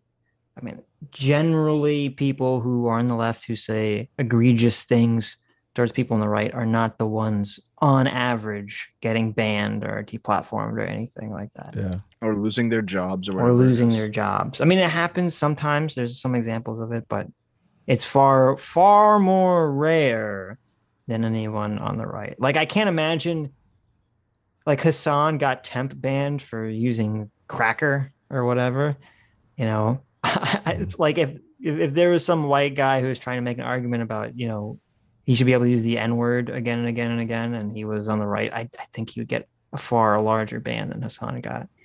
He is using the "we're all victims" argument he was making fun of earlier now. Right. Mm-hmm. because now he's like, we're all victims of the right. Yeah. Pretty sure the right's rising right now compared the to amount of like landlord, eat and kill the rich, and all cops are bastards on all, like, it's just amazing that all this stuff can be said basically fine. But if, someone says something like, oh, I disagree with some element of, transgender activism, then banned. Like, I don't know. It's so clear to me how the scales are balanced now. And I don't even know how people can pretend to argue that it's not balanced in that direction. Just jump on Twitter right now and tweet something out about trans women. And right. Yeah, exactly. See exactly. how fast your account gets shut down. To the left, at least culturally. And I mean, they're passing policies constantly that are like monumental, like regressive steps backwards for society. Like the don't say gay bill and whatnot. Don't Xander Hall, passing like crazy right now. They're banning a lot. That's right. It's monumentally regressive for society to ban CRT and to say that parents need to be informed and that there shouldn't be, sexual education for kids under 8 years old. Yeah. Monumentally regressive. Keeping sex ed out of kindergarten and also not letting people introduce race essentialism into fucking grade school. Yeah. How regressive. Society's coming to an end. Fucking weird. A lot of like anti-racist literature and whatnot. Yeah, like monumental steps backwards. It's going to be a red wave, not our fault. Dems are spineless and out of touch. Yeah, absolutely. But it's just it's more so that like. So Shu is completely wrong in this. Oh no, is she more in the chat? What he just said was from Shu. It's going to be a red wave, not our fault. Dems are spineless and out of touch. So, well, first of all politicians are spineless and out of touch. But she, unfortunately, I think has fallen prey to the Kyle Kalinske, Jimmy Dore narrative, which is completely wrong. Okay. Yeah. The reason there's going to be a red wave, there's a couple of reasons. First, inflation, obviously, massive issue. People don't like, the way the country opened up over COVID. That's a huge issue that has really nothing to do. Inflation, yeah. Right. Inflation is a massive issue, if not the primary issue for a lot of people. Has really nothing to do with spinelessness on anyone's side. I don't. But the Democrats very stupidly have basically opened the door for the Republicans. Republicans were in a weird spot where they were kind of coming out of this Trump scenario where Trump galvanized the Republican Party to be a populist version of the right-wing party. And that's weird because most politicians who are Republicans currently right now are not populists. They're still neocons and neoliberals. And they have been for the last, 20, 30 fucking years of their lives or their entire political career. But so they can't really advocate for a lot of economic policies that would align with their what they want, but also what the more populist right wants. So instead, what do? They pivot to all the culture war stuff where they do align, and they are able to sort of say, oh, we're anti-CRT, we're anti, teaching kids about sex ed and blah, blah, blah, blah, blah. And the Democrats are so stupid because they allowed Republicans to make the pivot to all the culture war issues to basically to get them elected and to be this source of energy and in their favor, this energy and anger in their favor. And it's working. It's working gangbusters for the Republicans right now. Because imagine, if all this culture war shit wasn't happening right now, like alternate universe, woke shit never happened. We have no culture war. There's always a culture war, but not this kind of culture war is happening. Because right now, what would we be discussing? Republicans would have to be trying to explain how they're going to bring inflation down via government policy. This culture stuff is like manna from heaven for them. They're like, oh, anti-CRT bill? Oh, we're coming right up. Doesn't cost anything. What politician actually wants to try to tackle inflation? Oh, I know. No one. Get some big spending bill going or some big taxing what does that mean? Bill What is the Republican policy right now to fight inflation? I don't know. No one fucking knows. We can write up it's not talked about. We can write up an anti-CRT bill that already conforms to all the laws there are against fucking racism. Exactly. racism in grade school. We don't even have to write it up. Christopher Rufo already wrote it for Already us. wrote it up. I know. We just have to carbon copy it and put our signatures on it. Yes. Yeah. It's so funny. Whenever things are going bad, whoever's in Tissue time again. charge gets blamed for it. And America has a short memory. Very short memory. I wouldn't be surprised if Trump wins in 2024. I think Trump's chances, if he runs in 2024, are very, very good. Okay. Now, I kind of like this Xander Hall guy. Well, only because I might win my $500 bet. Do you think Trump's going to run again, Dev? I think so. Okay. I'm not sure if he'll get anywhere though, but I do think so. It's going to be so good. Interesting. We need to home in on something a bit more concrete. Each side is convinced that it has the truth and the other is tainted by propaganda. Which one of these views, if any, is actually mapping onto objective reality? There's another study called Algorithmic Extremism, examining YouTube's rabbit hole of radicalization. Hey, and it it's can Mark. probably help us cut through some of the bullshit. After categorizing nearly 800 political who's channels, that? we were able to differentiate between We've had that guy on our channel before. Yeah, we talked. Oh, that's cool. He categorized us, and I think he put Sitch on the right or something, and Sitch reached out and complained. I did. I did. Well, then And he got moved to the center. yeah. Well, he created this like heterodox category Yeah. that he basically moved all the sort of like anti-SJWs who are not, clearly left or right. So Yes. I did a stream with him on my channel, just me. And I completely disagreed with his definitions because he basically said if you're anti-woke, you are by definition on the right. He just defined anti-woke as right-wing. And I argued with him for an hour about it, but right. I didn't Okay. make any Alright. headway. This was before we political had schema. like the equipped knowledge to be like, no, woke is Marxist. So there's liberals on the left who are anti-woke That that is are not true. on the right. That is Mhm. true. But I mean, I was arguing that there are people on the left that are anti-woke. Yeah, of course. in order to analyze the algorithm traffic flows out and between each group. After conducting a detailed analysis of the recommendations received by each channel type, we can refute the popular radicalization claims. To the contrary, the data suggests that YouTube's recommendation algorithm actively discourages viewers from visiting radicalizing or extremist content. Instead, the algorithm is shown to favor mainstream media and cable news content over independent YouTube. Yep.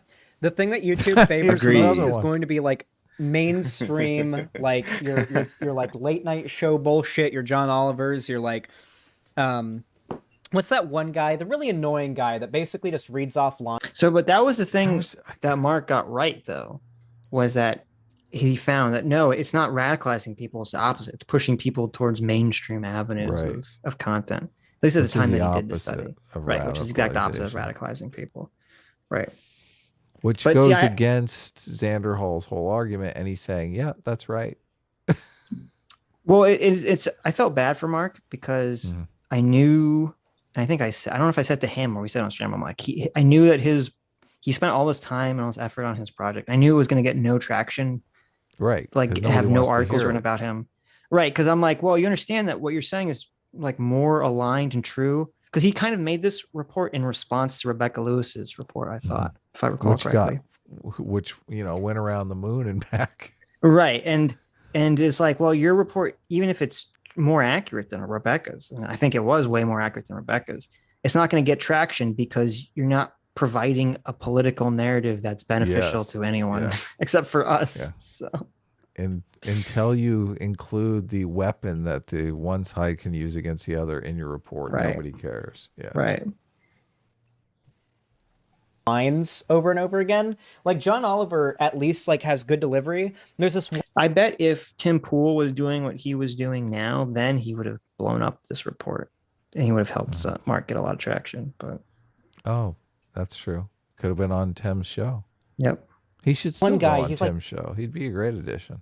he should. He should. But Tim is kind of falling into the, I think there's too many people on his show. I listened recently and Mhm. he had some big people on and I'm going, I mean, that guy's huge and he's barely talking. Like, why are all these other people talking that I've never heard of? And then you've got, I think it was Michael Knowles. I was like, you got Michael Knowles on. Oh, you mean like it's not just Tim and Michael Knowles, it's Tim, Michael Knowles, and a bunch of other random people in the studio? And Michael Knowles and a bunch of other people who are on like every single episode. So they basically dominate the conversation. I'm like, Michael Knowles flew out to be on your show. I think, he has a giant audience. You might want him to talk at least 50% of the time, right? I mean, he's never on there. He's not like a regular guest.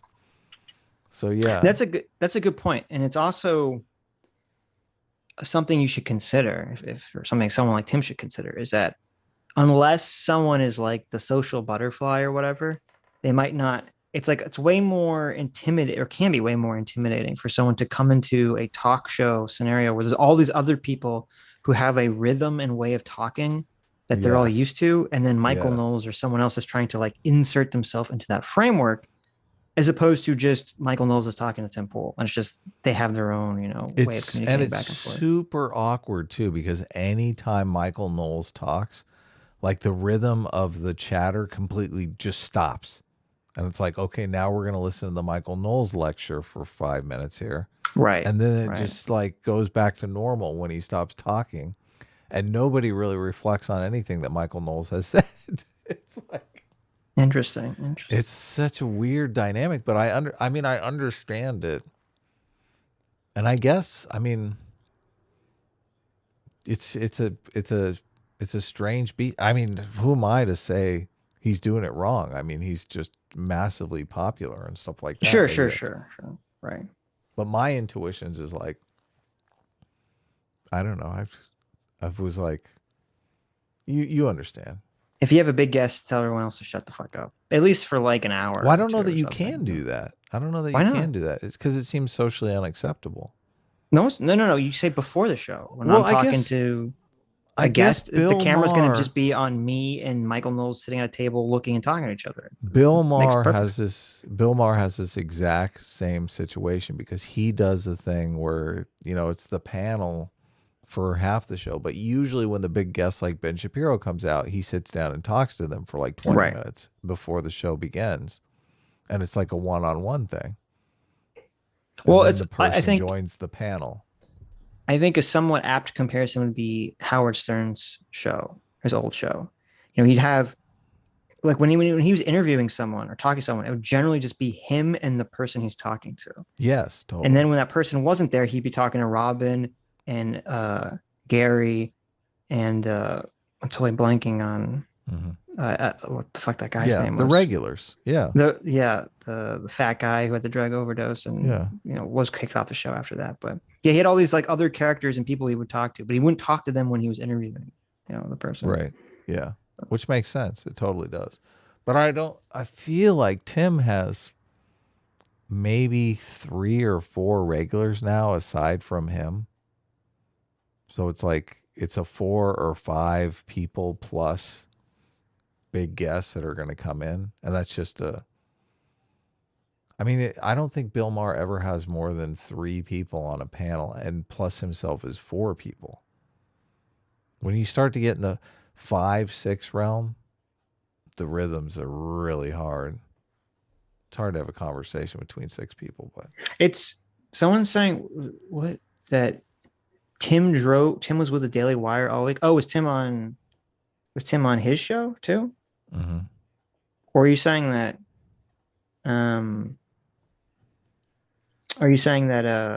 Michael Knowles was on Tim's show for the entire week? Michael Knowles was on Tim's show. I don't know if he was on for the entire week. I just listened to one episode, and I heard them talking for like 20 minutes. And then I heard Michael Knowles' voice, and I was like, obviously I'm working on the comic. I'm not watching.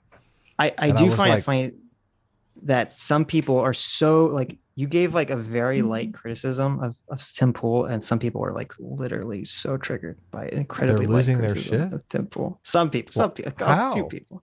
What? But whatever. I mean, we can move on. It's not very interesting. My criticism included, who am I to criticize? Tim Pool is fucking enormous. Maybe I am wrong.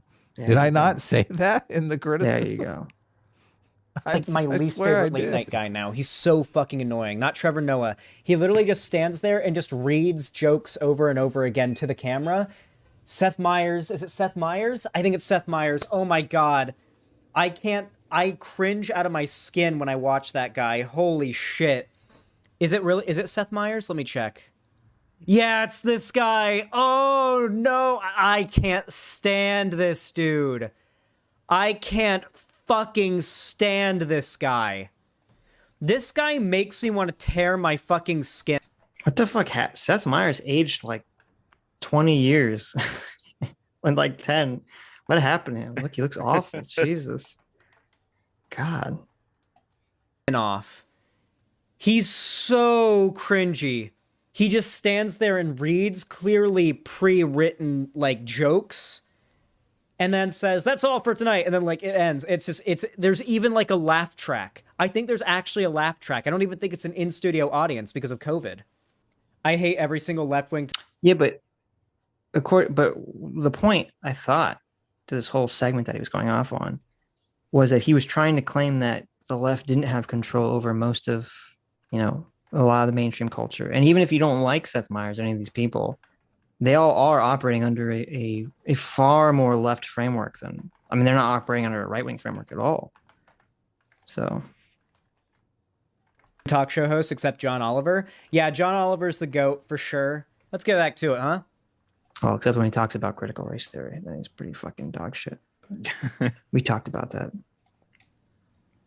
YouTube channels with slants towards left-leaning or politically neutral channels. Our study thus suggests that YouTube's recommendation algorithm fails to promote inflammatory or radicalized content, as previously claimed by several outlets. By the way, YouTube considers mine, Shoe-on Heads, Vosh's, ContraPoints, go down the list of left-wing figures, all our content to be inflammatory, and radicalized, okay?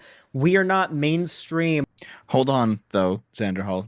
Earlier when I said that you guys are okay with leftward radicalization, you're just like, yes, it's good. So yes, of course you're radicalized. Like, what the fuck? Well, also I could almost bet $1,000. I would take this bet. There's no way in fucking hell ContraPoints is listed as radical under the YouTube algorithm at all.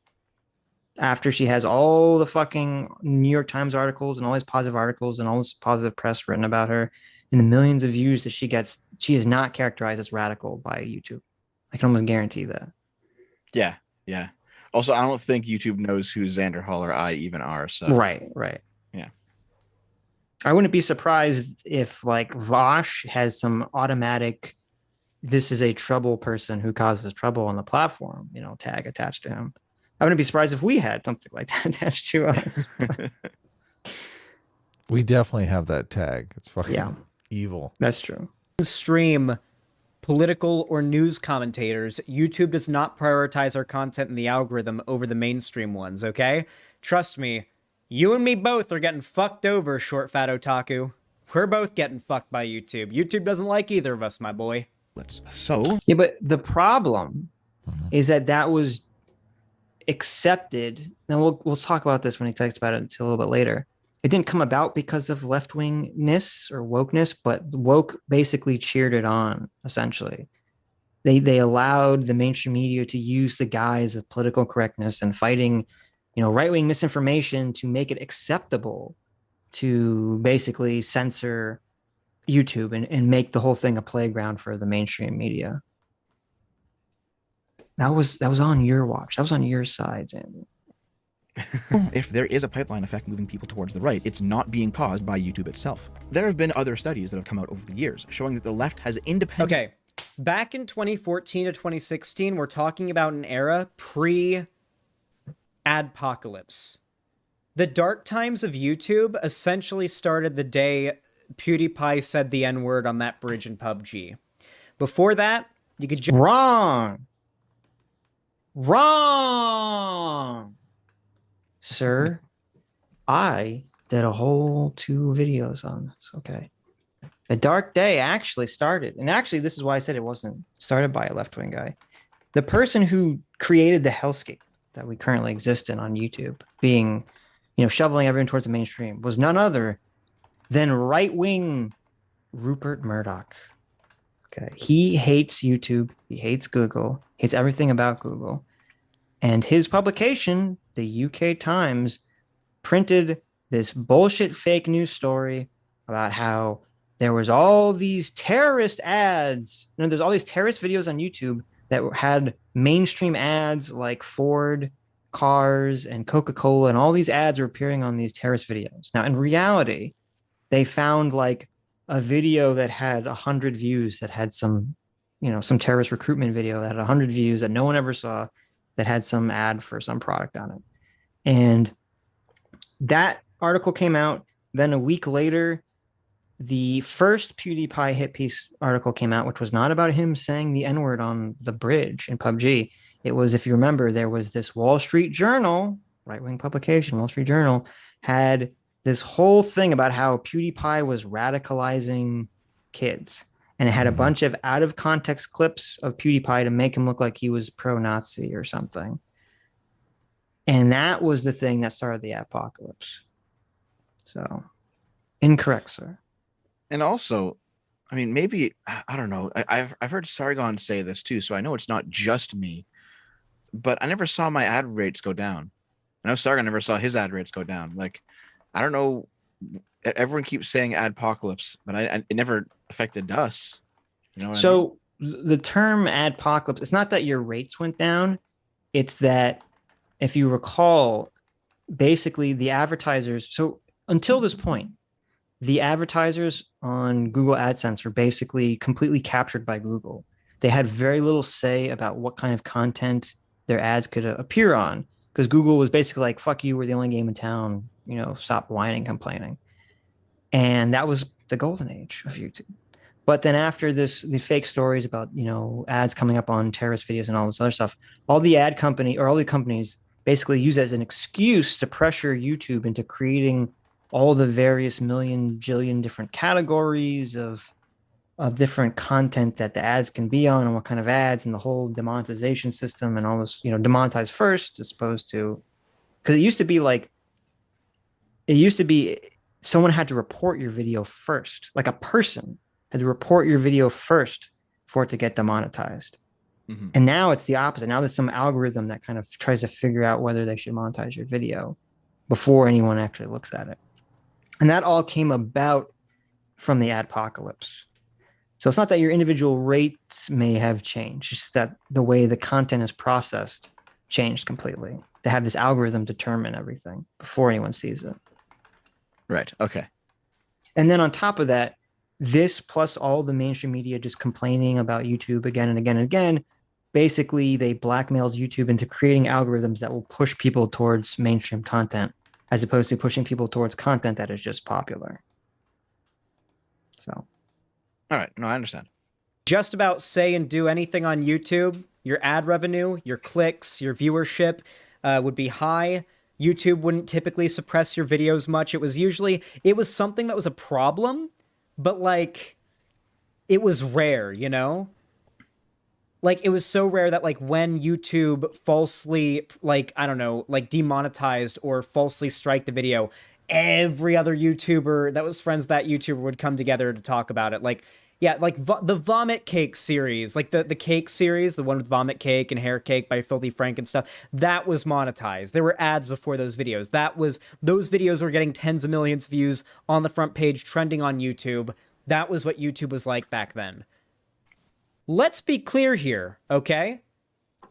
The state of YouTube's algorithm and recommendation back in 2014 to 2016 or 2017, very different than 2017 to 2022. Because back then, what was most popular and what got the most views is what was promoted by the YouTube algorithm. Now YouTube prioritizes mainstream outlets first and foremost, and then behind that prioritizes the least inflammatory seeming content descending, right? And if it's bad enough, you might even get banned or shadow banned by YouTube. So, but is he trying to say that, like, in 2014 there was just this plethora of alt-writers running around on YouTube that the algorithm is promoting? Because that's not true. It's not true either.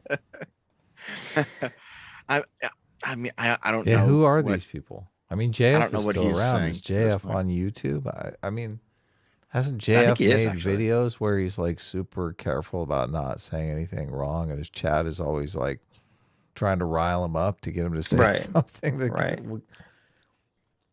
Yeah. Radicalized over time, since before even Trump came along. Each of these show similar results. The right has shifted a little bit rightward, but the left has absolutely spun itself off into crazy town. And again, if you were to confront a leftist with his data, they would say, of course, leftist radicalization is good, but that is not. See, that's like a major point. He just smokes right through it. Doesn't even say a single thing about it. It's like, oh, look at all this data showing that it's the left radicalizing, not the right. Right. It's the left that's the problem. He's just like puffing away, no problem. I don't know if you showed it in those graphs, because one of those studies shows the opposite. Are you sure? Yeah, one of them does. It's funny because that was one that Tim Pool would cite all the time. And I tried to explain to him that like there are other studies that show what you want to show. That's how you Tim. burn the bridge with Tim Pool. You Don't be so obstinate about the fucking study. There are other studies that show what you want to show. The one you keep citing just shows the opposite. So stop citing this study. I don't think I used. I might have, but I don't think I did. I don't remember what the graph they did look like. But Yeah. They're saying you're getting your monetization lore wrong about YouTube. You have to have 1,000 subs and 6,000 watch hours. So just FYI. what is that? Has literally nothing know. to do with anything I said. Okay, good. I wasn't paying attention anyway. I was reading the chat. Continue. I'm trying to shut up so we can get through this video. Okay. So Let's roll. I don't A good want enough answer for me. Dev to And I get have no answer. I have divorce hypothesis. over I'm not this entirely sure. thing. Well, I mean, I think that we should encourage people to not become tankies. I do think there is a problem with a tanky, like a centrist or far right Why don't you talk to your buddy Vosh then? He's the one creating all the tankies. tanky pipeline that is real and an issue. I do think it is. Yeah. I do think I would rather.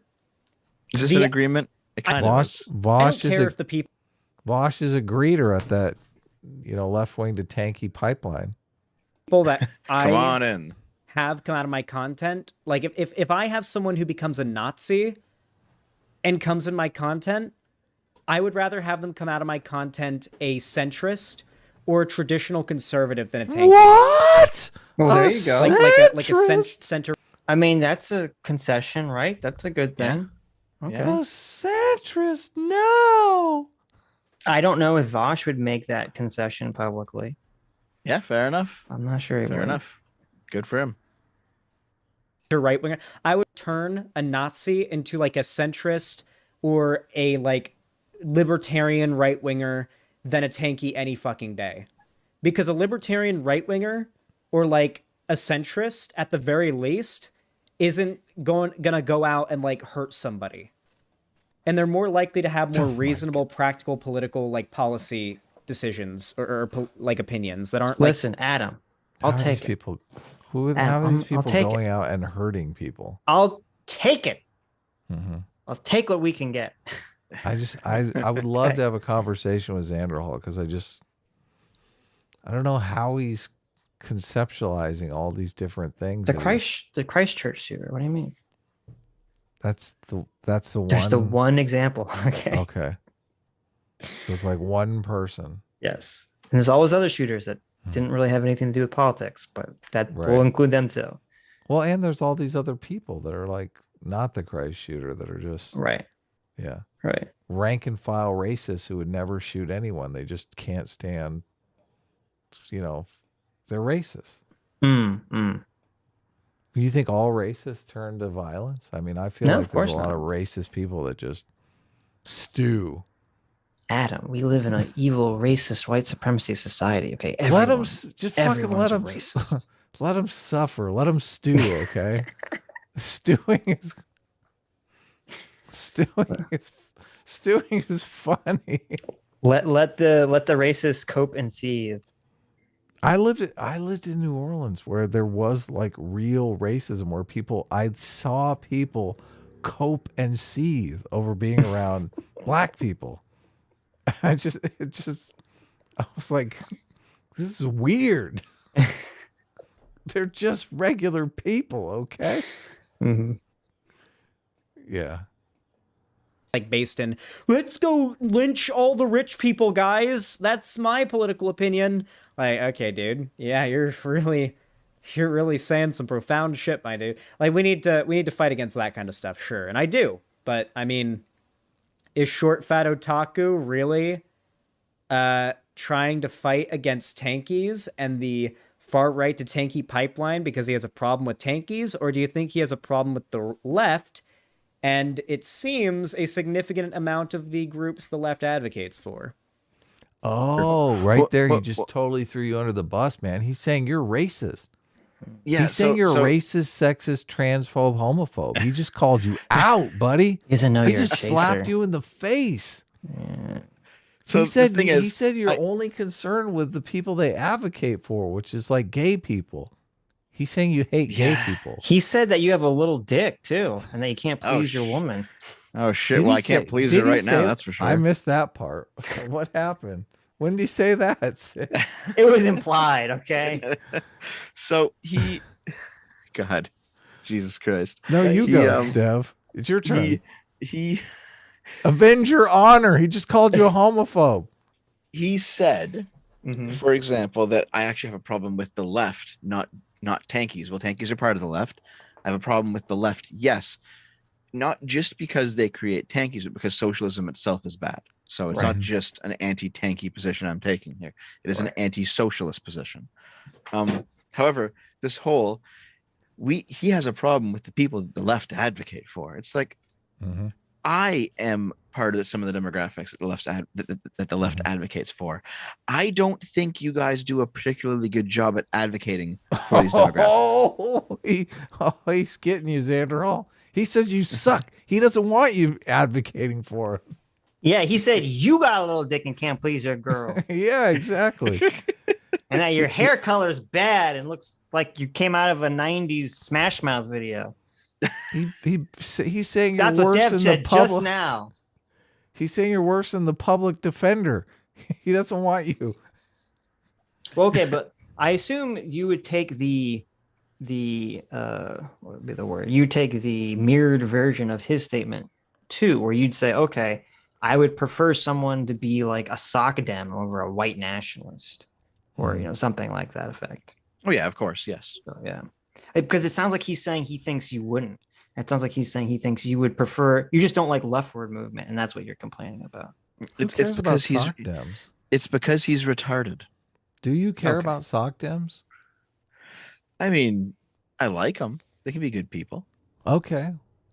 Yeah, you don't mind about. I'm curious. I might agree with him sometimes, but I mean, well, no, because Xander was saying he was using like this. Oh, I prefer people become, normal conservatives or centrists over tankies. So I'm trying to do like the reverse version. That would be okay. Sock dems to white nationalists or something. Yeah.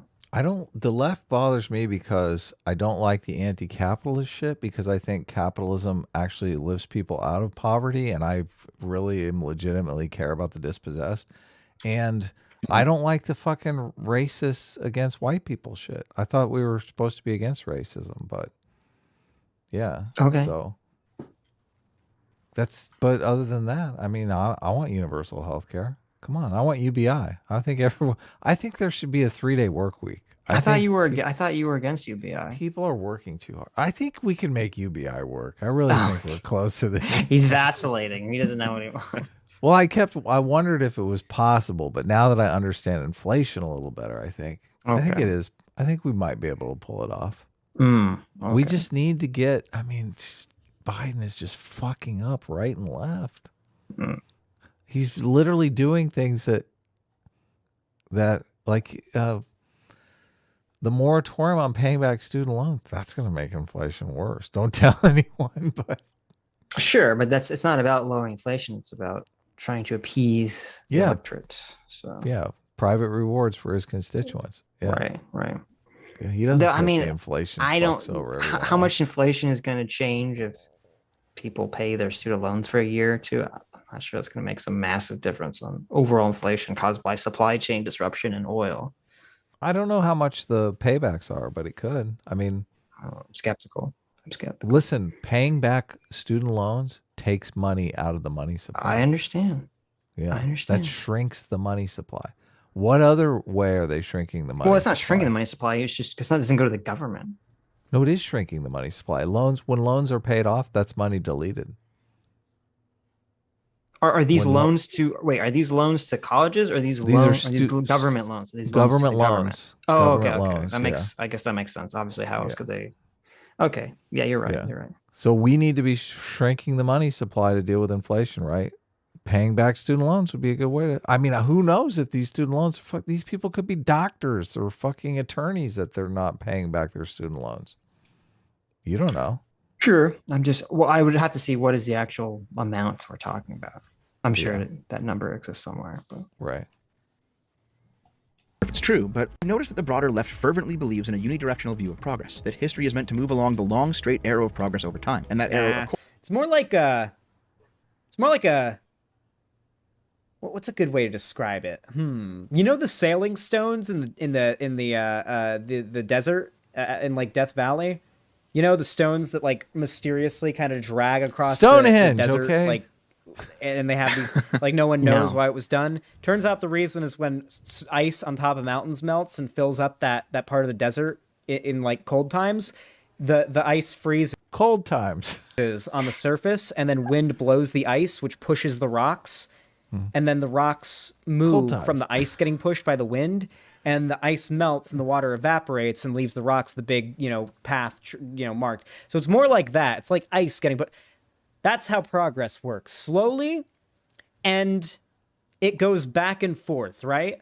So see, he adopts exactly the context that you were saying was a right-wing context. What? That's like the worst fucking analogy ever. I don't understand. He said, "Okay, this freezes over." You said waves. You could have said waves. This freezes over. There's ice. There's rocks on the ice. The wind blows it down a mountain, and it lands in the middle of the desert and it melts. What the fuck does that mean? He's talking about ice flows. He's talking about ice flows carrying boulders down, but obviously, yeah, but that's still unidirectional, isn't it? I'm assuming the boulders. You're right. Fucking up the hill with the ice. You're exactly right. Like, yeah, you're exactly right. It's not like a tide that goes in and out. Yeah, like it's not a pendulum effect. I don't know what. Okay, pendulum is usually what they use for this. Yeah. Yes. Yeah. So what he's talking, it sounds like what he's talking about is it's still moving in one direction. It just sometimes goes fast and sometimes goes slow. Oh, like it gets stuck.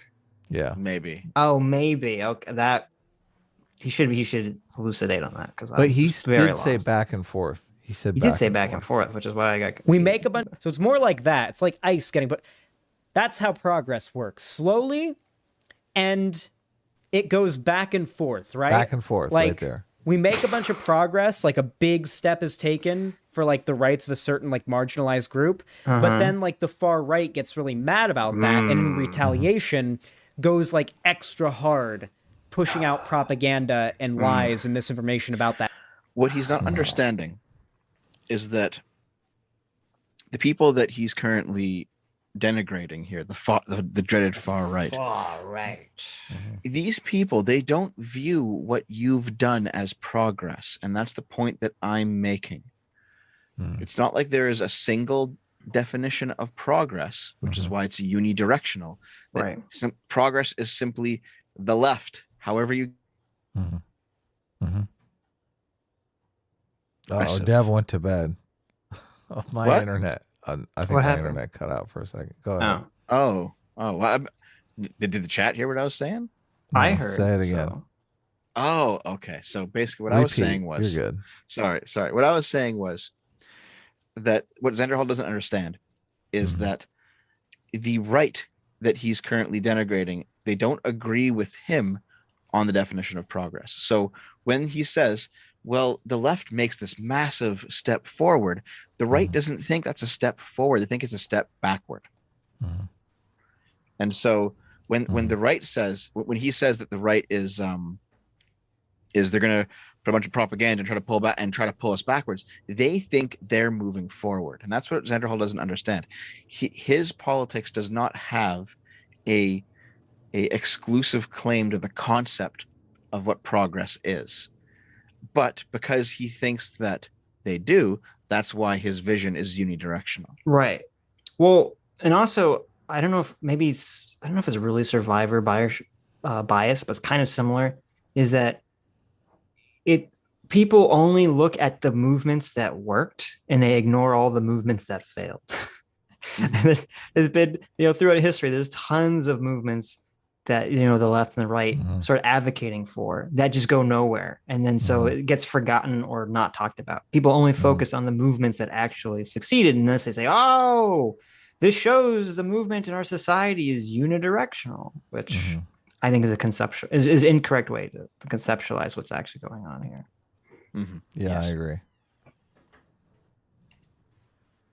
That group or about that issue and tries to radicalize more people to the right. And so we see this sort of like 2 step forward or 3 steps forward, 1 step back kind of thing, right? He does say back. Society will take 3 steps forward in progress, but then 1 step back because the right will like give a push in response. Well, because I mean, very often people push. This is the problem. It's very rare that any societal change that's being advocated for is being advocated for by moderates who want to temper their positions. It's almost always extremists who are advocating for something. And so, but then the extremists have to capitulate to some degree to whatever thing they're pushing for. So the extremists are trying to pull the country in some direction, but the country will only agree to like generally a more moderate position of whatever the extremists want. And so, yeah, so it's like, just say like, oh, it's, we have 3 steps forward of progress, and then the evil right wingers come, and they smack us down. It's like, that's not really how any of this works, how any change happens. It's also kind of like if libertarians got their way, for example, and a lot more people started becoming small businessmen, more businesses opened, more businesses owned exclusively. People on the left wouldn't view that as progress. They would think that's a regression. And it's like, well, no, but it's not. And people on the right, they would view it as progress. Libertarians would definitely view it as progress. So what I'm trying to explain here is that what a more comprehensive way to look at this situation is not about pipelines, and it's not about walking away from the left or leaving the left or how the left left me behind. It's about the fact that people view what progress is in fundamentally different ways, what constitutes progress. And it's not all just leftist all the time. Right. And it's these differing views that is going to cause people to go towards different political positions. So even if you want, even if you want universal health care, for example, that's like a policy position. It's not a philosophical position. There might be philosophical positions that make you more of a conservative, even if some things you want are more progressive, and vice versa. Sure. And going somewhat unrelated to what you said, which is, I think a good example of this kind of false progress that we're seeing right now, which is that Xander would probably consider a lot of the trans activists right now as quote unquote progress. And I would say that I think it's not. I think there is going to be an abundance of children who basically transitioned when they didn't have gender dysphoria. It's going to be an abundance of children with false positives. And when that backlash hits, in the coming decade, is this going to be considered progress that went, 3 steps forward and 1 step back? Or more likely, will this just be abandoned and forgotten and pretended like it didn't actually happen? Yeah, they're going to do a lot of pretending. Right. Actually, I think what will happen with the most radical of people is that they will say that these issues, that these people who had these issues are reactionaries, and that the issues existing are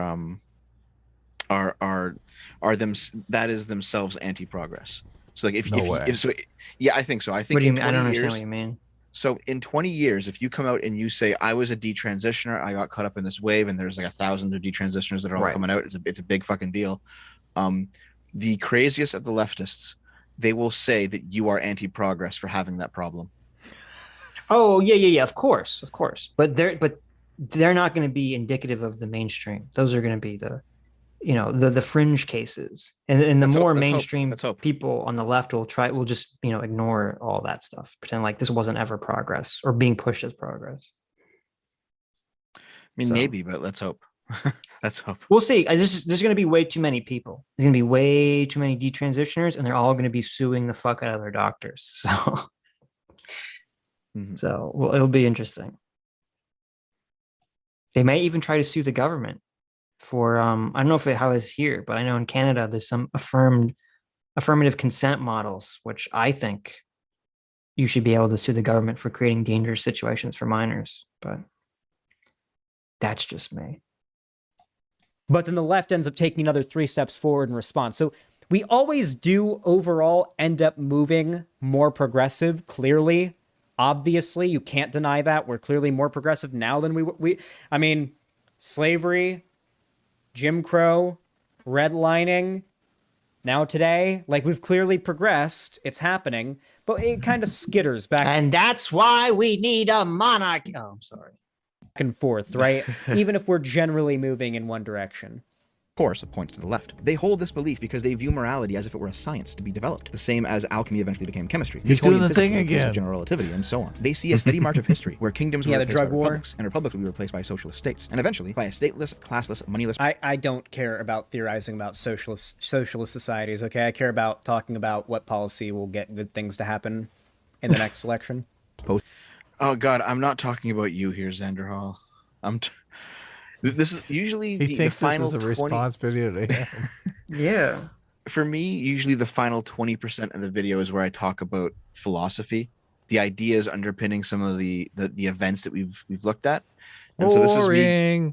This is the boring part. This is where I talk about, okay, well, this is the way that a person would think or would view the world if they thought like this.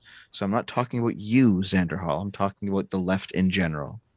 Well, it is weird that because you had the screenshot of his video, it's like maybe that's what he feels like this is a personal attack on him or something. I had like 10 videos in there though. I know, but how do you think he found this? Someone probably said, "Oh my God, Short Flat Taku had a screenshot of your alt-right video. You should watch this." Yeah, maybe that's what happened. Scarcity society. They see the gradual expansion of civil liberties, where slavery was made illegal, then serfdom abolished, then civil rights, and they envision a future of totalizing equality. Your average leftist will say something like, the left-right scale is a good-evil scale, and history and progress is meant to move... Not necessarily. Trying to essentialize people based on their opinions as evil is pretty unhelpful, but there are some people that I think are pretty evil.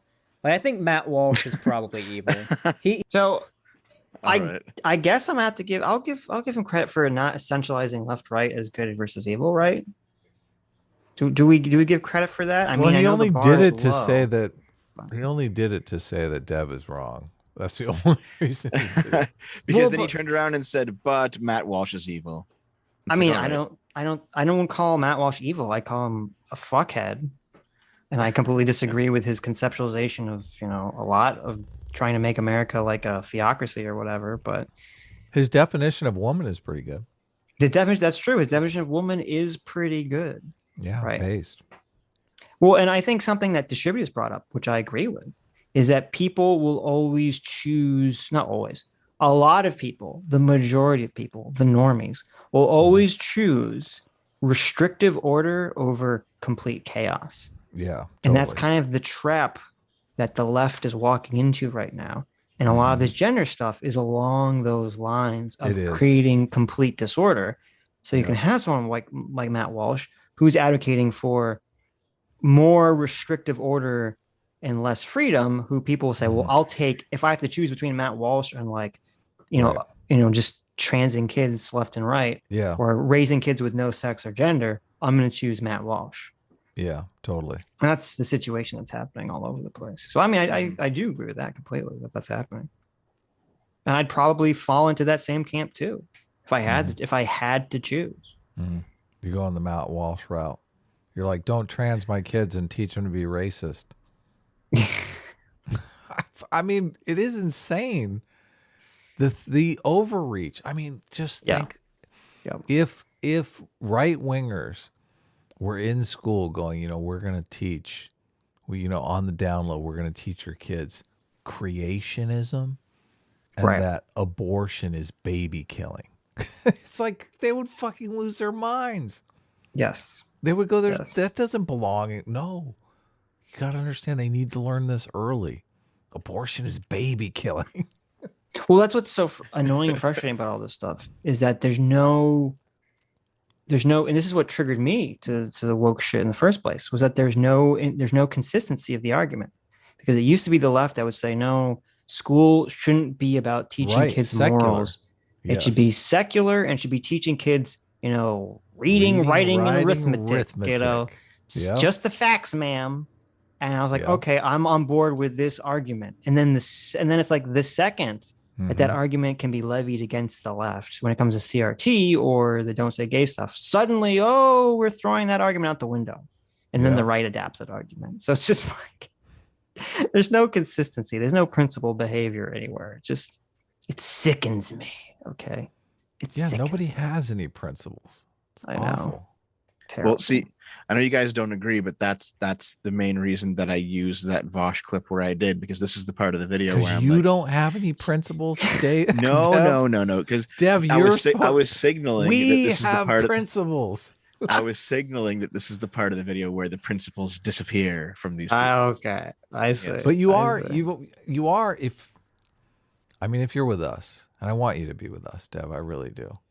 Okay. You're either with us or you're against us, Dev. Honesty is like our core. Listen, we re-edited our entire music video, so it wasn't clipping Hassan and clipping together some performance. Well, it wasn't for the sake of honesty. It's not like anyone would have thought that those things were like real things that Hassan said. Yeah, it is. What are you talking about?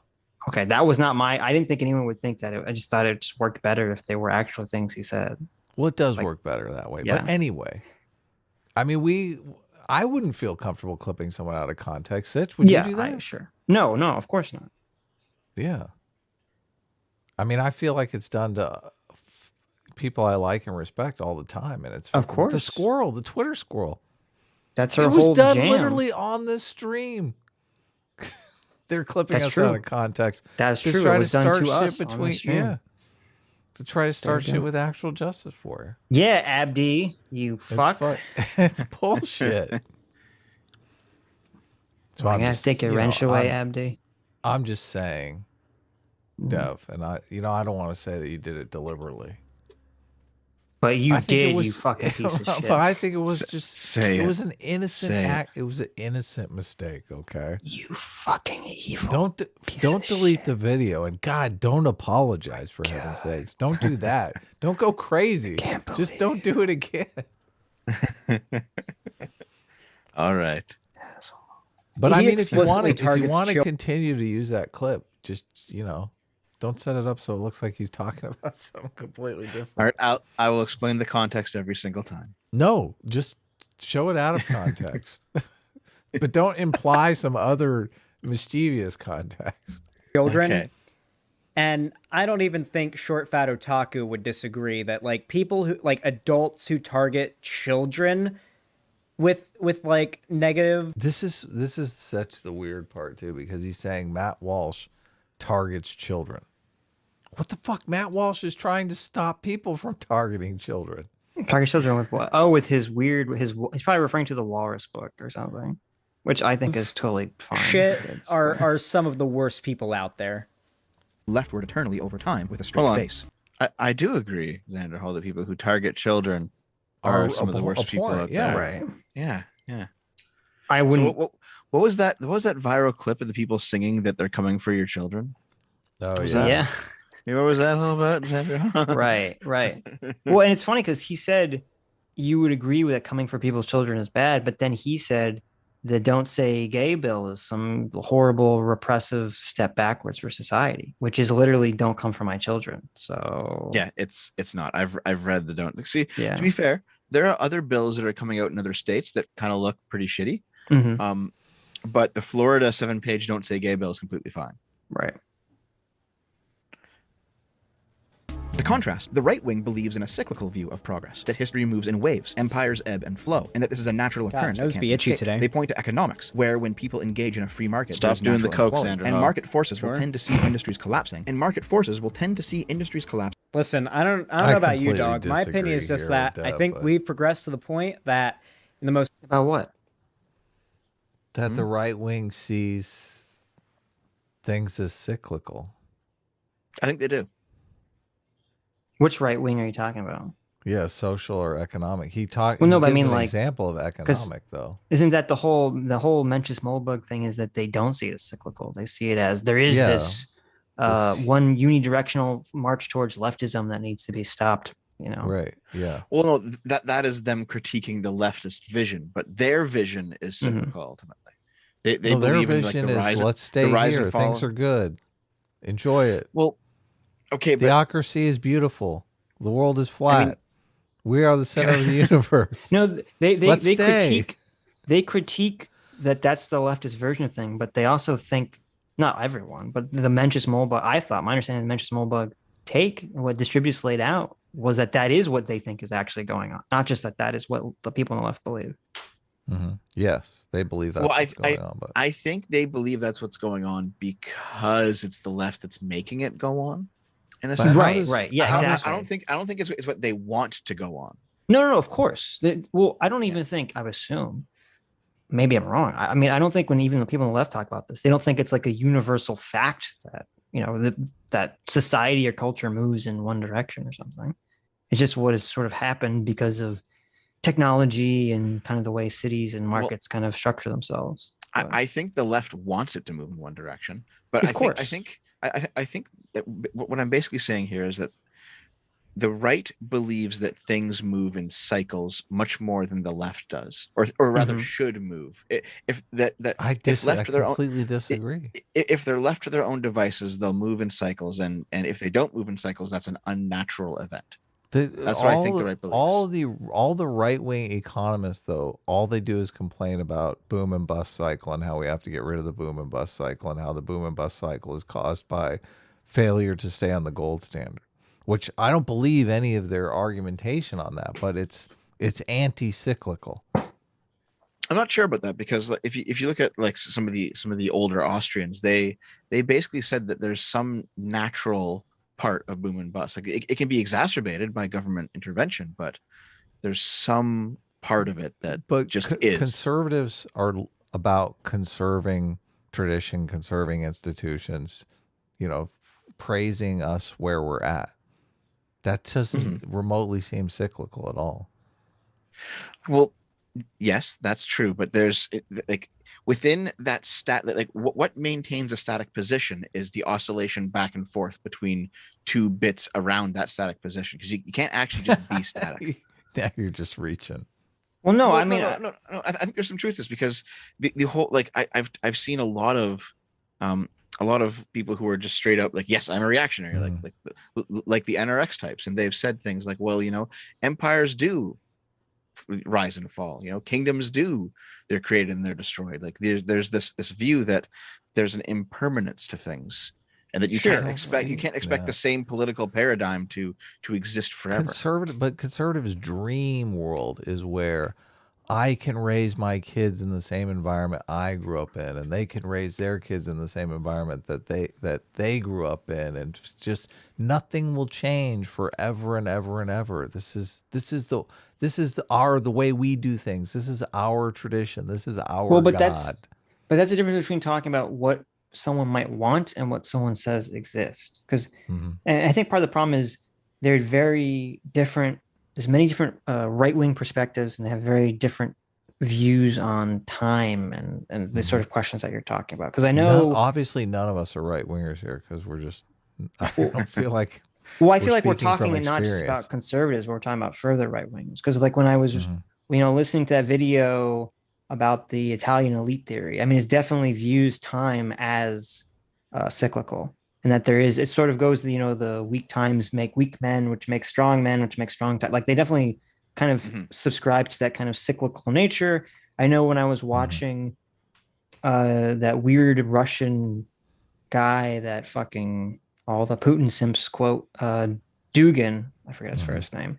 He has this really bizarre conception that time is like not cyclical, but is like bi-directional. Like I don't even understand it, but like the time doesn't have to go in a linear progression at all. Like time itself doesn't have to go in a linear progression, not just progress, which I don't understand that. But at least the way that he's talking about. But so there definitely seems to be, and I think Dev's like completely wrong about saying that there are people on the right that view things in a more cyclical fashion than people on the left. Well, if you want to say cyclical in like raising a family, and in the same environment, maintaining the same environment, then I'm on board. Like that's what they want. or sure, they might cyclical want and- things to be static, Mhm. but that doesn't mean someone says, well, you might want something to be some way, but then descriptively it's a different way, right? I'm having trouble conceptualizing what the cycle is, because Well, I told you that- progressives very much want. I mean, they're on a quest for including more outgroups. Like they're going to start looking under rocks for outgroups. They're like, this is our mission. The This cycle is how we denote progress. the cycle is the there is some society that is built by lions who have strong traditional values, and then the safety and security of that society breeds people who Oh, the weak men thing. are weak, yes, who are weaker, and thus allow the society to start to fall apart or to start to be subverted via internal or external forces. And then there's a backlash against that where the strong rise up again and they take over, and then the cycle repeats itself. So Okay. I don't think that that's the best way to think of the world. but it is a concept on the right that is often talked Can't about. we just raise strong men every generation? I feel like that would be the conservative argument to avoid the weak. Let's just avoid the weak men cycle altogether. I think that's no, because the idea is it's not, when you say like things that would make you strong, the next generation might say, oh, that's it's immoral for you to engage in that behavior, right? I mean, because we used to have like the boys will be boys mentality, which some would say makes you stronger growing up. And now it's, oh, you're bullying. That's bad. So does that make sense? Whatever. We'll move on. Most powerful, rich nation on earth, there should not be a single person who has to like work or die. Like either go make money for someone richer than. Wait a minute. Let me go back a second. Yeah, let's go back. You went full socialist here. Rich nation on earth collapsing, and market forces will tend to see industries collapse. Listen, I don't know about you, dog. My opinion is just that I think we've progressed to the point that in the most powerful, rich nation on earth, there should not be a single person who has to like work or die. So he wants UBI, Adam. I know. Yeah. Okay, there you go. You say you're going full socialist. I'm not going to give him agreement on that one. Okay. See, I don't even agree with that, because like, why the fuck should other people labor to keep your ass alive if you're not doing anything useful? Like, what the fuck? Yeah, conceptually, and I would agree with that. But I think his response would be like, well, it doesn't. It's just that there's so much surplus goods created that you could have it already. Basically, I'm assuming that's what his argument would be. Maybe. I don't want the wage cage. Let people be free. I mean, there needs to be a happy centrist middle ground here, because if you need to give people help, free money for everyone. Listen, you need to give people help. Sitch is a wage slaver. You need to give people help so that they will be able to, like, I know people, and I've known people my whole lives who are basically. You've known people your whole life? Really? Look at Adam being fucking toxic. Okay, he's getting cranky. He wants to eat. It's God getting late. Okay, it's almost 1 o'clock. I gotta go to bed. I'm already in the doghouse. Let's fucking finish this video. Okay, fine. Yeah, I'll save it. We'll finish the video. No, I want to hear Sitch's speech. No, that's fine. Like either go make money for someone richer than you will ever be, or fucking die. Oh shit, Vosh just got unbanned from Twitch. Hold on. Supposed to start your own business. You could do that. There you go. Start your own business. They never talk about that for some reason. Now you're pausing it, Dev. I thought you had to go to bed or something. Well, I wanted to at least talk about it. What are you, a simp? Let's keep going. That's a pretty big W right there. Hey, T. And new enterprises appearing across large enough timeframes. They correctly point out that the West's great material wealth hasn't led to the widespread happiness that was assumed, and that more complicated lives may not necessarily be better for the common person. They don't consider a utopia on Earth to be possible the way the left does, and they consider the world to be in a fallen state, whether that. Ooh, that was a good jaw pop. I don't believe in like utopianism, but I do think there are very obvious ways that we can explicitly improve society. So So at this point, he's not even like addressing points that I'm making. He's no, just of course not. He's hearing a word that he knows that he can link into like a pre-recorded script that he can just run in his head and not actually think about anything. You know why? He's been streaming you know why he's doing for that? an hour and he's already worn out. You know why he's doing that? Because he's listening to you at 2 times speed. He can't understand what you're saying. Just hears the key words. Okay. Gotta slow it down. Actually listen to Dev at normal speed. Oh, also they're talking about Vosh getting unbanned here and how it's a big win. Like, you guys, did you see the clip of Vosh applying to get unbanned? No. Okay, so as soon as Vosh heard that Destiny's ban was permanent on stream, he went over and applied for his unban. And it was like, Jesus. Talk about just not even trying to fucking hide it, you know?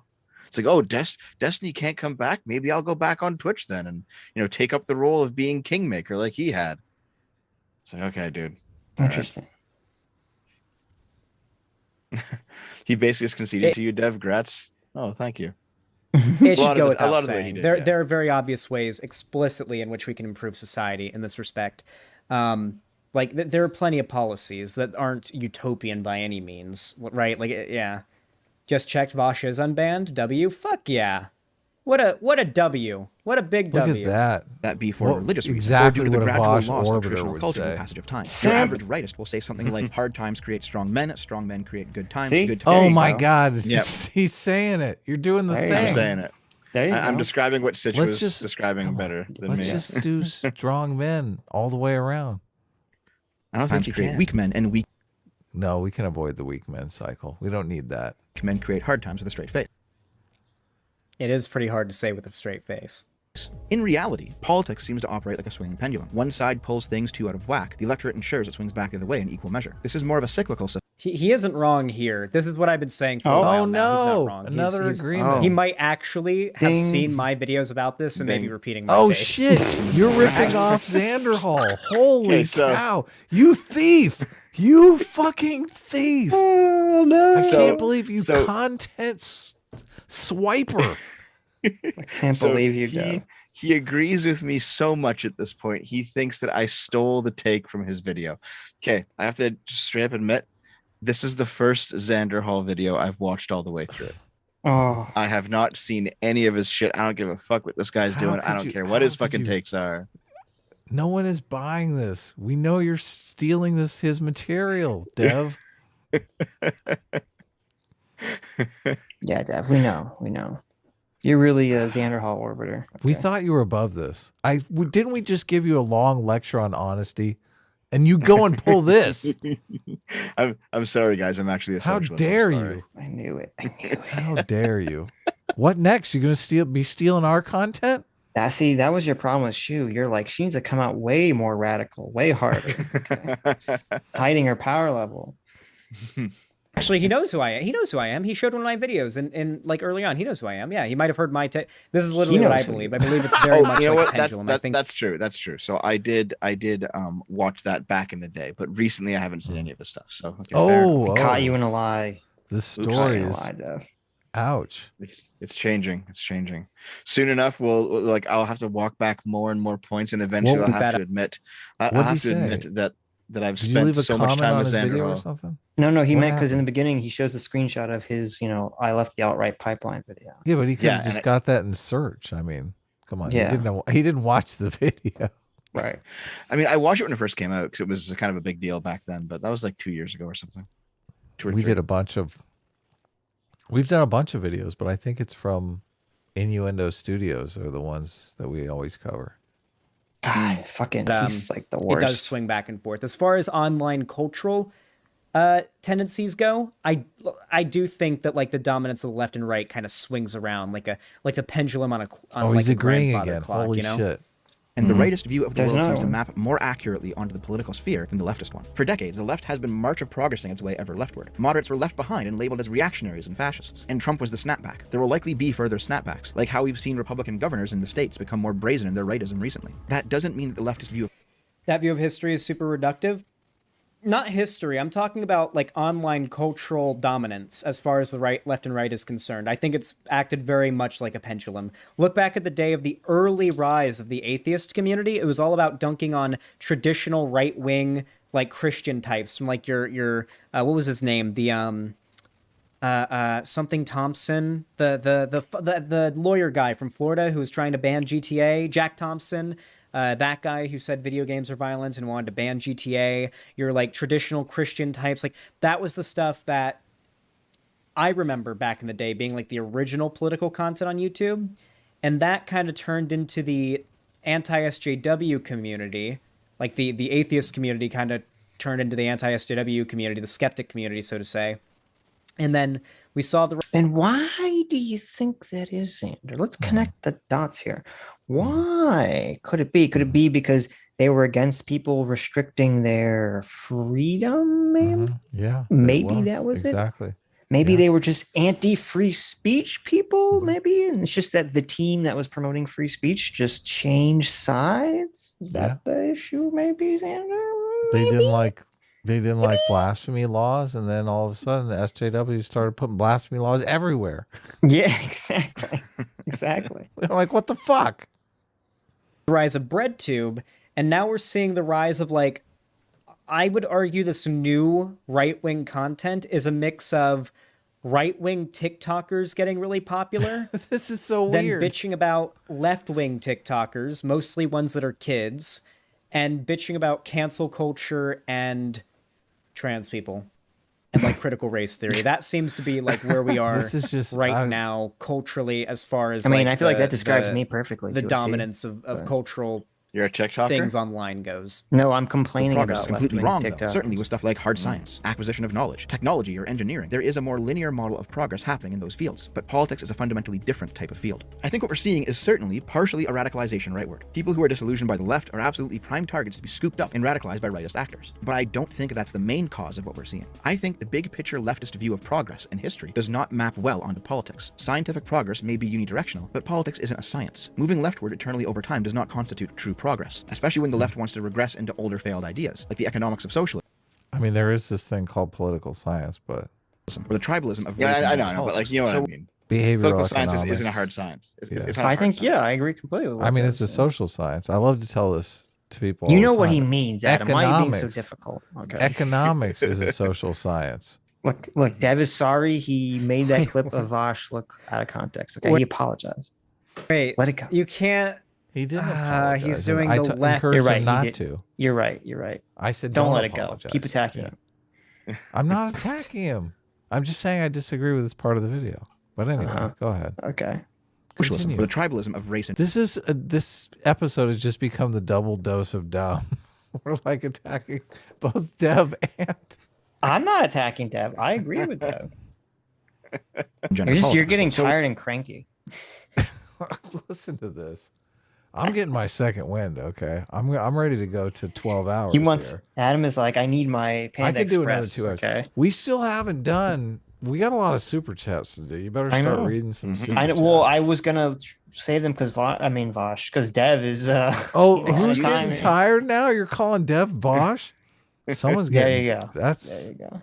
that's not cool. Well, they're both, fat. What can I say? They're both Chris just pointed something out here. orbiters. Yes. I think Xander has adopted the Francoian definition of right wing as essentially being anti-revolutionary. Oh, mean, maybe. but Maybe. like the fascists view themselves as revolutionary too. So like I don't fucking know, man. Yeah, right, everyone well- wants to be revolutionary. Yeah. Wait, Stop pausing. You can't. He's doing the left. Okay, the left does essentialize and get really tribal, I guess you could say, about like agreement. sex There's and another one. gender and like race and whatnot. That is an Okay, issue another Ding, ding, one. ding. for I'm sure. putting It on would the be map. remiss Don't of me to pause it, claim the though. left doesn't have a problem with that.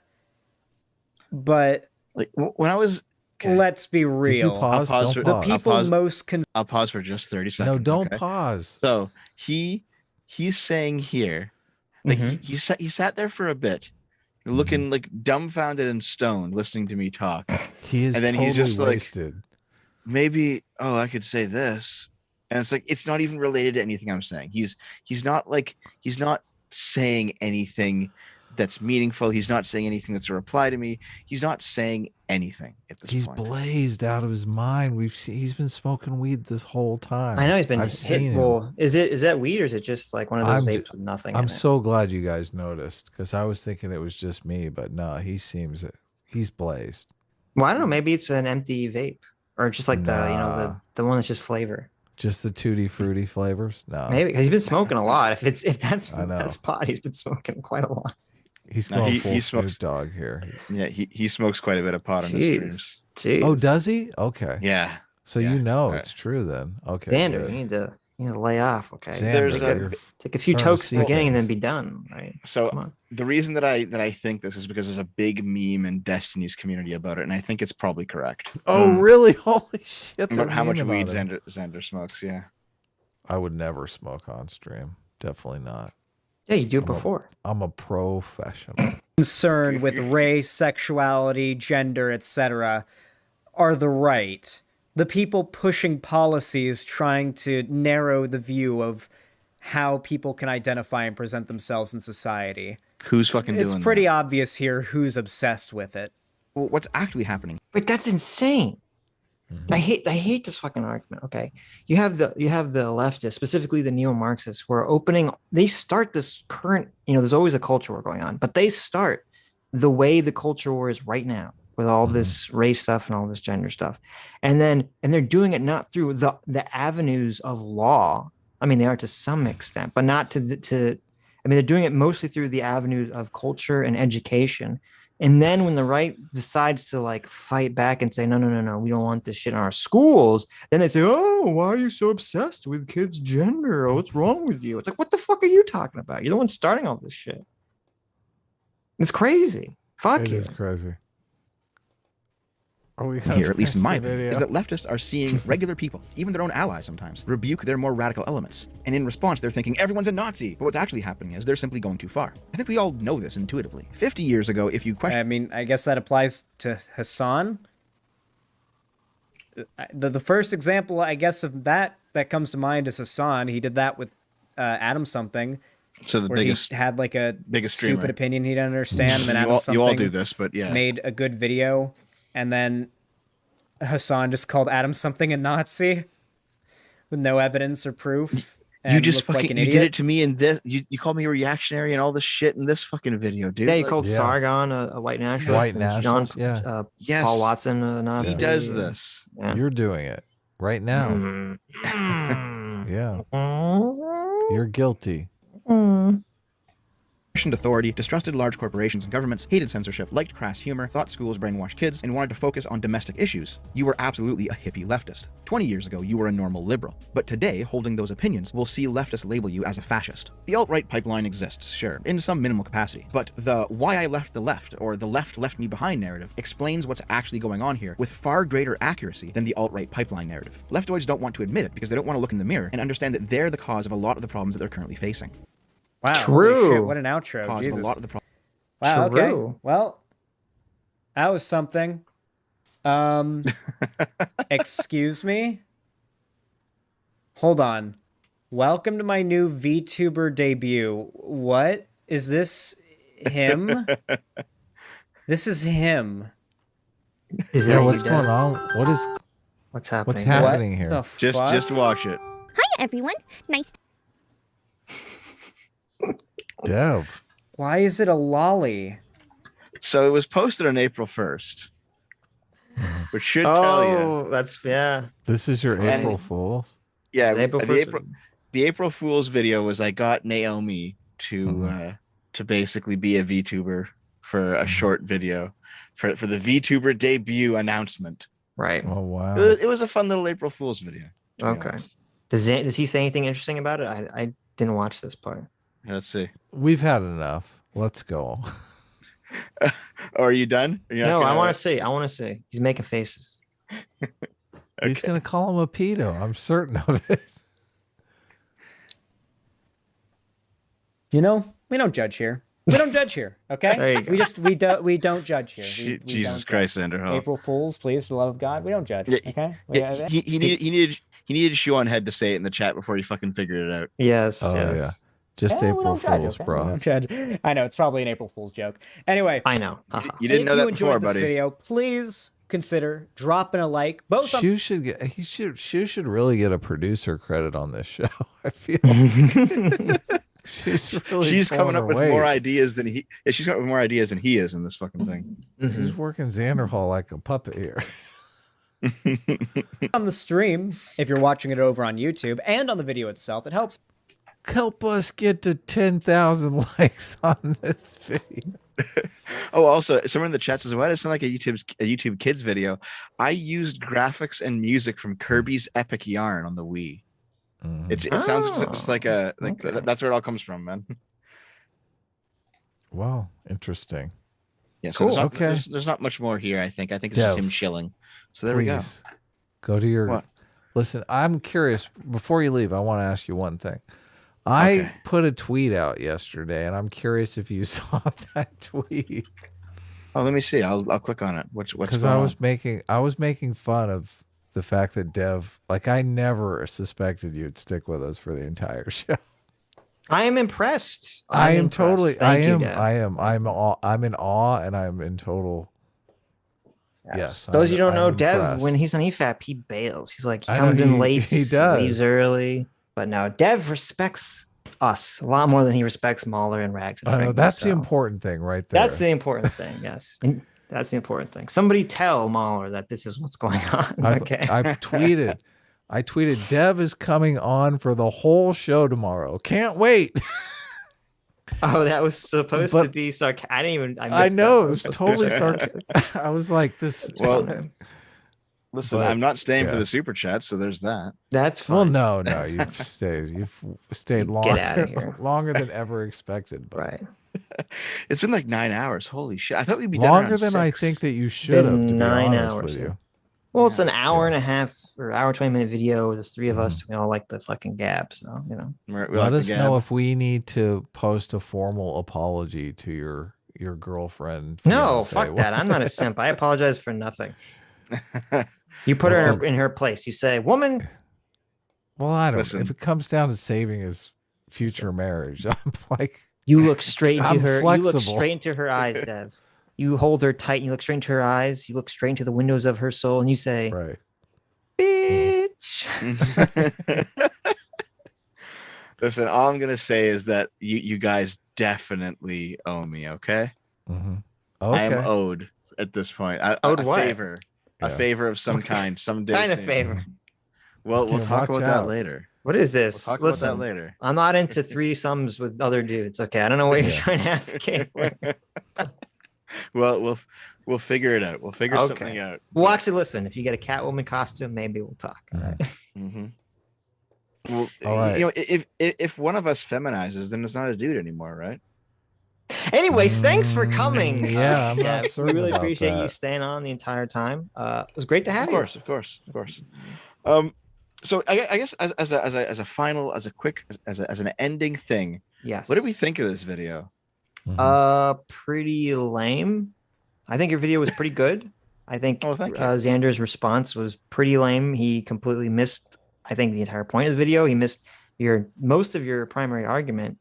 And I don't even know why. I guess he only reacted to it because his thumb was in the video, and that's about it. Maybe. But we want to See, get I- Xander on. We want to see if we can get him back in that alt-right pipeline. Mm. If we can like ship him right off to Paul Joseph Watson's personal assistant by the end of the year. I think that would be pretty funny. See, I have a feeling that like Xander Hall's YouTube career for the past 6 months has just been him taking L after L after L after L. Oh. And for some, well, I mean, like, dude, really? it started with Oh my god! it started with the Lauren Southern interview, and it just fucking kept rolling. He did after that. oh shit! I haven't seen that. Oh yeah, I'll have to check it he out. he wanted to debate Lauren Southern. Lauren Southern completely fucking destroyed him. Yeah, Lauren so Southern I- is another one of those I- good debaters. Yeah. Yeah. I just have a feeling that like there's I don't know if this is I don't know, this is just me spitballing. I don't know, but I have a feeling that he probably saw me as like easy pickings, because in terms of debates I pretty much am. You know, I can't debate. It's not something that's in my skill set. Why? He's too Canadian. Yeah, You can debate. I say sorry too much. Listen, I debated Vosh and totally destroyed him. You can do it. It's not hard. You can do it, Dev. I believe. Well, maybe I don't believe in you, but I like to say that I believe in you. So if we actually count those 3 agrees from earlier, we're at 17 agrees. I know. Yeah, you a lot of told me you were agrees. gonna sneak 3 on there. I'm going to sneak 3 in there. 3 unquantifiable. So from between 14 to 17, I guess the way I have to view this is like, how is Xander Hall sitting here making a video about me where he mischaracterizes what I think in the title and then agrees with me 14 to 17 times, depending, in the video where he says, oh, Dev's actually right about this. Like, what the fuck is this guy doing? The whole video, yeah. Like, what is he fucking doing? Yeah. Oh, that's true. I forgot. Lauren Southern's Canadian. God, come on, Dev. What are you doing? All the Canadians, we know what's going on, man. No, I mean she was able to move past her Canadian blood in debate well. Okay, so I think you can do it too. She's a woman, though. It's different. The Canadian politeness doesn't women really are extend to better women. debaters. The Canadian politeness doesn't extend to women. Okay. What? Okay. There you go. Dev says all Canadian men are basically pushovers, but not. Yeah, you know, sounds about right. You've all been feminized. It all makes sense now. It's all the soy milk in Canada, I guess. All the bagged soy milk. All the bags of soy milk. Anyways, you go. Hearing about Cherry threw me for a loop. I know Cherry IRL, and they turned my girlfriend conservative single-handedly with their stupidity. Is that you're talking about like Xander? Are you talking about Xander Hall's Cherry? In the chat there, Mr. Meme Spren. Our chat or his chat? No. Your chat. What's Cherry like IRL? I don't know. Who's Cherry? Cherry is that community manager of Xander Hall's and of right. And of Demon Mamas too. Cherry turned my girlfriend conservative single-handedly with their stupidity. Yeah, because Cherry's been being like. Where are you reading this from? In our chat. Cherry's been friendly to me recently, and I think she's just trying to facilitate a debate or something. But it always felt a little bit underhanded. So maybe with maybe Xander Hall, maybe. Yeah, just do it on here. Let us host. If he agrees. There you go. He already didn't answer. CT was trying to get him to come on, and I guess she messaged with Cherry, but I don't know. Yeah, he said he was being lazy. Oh well. I found this meme. Have you seen this CT? meme? Mary has 2 passions in her life: marijuana and riding horses. It's a girl passed out on a cow. Well, what made you want to bring this up? I just saw it and I was thinking, oh, this reminds me of Xander Hall. Oh, I see. This looks like Xander Hall out for a ride. CT is day. Caffeine Tweaker in the chat. She does the oh. editing for videos, runs the unofficial Discord that we have no control over, and draws lots of beautiful art for us. She has 2 passions in life: riding horses and marijuana. That's the person in the meme, not CT. I don't even know Oh if my CT God. smokes weed, so I don't think so. But... Well, hi, Caffeine Tweaker. That's nice to know. My channel needs a Caffeine Tweaker. You do. You do. Actually, I kind of have one, but she's a fascist. So who is? She doesn't do artwork, but she sends me her nudes, so it's okay. It evens out. It evens out. What? Yeah. Wait a minute. So Explain. That's not a good. Yeah, No. Situation. You have a girl who works for you, and Right. They pay you for working for them by sending you nudes. She does like community stuff for me. And you subscribe to her OnlyFans, or how do you get the nude pictures? Oh, those are just free. They're part of the job of being a content creator. I'm gonna get pro Jareded one day, guys. That's how it's gonna be. Okay, here we go. We This doesn't found out. sound good, Wait, how old yeah. is this girl? You're not a groomer, are you? Oh no, she's in her 30s. It's Okay. Oh, okay. Listen to this guy. Hmm. Listen And to your this. girlfriend just doesn't. I mean, a listening lot of nudes times from- girls get. There's this thing called jealousy. I'm not sure if you've heard of it, but It's okay. She likes the nudes too. you look at them both together. Yeah, of course. Right. There you Like, go. I just got a Wow. nude text. You guys want to Hold on. Okay. Can we look at Jo- it together? Joking aside, have you guys ever not been sent like nudes from fans out of nowhere? No, No, I've never had Yeah. that. No. that would Okay. make me extremely uncomfortable. I would. It's not happened to me want- about a dozen times at this point. Really? Wow, Yes. look at Zev. What a Wow. player over here. I guess. Well, to be I guess fair, we're just not it's- cool enough. Okay. There's more like femboys in there than girls, but still, Oh, wow. it's still appreciated. I assume Adam gets sent Hmm. lots of that. I think I'm going to leave my DMs closed now that I think about it. Now, It's a good idea. It's a good idea. Uh-huh. Yeah. Uh-huh. There you go, guys. If you want to send your nudes, send them to Dev, yeah, Dev's DMs yes. are open. Yeah, Send them to Mm. Dev, yes. Dev's DMs are open for nudes. There you He's go. very Don't send them to me or excited about Adam. We're good Christians. So there you go. Oh, you're a Christian now, huh? Well, if it's a meme, I will be. Yes. God, I'm sorry. I'm falling asleep right here. Get out of here. Yeah, it's Get outta time. It's here. time. All right, so I'm gonna go to bed. Thanks for having me on. I do Of appreciate it. course. Let's choose a next time I come on, if it's okay. Mhm. Can we do a shorter video so I'm not like stuck destroying my relationship? I Listen, agree. listen. I'm pretty sure you said, Sitch, you should cover this video with me. I'm pretty sure you're the one that asked for it. Okay, can we do it Yeah, you faster picked next the time? video. Okay.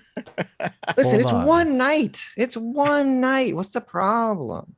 What's The problem is that the previous 3 weekends I was also on EFAP 3 times in a row, and she was like, she got a little bit.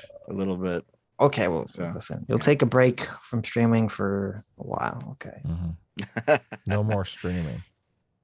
So I guess I'll shill before I leave. If you want to follow me, I'm at Short Fat Otaku on YouTube, and also on Twitch. I'm going to attempt to dip my toes into the Twitch politics scene, Ooh, maybe, because cool. it seems pretty fun over there. Maybe I'll do a stream or two. And also, I do I have a gaming channel called Game Boomers. It's a completely different branding. It has, like maybe 50 to 100 viewers, not the 1,000 that I'm used to. But I like it. I like keeping the gaming stuff a little bit separate. It makes it feel a bit more cozy. I don't feel pressure to be political on it all the time. So go follow Short Fat Otaku. Go follow Game Boomers, both on YouTube and Twitch. Both names you can find Right. me. There's a link. I linked your channel in the description. So Oh well, thanks. everyone subscribe to Dev. He makes great content. Link in the description. Short Fat Otaku. Game Thank you. boomers, huh? Wow. Game, Check it because out. we're boomers, man. We're boomers. Oh, and I am going to Elden start. Ring. I think this week I'm Mhm. starting to do weekly Wednesday shows with Lilith. We're finally ready because she finally got her IRL shit together. Oh, So at White Guy some point- Wednesdays. So at some point, you guys wait. What? White Never guy mind. Wednesday? Okay. At some point, you guys got to be on our weekly Wednesday show when we get that Sure, going. sure. Yes. Yeah, Definitely. and I'll keep you up for 12 hours Okay. this time. Challenge accepted. All right, guys. Thanks a lot. I'll see you See you later. later. Okay. See you later. Take care. Bye bye.